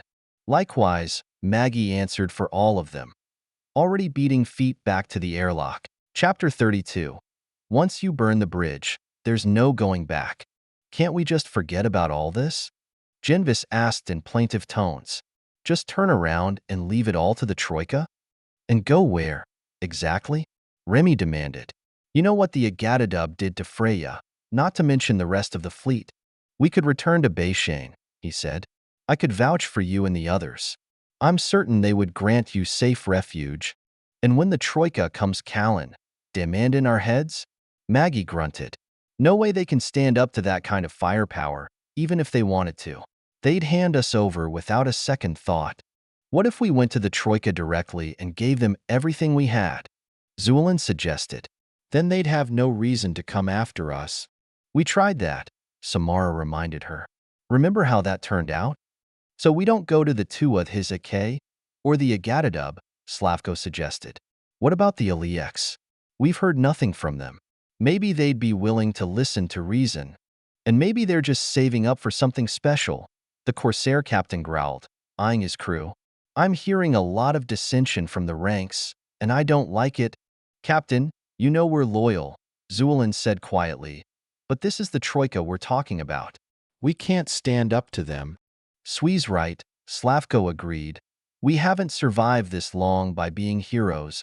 Remy rose from his chair with a dangerous look when Maggie whistled for attention. The conversations came to a crashing halt as all eyes turned towards her. We told you all what the Oivu said to us, she reminded them, a no-nonsense expression on her face. The Troika ain't screwing around. This one is for all the damn marbles. And you forget making a deal with the Alieks or anybody else. The big three would rather see us dead than let their rivals learn what we know.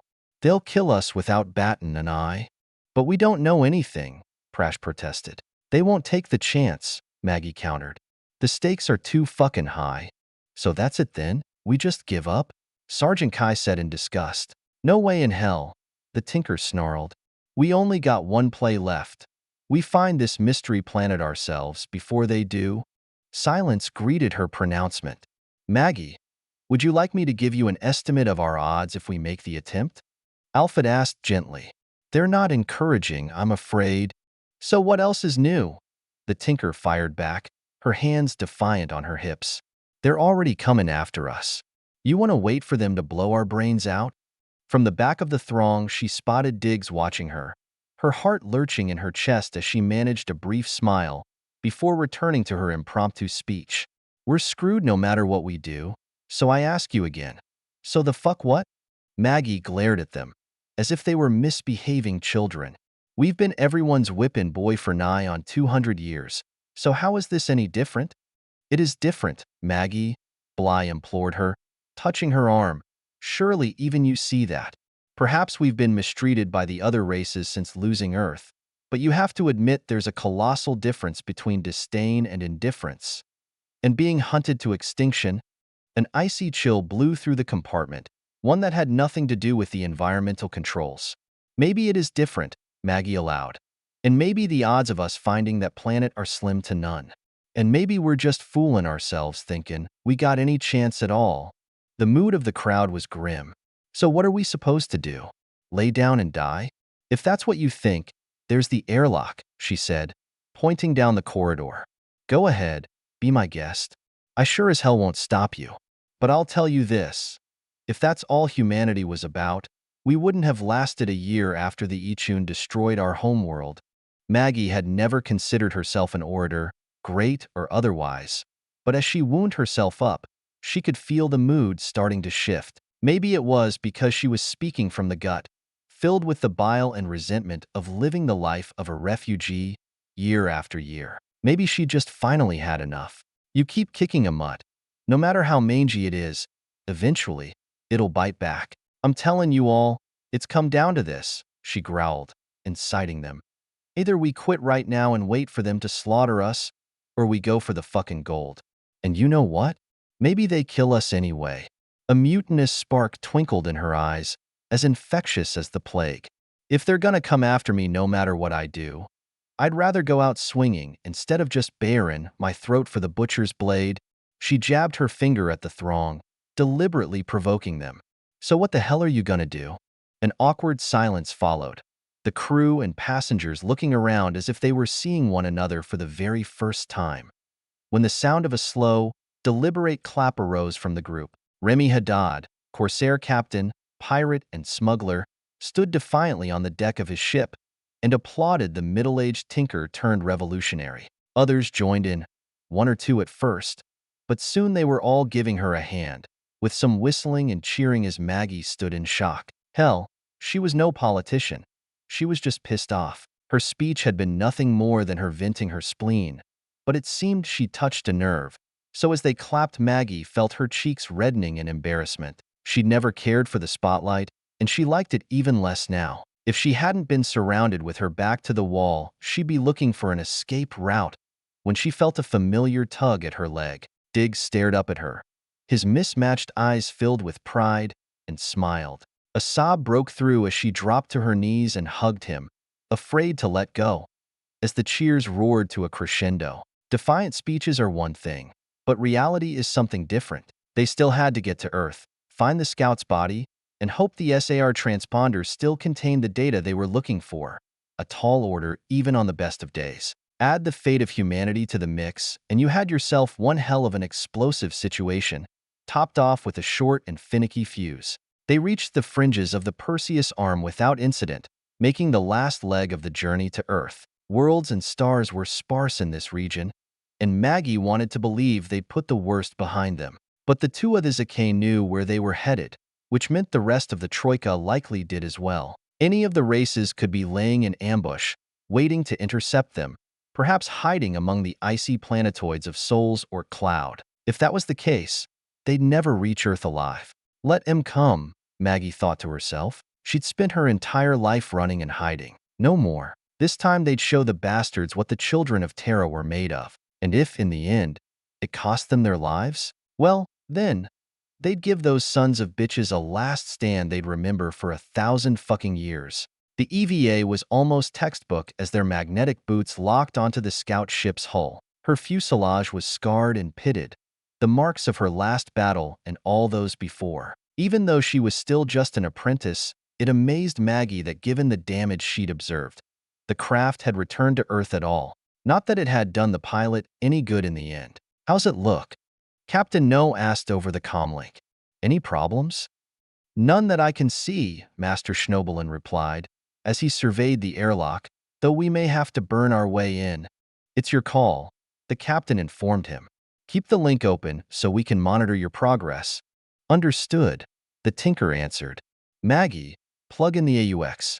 She double-checked her tether before opening up the interface panel and plugging in the auxiliary power unit they'd brought over from the Catabasis. A century and a half in space, unattended guaranteed the ship's onboard system would be long dead. With any luck, the AUX would provide enough power to cycle open the hatch. She watched the telltales for several minutes before giving out an audible sigh. Nothing, Master. The power isn't getting through to the mechanism. The news didn't seem to surprise him. Find the manual override and see if you can open the hatch that way, he ordered. On it, she told him, already moving. To the right, opposite the electrical panel, was the override, a simple crank system designed as a backup in case the craft lost power. She unhooked her tether and transferred its clamp to a nearby stanchion, anchoring herself before she pried open the panel and gripped the wheel, straining with all her might. Nothing. It was frozen solid. Looks like we'll have to cut, she panted, stopping to catch her breath. I was afraid of that, Master Schnobelin sighed, moving beside her as he studied the airlock. He muttered to himself for several minutes as he took measurements, before pulling out a pen and drawing an irregular line on the hull. That's your mark, he said, pointing it out to her. Make your depth 5 centimeters. Her master believed that hands-on experience was the only way to teach. Removing the laser cutter, she strapped it in tight against her body before breaking out the stirrups, locking each leg in place as she knelt over the mark. The laser was an effective tool used properly, but it could be deadly if she so much as twitched. Her master watched her preparations in silence as she adjusted the beam's focus, ready to take over the moment she decided she was in over her head, or if she fumbled the job too badly to continue. There was no way she would let that happen. "Polarizers on," she warned him, giving him a few seconds to darken his faceplate before she pressed the trigger, the laser coming to life and sending a beam into the metallic hull. Maggie took her time, not rushing it, her breath growing ragged as the suit struggled to keep up with the sweat coating her body, its cooling system now set to max. She was determined to get it right, and when she finished, she felt her master's hand grip her shoulder. "Well done," he said with pride, while she wriggled like a puppy inside her suit at his praise. "Give it a few minutes to cool, and we'll pry it open." "What do you think we'll find?" she asked him. "Assuming the reports are correct, at least one body," he told her. "Are you prepared for that?" "I've seen bodies before, Master," she sniffed. It wasn't as if she were a child. "If there is a corpse in there, we treat it with respect. We'll deal with that first before we dig through the ship's memory." "I understand," she said softly. It was SOP whenever they came across a derelict Terran vessel that any remains be identified, if possible, before being given proper interment. Finally, he announced it was time. The pair tugged on the hatch together as it slowly gave way, grinding in protest for every centimeter gained. The internal workings must have corroded over the years, but with great effort, they were able to wrench it aside. Her master entered first, with Maggie following close behind. The damage was even more evident inside the small craft, as explosive decompression wreaked havoc with the internal systems. The wreckage was so severe Maggie wondered how the pilot had reached Earth at all, let alone achieve a stable parking orbit. As for the ship's captain, the junior apprentice craned her neck around to look over her master's shoulder as they both moved forward. An old-style spacesuit was just visible on the vessel's sole crash couch, and as they took station on either side, Maggie was just able to make out the face of a desiccated corpse through the faceplate, the name LTA Tsvetanov stenciled on his helmet. Maggie didn't know what to say. She didn't have the words. As fortune would have it, her master did. "Rest easy, Lieutenant," he said gently. "You stand relieved." "Maggie." She opened her eyes to find Runa gazing down at her. "You asked me to wake you when it was time." "Right," she groaned, pushing herself up into a sitting position. Diggs stirred as well. Since her speech, he'd forgiven her. He was still deeply hurt by her actions. She could see it in his eyes, but he'd chosen to give her another chance. There was no way she was going to screw that up. "Hey," she said softly, jarring him awake. The boy blinked and then stretched, yawning as she stood up and pulled a shirt on over her head, before stepping into a pair of ship shoes, little more than glorified slippers. She accepted the corporal's aid in standing up. Lately, sleep didn't come so easy to her. Maggie took a few moments to stretch her back, sighing in release as a couple of vertebrae popped back into place with an audible crack. "All right," she informed her escort. "Best not to keep the man waiting." By this time, Diggs was up and dressed, so the trio made their way forward to the Gerfalcon's bridge, arriving to find the other passengers and crew already waiting. There was a quiet hush over the throng as they watched the screen, while Remy and his team made their final adjustments. Maggie felt a cold chill brush against her, the ghost of Christmas past. Slavko looked up from his display. "Nothing, Captain. Scope's clear." Everyone breathed a small sigh of relief as the Corsair captain slewed the main monitor around, tweaking the image before finally settling on a dim yellow star. "There it is," he informed them, his words gentle and reverent. Soul. Chapter 33.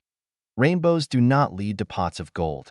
Earth was just as she remembered. The passage in was a collage of snapshots in her mind, jumbled and out of focus. Captain Haddad was just as curious as everyone else to see the landmarks of their old home, and while Neptune and Uranus were too far out of position to justify changing course, Saturn and Jupiter were still sights to behold. They passed through the asteroid belt to Mars and Venus, the former the first grim reminder of what the Ichun had done, the latter still shrouded in clouds and mystery. Earth was on the far side of Sol relative to their flight path, requiring yet another correction as they steered around the old sun.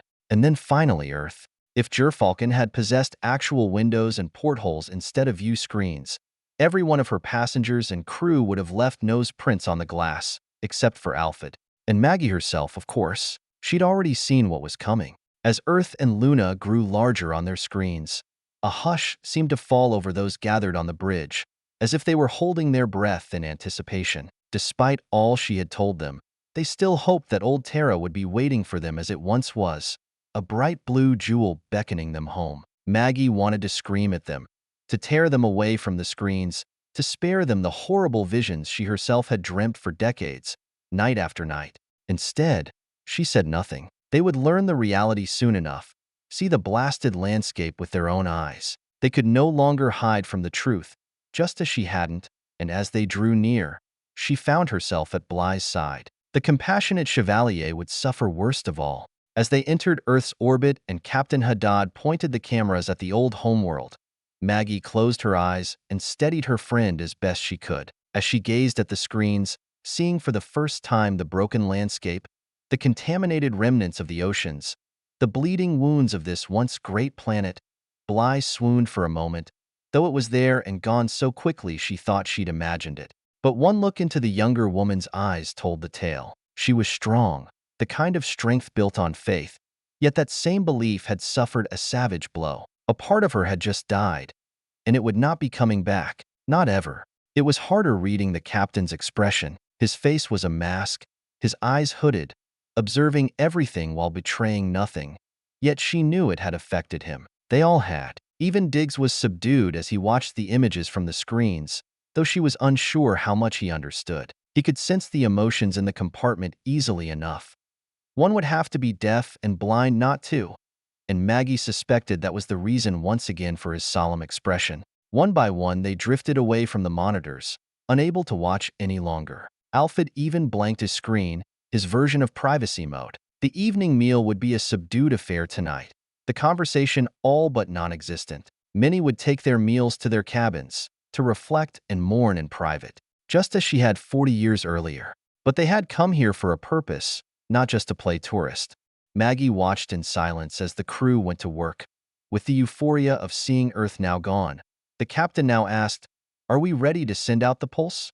"Captain, I'd really like a day or two to give the local region a thorough scan," Slavko protested. "With the Troika on our ass? We don't have the time," Remy countered, shaking his head. "It's a risk, but staying here one moment longer than we have to is an even bigger one." He swiveled back to Maggie. "So?" The tinker shrugged. "As ready as we're gonna be," she answered. He gave her a curt nod. "Send it," he ordered. The gunner activated an icon on his console, transmitting the signal into space. They had dropped booster relays in key locations around the planet on their way in. Otherwise, they'd be restricted to line of sight, making their search much more difficult. "Pulse is active," Slavko reported. All eyes turned towards the monitors as they waited for a response. If this didn't work, they'd be forced to search the region by more conventional means, a process that could take months. The seconds ticked by, and then a return appeared on the screen, quickly followed by another. Another 3 emerged in quick succession, and then finally, after a lengthy delay, one last marker lit up. 6 potential candidates, Captain, Slavko reported. "No way to tell from here which one is the target. Set a course, Zuelin," he ordered his pilot. "Least time plot to all 6. "Aye, Captain," she replied, her fingers dancing across the console. "It'll take a minute.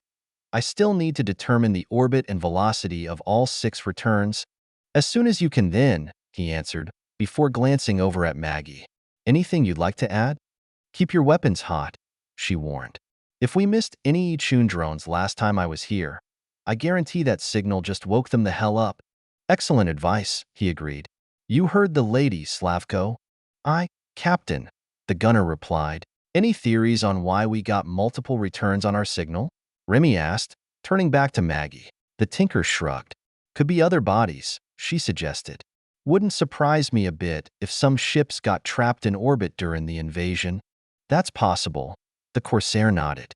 "Anything else?" "Well, the transponder's configuration ain't that unusual," she speculated. Might be reading other bits of unrelated tech. Well, if that's the case, we'll find out soon enough. He looked over at his pilot. Are we ready for the first burn? Just finishing my calculations, Zurlin answered. There was a brief pause before she spoke again. Last position locked in. Course to first target is set. Then let's get to it, he ordered, as Falcon lit off its drive.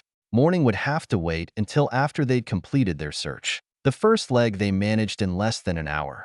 Given the density of the debris field surrounding Earth, traveling any faster was far too hazardous. As they drew closer, Slavko locked up the target in his sights, his scope's focus set to maximum. It didn't take them long to realize it wasn't what they were looking for. Part of a ship? Zulin asked, inspecting the wreckage. Yeah. Emer-class shuttle, Maggie nodded. I recognized the lines. She looked over her shoulder at the captain. Must have pinged on its NAV array. Right then, Zulin. Take us to our next objective, Remy ordered. The next jump led them to another wrecked craft, this one slightly more intact. Looks like a transport, the captain said after a moment. Probably trying to escape the Ichun. Maggie frowned. Another unwelcome reminder of just how thoroughly the enemy had savaged their world. Poor bastards, Slavko muttered. They couldn't afford to spare time for sentiment. Next signal, if you please, the Corsair instructed his pilot. The hop was a short one, and this time there were no obvious signs of derelict vessels or drifting fields of scrap. They slowed down to a crawl as they scanned the region, searching for their target. There, Zulin shouted, pointing at a brief flash of light as the object tumbled. Slavko zoomed in, adjusting his filters, as a space-suited figure rotated into view. Patered. Remy smiled. Zulin, get us in close. ISI and Maraid are in the airlock, waiting to reel our friend in. He glanced over at the Tinker. Stand by the inner hatch. We'll need you to verify it's who we're looking for. I'm on it, Maggie told him, making her way aft. It took almost half an hour to maneuver in close enough for the pair to go out on tethers to retrieve the body, before being reeled back in remotely from the bridge. She watched through the porthole as they secured the outer door, cycling the airlock while pumping air in. Time slowed to a crawl as she waited for the reunion she never expected to make. The inner hatch slid aside as ISI pulled off his helmet. We found him, he grinned in triumph, as Maggie knelt beside the corpse. No, you didn't, she sighed, shaking her head. What? Maraid shouted.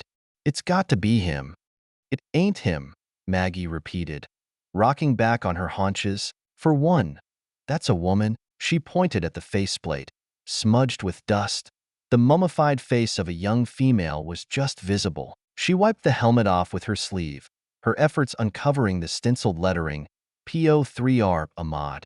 God damn it, all to hell, Maraid swore, slamming her fist into the bulkhead. What the fuck are we supposed to do with her? Maggie rose to her feet. There's room in the airlock, she pointed out. I'd stash her there, till we can deal with her proper. We could toss her back out, ISI suggested, only to earn a glare from both women. Hey, I'm just saying, he mumbled. The intercom warbled, as Remy's voice came on. What's our status? He demanded. Is it him? Maggie thumbed the transmit button. False alarm, she growled. It's ain't our guy. There was an interminable delay before he responded. Understood, he said in subdued tones. Return to the bridge. We'll continue the search. On my way, she replied, before turning to the suited pair. Pull the transponder, she suggested. Maybe we'll learn something. She headed back the way she'd come, ignoring the muffled curses behind her. The mood on the bridge was considerably less jubilant than when she'd left. You're certain it wasn't our target? Remy asked. Positive. Wrong name, wrong gender, she informed him.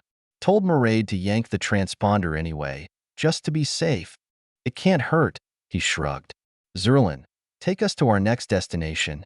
The next jaunt was a short one, 20 minutes or so. There were two beacons in close proximity to one another, only a few hundred kilometers apart. Arriving at the first site, they spent almost an hour scanning the region, only to come up empty-handed. I don't get it, Slavko protested. There's got to be something out there. Could be some scrap of tech too small to spot, Maggie pointed out. What if the transponder detached from Lieutenant Svetinov's helmet? Remy asked. Could we still recover it? Sure, if you can find it, Maggie shot back. But I'm kinda thinking haystacks and needles here. Right, the Corsair sighed. Zerlin, work with Slavko to pin this thing down. Try to triangulate its location. It might take a while, the pilot said. Then you'd better get started, he prompted her. None too gently. Captain, she swallowed, as she and the gunner got to work. I'm gonna grab some chow and check on Diggs, Maggie informed them. Let me know if you find something, Da. Copy that. Remy nodded, his eyes still fixed on the display. The tinker padded back to the compartment she shared with Runa and the boy. She found the pair upside down. Apparently, the corporal was teaching him how to do a headstand. They both waved as she entered, and while the younger woman had no problems keeping her balance, Diggs toppled over on his side, earning chuckles from them both. For a moment he glared at the pair, his pride wounded, but it didn't last long. Soon he was grinning sheepishly when he realized there was nothing malicious in their laughter. Thought I'd eat, Maggie told them. You all hungry? Diggs nodded, rubbing his stomach as the redhead dropped back down onto her feet. Maybe a soya bar, she said, standing up. I gotta be careful shipside. Too easy to pack on the kilos and not burn him off. Let's see what we can find, Maggie grinned, leading the trio into the corridor and towards the mess. Soya bars all around would be an easy option, she thought, heading for one of the storage bins, only to be slammed into a bulkhead as the deck plates beneath her feet lurched hard. This is the captain. Don suits now, he thundered over the intercom, as Maggie staggered, her head throbbing from the blow. We are under attack. Strap in and hold on. Without a word, the two women grabbed Diggs as the klaxon screamed, one under each armpit, yanking him off his feet as they stumbled back to the compartment. Maggie fought the panic that was threatening to overwhelm her. While she and Runa both had their own suits, the boy did not. With his sudden reappearance on Gerfalcon, it had forced them to make do with what they had, and it was no surprise the ship didn't carry child-sized versions in its stores, which left him with an adult-sized e-suit. E-suits were stripped-down adaptations of the suits she and the others wore, designed for emergency use only. They'd keep you from choking in vacuum or freezing to death, but that was about all they were good for. She drilled donning one with Diggs just in case, but it had only been practice. Whether she could keep him from panicking when it was for real. Protocol on donning suits during an emergency was clear. You only assisted someone else when you were fully sealed and reading green. They drilled it into you from the moment you were old enough to understand. One of the 10 golden rules that all shipborne children learn to stay alive in a crisis. So of course both she and Runa ignored protocol, stuffing Diggs into his e-suit before attending to their own. Both women were experts, the skill honed over many years. Both had seen suits fail, and both knew full well the risk they'd taken by disregarding procedure. Some things went deeper than mere training. Once the e-suit's telltales turned green, they were both focused on donning their own suits. Precious seconds ticked away as they struggled into the bulky outfits, but Maggie knew without asking Runa didn't regret her decision any more than she did. Neither wanted to die. Both would have slashed their own throats before letting it happen to Diggs. Her head slipped through the neck ring as she sealed the suit, rolling her shoulders forward while kicking out one leg and then the other, ensuring it was properly situated on her body. She grabbed the helmet and slammed it on, giving it the needed twist to lock it into place before giving her HUD display one quick glance to see if they sealed it. All green. Good to go. Another quick check on Diggs, to ensure he wasn't panicking. His eyes were wide and his O2 consumption was high, but he was still under some semblance of control. The e-suit fit him about as well as you'd expect, and she took a few moments to hike up the lower half so he wouldn't stumble. She and the red-headed corporal double-checked each other's work before she activated the suit radio. Runa beat her to the punch. Go, she said. They were both veterans in their respective fields, and both knew the drill.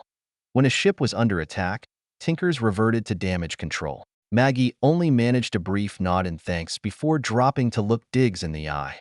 I have to check the ship and see if it needs fixin', she told him. So you stay here with Runa and do what she says. The boy looked as if he was about to protest when inspiration struck him. He pulled away and grabbed something from the deck. The wrench presented to him by the Tinkers of Fiddler Green. Apparently he'd taken it off prior to his headstands. He held it up before him like a warrior of old with his sword before taking her by the wrist, determined to help. Something inside her broke. Fighting back a sob, she grabbed him and pulled him close, hugging the boy with all her might.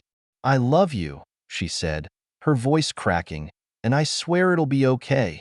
As she pulled back, she saw Diggs crying tears of his own. She gazed at him and smiled before sharing a brief glance with the Valkyrie, an entire conversation taking place in between heartbeats. "If I don't come back, watch over him." "I will. I swear it on my honor." Nothing else needed to be said. Maggie gave the boy one last squeeze and then grabbed her tools and exited the compartment. Chapter 34. When past and present collide. The ship lurched again as Maggie headed aft, the lights flickering as she careened into a bulkhead. That was a worrying sign. If the secondaries had just kicked in as she suspected, what had happened to the primaries? It could be anything from a thrown circuit breaker to a gaping hole where engineering used to be, though the latter was unlikely. Any blast big enough to do that could take the rest of the ship along with it. Clicking on her suit radio, she activated the damage control frequency. "Maraid, what's your status?" she squawked. "Trying to keep engineering in one piece," she shouted back. "We took a hit port side aft, so grab a patch kit and get down there." "On my way," she answered, detouring to grab a nearby kit and throw it on top of her tools. They were located all over the ship, pre-made slabs of plastic and metal with one side covered with adhesive, protected by a thin sheen of mylar. If one discovered a leak, you stripped the cover off and slammed the patch over the hole. Bolts were already pre-drilled and set. A few seconds with her power tool, and the patch would be in place, stopping the leak. Any holes bigger than a few centimeters became challenging. She still didn't know what the hell was going on, and as much as she wanted to radio the captain and ask, she knew he had his hands full. Her shouting in his ear wouldn't help, but two possibilities loomed large in her mind. Either the Troika had come calling, determined to stop them, or her mind skittered away from that second option. It was too damn horrifying to contemplate. Portside aft was storage, and then a maintenance crawl space behind it. Falcon shuddered once again, knocking her to the deck. Grabbing a nearby stanchion, she hauled herself back up before checking the hatch's seal as she arrived at her destination. According to the readouts, pressure was holding steady at 93.1 kilopascals, showing a slight leak. It wasn't enough to lock down the hatch, so she palmed the release and entered the compartment before it dropped any further. Once inside, she made a quick scan, but failed to spot anything obvious. Tracking down leaks had been a priority for Terran ships since the beginning, and they tried many methods. But for the quick and dirty approach, nothing beat a good old-fashioned smoke candle. Maggie always kept a few on hand, taking one from her kit and yanking the pull tab to light it. Within seconds, a cloud billowed, filling the room as she started checking corners. It was always the corners. It seemed like looking for the telltale vortex of escaping air. It took less than a minute to find it, right where she feared, in the hatch seal leading to the maintenance crawl space. Crawling around in there would be awkward in a suit, but what other choice did she have? She grimaced as she checked the readings.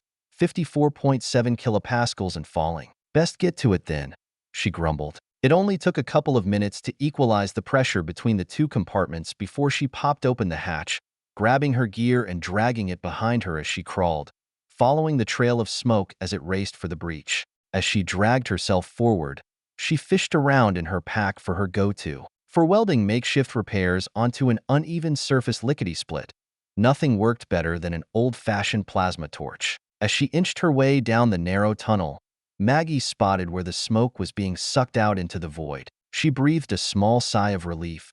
The breach didn't look all that bad. One patch should cover it, and her thoughts came to a screeching halt as something reached inside, latching onto a beam and forcing its way through the hole, the sound of tearing metal shrieking in her ears. "Fuck, fuck, fuck, fuck, fuck, fuck, shit," she screeched, backpedaling as fast as she could to get away from the whatever the fuck it was. Another segmented member squeezed in, shouldering itself between the ship's ribs as it ripped and shredded the bulkhead, wrenching itself inside. A conduit sparked, sputtering in the low light as the thing ripped open a secondary line as a metallic tentacle appeared, adding to the damage. As the blood in her veins turned to ice, Maggie recognized it now. She'd seen enough images of them in her life to have it burned into her brain. Even if the nightmare vision bore little resemblance to the piñatas she smashed to bits since she was a girl. The Ichun burrowed into the vessel with a single-minded purpose, but she had no intention of sticking around to watch. "Mayday!" she screamed into the radio. "Drone! Goddamn drone! What's your location?" Mairead shouted back, but she was too busy scrambling her way back out of the shaft to answer. The patch kit fell to the deck and scattered.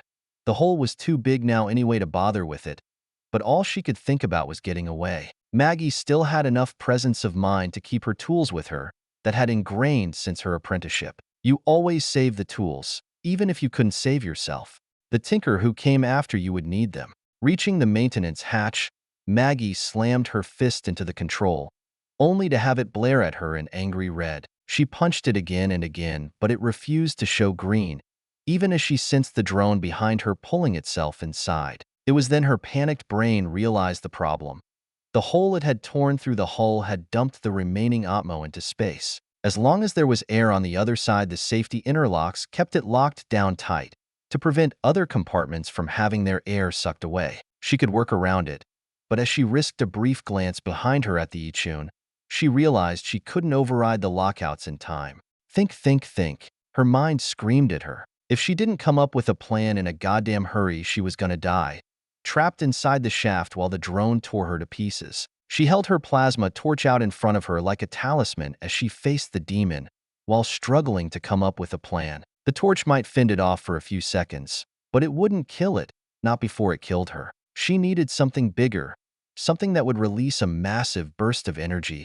Something like— Maggie glanced at the armored conduit running along the shaft wall and swallowed. She racked her brain for another idea, any other idea, preferably one that wasn't so mad. But nothing came to her. Even as she stared, the machine finished squeezing itself into the cramped space, its sensors casting for a target, before focusing all its attention on her. No time for a sane plan then. After a couple close calls, Maggie had started carrying an extra oxygen tank, and it had saved her ass more than once. Reaching behind her and yanking it free, she held it between her knees while she snapped tethers in place for her and the kit, before grabbing another smoke candle and jamming it into the regulator. The timing had to be perfect because she wouldn't get a second chance, and even if she did everything right, it would likely kill her anyway.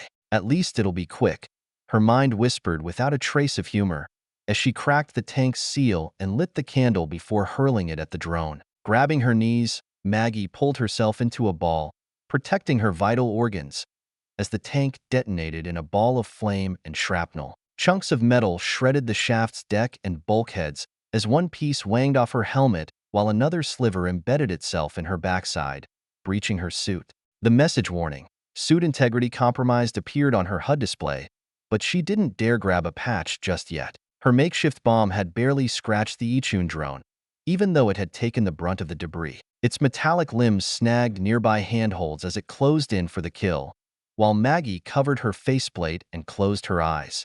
If she'd done her calculations right, if she'd aimed her impromptu grenade at the correct spot, assuming the entire universe had aligned in her favor, then with a spot of luck the reaction she'd been praying for should be right about. With a silent roar, the plasma conduit erupted in a conflagration of magenta-tinged death, obliterating the drone before blasting it free from the hull.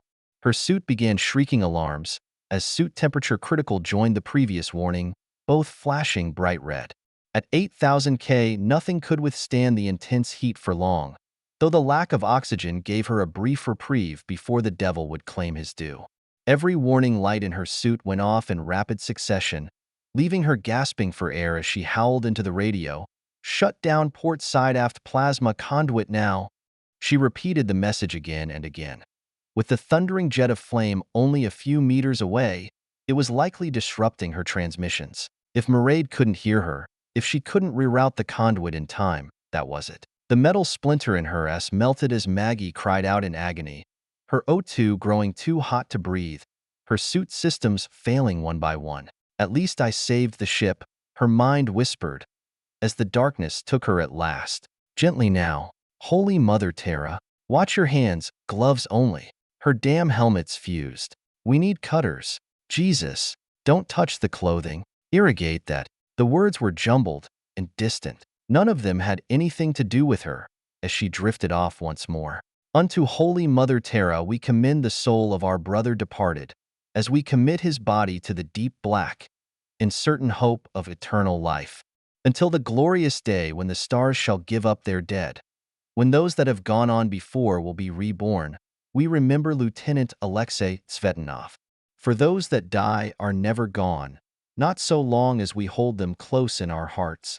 Troisième Mykonimi looked up from the prayer book she held, gazing at the rest of the crew. Captain No had asked her to conduct the service, a task it honored her to perform. The knights were often given such duties, being the closest thing to a religious order humanity had to offer, outside the priests and priestesses of Terra themselves. While it was unlikely someone born of Earth would be a follower of the Terran sect, as it was born in the long years of the diaspora, no one objected. Maggie stood beside her master, their heads bowed, as the designated pallbearers lifted the section of paneling they were using as a funeral bier and carried it into the airlock. They moved with quiet dignity, though they were unrehearsed, setting the plank down onto the deck and locking it in place, before removing the straps securing the body. Their mission complete, they turned as one and filed out of the chamber, dogging the hatch behind them. Micah stepped forward, resting her hand on the cycle button. "From the stars we are born, and to the stars we return," she intoned, as she activated the outer hatch. The escaping atmosphere yanked the body away, sending it tumbling into space, until it was lost from sight. "All this way, for nothing," Maggie grumbled as the service broke up. Master Schnobelin rested his hand on her shoulder. "It was always a long shot," he shrugged. "We did all we could." Maggie looked up at the monitor, showing the scarred homeworld. "I wish we'd never come to this godforsaken place," she snarled, stomping off in anger. Someone was calling her name, and Maggie wished they'd just shut up already. But the voice was insistent, refusing to allow her peace, so she struggled to open her eyes to tell the asshole off. Only her eyelids refused to obey. In fact, they hurt. Everything hurt, from the soles of her feet to the top of her head. Her hair hurt, if such a thing was possible. "Son of a bitch," she mumbled, as she struggled to move. "Maggie, thank Mother Terra," she heard a voice say. "Bly." She was almost certain of it. "Can't see." She struggled to get out. "That's because I bandaged your eyes," the Chevalier explained. "Exposure to plasma damaged your retinas." A sudden chill gripped the older woman. "Am I blind?" she whispered. She felt Bly's calming hand on her shoulder. "No, not at all," she said gently. "It's just a precaution, to give them time to heal on their own." A heavy sigh eased the tension that had filled her.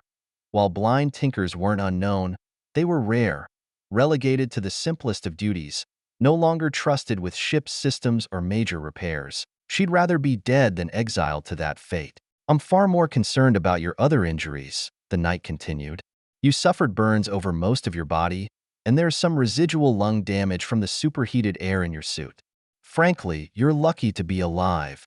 Maggie coughed as Bly helped her into a sitting position and placed a straw between her lips. She gulped the cool water, a balm to her battered flesh. "Can't say I feel lucky," she sighed, as the medic took the cup away. "The captain would like a word, as soon as you're up to it, and Mairead says she has a few questions regarding her conduits," she said, as Maggie groaned. "I told them they'd have to wait until I cleared you for interrogations." Even without her eyes, she could hear the smirk in her voice.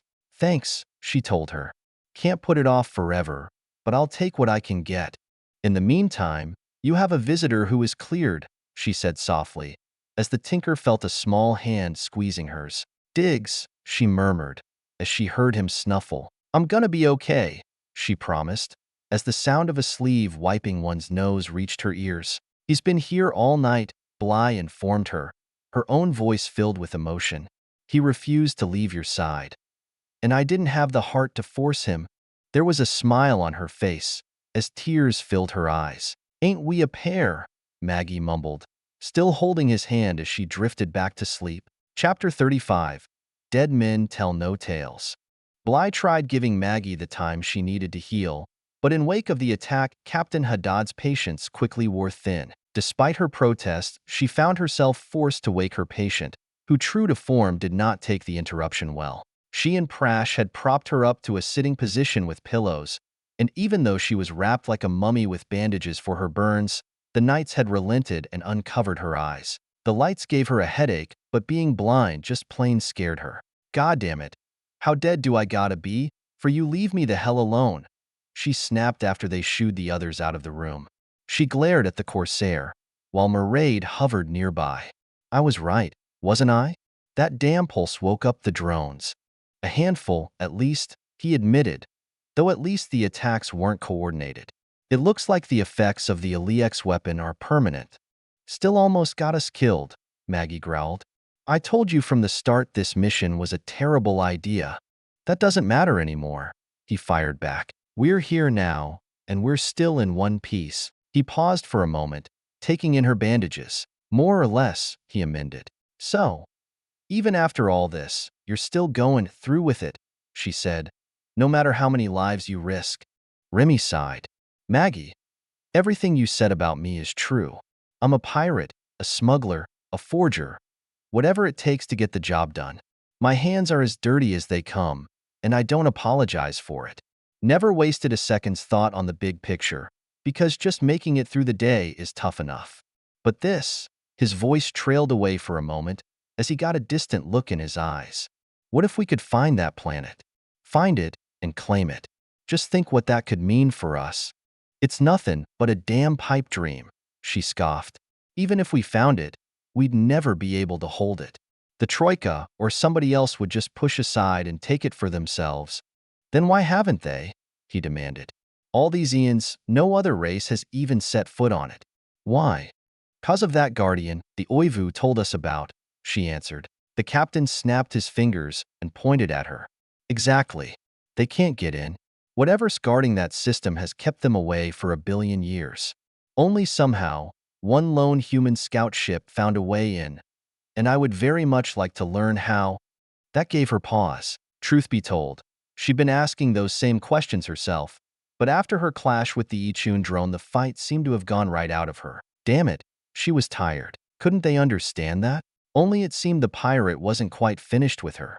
You were the one agitating for it in the first place, Maggie, he reminded her. And you got all of us on board. You giving up on us? Going soft? I'll show you soft, she spat, shaking her fist at him. I'm old. I'm worn out. And I hurt. God damn it. Remy considered that for a moment and seemed to mellow slightly. I appreciate that, and I owe you for saving my ship and crew. But the job's not done, and right now I need your brain, not your hands. We still need to find that transponder, but I'm not sending out another pulse, not after what happened. So how do we go about finding that body? She looked over at Mairead. Ask her. He did, the tinker replied. Only I got no idea how to do it. Well, what makes you think I do? Because I've seen your work, the tinker answered. Your engine repair after our escape? The sensor upgrades? Mairead shook her head. I'm good, but you're better. Maggie rolled her eyes. Lord, I don't know, she muttered, as she considered the problem. Assuming the body hadn't re-entered the atmosphere or ejected into deep space, the volume they needed to search was huge. They'd buried him in roughly the same orbit as they'd found him, 36,000 kilometers above Earth. So doing the math and adding a 100 kilometers orbital fudge factor to be safe, it worked out to 200 billion cubic kilometers of volume. Impossible. Or was it? Her brow furrowed as she considered the problem, oblivious to the shared glance between Mairead and her captain. Active pulses were out of the question. She was in complete agreement about that. But what about a passive search? Something that didn't emit a signal? Something that worked like a radio telescope, but tuned into the same frequency as the transponder? Maggie turned the idea over and over in her head as she looked for flaws. But the only thing she could find wrong was they'd need some massive pre-existing transmitters, along with some sort of template. She blinked in surprise as the answer hit her. I know that expression, Mairead grinned. You thought of something. Maybe, she allowed. Not sure how well it'll work, but there might be a way. Might.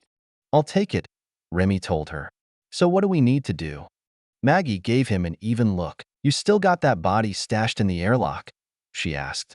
The sensor upgrades they'd added to spot the two of his AK frigate served them well now. Mairead had already seen to the critical repairs following their skirmish with the Ichun, and all that was really needed to make her idea work was some calibration. They were using existing equipment, just not in the way it had been designed. Given her injuries, They had relegated her to an advisory role, overseeing the adjustments Mairead was making to the system. Eyeing the console, she punched the intercom button and paged the engineer. "What's that transponder frequency again?"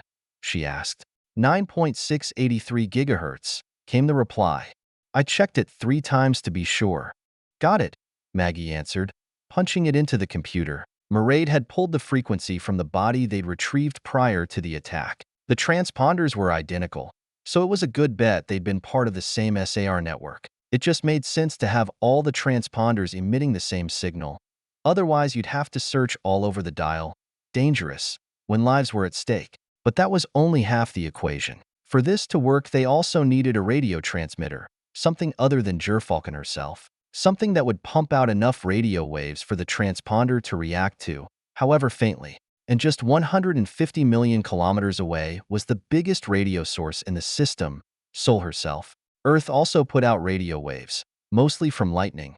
What atmosphere that had survived the attack was still thick enough to generate the bolts of electricity? There was even a trickle of energy coming in from far-off Jupiter, proving yet again that size does matter. Maggie snorted as she aligned the antennas.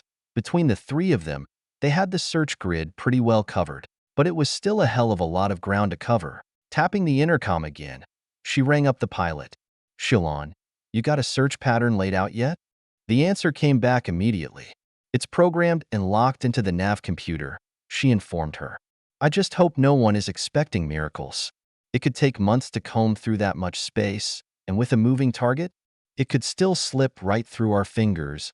Let's hope that don't happen," she sighed, ending the call. Shilon wasn't wrong, but it was what they had. If this didn't work, then she was all out of ideas. Maggie double-checked the data and then shrugged. It was out of her hands now. "Have you given any thought about what happens if we find it?" she heard behind her. Craning her neck, she saw Alfred's image staring back at her from one of the monitors. "Some," she admitted. "I reckon that's when things go pear-shaped." "Most likely," the Avatar agreed.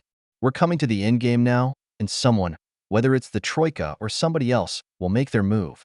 Any thoughts on how to dodge that bullet?" "Not a one," she grimaced. "You?" "Nothing I'm prepared to share just yet," he informed her. "I guess we just keep our eyes open and our powder dry."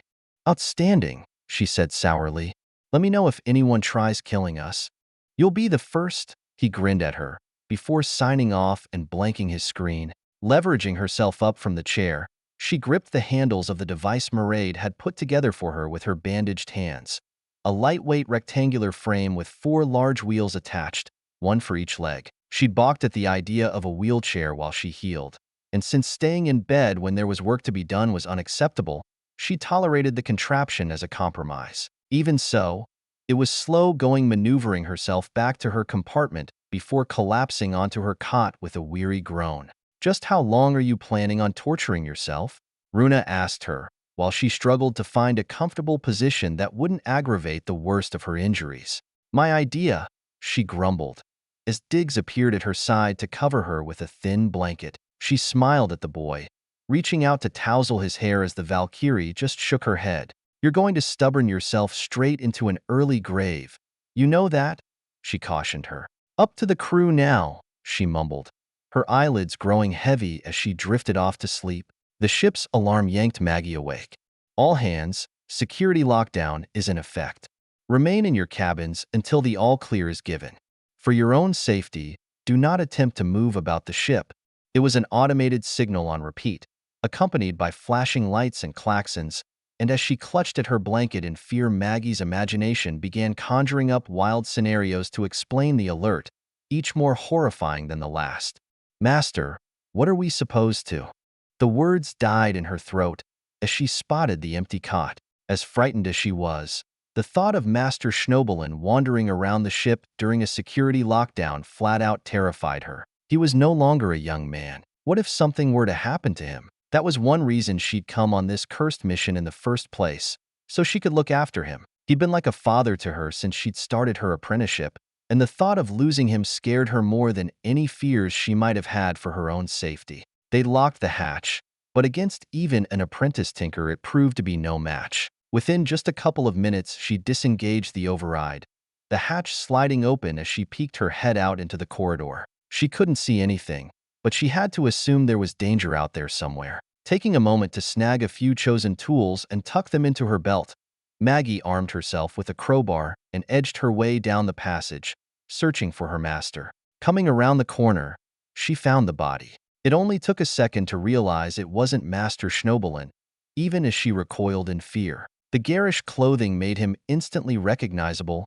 Zajidi, the dermist. They cut his throat. He sat on the deck with his legs splayed, an expression of surprise on his face as he stared into nothing. "Oh God," she whispered, backing away.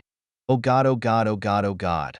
Maggie turned and fled, racing for the compartment she just vacated and the safety of a locked hatch, only to skid to a halt as she heard footsteps coming towards her. Reversing her course once again, she turned and ran in a blind panic, desperate to get away from whoever was stalking the corridors of Catabasis. She came to AT Junction and turned left, taking her into ship stores. Lots of places to hide, she convinced herself, only to stumble and fall as her feet got tangled up in something, the crowbar flying out of her hands and clanging across the deck like a gong, giving away her position. As she staggered to her feet, she found the cargo officer, Sharma, shot point-blank in the head. Maggie screamed and bolted, the crowbar left behind where it had fallen, as she ran for her life.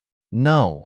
Maggie bolted upright, throwing the blanket off her and tumbling out of her cot, only to land with a thump onto the hard deck plates. Her breath came in ragged gasps as she fought to remember where she was, as Diggs whimpered in fear at the sight of her in panic. A heartbeat later, Runa was at her side, helping her to her feet.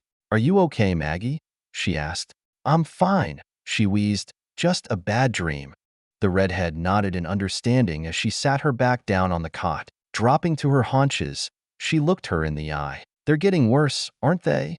she asked quietly. Maggie looked away, before bowing her head. "Yes," she whispered. "You should talk to Bly," Runa suggested, as Maggie reached out for Diggs and drew him in close. "Knights have some psych training." "Can't," she said, shaking her head. "I just can't." The corporal sighed, making her way back to her own cot and sitting down. "I know a little about bad dreams," she told her. "Had a few myself. And the one thing I know is you keep them bottled up like that. Eventually, they go off like a bomb." She ran her fingers through her hair as she struggled with her breathing, fighting to calm down. It took several minutes before she was back under control, with Runa and Diggs watching her in silence the whole time. "It ain't the dreams that scare me," she said at last. "Lived with those most my life. It's just," she fumbled for the words, before lifting her head and staring at the young Valkyrie.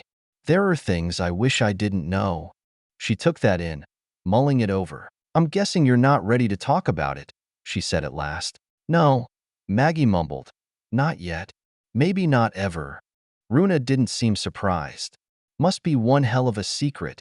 Maggie didn't trust herself to speak. Instead, she only gripped the boy tighter, making him whimper once again. Chapter 36. All dressed up and nowhere to go. 3 weeks, and no sign. They'd underestimated the time needed to search the region on passive radar, but with each passing day the cold reality of the task before them settled deeper into their bones. There had been a couple of false alarms, random bits of junk that had popped through the filters, but their quarry thus far had eluded them. And to make matters worse, the boredom was driving Maggie bonkers. Tinkers didn't do idle very well. Their hands were always filled with some random piece of equipment, keeping them busy. Many saw it as meditation, much like some individuals might knit sweaters or finger prayer beads. It let the mind go, allowing muscle memory to take over. And among Terrans there was always something needing repair. But given her injuries, Bly had put her foot down, sending her to the proverbial showers. Oh, there were things they allowed her to do, like monitoring the radar sweeps, but that was even worse than doing nothing. Despite opinions to the contrary, Maggie could relax, chatting with Runa or lounging with Diggs, but watching the board and waiting for a signal was like slow torture. It wasn't long before you found yourself willing the universe to give you a sign, a futile and tiring gesture. It was the kind of duty that seemed to laugh at the laws of physics, making time run backwards or even come to a halt. She'd taken a single shift, and that was more than enough. Thank you very much. Nor was she the only one aboard ship cursed with a profound sense of ennui. They'd repaired the damage from the Ichun attack, leaving the passengers and crew hours and hours of time to fill. The captain ran drills to keep folks on their toes, but even then they felt as if they were sleepwalking their way through the motions. They played games, stimulants of various forms were consumed, physical partnerships came and went, and still they waited. The plasma burn she'd suffered during the attack had started to heal, reaching the itchy new skin phase and making sleep all but impossible. The cream's bly had given her only had a minimal effect, the pills somewhat less. She tried lukewarm showers, cool compresses, even some homebrewed plaster ISI cooked up in the mess. Nothing seemed to help, leaving her exhausted and miserable, and more than happy to share her suffering with those around her. With Diggs, she could keep it in check, but he was the only one. She was tossing and turning on her cot for the umpteenth time that hour when a message over the intercom jolted her upright. "Captain to the bridge. All hands to recovery stations," Zulin announced as they stirred. "We have a tango. Probably more space junk," Maggie griped as she reached for her tunic. "I will be so glad when you're healed," Runa grumbled, strapping on her gun belt. Diggs sat up, rubbing at his eyes. "Nothing to worry about," Maggie assured him, managing a rare smile. "Go on back to sleep." He looked over to the Valkyrie, who nodded in agreement. With a weary shrug, he flopped back onto the pillow, already snoring. "Must be nice," the tinker muttered, begrudging the boy's simple ability, as she and the corporal staggered out into the corridor, heading for the bridge. Halfway there, they ran into Slavko, shaking his head before they could speak. "You know as much as I do," he told them as he slipped past them, disappearing back the way they'd come. The two women shared a brief look before resuming their hike, arriving at their destination less than a minute later. The rest of the bridge team was already in position, the captain looking almost as annoyed as Maggie herself did. "Talk to me, Swee," he barked, as she plopped down behind the sensor's console, mirroring the pilot's incoming telemetry. "I've got a solid fix on the location," she told him, "and the signal is strong. Already adjusted course for an intercept. Then bring us in," Remy ordered, as she tapped at her controls. He turned to look at Maggie, who was busy reviewing the incoming data. "How's it looking?" It took a minute for her to respond. "Confidence is high," she said in surprise. "Gettin' a solid ping. Parameters matched down to 3 decimals. She looked up from the display and met his gaze. "It's the best hit we've had so far." "Then let's hope we've struck antimatter," he replied, as a call came over the intercom. "This is Slavko," the gunner called in. "Me and ISI are standing by the airlock, suited and ready for EVA." "How long?" the captain asked Zulin. "We should be in capture range in the next 15 minutes, she told him, as he passed the data to the other personnel. In fact, it was closer to 30 minutes when she killed the maneuvering thrusters. "In position," she confirmed. "Tango is 100 meters off the port bow." Remy thumbed the intercom button. "Recovery team, you are a go," he told them, leaning back in his chair. "Copy. Exiting now," Slavko responded, as they settled in to wait. The minutes ticked by even more slowly than when they'd been waiting for a hit, if such a thing were possible. Maggie fidgeted in her seat. The puncture wound in her ass itched even worse than the burns did. As the captain looked ready to chew through a bulkhead, they got a call. "We're coming back in," the gunner apprised them, "and it's a body." "Is it the target?" Remy demanded. "Can't say for sure till we're back inside," Slavko replied. "Might not be a terrible idea to have Maggie waiting for us so she can verify." "Copy that," the captain told them, before turning to the tinker. "Maggie, I'm going," she sighed, leveraging herself out of the chair. Runa was at her side moments later, but she waved off the Valkyrie's offer of help. The pair made their way back down the corridor, coming to a halt outside the airlock hatch, where a small group had already gathered. They looked expectantly at her as she rolled her eyes. "Look, we're not sure yet," she said, exasperated. "All we know is it's a body. When they haul it in, then we'll know." "And you'll be able to tell if it's him?" Samara asked her. "Well, since the name's printed on his helmet and I can read, yeah. I'm feeling pretty sure about that," she groaned. Lord, she hated stupid questions. "And if it is him?"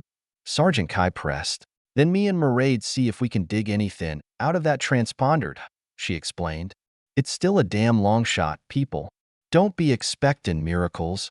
Her words didn't seem to gain much traction, not even from Alfred, watching from a nearby monitor. She shook her head in weary frustration. The problem was that they still believed, on a level she was no longer capable. Circumstances had burned any chance of that out of her on her last trip, and despite any speeches she might have made, that didn't make her a convert, just desperate. The outer hatch slid open, as Slavko and ISI muscled an object into the airlock. Even under the dim lights she could tell it was a corpse, wearing an old-style suit. Despite her best efforts to calm herself, her heart was pounding with excitement. She felt almost giddy as they closed the outer door and began pumping air in, navigating her way to the inner door as the others stepped back in respect. They waited with a hushed silence as the inner hatch slid open, the two men removing their helmets as she got down onto her knees, with the young corporal's help. "Is it him?" ISI asked, barely above a whisper. Maggie brushed the dust from the helmet, staring at the desiccated face, before glancing up at the stencil over his brow. "LTA, Tsvetanov." "It's him," Maggie said softly. It didn't seem right, yanking off the transponder and tossing the lieutenant's body back out like yesterday's trash.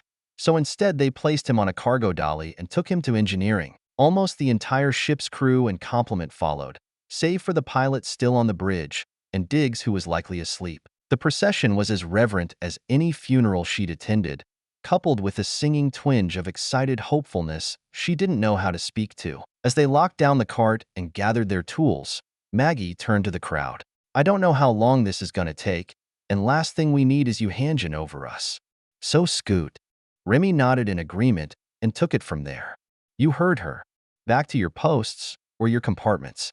If you just can't bring yourself to sleep, ISI will make something in the mess." The cook nodded, peeling off and heading towards the galley. "As soon as we know anything, we'll tell you." There was hesitation and grumbling, but under the captain's stern gaze they bowed their heads and slunk away, though almost all risked one last peek before they rounded the corner, as if there were some chance they'd already learned the answer. Once the last was out of sight, the Corsair turned back to face them. "How long?" "Could be minutes, could be hours," Maggie shrugged. "We'll call you." "Call me first," Remy growled. "Either way, I'll need to be ready." Captain," Mairead nodded. He gazed down at the long-dead scout, as something seemed to gel behind his eyes, before turning on his heel and following the others out of sight. "So, how do you want to do this?" the engineer asked. "Let's roll him over," she told her, gripping his shoulder as the other woman positioned herself at his hips, the two of them managing without difficulty. With the body face down, the transponder was now visible. Taking a scrub brush, she began clearing the dust from the fittings, grimacing as she saw just how clogged the screws and bolts were. "This might take a while," she sighed. Mairead reached in her toolbox and pulled out a bottle of cleanser, but Maggie waved it aside. "Might contaminate the electronics," she told her. The engineer raised an eyebrow as her counterpart shook her head. "I know it's unlikely, but I ain't taking any chances. We do this slow and steady, and we don't cut corners. Not on this one." "I understand," she said after a moment, replacing the cleanser as she perused the toolkit before settling on a curved, fine-toothed pick. She held it up for inspection, with Maggie giving it a quick look before nodding in approval. Mairead handed it over as the older woman began scraping away the centuries of grit adhered to the surface. It was slow, painstaking work, the two women spelling each other as bit by bit they cleared off the dull metal box. "Torx wrench," she ordered, as if she were a surgeon fighting to save a patient.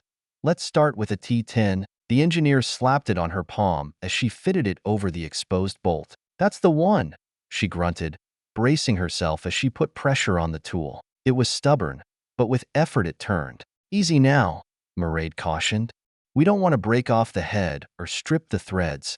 "Don't teach your grandma to weld a flange," she snorted. The bolt resisted, but with steady force gave way. 4 bolts in total held the device to the suit, not counting the data connection, with Maggie working each one free and setting it aside. It was as precise as an autopsy, and with the last bolt removed, she swapped out her wrench for a smaller version before freeing the hardened fiber optic line. Once that was finished, a gentle tug pulled the cable free as she held the metal box in her hand. Mairead's eyes glittered as if she were staring at a precious jewel. "Let's get it hooked up and download the data," she said in a husky voice filled with emotion. You still have the JK2X setup we used for the other transponder? Maggie asked. Yes, over here, she answered, digging through a nearby box. Good, rig for the download while I get the case off, she replied, getting to work freeing the electronics while Mairead prepped the diagnostics console to read the data. Almost got it, she said a couple minutes later, working out the last screw. You might want to give your boss a call. Reckon he'll want to be here for this, right? Mairead nodded, tapping the intercom and sending a call up to the bridge. It didn't take long for Remy to join them, arriving just as the pair were finishing connecting the transponder. So? The captain asked, hands on his hips. What do we know? We're about to find out, Maggie told him, as she punched in the sequence. The computer went to work, pulling the data from the ancient piece of tech. There had been changes in coding as well over the last 2 centuries, but the mainframe had the relevant files and translated the information to a format they were familiar with. Seconds later, it appeared on the screen. What the hell is that? The Corsair said in confusion as he peered at the display. Is it some kind of code? The 2 women looked at one another, crestfallen. No, not code, Maggie sighed. Random noise. Which means, he prompted. Maggie turned to face him. The transponders slagged. From cosmic radiation, maybe. We came all the way out here for nothing. Chapter 37. The beginning of the end, and the end of the beginning. Ennui had turned to despair aboard Gerfalcon. Despite her best efforts, despite her warning, the crew had believed in the dream of New Terra, of finding a home for their people, of an end to the running and rusting bulkheads and air alarms. They dreamed, they'd prayed, and most of all, they'd hoped. Learning the transponder was only a mirage broke them. As the ship altered course and left Earth's orbit, glad to put that dead planet to their stern, after a brief ceremony to dump the 2 bodies they'd found. The passengers and crew dragged themselves through their responsibilities, but whatever spark in their eyes that kept them going had been snuffed out. Diggs sensed the mood change immediately. His questioning looks as he watched those around him turn into zombies were impossible to ignore. Maggie tried explaining it to him, though she wasn't sure how much got through. During the evening meal, Maggie pulled the transponder from her pocket, turning it over and over in her hands. Had there been any conversation, bringing out that item would have brought it to a crashing halt. Instead, all eyes turned to her, watching her fidgeting with sick fascination. Why do you still have that thing? Genvis asked her, breaking the silence. Hasn't it done enough damage? I dunno, she shrugged. Came all this way for it. Just seems weird how damn ordinary it is, you know? She held it up for all to see, a plain metal case, its surface pitted and dull gray. A lot of trouble, for a piece of junk. It always was a long shot, Remy said. We all knew that. Nods around the table, but they were half-hearted at best. Are we sure it has nothing useful on it? I mean, really sure? Sergeant Kai asked. Sure as we can be, Mairead answered. We checked it 7 times, and the results all came back the same way. I still can't believe it, Alfred said from the monitor, his wings drooping as they brushed the virtual ground. Maggie toyed with the device, until Bly's hand came down to cover hers, ending her efforts. That's enough, she said, though it came out harsher than she'd intended, as if she were addressing an unruly child. She grimaced, pulling her hand away, but didn't apologize. Diggs glared at her, though she barely noticed. Yeah, you're right, she sighed. She looked across the table to Mairead. Here, she told her, tossing it to her. The engineer caught the box with ease, a curious look on her face. Put it in stores, she told her. Might be able to cannibalize the parts down the road. Probably for the best, Mairead agreed, setting it off to one side. No one seemed to have much appetite after that, as the meal broke up and they went their separate ways. The engineer dropped the device in the scrap bin on her way to give the engines one last check, before calling it a night. Late into mid-watch, a lone figure flitted through the ship, slipping from one position to the next. They paused for a moment, waiting and listening, before moving once more, as silent as a breeze. Making their way through the sleeping ship, they halted outside engineering, before turning left and entering the storage compartment. Bins and boxes and crates of every size and description filled the space, as the ghost-like figure began their search. They examined each container without making a sound, then returned it to its original condition before moving on to the next. Looking for this? The lights came on with a snap, throwing the two figures into the harsh glare. Maggie held up the transponder as she stared at the interloper, before shaking her head. Somehow, I figured it'd be you. Samara stood up, smirking back at her. Clever girl, she purred. I knew there had to be more data on that device than you were letting on. How'd you manage it? Switched it out with the one I took from the other corpse when Maraid's back was turned, the tinker told her. I learned the hard way to keep your cards close and save an ace for when you need it. Indeed. The Protean smile was brilliant. So, let's talk deal. What do you want? Maggie wasn't smiling. What do I want? Answers, to start. The other woman sked back at her. Can't help you there, I'm afraid. Then we got a problem, she replied, her voice low and dark. It doesn't have to be like that, Maggie. I have no quarrel with you. Name your price. Money? Position? Power? Whatever it is you want, I can make it happen. The tinker rolled her eyes. Your boss Jabril said the same damn thing to me, back when this whole mess started. I ain't for sale. Samara sighed. Maggie, I'm trying to be reasonable here. I'm not looking to be your enemy. The smile disappeared as her eyes narrowed. But I will have that data. One way or another. Why? She demanded. What's so damn important about it? What's your angle? Questions I'm afraid I can't answer, the Protean said. Last chance, Maggie. I won't ask again. Hand it over, and I'll make you a rich woman. She took a step forward as her body tensed. Think carefully. Do you believe for an instant that you can keep it from me? Maggie shook her head. Nope, don't reckon I do. You're half my age, trained, and packed with God knows what alien goodies. Hell, I ain't even armed. If you try to take it, I can't stop you. Then why play out this foolish charade? Because if I have to take it from you, things become messy. Neither of us want that. She held out her hand. Give it to me, Maggie, or I will come over there and take it. The older woman shrugged. Like I said, don't figure I can stop you. But I can, a voice said from behind. Samara whirled around, freezing as she saw Runa blocking the exit, her sidearm trained in a shooting stance. The grin came back with a vengeance. I really underestimated you, she chuckled. Well played, Maggie. Well played indeed. But I'm afraid it changes nothing. Oh? Cause this 11.7 millimeters auto-loader begs to differ. The corporal gestured with her weapon. Hands. Let's see him. The Protean shook her head, as if she were tutoring a slow learner. My dear, I'm certain you're skilled in your own area, but we're not on your battlefield. We're on mine. In a heartbeat, she bounded from her position to Maggie's, appearing at her side as a weapon of her own filled her hand, the barrel stroking the older woman's cheek. You're good, I know, she continued, not missing a beat. But you're not that good. Now lose the gun. Maggie struggled as Runa hesitated, earning her a sharp rap on the side of her neck. Pain exploded in her skull, rippling down her body like an ion storm. Vagus nerve, Samara explained. A tap to cause pain, a stronger blow to cripple, a full strike to kill. The tinker kept from crying out only by sheer force of will, as Samara's eyes flashed dark and deadly. The gun, Corporal. I won't ask again. Not happening, she said through gritted teeth. Take the shot, damn it, Maggie shouted. Oh yes, by all means.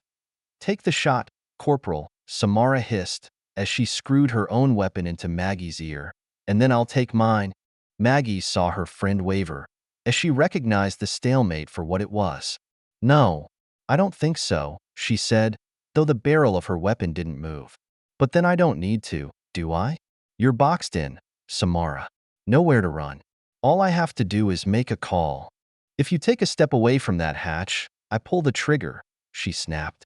You don't want to see her brains decorating the bulkhead, now do you? The barrel swung towards the redhead. Or I could just kill you from here.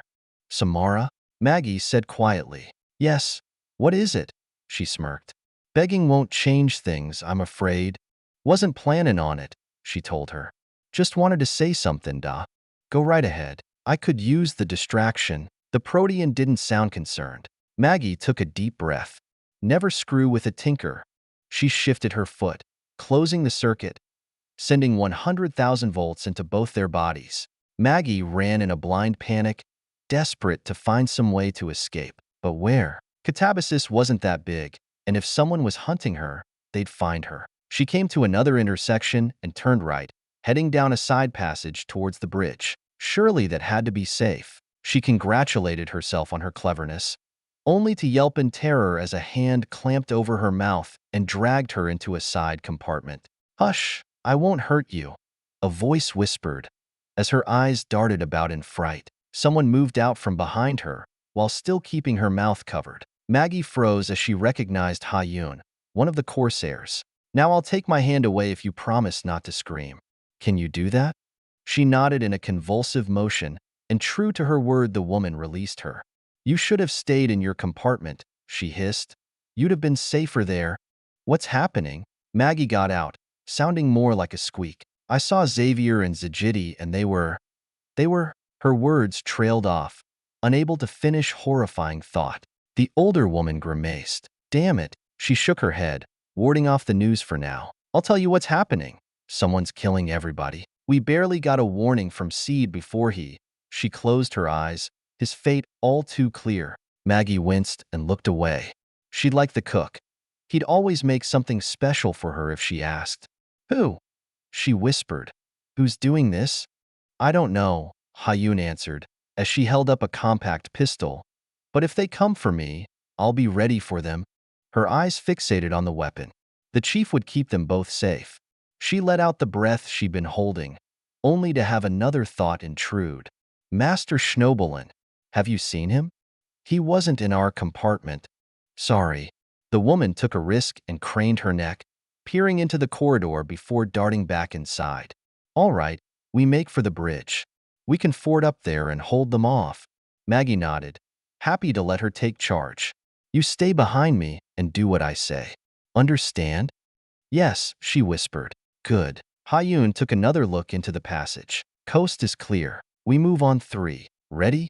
The young apprentice nodded once more. "All right then. 1, 2, 3. The chief peeled off and stepped into the hallway, checking her flanks with the pistol at the ready, before inching her way towards the ship's bow, with Maggie right on her tail. They came to a halt at a T-junction, with HeWhoLooksKskyward holding up her free hand. The young tinker stopped, waiting for a sign from the Corsair, as she once again peeked around the corner, pulling back a moment later. With a wave, she motioned for them to keep moving, crossing the open hallway as quickly as they could. They spoke no words for fear the wrong ears might listen in. Minutes later, they came to a halt ahead of another junction. The chief motioned for her to hold fast while she looked, with Maggie watching anxiously as she checked the passageway, only to see her head explode in a fountain of gore, the shot echoing as HeWhoLooksKskywad's body crumpled to the deck. She screamed and kept screaming, even as she turned tail and ran. The only thought in her head now was to escape, to get as far away as she could,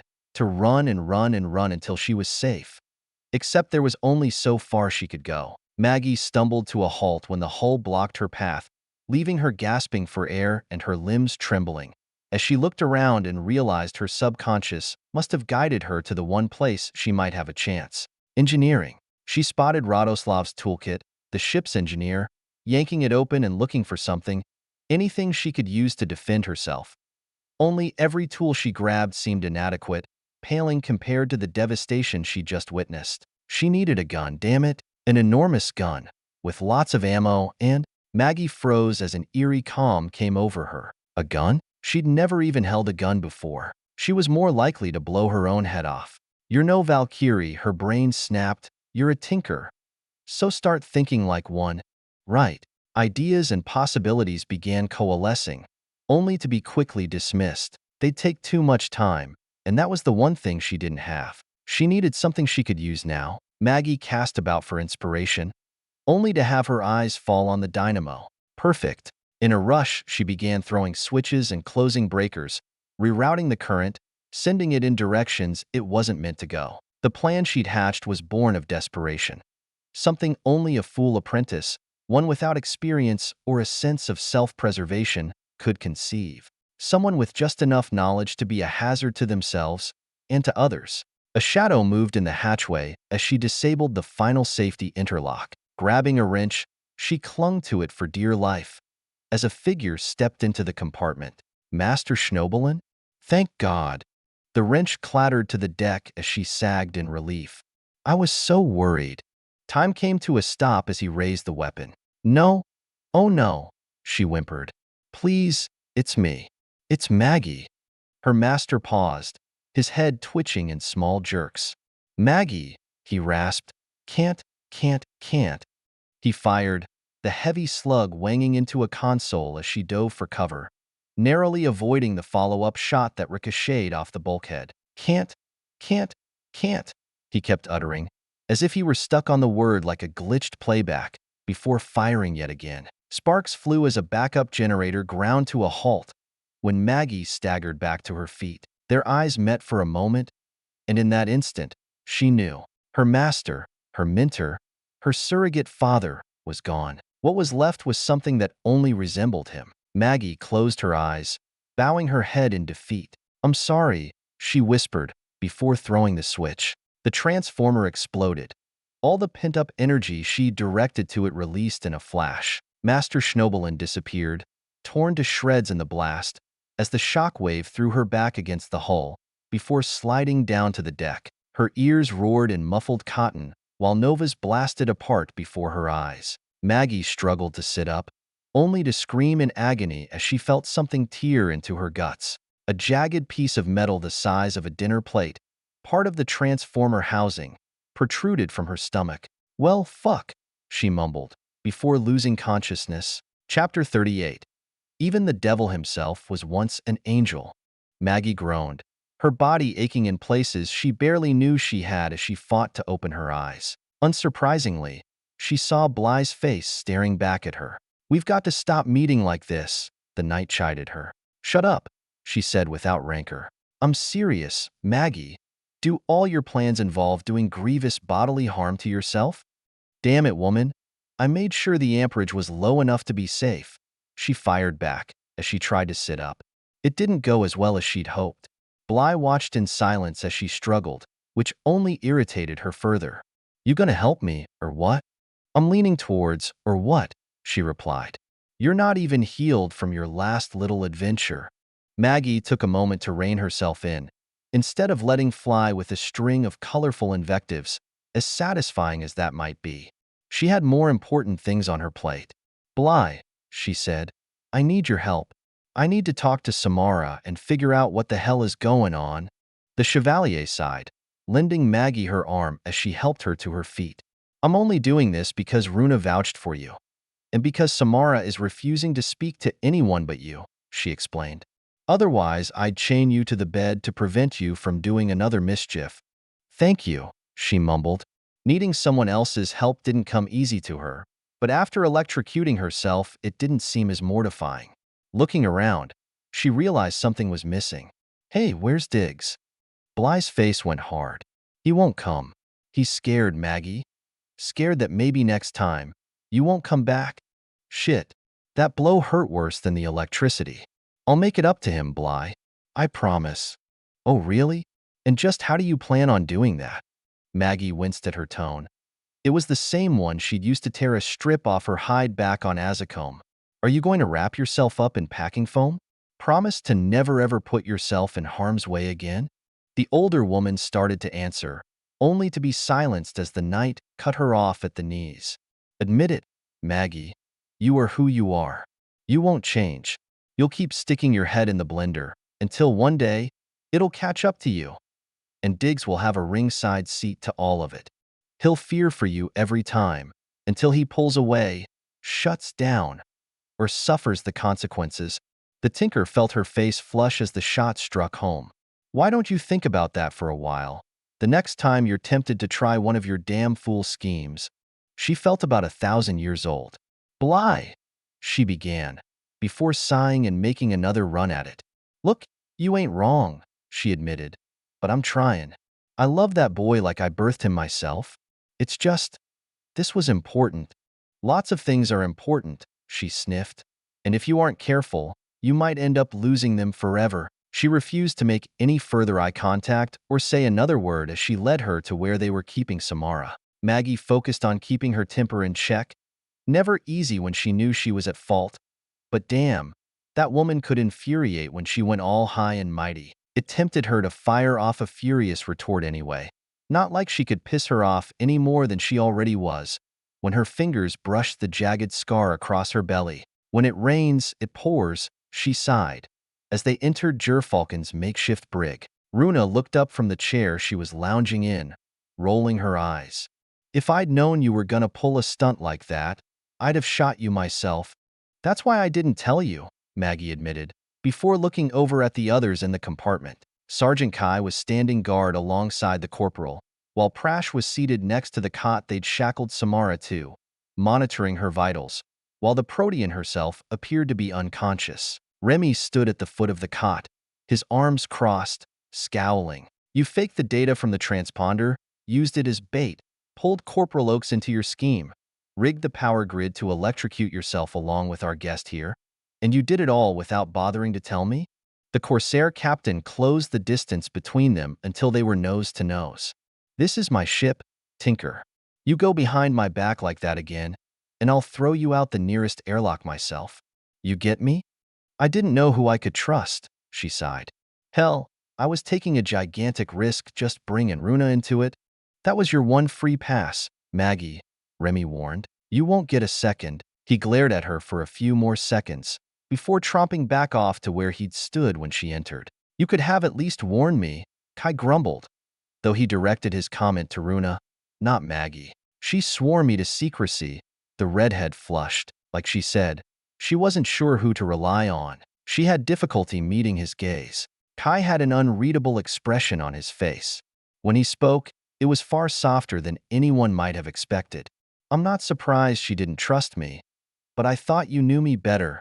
Runa's head drooped, hiding her face. Sorry, she mumbled. Look, can we hold off on the finger pointing till later? Maggie snapped, before looking over at Prash. What's her story? She's stable, he informed her. When she first woke up, she tried to shapeshift her way out of those shackles. The captain ordered her sedated after that.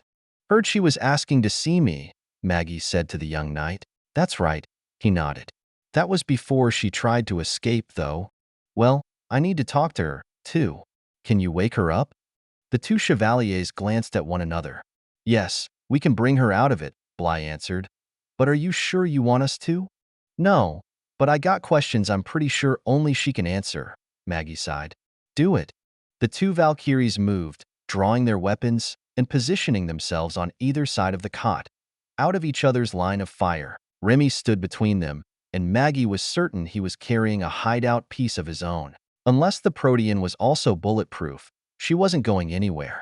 Prash produced a hypo spray and loaded it with something, before pressing it to her neck. That done, he stood up and moved out of arm's reach. I'm betting there's a story there, she thought to herself, as Maggie hobbled over to the vacated chair and sat down. Whatever they dosed her with, it acted quickly. A handful of minutes later, Samara's eyes snapped open, lunging at her shackles only to be snapped back, while Kai and Runa trained their weapons on her. Bad move, Maggie cautioned. Might be smart to play nice. The Protean stopped struggling. Instead, she seemed to deflate, lying back down on the cot. Whatever it is you're planning on doing, I'd prefer you just get it over with, she said quietly. I hate long goodbyes. Nothing's been decided yet, far as I know, Maggie told her. I figure what happens next has a lot to do with you. Like I said at the start, I got questions.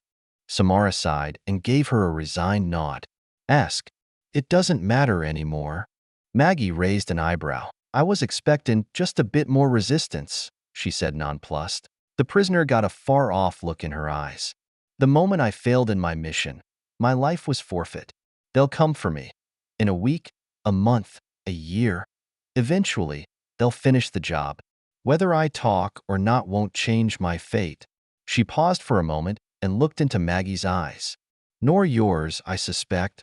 Maggie leaned in. Who'll come for you? Samara regarded her, studying her face. What do you know about us Proteans? She asked. As much as most, I guess, Maggie shrugged. You all got implants and gene splices and whatnot to give you abilities, like your shapeshift. That's true. To a point, she agreed.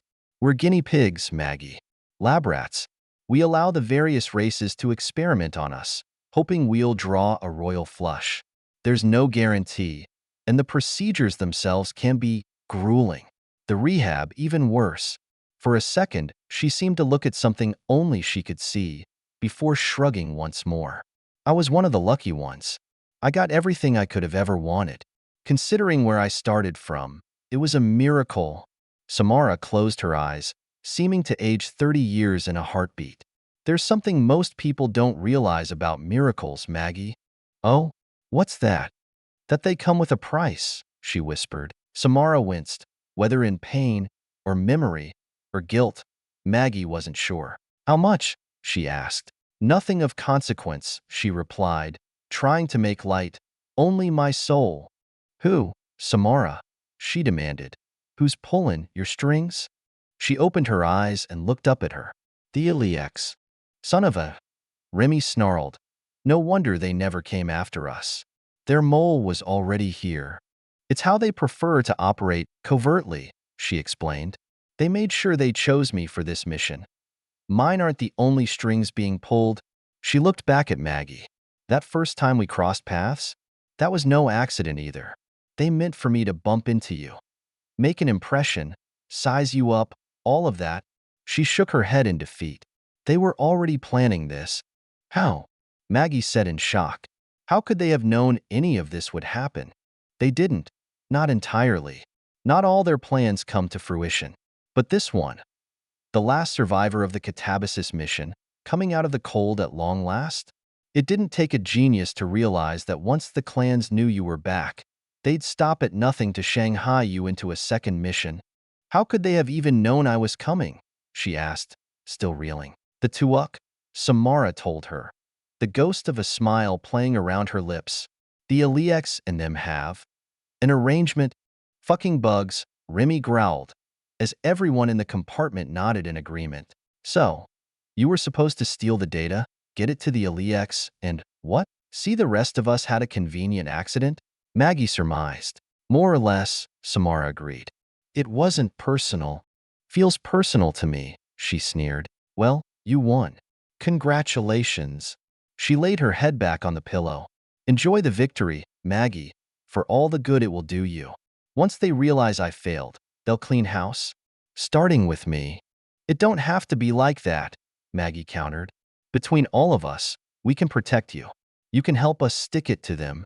Sounds lovely, she smiled, but I'm afraid it's not an option. The Iliex didn't give me these wonderful abilities without making sure I wouldn't betray them. So they installed a leash. What are you talking about, a leash?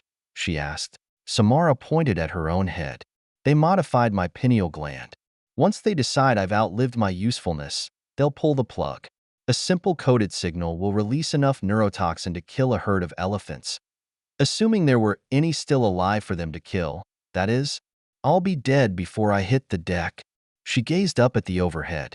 At least it'll be quick and painless. That's better than most get. Maggie stared at her in horror. How can you be so damn calm about it?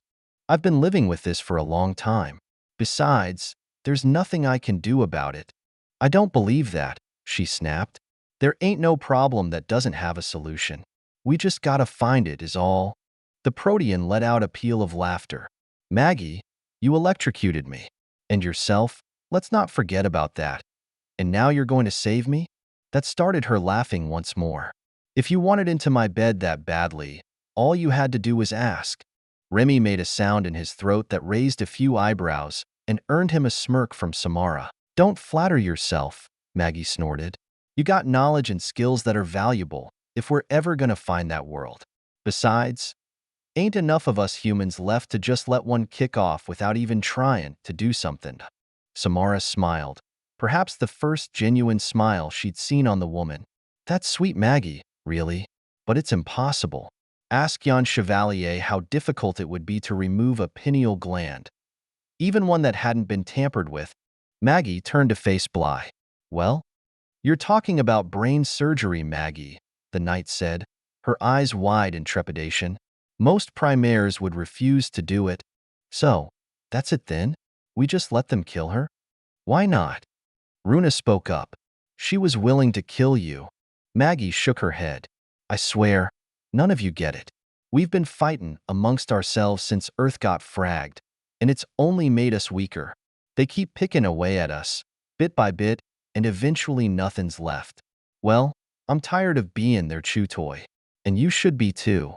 Bly sighed, shaking her head. If I were to make the attempt, I'd kill her. I'm sorry. There's just no way around that. What if there was? She blurted out. What are you talking about? This is my field, not yours.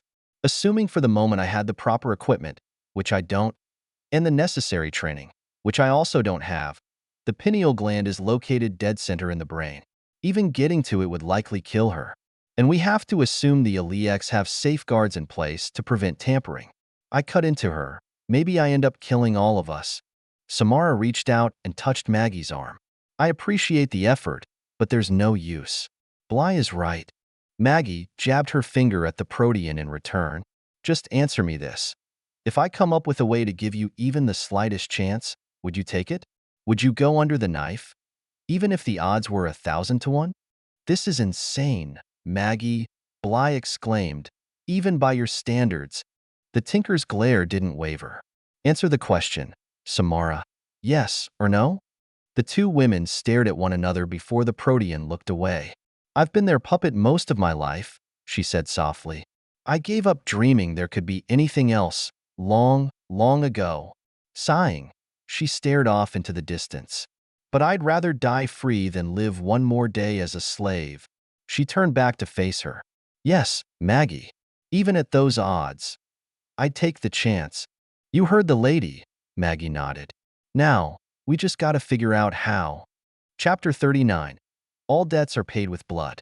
Figuring out how would not be easy. Maggie had picked up enough basic first aid to keep someone from bleeding out, but brain surgery was just a bit beyond her. She'd need to bone up fast if she were going to make good on her promise to Samara. Rising to her feet, she hobbled out of the compartment, heading for the mess deck. What she needed was about a week's worth of rest, but there was no time for that now. A mug of ISI's brown mystery beverage would have to do. She barely made it 2 steps into the corridor before a rough hand grabbed her arm. Time for you and me to have a chat, Remy growled, pulling her away from the hatch. I want to know what was on that transponder, and I want to know now. Maggie sighed. She'd known this conversation was coming, but she'd hoped it would be later, not sooner. I need some time, she said. I'll tell you everything, just not yet. Time is the one thing you don't have, he snapped.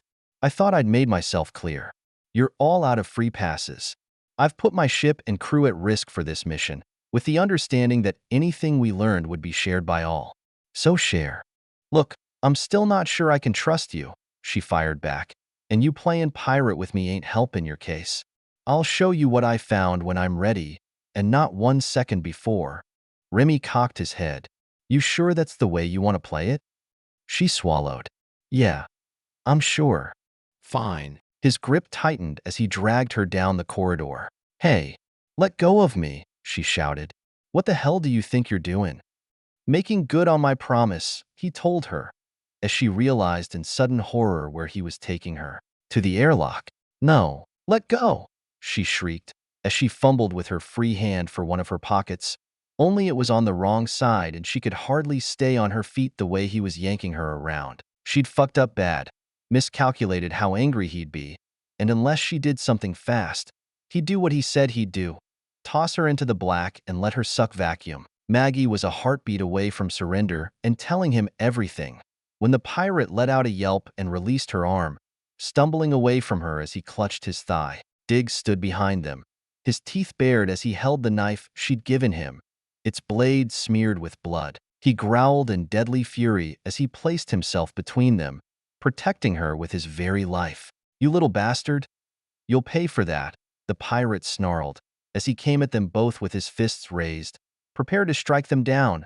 But Diggs wasn't finished yet. With a war cry, he lunged to meet Remy's attack, and Maggie realized a split second before the Corsair did that the knife wasn't the only weapon the boy was carrying. In his other hand, he held the staff Bly had gifted him, hidden behind his back, but as he charged, he whipped it around like a spear before driving it into the side of Remy's knee. The pirate howled as the leg crumpled, no longer able to support his weight as he crashed to the deck. Diggs didn't hesitate, instead moving in to finish the job. Maggie grabbed him just in the nick of time, pulling him back. "No, don't kill him," she ordered, as she pulled out a small electronic box from her pocket. "I got a better way," she explained, as she pressed the button. In the blink of an eye, the entire ship went dark. "What the goddamn it, bitch?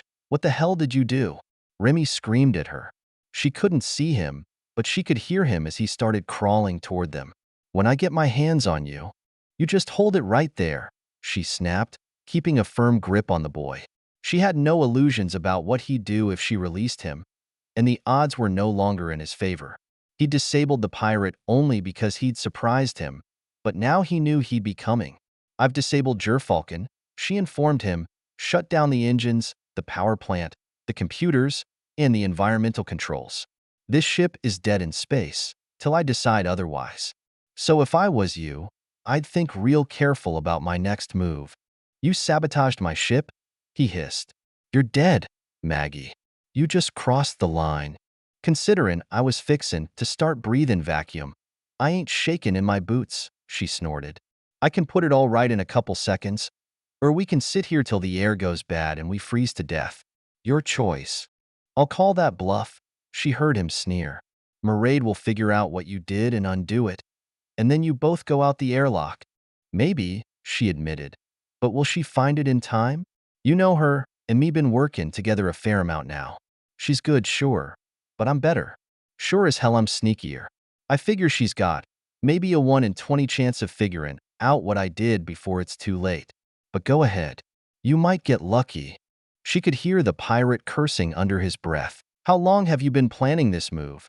he said at last. "Since the day we met," Maggie replied. "You almost fooled me, but I then realized I'd need some insurance sooner or later." Diggs squirmed in her grasp as she held on tight. If he wriggled free now, he'd ruin everything. The Corsair was silent for a long time. She was content to wait and let him work through it himself. "All right," he said at last. "What do you want?" She could hear in his voice he hadn't surrendered. He was just playing a longer game. Well, that was okay. She'd deal with it when the time came. "Not much," Maggie said. "Though me and Diggs not going out the airlock are high on the list." "I figured," he grunted. "What else?" "You stop bugging me about what was on that transponder. I'll show you, show everybody, but only when I'm sure it's safe. We found one mole. How do we know there aren't more?" A longer pause, and then, "Agreed. What else?" "Nothing," she shrugged. "Might need your help with Samara, but I ain't sure about that yet. And we still got the Troika out there, looking for us. I said it before. We're better off working together." "That's it," he said, incredulous. "Just to not kill you and leave you alone about the data till you're ready?" "Like I said, I ain't greedy," she explained. "I ain't looking for much. Mostly just trying to stay alive." "All right," he said. "You got a contract. Now, you want to do something about the lights?" Maggie pressed the button a second time. Within moments, they could hear the sounds of the ship stirring back to life. Air exchangers pumping oxygen, generators coming online as the lights flickered back on, the deep thrum of the engines gearing back up to full power. As the intercom squawked with frantic passengers and crew, Remy himself had a tight grip on his thigh to staunch the bleeding. By the looks of it, Diggs had missed the artery. While the knee was already beginning to swell, she nodded at the injured joint. "Broken?" she asked. "Just sprained," he answered. "But if you could send one of the knights around to look, I'd be obliged." He and Diggs shared a look. "He's faster than he seems," Remy admitted.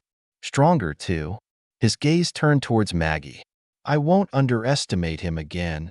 The implied threat was as bare as a naked blade. Maggie shuffled over to the pirate, maintaining her grip on Diggs as she spit on her palm and held it out. Remy gazed at her hand for a moment before doing likewise. They shook on it, neither taking their eyes from the other. "Don't go thinking that's the only ace up my sleeve," she warned him as they let go. Duly noted. He nodded, but there wasn't a gram of give in those eyes. This wasn't over, not by a long shot. "Now, if you could send Bly my way." "Right, on it," She took Diggs by the hand and led him away, rounding the corner before she allowed herself to feel all she'd been holding back. Her entire body trembled, shaking like a leaf as the boy looked up to her, knife still at the ready.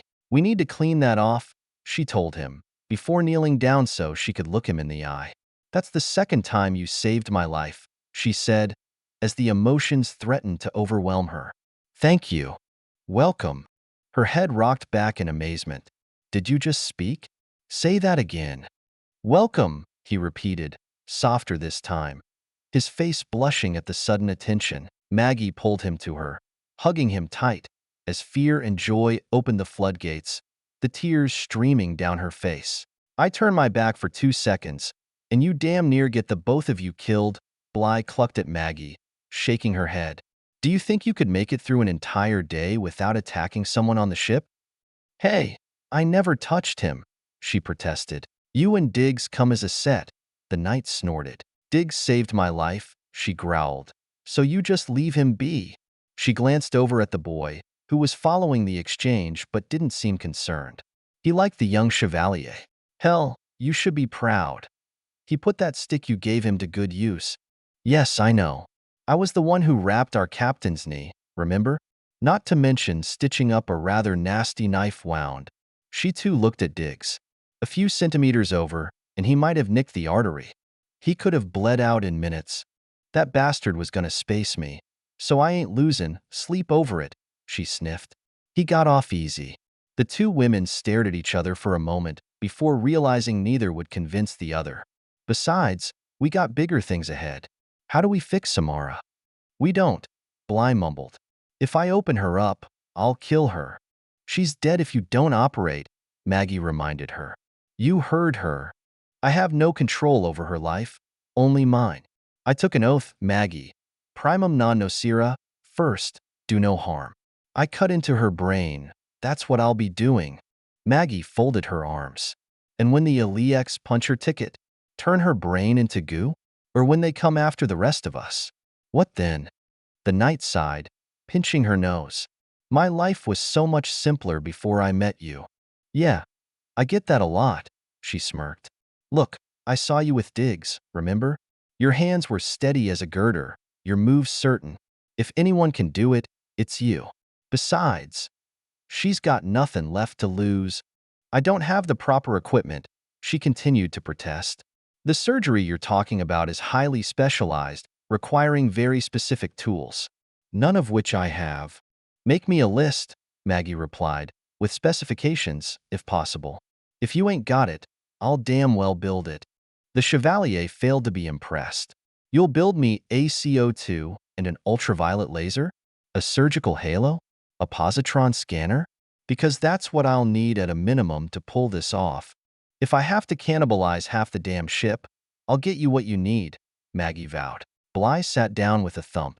"Maggie, I've lost patience before. Everyone does. But they were all cases where their survival was out of my hands, where they'd live or die despite my efforts, not because of them. Short of gross incompetence, that is, which is what this would be. I'm not qualified." "Maybe," the tinker agreed, "but you're all she's got.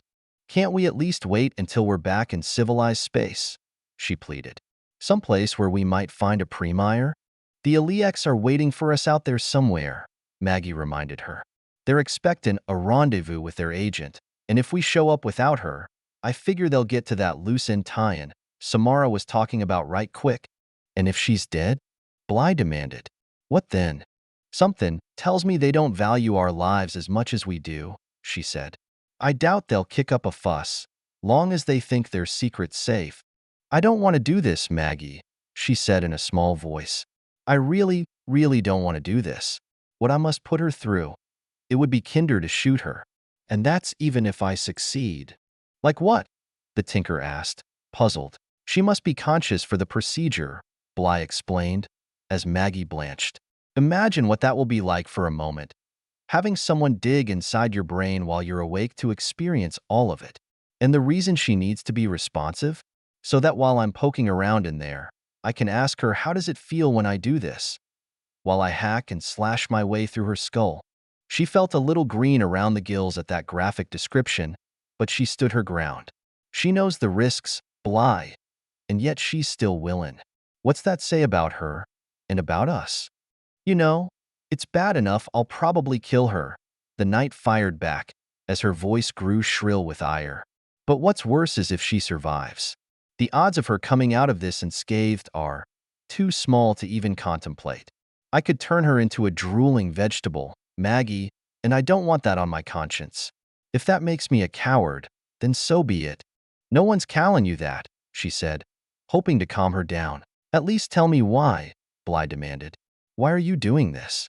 Why are you pushing so hard to save someone you neither like nor trust? Why do you even care what happens to her? Maggie grimaced. Think about it. The Eliaks went to a lot of trouble to turn her into a weapon, one they could use against us. We're nothing but playthings to them, toys for their amusement.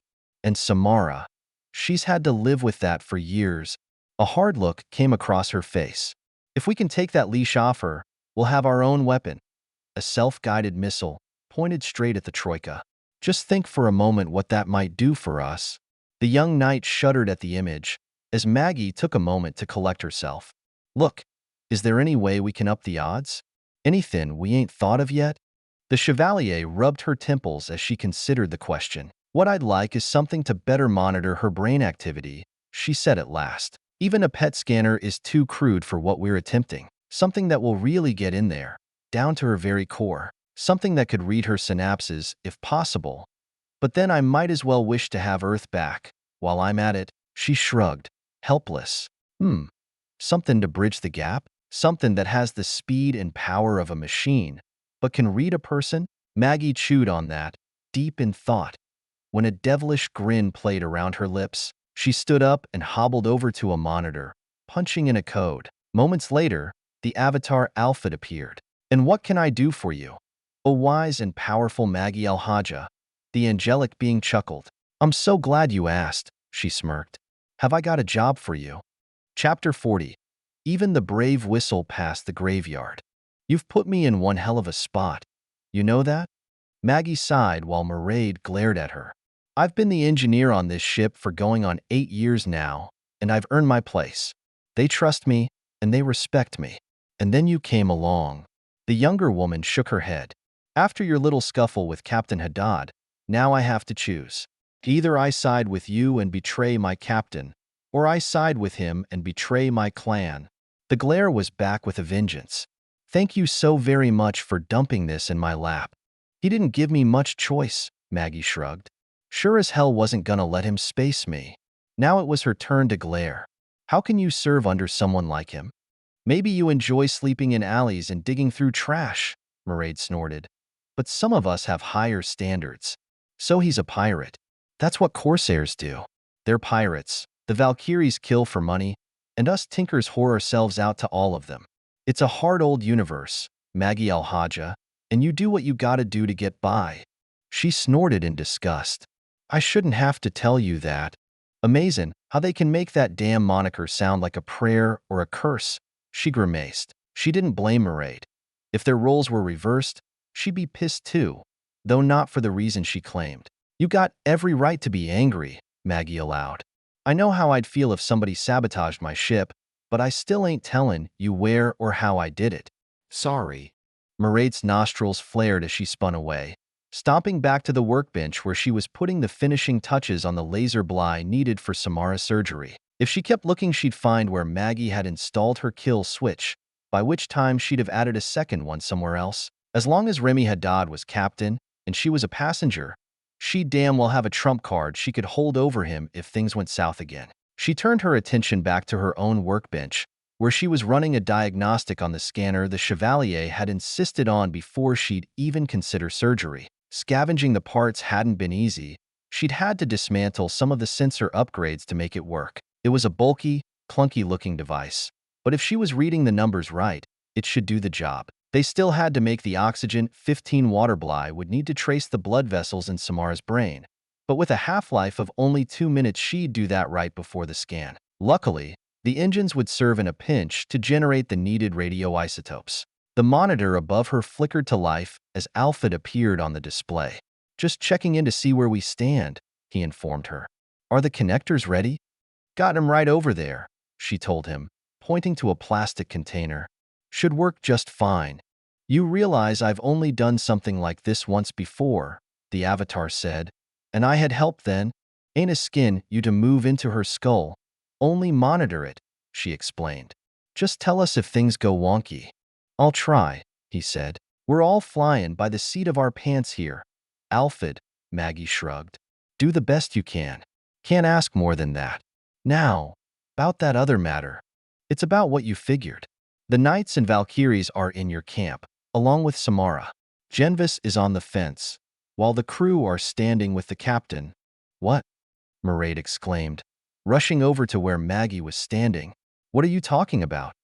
Alfred shot the other tinker a look, who shrugged. I asked him where things were if your captain made another play, she explained.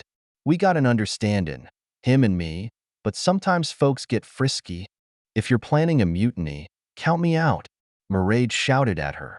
This is my crew we're talking about. I care about these people.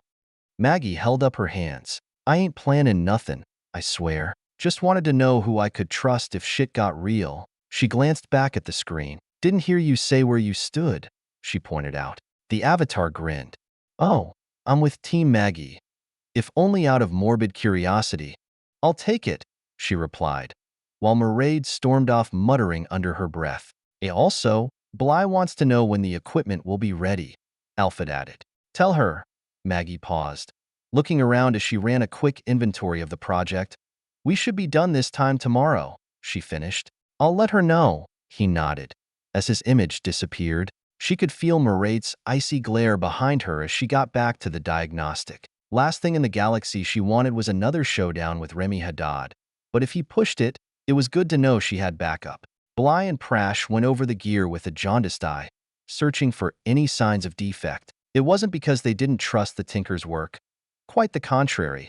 But with a patient's life in their hands, they were leaving nothing to chance. Maggie and Mairead were on hand to answer their questions and show how the equipment would function, while Alfred was grilled just as hard regarding his involvement. As they went over each device, Samara observed their discussions, saying nothing, while Sergeant Kai and Runa kept her under watch. Setting down the surgical halo, the Troisième wore a sour expression. It all looks serviceable enough. But, she turned to the Protean, you've been awfully quiet. Anything you'd like to ask? It's not my area of expertise, she answered, waving the question aside. I trust your judgment. If that were really the case, we wouldn't be doing this, Bly grumbled. I understand your concerns, but would a little optimism be too much to ask? Samara smirked. You're supposed to put the patient at ease. I'll work on that, she shrugged. I might as well get started with the preliminaries. We can start the scans while going over your medical history and what to expect during surgery. Bly glanced over at the Tinkers. How long to make a batch of tracers? Not long, Mairead told her. I'll have some ready for you in a few minutes. She exited the compartment as the knight looked back at her patient. Lie down here, she told her. As she began adjusting the scanner with Maggie's help, Samara moved over to the cot with her Valkyrie guards right behind her, disrobing as she walked across the compartment, leaving a trail of discarded clothing behind her. That's not necessary, Bly informed her. The scanner will see right through most materials, as long as it's not metallic. And where's the fun in that? She laughed. You wouldn't deny a condemned prisoner her final request, now would you? As she dropped the last of her garments on the floor and lay down. Maggie rolled her eyes. Your last wish is getting naked? Figured you'd be used to that by now. Meow? Maggie, the Protean chortled. Besides, you'd be amazed what you can learn. I doubt it, the older woman sniffed. Already told you, you ain't my type. Oh, I wasn't referring to what you might learn from me, she purred, but what I'm discovering right now about all of you. Like the good sergeant over there, trying not to look, while his sidekick stares daggers at me. Samara blew them a kiss. Don't worry, dear. I won't steal him from you. Runa's response was the closest thing to a harumph any of them had witnessed. Our avatar friend's response is also intriguing, due to his lack of a response, she continued. Have some electronic doxy hidden away with you in cyberspace, or do you just prefer something a little more exotic? Enough, Samara, Bly snapped before Alfred could respond, grabbing a blanket and throwing it over her. "You're being a distraction, and I don't need that. Besides, I know what you're up to, and there are healthier ways of dealing with fear besides playing the temptress." "Who's playing?"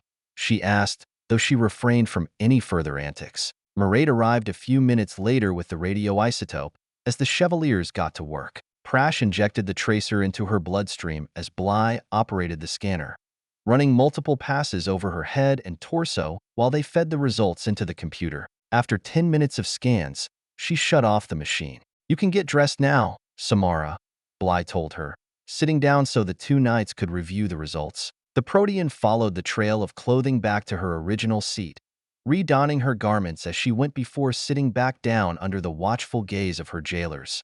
The Chevaliers consulted one another in hushed tones, though it was also a highly animated discussion. This went on for several minutes until Bly peered over the display. "Samara, how much do you know about your implants?" "Almost nothing," she replied. "Most species in the business don't share that information with their patients. Much of what they provide us is proprietary. Though even if they had told me, I wouldn't have understood it." She somehow managed a wry expression. "I take it then that there's a problem." "I don't recognize half of what I'm seeing," the knight told her. "I can't even tell how the anesthesia will affect you, let alone anything else." "That's one question I can answer. It won't, I'm afraid, affect me. I mean, I'm immune to most narcotics." Bly's jaw dropped. "Wait, you've known this all along? And you said nothing?" "Why the hell not?" "Because I knew it would upset you," she explained. "Besides, it's not important." "Not important?" The troisième was getting a little frantic. "I don't know if you've figured this out yet, but to perform the surgery I have to cut out a chunk of your skull." "Bly, it's fine," Samara reassured her. "I won't feel a thing. Between autohypnosis and the ability to create nerve blocks, pain won't be an issue." The knight just shook her head. "I don't understand you. How can you just sit there, with everything that's happening, knowing that you will probably die, and be so damn calm?" The Protean smiled. "Would screaming and crying improve my odds? Even a little?" "No, but nothing. I always knew this could happen. Even surviving my first round of implants and gene therapy was a gamble." Samara shrugged. "I have every confidence you will do the best job you can. If it proves to not be enough, well, perhaps it's better this way." Bly could only stare at her, incredulous, as the Protean nodded toward Maggie. "She knows what I mean." "Yeah, reckon I do," the tinker drawled. "So it's like that then." Samara chuckled, as if she'd just figured out the punchline to the galaxy's funniest joke. "It catches up to all of us eventually. Especially when you live the life I have." She turned back to the Chevalier. "If I die on your table, some entities will be very pleased to hear it." "With good reason, I'm afraid." "Enough. I don't want to know." Bly held up her hand, bringing the conversation to a halt. "Since you're determined to go through with this, we'll begin the surgery first thing in the morning. Which means no food, starting now. Water only." "Of course," she nodded. "Maggie, I'll want you on hand in case any of the equipment fails," she continued. "And as for the rest of you," she sighed in resignation, "I suggest you pray." Chapter 41. Even demigods play dice with the universe. ISI and Genvis spent the night scrubbing down the mess section in galley, disinfecting the compartment to prepare for Samara's surgery. In addition, Mairead rerouted the air handlers, isolating the space as best she could from the rest of the ship. Maggie oversaw the transfer of the specialized equipment the Tinkers had built, prepositioning them under Bly's guidance, while Prash readied the operating space itself, laying out fresh linens and sterilizing the surgical equipment they'd be using during the procedure. They ordered everyone else out of the area, though they could observe via monitor from anywhere in the ship. Runa babysat Diggs while Maggie tested the equipment, before making the final connections between Alfred's program and the operating table where Samara would be wired up. They tested the lasers at low power, the scanner positioned nearby in case Bly required updates, while Mairead stood ready to produce more radioisotopes as needed. They were as ready as they could be. Everyone in the makeshift surgical theater had been thoroughly scrubbed and decontaminated, gloved and masked. As Bly led Samara to the table, she sat down, folding her legs in a lotus position. "I'll need a few minutes to prepare," the Protean explained, bowing her head and closing her eyes as she began slow, calming breaths. Bly, Prash, and Maggie held a brief conference while she was meditating. "Any last-minute problems I need to know about?" she asked. "Everything's just as you ordered, ma'am," Prash said. The Troisième nodded, then turned to the tinker. "You won't faint on us, will you?" she asked. Maggie snorted. "Seen worse than this, believe me." "I'll be fine. I'll hold you to that." Satisfied for the moment, the trio waited until their patient lifted her head and opened her eyes. "I'm ready," Samara informed them. "All right then," Bly nodded once more, as she and Prash positioned the Protean on her stomach, her head held in place by a cushioned ring set at the edge of the table, as they attached the surgical halo to her skull. They spent the next few minutes inserting IVs and catheters, attaching devices to monitor temperature, heart rate, and blood pressure, before making the final hookup to their avatar. "Receiving telemetry now," Alfred reported. "Alpha and beta waves are holding steady, while theta waves have plateaued at 8 cycles per second. Delta waves are continuing to increase." He made eye contact with Bly. "According to these readouts, she's in a deep hypnotic state." "Understood." "Samara, can you hear me?" she asked. "Yes," she answered, her voice sounding almost distant. Bly took a deep breath. "Are you ready for us to begin?" "Yes," she said once more.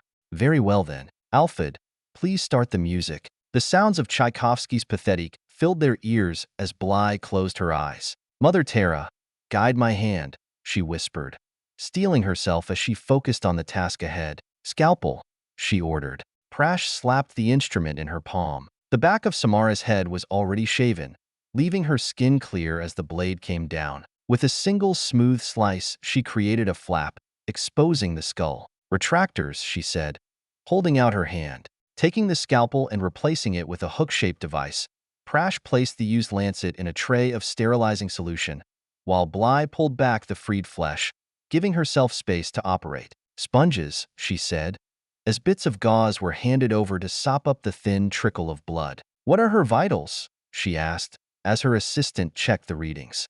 "BP is 110/90, heart rate 70 beats per minute, respiration is holding steady at 15, temperature is 37.2 C, Prash reported. "So far, so good." "That was the easy part," Bly replied. Once the retractors were locked into place, she held out her hand once again. "Bone saw," she said.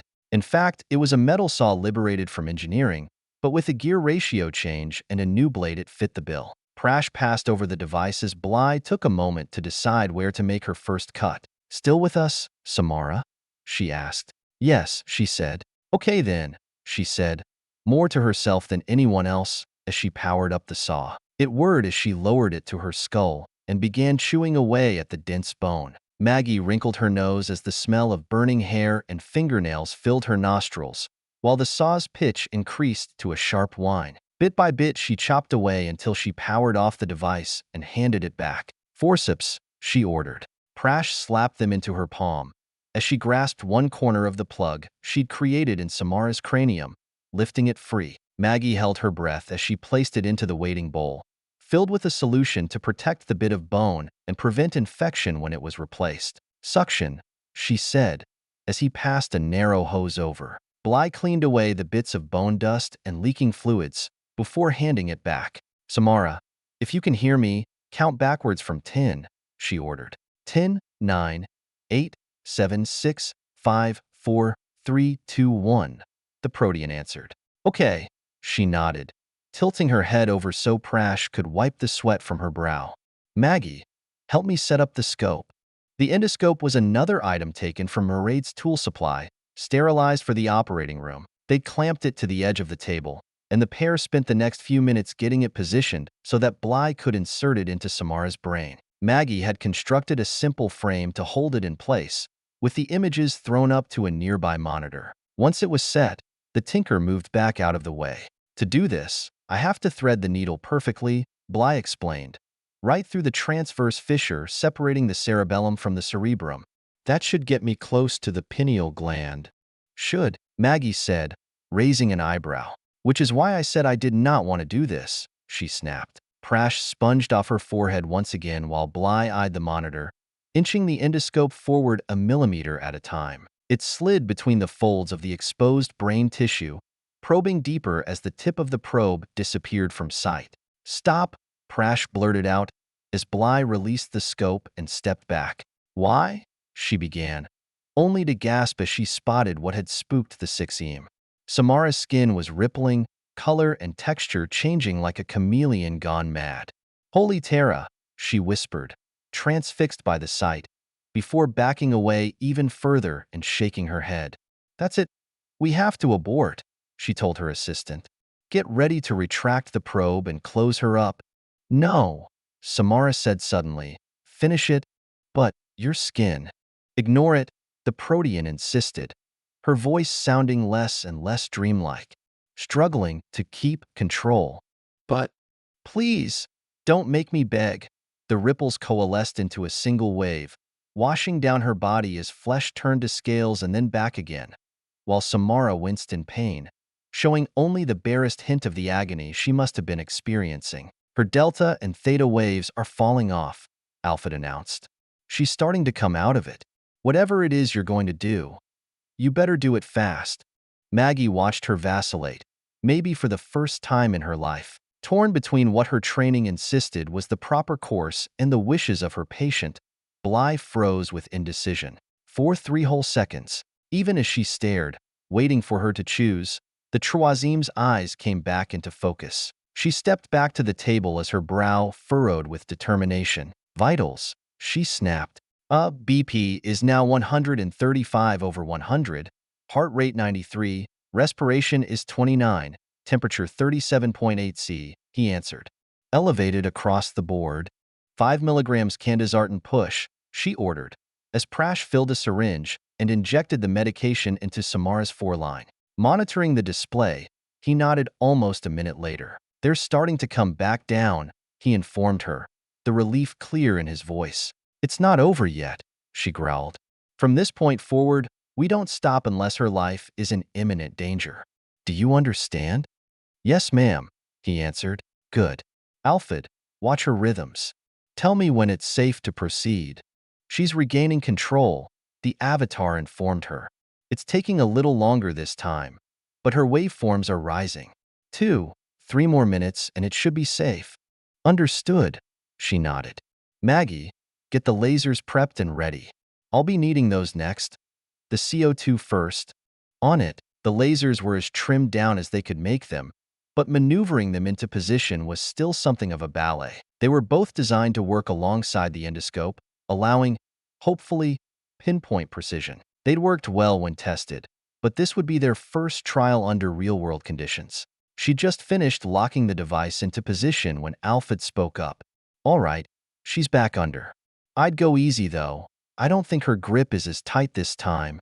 Bly muttered something under her breath before nodding. "Resuming the probe," she announced, advancing the camera ever so slowly deeper into her brain. She manipulated the scope's controls, following the natural contours of the organ's tissue, until she came to a dead end. Pulling her hands away, she stared at the image on the display. "The superior colliculus," she explained. "It regulates optic function. The pineal gland is on the other side of it." She zoomed in, scanning the area. "No signs of previous surgery," she grimaced.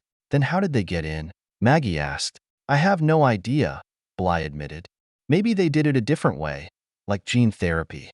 Maybe something I've never even heard of. But if I'm doing this, then I have to get through there." The older woman shook her head. "Machines were easy. If one broke, you just fixed it or scrapped it for parts. People were a hell of a lot more complicated."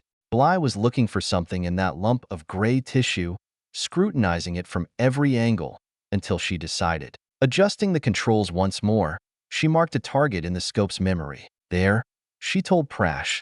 "That's where we go in. The cellular grain travels left and right from this angle, so we'll make the cut with the same orientation. That should limit any damage to the neurons." Though she said nothing else, anyone watching realized she'd left off the last 2 words of the sentence. "I hope." The Six-Eam nodded, the pair working together to guide the laser's optical fiber along the same path as the scope. It was several more minutes before it was in position, But once in place, Bly locked it down tight. "All right, I'm ready to make the first cut," she announced, charging to 3 watts. The emitter array beeped, signifying it was ready. "Firing laser," she said. On the monitor, there was a brief flash of light, as a minuscule burn mark appeared on the surface tissue. Observing the effects on the screen, she turned to Prash. "Just like that. We must repeat that dozens of times, but with any luck it should limit the damage." "I'll keep a close watch on her vitals," he vowed. "If there are complications, we should see a shift in her baseline." The Troisième grunted in assent, her focus on the screen as she shifted the laser ever so slightly before firing once more. Again and again, through tedious, painstaking effort, she created a narrow opening in the fibrous brain matter. She made one last cut as she checked the slot's dimensions, before nodding in approval. "That should do it. How's our patient holding up, Alfred?" "Samara is still under, though I'm seeing fluctuations in her wave patterns," the avatar explained. "I'm not sure how much longer she'll be able to maintain her hypnotic state." "Right?" She nodded. "Moving forward then. Maggie, swap out the lasers." The tinker moved to disconnect the CO2 laser's body from the fiber optic cable leading into Samara's skull. Reattaching the lead to the UV laser was simplicity itself, though she took an extra minute to ensure it was in the optimal position before wheeling away the other cart. "You're good to go," she informed the knight as she got out of her way. Bly didn't acknowledge her. Instead, she concentrated on sliding the scope and laser cables through the newly created opening. Advancing a hair's width at a time, she could navigate her way past the superior colliculus as a complex architecture of blood vessels, channels, and pulsing bodies appeared on the display. Prash was there mopping her brow as she inspected the image, working to identify the various structures she observed. "That's it," she announced. "That's our target." Stepping away from the table, she approached the monitor, pointing out to the others what they were seeing. "The blood vessel linked to the gland is the posterior cerebral artery, and this nearby passage here is the Sylvian aqueduct, transporting cerebrospinal fluid down the cord." She turned back to Prash. "We can't damage either of them. The results would be catastrophic." The orderly nodded. "How do you want to proceed?" "We need to position the laser so that even an accidental firing won't hit either of them," she explained. "I realize we're talking about a confined space, but we have no choice." "Understood," Prash nodded. "And then, sever this connection here," Bly told him. "Seal off the blood supply from the gland. That should buy us a little time, but we don't dare wait on our next move. If whoever altered it has safeguards in place, since they haven't activated already, I have to believe they'll trigger when we cut off the blood flow. Which means we must destroy it after we've isolated it."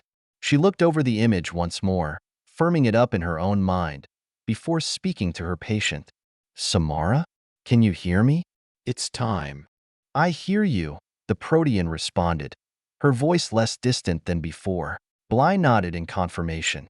"If anything feels wrong, tell me immediately. Can you do that?" "Yes," she whispered. "All right then," she said, gripping the controllers once more, taking a deep breath before shifting the laser to a safer position. Keeping the cables from knotting and avoiding the more delicate areas of Samara's brain wasn't easy, but Jang Kaz XA11 DYX US Inks Hingzuim Vquare Struversix, she shouted without warning, hissing and screeching in a voice that sounded utterly alien. "What the hell?" Bly said, caught by surprise. "That's no language I know," Alfred reported, "and her wave patterns are becoming erratic." "Vitals are rising again," Prash informed her, as one of the other display screens came to life. "That's a Lex," Genvis said in a rush. "It's a warning to stop what you're doing or—" He paused as Samara continued to speak in tongues, his flesh going gray in shock as he translated the next section. "Or the Eliek's suzerainty will terminate the subject." "Ma'am, we have to abort," her fellow knight said in a panic, as an expression of serene calm came over Bly's face. Maggie realized only a heartbeat before she moved what the Chevalier's plan was, as she fired a massive burst of energy into Samara's pineal gland. Chapter 42. The void you fear to enter contains the treasure that you seek. Maggie paused at the hatchway as Diggs looked up at her, puzzled why they had stopped. Gazing into the compartment, she observed a tableau she recognized all too well, Bly sitting vigil at Samara's bedside. Here. Figured you could use it, the tinker said, handing over a steaming mug. Iacai's wake-up juice? Thanks, she nodded, taking a sip and then making a face. Yuck. It really is awful, she said, before taking another drink. Yeah, but it'll clear out the cobwebs, Maggie agreed, as she and Diggs found a crate to sit on. How's she doing? No change, she said quietly. I'm taking that as a good sign. Anything, this side of the airlock, there's still hope, Maggie agreed. She gazed at the protean, lying on her stomach, the back of her head covered in gauze, and wearily shook her head. How the hell did we wind up here? She asked, to no one in particular. On this ship, or in general? Bly replied. The second one, I guess, she shrugged. We had something once, a home, pride, a place in the universe. Now, we're just rats living on scraps. She bowed her head, as Diggs snuggled in beside her. I'm tired, Bly. Tired of fighting every damn day just to survive. Me too, the knight admitted, before taking a moment to change gears. I know there's a lot you haven't told us, Maggie, and not just what's on that transponder. She cocked her head, looking at the older woman. Maybe it's time. Time for the entire story to come out. She sighed, nodding her head. Yeah, I reckon maybe it is.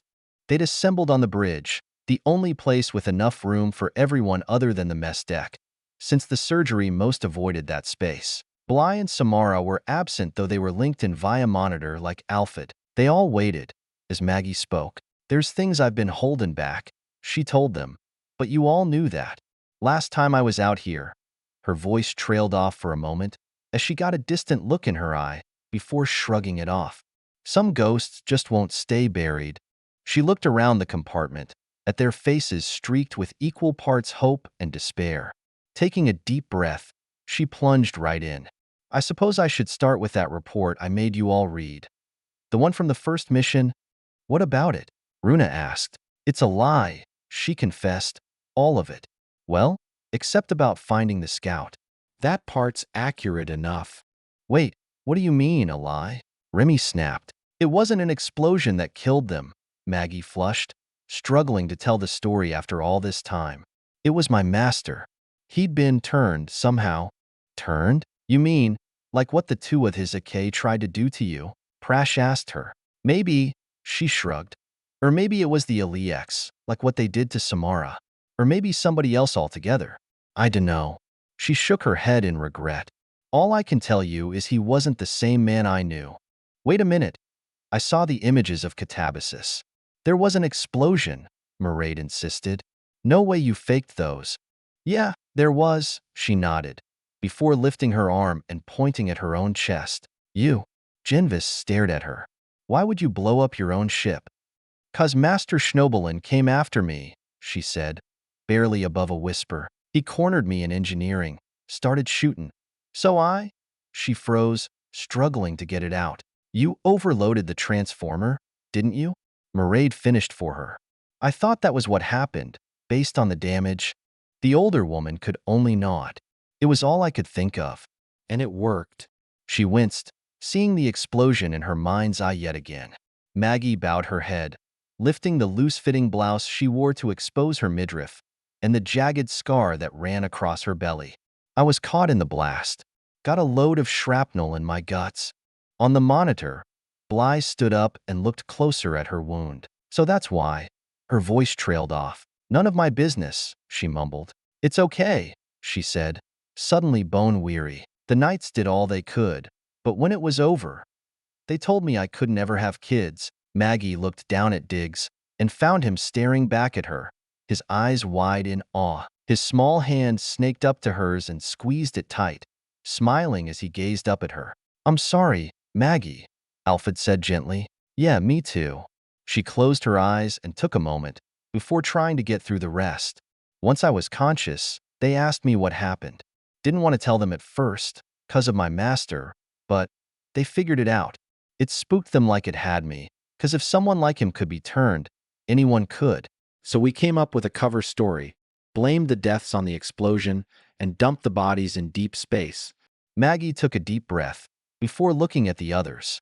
and then swore we'd take the secret to our graves. Why? Sergeant Kai asked. Why not expose what happened? After what happened with Samara, you really gotta ask me that? She shook her head. We didn't know who might be involved, and none of us wanted to find out. And after, Runa said, we limped back and got debriefed, she explained. We stuck to the story, and eventually they cut us all loose. I got my journeyman credentials, struck out on my own, and been doing that ever since. She grinned, tousling Dig's hair. Least till I met this little rapscallion. Guess my ramblin' days are done. And then you learned someone had been murdering your old crew, leaving you the sole survivor, Alfred pointed out. Yeah, could have knocked me over with a noodle, she grimaced. Between that and the clan heads puttin' the screws to me, I didn't see how I could avoid gettin' stuck on this second mission. Maggie threw her hands up in the air. And now you know everything, Da. Not quite everything, Remy told her point blank. There's still one last piece you have yet to share. The transponder. I was coming to that, she told him. Look, after my first trip out here and learnin' they were all dead, I knew I had to play my cards close. Didn't know who I could trust. That's why I pulled the switch, to smoke out anyone playin' for another team. Her eyes narrowed as she glared at Remy. And then you tried to space my ass. The Corsair stood his ground. You know what I was the day we met, Maggie Alhaja, and I refused to apologize for it. Despite whatever it is you think of me, I've always played straight with you. Even when I was dragging you to the airlock, that little admission earned him some hard looks from the others, not to mention a growl from Diggs. But I'll tell you this much. I wasn't planning on throwing you out. I figured the fear of it though might shake that information loose, and it looked like it was working, at least until your apprentice intervened. Remy and Diggs contemplated one another, and it was apparent there was little love lost between them. Maggie held the boy close, and thank God for it. Maybe you were just planning to throw a scare into me, but I had no way to know. Still don't. After all I seen, I don't trust easy. Probably never will. The two shared a look, until the tinker sighed in resignation. But I said I'd come clean, and I'm keepin' my word. She rose to her feet and moved to a nearby console, producing a small flash drive and inserting it into a data port before typing in a decryption sequence. Moments later, a star map appeared on the main screen. That transponder didn't have as much storage as we thought, and what it gets saved was corrupted. I reckon that scout ship was dodgin' some hard energy sources. Wait, you mean there's nothing? Genvis exclaimed. She gave him a crooked smirk. Didn't say that. I just said it was corrupted. Not the first bad file I've had to play with. Took me a while, but I could piece most of it back together. Maggie entered a command as she highlighted an area. An elongated spheroid stretched out across a remote section of space. That's the best I could do, she shrugged. It's somewhere in the Scutum Centaurus arm. In one of these systems, Maggie explained, tapping the monitor. The others crowded around the display, staring at the map in wonder. There must be dozens of stars in that sector, Remy grimaced. More, the tinker affirmed. Hundreds at least. It's gonna take a long time to search them all, Runa said. And you have to figure the Troika will be sniffing about, doing their absolute best to keep us from looking, Alfred pointed out. Yeah, Prash sighed. It couldn't be easy for once. We're Terrans, Sergeant Kai snorted. The universe never gives us anything easy. Too right, Mairead nodded. It's a start, Maggie said, and it's more than we had. Remy gazed at the map with a practiced eye. Exploiting this new data will be difficult, especially with Freya gone. He shook his head. That might end up crippling us. Maybe we can find Tyr again, Bly said from the screen, drawing eye rolls from the Corsairs. Well, we could, she insisted. Tyr is a pipe dream. Zulin spoke up. I've heard the stories, hell, we've all heard them, but they're nothing but fantasy. Yarns spun by bored sailors deep in their cups. Freya's sister ship Tyr had been lost ages ago, somewhere near the Crab Nebula. Yet folk tales abounded. Plenty of people swore they'd seen the old ship, only for it to vanish before their very eyes. Just a myth, Remy agreed. Like the Flying Dutchman, he turned back to Maggie. That's it? No more secrets ready to bite us in the ass. That's it, she told him. You know everything I do. So now what? Prash asked. Where do we go from here? Good question, Genvis nodded. Despite himself, he turned to Maggie, waiting for an answer. Oh, bloody hell, she sighed. Look, I don't know yet, but I don't think we should make any plans until Samara wakes up. We need her on this. And what do we do if she never wakes up? Remy said. Pray, Maggie said softly, as she led Diggs off the bridge. Bly looked up from her post as Maggie and Diggs returned. So, feel better to get all that off your chest? Not sure yet, the tinker replied. Ask me again when this is all over. And when might that be? The chevalier sighed, rubbing her eyes. Maggie shook her head. Go get some sleep. You're exhausted. Prash will relieve me in a few hours, she informed her. Until then, my place is here. Bly took a moment to check Samara's vitals before bowing her head in quiet acceptance. Still no change. What are her chances? I don't know, she shrugged. By all rights, she should be dead. Maggie sat down beside her and placed a hand on her shoulder, while Diggs sat down across the bed, staring at the unconscious woman in curiosity. Bly, you did all you could, she said. Nobody could ask for more. It wasn't enough, she said softly. You don't know that, Maggie answered. Not yet. Bly just watched over her patient, saying nothing. The two women sat in silence as the Protean slumbered on, when there was a gentle rap on the hatchway. May I come in? Genvis asked softly. The knight nodded. She's still unconscious, she informed him. The dermist moved to the foot of her bed, looking down at her, wringing his hands. Will she recover? He said at last. I don't know, Bly answered. After what happened, and with her crazy body chemistry, I just don't know. The man worked his jaw as he watched over her. She and we gotta be close on this mission, he said. The two women shared a look, which did not go unnoticed. I know she wasn't interested in me, he shrugged, that she had ulterior motives, but we shared a connection. Genvis looked up at the pair. We'd both been lied to by those we trusted. Maggie raised an eyebrow. Thought you were happy with your lot, she said. Sure made a strong case for it back when we met. It's what I knew, he told her. I was born on Beishane, raised there. I grew up around non-humans and never thought for a moment I was anything but a trusted partner. My father, he was the one that brought us to that world, and he would tell us stories about how bad it was on the ships. Never sure from one moment to the next if the air would give out, or worse. Packed in together like trade goods, living like animals, eating recycled garbage. He shuddered, picturing it. I was glad he took us away from all that. It sounded like a nightmare. Maggie started to speak, and then thought better of it. Genvis nodded in understanding. He wasn't wrong, was he? Not so much, she admitted. I thought so. He turned back to Samara. I never understood how someone could live like that when there were other options. Like the dermis, Maggie guessed. Yes. He seemed to age a dozen years as he looked at the wounded Protean. But there was one thing he didn't tell me. What's that? His shoulders sagged as he looked back at them.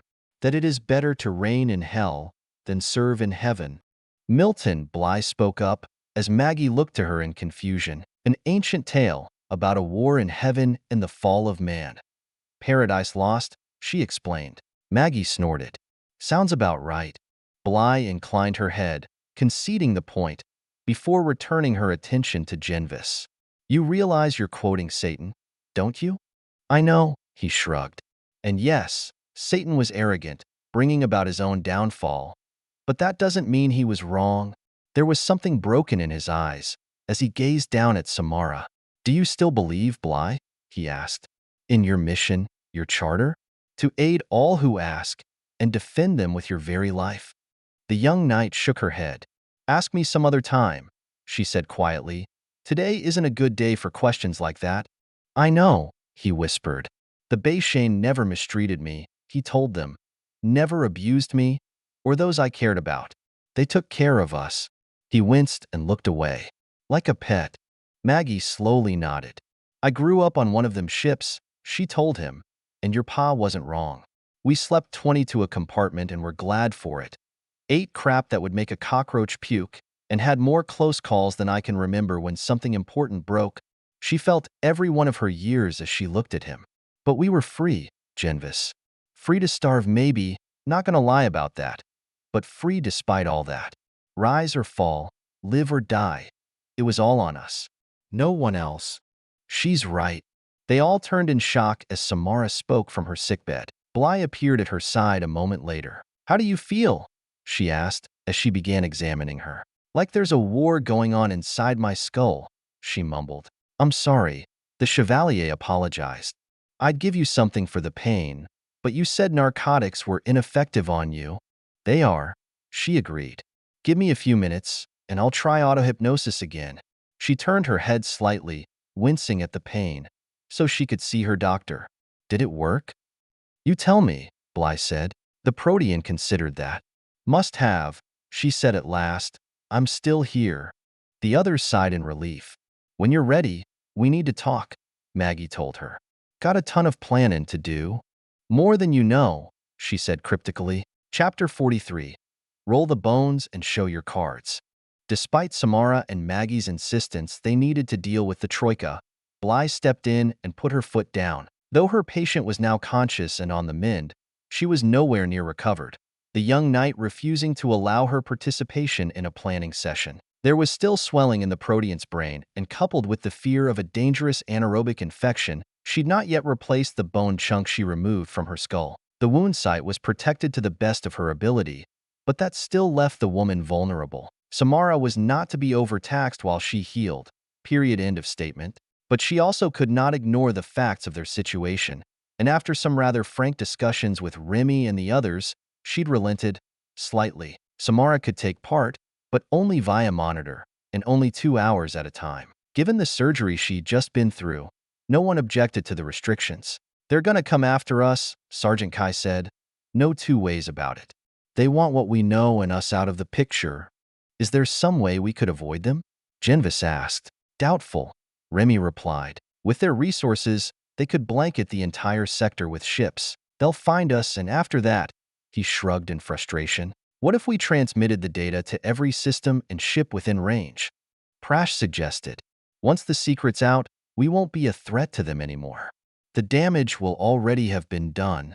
Assume they don't destroy us anyway in a fit of pique.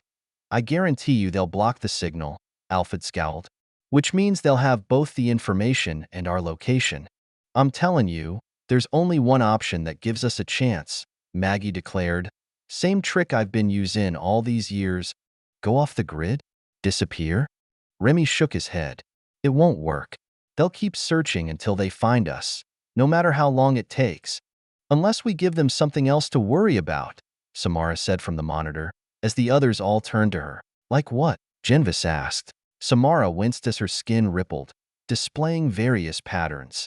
There's only one way we can keep them at arm's length, she said, struggling to catch her breath, and that's distracting them with an even greater problem. Something so big they must respond. Only problem is we have nothing big enough, Alfred told her. She started to reply when a series of spasms pulled at her muscles, her arms and legs flailing about. Bly was at her side a heartbeat later, protecting her head as she tried to limit the damage. The others looked away, embarrassed, not wanting to intrude. Damn it, she swore, before shaking it off. I think that's enough for now, Bly interjected. You can try again later after she's... No. Samara snapped at her. I need to get this out. After taking a few breaths to calm herself, she tried again. There's only one thing that'll push the Troika's buttons hard enough to leave us alone. What? Runa said in confusion. The Troika itself. A massive blue supergiant blazed with nuclear fury as the shuttle flitted through the barren system, coming to rest a safe distance away from the angry star. Time passed as the small craft waited, until a much larger vessel swooped in from the distant reaches, halting nearby as it hailed the other ship. The shuttle's comm system came online. I am here, the voice said. The image of a furry hamster-like face appeared on the screen. Was your mission successful?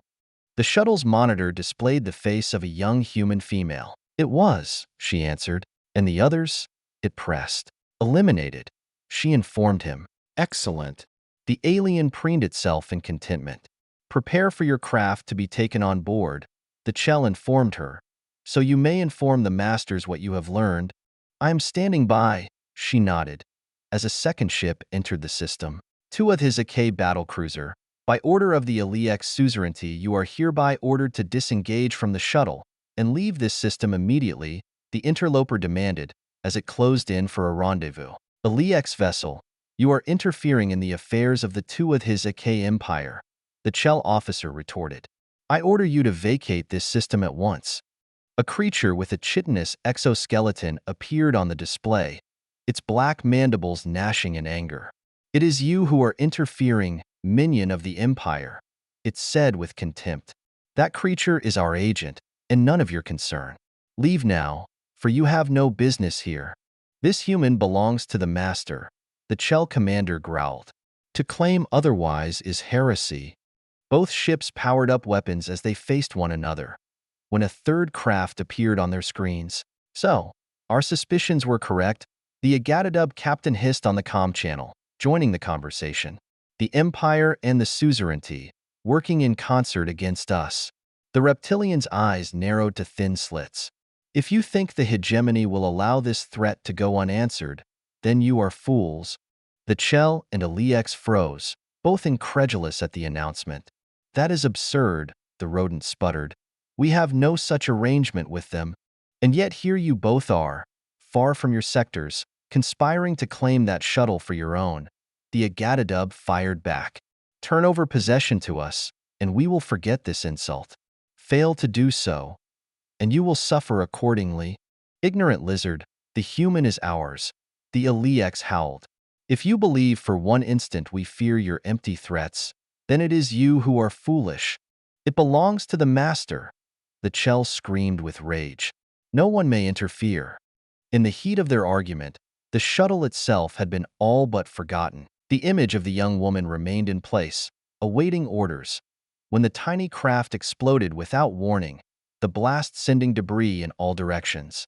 The response from the three alien craft was immediate, as each ship opened fire on the others, the sudden engagement descending into a bloody melee. Missiles and energy beams clawed and sundered, ripping into the hulls of the mighty ships as the Troika tore itself apart in a battle for supremacy. Take us out of here, Zuulin, Remy ordered, observing the carnage from a safe distance.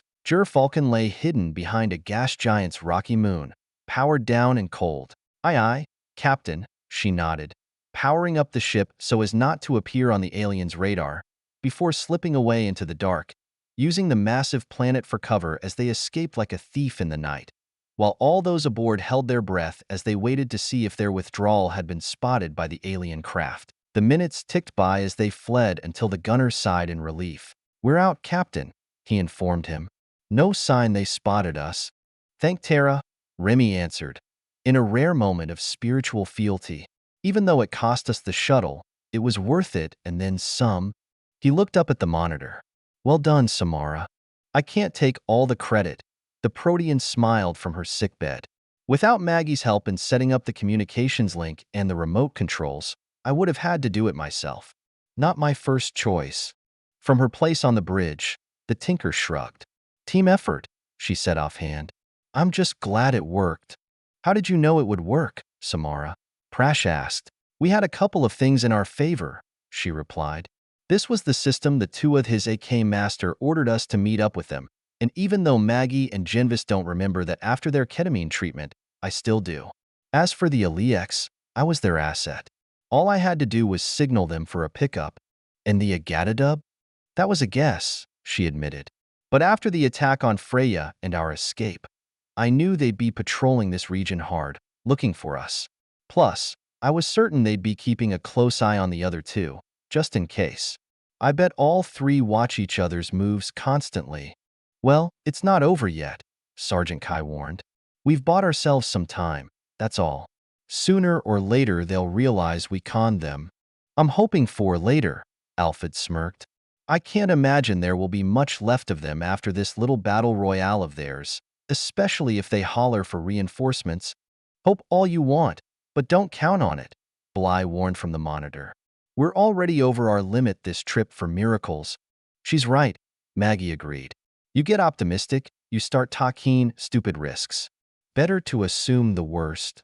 She looked over at the Corsair. Don't forget, they know this ship.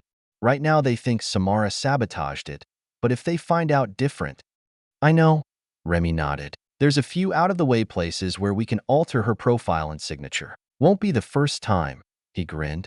So, what happens now? Genvis asked. Where do we go from here?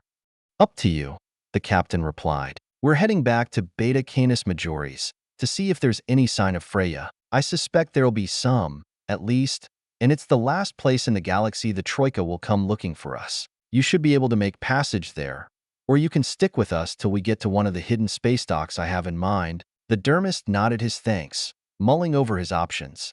There's still something we need to talk about, Maggie pointed out. Terra Nova. Yeah, what do we do about that? Who do we tell? Do we tell anyone?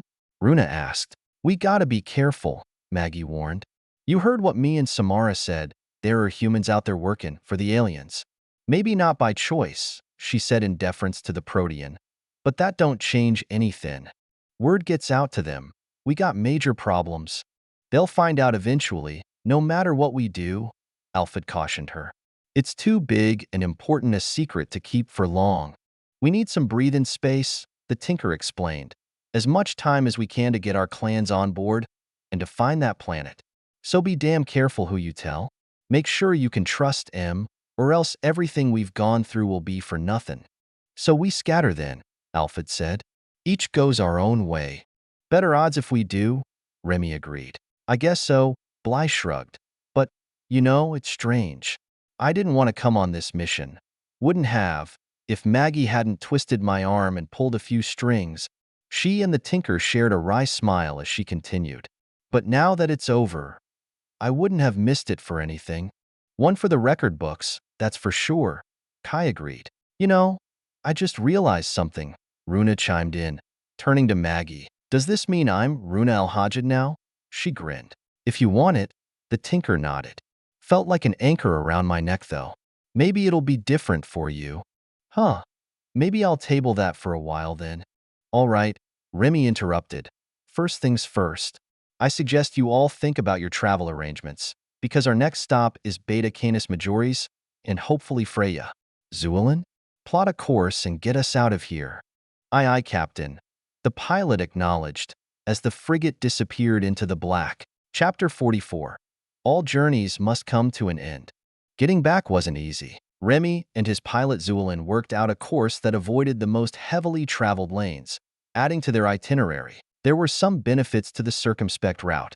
For one, it gave Samara enough time to heal. Bly replaced the bone plug in her skull and grafted a swath of skin over the surgery site once the swelling had gone down. But the Protean still had a long way to go. While grateful she was alive and free on her Elix leash, she had not yet regained full control of her abilities. The young knight warned that her abilities might never return, news she took better than most had expected. As for the rest, despite the constant fear the Troika might yet discover their location, there was a relaxed air aboard the Gerfalcon. They'd been to hell and back again and survived to tell the tale. The mutual distrust that had kept each other at arm's length was nowhere to be found. The group drawing closer as they made their plans for finding and keeping Terra Nova. For her part, Maggie was more than happy to pass the burden on to someone else. Almost 40 years had passed since she kept the secret of her first mission, and now that everyone aboard knew what happened, she could sit back and let them take the reins, though she still found ways to keep busy. All right, Diggs, show me the torque wrench. She'd spread an array of tools out across the floor, arranged in precise rows, as the boy chewed his lip in thought. He'd shown some aptitude for mechanics back on Aacom, but the insane pace they'd been running ever since hadn't allowed her to follow up. Now, however, she had the time. Diggs rose, walking between the rows as he looked over his options. They'd spent the morning going over the names of the various devices, and now it was time to see how much he'd remembered. He stopped in his tracks, doubling back, before bending down and picking up a tool as he decided, holding it out to her as he fidgeted. The boy was nervous, and it showed. Maggie broke out in a grin. That's the one, she told him, as Diggs wriggled like a puppy with joy, before returning the wrench to its place and awaiting her next test. Okay then, let's see how you do with this one. Show me the needle-nose pliers. This time there was no hesitation, as the kid went straight to the target and picked it up. Good job, kid, she told him, as Runa entered the compartment. Diggs gave her a jaunty wave as he replaced the pliers, while she plopped down beside Maggie. "How's he doing?" she asked. "Really well," she nodded. "Only missed a couple, and I guarantee he won't get 'em wrong next time." She glanced back over at the array as he set the pliers back down. "Let's see the hex driver next," she called out, as he scurried to find it. "You think this is what he wants?" the Valkyrie asked. "I mean, if it is, that's great. But what if he's doing it because he wants to make you happy?" Before she could answer, Diggs held up his prize, and once again he'd guessed correctly. "Well done, boy," she grinned. "Now show me a Phillips screwdriver," she told him, before returning her attention to the redhead. "Kid's got a real knack for it," she explained. "Noticed that right off when we met. When he was conscious, I mean. We're still at the basics, sure. But he's already passed the most important test far as I'm concerned." The young corporal stared at her with a puzzled look. "When he saved my life back on Fiddler Green," she explained. "He didn't panic, kept a clear head, and came up with a solution on his own using the tools we had on hand. If he can do that." "I get it," Runa agreed. "But his folks were Corsairs, right?" "His father was," Maggie shrugged. "Not sure about the mother." She looked up and clapped as Diggs once again held up the correct tool. "Let's take a break for a sec," she told him, as he replaced the screwdriver and sat down beside them. "But don't take my word for it," she continued. "Ask him your own self." "Okay." She turned to the boy and placed a hand on his shoulder. "Diggs, do you know what you'd like to do when you're older?" He nodded, his grin infectious, as he pointed at the tools spread out across the floor and then at Maggie. "A tinker?" she asked, as the older woman just chuckled. "'Cause you know there are many things you could do." The sentence fell apart as Diggs began shaking his head, jabbing his finger in Maggie's direction even harder, before taking up the wrench hanging from his neck and using that to make his point. "Told you," she smirked. Runa raised her hands in surrender. "A tinker it is then," she agreed, before turning back to Maggie. "We're coming up on Beta Canis Majoris soon," she reminded her, "and the captain wants you on the bridge when we enter the system to give him an idea of Freya's current condition. If she's even still there," she grimaced. "I didn't get a real good look at her during the attack, but what I did see wasn't encouraging." She leveraged herself up off the deck and faced the boy. "I gotta go see the captain, Diggs, so I'm trusting you to put everything back. A tinker is known by their tools and never just leaves 'em lying around." He nodded, gathering them up and carrying them over to the toolkit, making sure that he returned each one to its proper place. Maggie smiled, tousling his hair as they walked past. "That's a good lad," she told him, earning her a toothy grin as she and Runa headed for the bridge. It didn't take an empath to tell the crew was on edge when they arrived. Remy was perched on the edge of his seat, leaning forward as he stared at the monitor. "Status," he snapped. "Just passing through the heliopause," Zulin informed him. "We should be within visual range of Freya's last known position in the next 15 minutes. Keep me posted," he ordered, before turning to Maggie. "Last time we were here, you thought her keel had snapped," he reminded her. "Still sure about that?" "No," she admitted. "It was just a quick glance, at long range, and you just pulled that crazy Ivan. I could be wrong." "Let's hope you are," he frowned. "Without something to anchor them, the flotillas and squadrons will drift further apart, with ships going their own separate ways." He turned in his chair to look at her. "If that happens, there'll be plenty of captains deciding it's every man for himself. It could destroy the Corsairs." Gazing past her, he raised his eyebrow at Runa. "Still have your shadow, I see. Would have thought by now you'd have eased off on that. Maybe you've forgotten how you got that leg wound. But I damn sure haven't," she snorted, while the young Valkyrie smirked at her quip. "Besides, who knows what's waiting for us?" Choosing to ignore her comment, he turned his attention back to the monitor. "We should see something soon," the pilot apprised him, as everyone on the bridge peered at the main viewer, awaiting their first glimpse. They could have radioed ahead, but given the possibility the Troika was still there, they'd opted for a more subtle approach. But well before Zulin's deadline, an image appeared on the screen. "That's not Freya," she said, as tension spiked. "Is it a Troika vessel?" the captain asked, a hair trigger away from ordering her to reverse course. There was a lengthy pause before the pilot shook her head.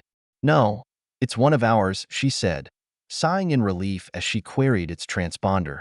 CCS Iridium Princess. She's a bulk freighter, inbound to the system. A freighter? The bridge crew looked to one another in confusion. I can't imagine there'd be a freighter inbound if there was trouble, Remy mused. Increase our speed. I want to see what's waiting for us.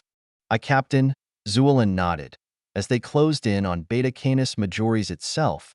But as they neared the last position of Freya, other ships appeared on the screen. It seemed there was a fair amount of traffic in this corner of the galaxy, all headed to or leaving from a single location. As they drew closer, they saw why. Well, I'll be damned, Maggie drawled, gazing at the structure on the screen. Others stared in wonder as Remy rose to his feet, his eyes misty. Freya sat in the center of all the hustle and bustle, its superstructure now covered with a complex grid of scaffolding, while shuttles jetted about ferrying materials and personnel, hard at work repairing mankind's last remaining battleship. Hail the Admiral, the captain ordered, his voice hoarse. Tell him.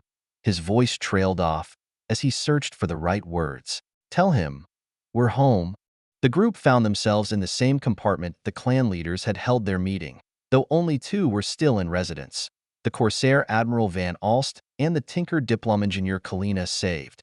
After the attack, the Admiral explained, Freya was in bad shape. We got hit hard and the casualty lists. His voice trailed off for a moment before shaking his head. We were preparing to abandon her when I just couldn't. He shrugged. As selfish as that sounds, I just couldn't give the order. I tried passing it off to my XO, only it turned out he couldn't do it either. A wry smile graced his features. The more we spoke to the other survivors, the more we realized that we weren't ready to give her up. Not without a fight. Just how bad is she? Remy asked. The Admiral turned to the head tinker. It would be quicker to say what's not broken, Kalina said. I've pulled in every spare tinker I can get my hands on and taken charge of the refit. That's how committed we are to this. And how well did Julio take getting pushed aside? Maggie said. The two clan heads shared a brief look. He was killed, tickling the dragon. To keep her from blowing herself apart, the Admiral said quietly. He died a hero, Maggie. Saved hundreds, thousands of lives. Maggie blanched, blindsided by this sudden turn of events. Well, damn, she whispered, as unexpected tears threatened to make a show. She rubbed her eyes, surprised to find herself mourning her first love, a man she'd hated and reviled for the last 40 years. Ain't no better way to go. For a tinker, she said at last, as Bly squeezed her shoulder in support, while Diggs gripped her hand. He won't be forgotten, Kalina vowed. His death is one reason I'm here. The engineers were hit hard. Most of the senior tinkers were killed or wounded in the first few minutes. The rest carried on as best they could, but without proper coordination. Yeah, she nodded, wiping her face on her sleeve. I hear what you're saying, da. By all rights, we should have written Freya off, she continued. The damage to the keel alone would have been enough. But when you add in everything else, Kalina sighed and then shrugged. But if we lose her, what's left for us? She's our last major link to Earth, the hub of our civilization and our home, the Admiral finished. Maybe it's a fool's errand. Maybe the resources we're using towards her refit would have been better spent elsewhere. And maybe all our efforts are doomed anyway. But I'll be damned if I'll accept that without fighting to my last breath to save her. I'll help, Maggie blurted out. I'm still handy with a wrench. I was hoping you'd say that, the Admiral smiled. I've got a job in mind I think you're uniquely qualified for. Oh, what's that? She asked. Chief Engineer, he grinned. Maggie blinked. What? He's serious, Kalina explained. You may be loud and brash and opinionated, and an all-around pain in the ass, but you're also one of the best wrench turners I've ever known, she admitted, though it looked like she'd bitten into something sour. Job's yours if you want it, Maggie, the Admiral said. Can I have some time to think it over? She asked, stunned by the offer. Of course, he nodded. We haven't even debriefed you and the others yet. There's a lot we need to tell you, Remy informed him. This mission was one for the books. I look forward to hearing it, he replied. Excuse me, Admiral, Samara interjected. But do you know where Princeps Jabril is currently located? I'm afraid not, he shrugged. He said he would check with his alien contacts and try to learn why the Agatadub targeted us. I see, she said. Perhaps I'll try to track him down. Will we have any problems getting transport from here? Sergeant Kai asked, as Runa raised an eyebrow. I doubt it, the Admiral answered. You saw the ships out there. You may need to transfer once or twice, but you should have no difficulty getting where you need to go. I might stick around for a bit, Alfred said from a nearby monitor. I suspect there's software here I could help with. You'd be most welcome, the Admiral said with a nod. We were supposed to report to Malta before we got rerouted, Bly explained, indicating her and Prash. I think that's our next stop. If what happened with Samara is any sign, we've got our work cut out for us. Admiral, off the top of your head, do you know which alien planet has the most humans in residence? Genvis asked. Kokoidii, I think, he answered after a moment. Any reason? I believe that's where I'm headed, the dermist explained. I have some insights I'd like to share with my brethren. Sir, what are your orders? Remy asked. To do what you do best, he answered. Refitting Freya is costing us every spare credit we can scrounge, and far too many alien races are trying to take advantage while we're vulnerable. I need you to discourage them, and should anything of value appear on your radar, he left the thought unfinished. Remy, however, understood what he wasn't saying. Aye, sir, he nodded. In the meantime, Kalina intruded.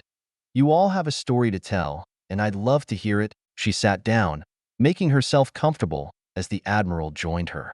So let's get started. Epilogue. Home is where they have to take you in. The debriefing took 4 days. Despite their best efforts to censor themselves, the whole story was finally teased out of them. While Admiral Van Alst and Diplom Engineer Saved promised to limit the information to only those they trusted, no one believed it. Soon everyone would learn what happened, both on the Gerfalcon and the Catabasis, and how that would eventually play out. They'd done their part. What happened next was out of their hands. Only the more they discussed what they'd learned, the more the group realized that maybe, just maybe, they weren't quite as done with the mission as they'd thought. What if they could give humanity a new home? It was one of those notions that once brought to life became impossible to ignore. Many a long night was spent by the group, in solo and in concert, as they wrestled with the possibilities. Ideas formed and plans gelled as they prepared to say their goodbyes and journey their separate ways. With one exception. So, will you take the job? Maggie sighed as she turned to the Chevalier. Me and Julio used to talk about this, back when we were still, whatever we were, she shrugged. For a tinker, being chief engineer is a dream come true, and on Freya, it's the brass ring, the big prize. It didn't get no better than that. She looked out over the concourse, where a team of welders were hard at work repairing the damage done to the old girl, shrugging as she tried to make sense of it all. But then the mission happened, and everything changed. So I left, 'cause I didn't want no part of it, and spent the next 40 years trying to forget. I'd ask how that worked out for you, but I'm pretty sure I already know the answer, Bly said after a moment. No matter how fast and far you run, those damn ghosts can keep up just fine. She shook her head, wry comment on her own naivete. But then Diggs came along and you, and the second mission, and it feels like I came back around full circle. You know what I mean. I believe I do, she smiled. And you still haven't answered the question. She made a face. Don't see how I can say no. Can't keep dragging the kid around to God knows where. Wouldn't be fair. Kids need a place they can feel safe. If they're gonna grow up right, Diggs more than any of them. I couldn't agree more, Bly smirked. And to think how much of a fuss you put up when I first twisted your arm on the subject. Yeah, well, that kid grows on you, you know? Maggie answered, her face reddening. The young knight placed a hand on her shoulder. It's okay to care about people. It doesn't mean you're weak. Nope, just vulnerable, she reluctantly agreed.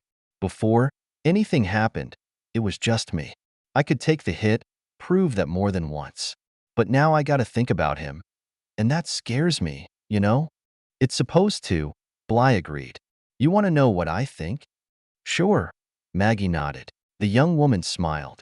I think that you and Diggs are the best thing that ever happened to one another. Despite herself, the tinker smiled back. Maybe you're right. I usually am, she chuckled, before growing serious. My ship's waiting, but I'm glad we had a chance to say goodbye. I have a galaxy to look after, you know. She stepped forward and hugged the older woman. Next year, on New Terra, she murmured, making a solemn vow. Damn right, Maggie agreed, returning the hug over the knight's bulging belly. You take care of yourself.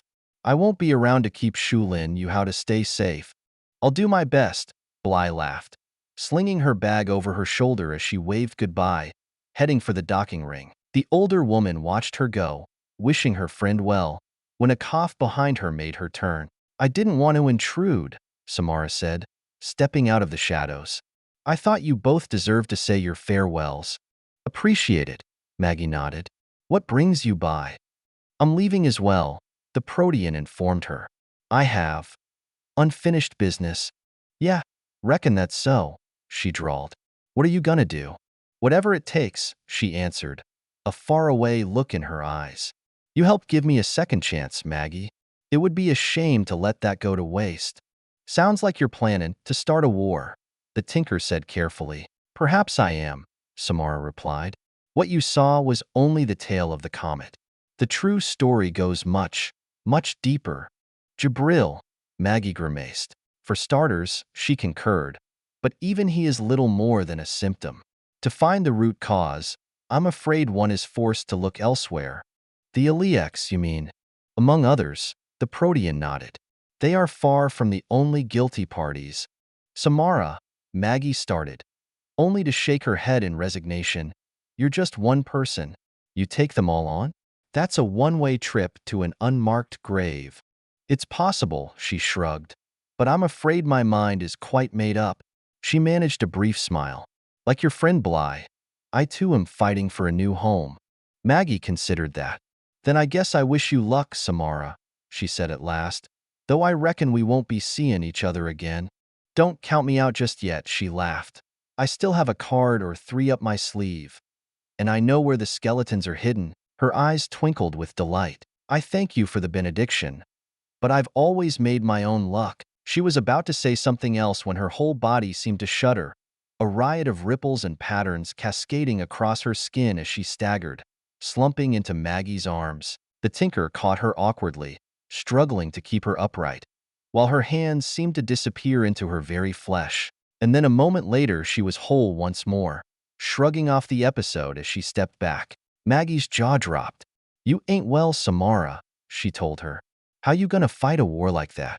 The Protean worked her jaw, and for a split second, Maggie saw the mask slip, revealing the woman inside. As best I can, she whispered, before slipping back into the shadows and disappearing once more.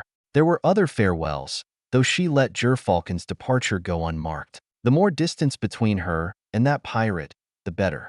At Kai and Runa's send-off, Diggs bestowed a big sloppy kiss upon the red-headed corporal before blushing furiously in embarrassment. She just laughed and tousled his hair, performing one last juggling act for her biggest fan before heading out as well. One by one they departed the ancient battleship, until finally, Maggie and Diggs were all that remained. She still hadn't officially taken over the job, pleading for a few days to get settled in and wind up a personal matter or two, though she had checked in with the other Tinkers to inform them she was taking over. By now her story had been told and repeated 100 times over, and many of the crew appeared positively awestruck by her presence. Then there were the ones she'd actually met prior to her newfound fame. They were most definitely not awestruck. Oh well, as long as they did their job, she'd put up with quite a bit, though anyone getting in her face would soon learn just how handy with a wrench she really was. That still left a couple of small items yet to be resolved. You sure about all this? Kalina asked her. Yeah, I'm sure, Maggie nodded. All right then, she shrugged, putting the finishing touches on the paperwork before setting down her tablet and looking at Diggs.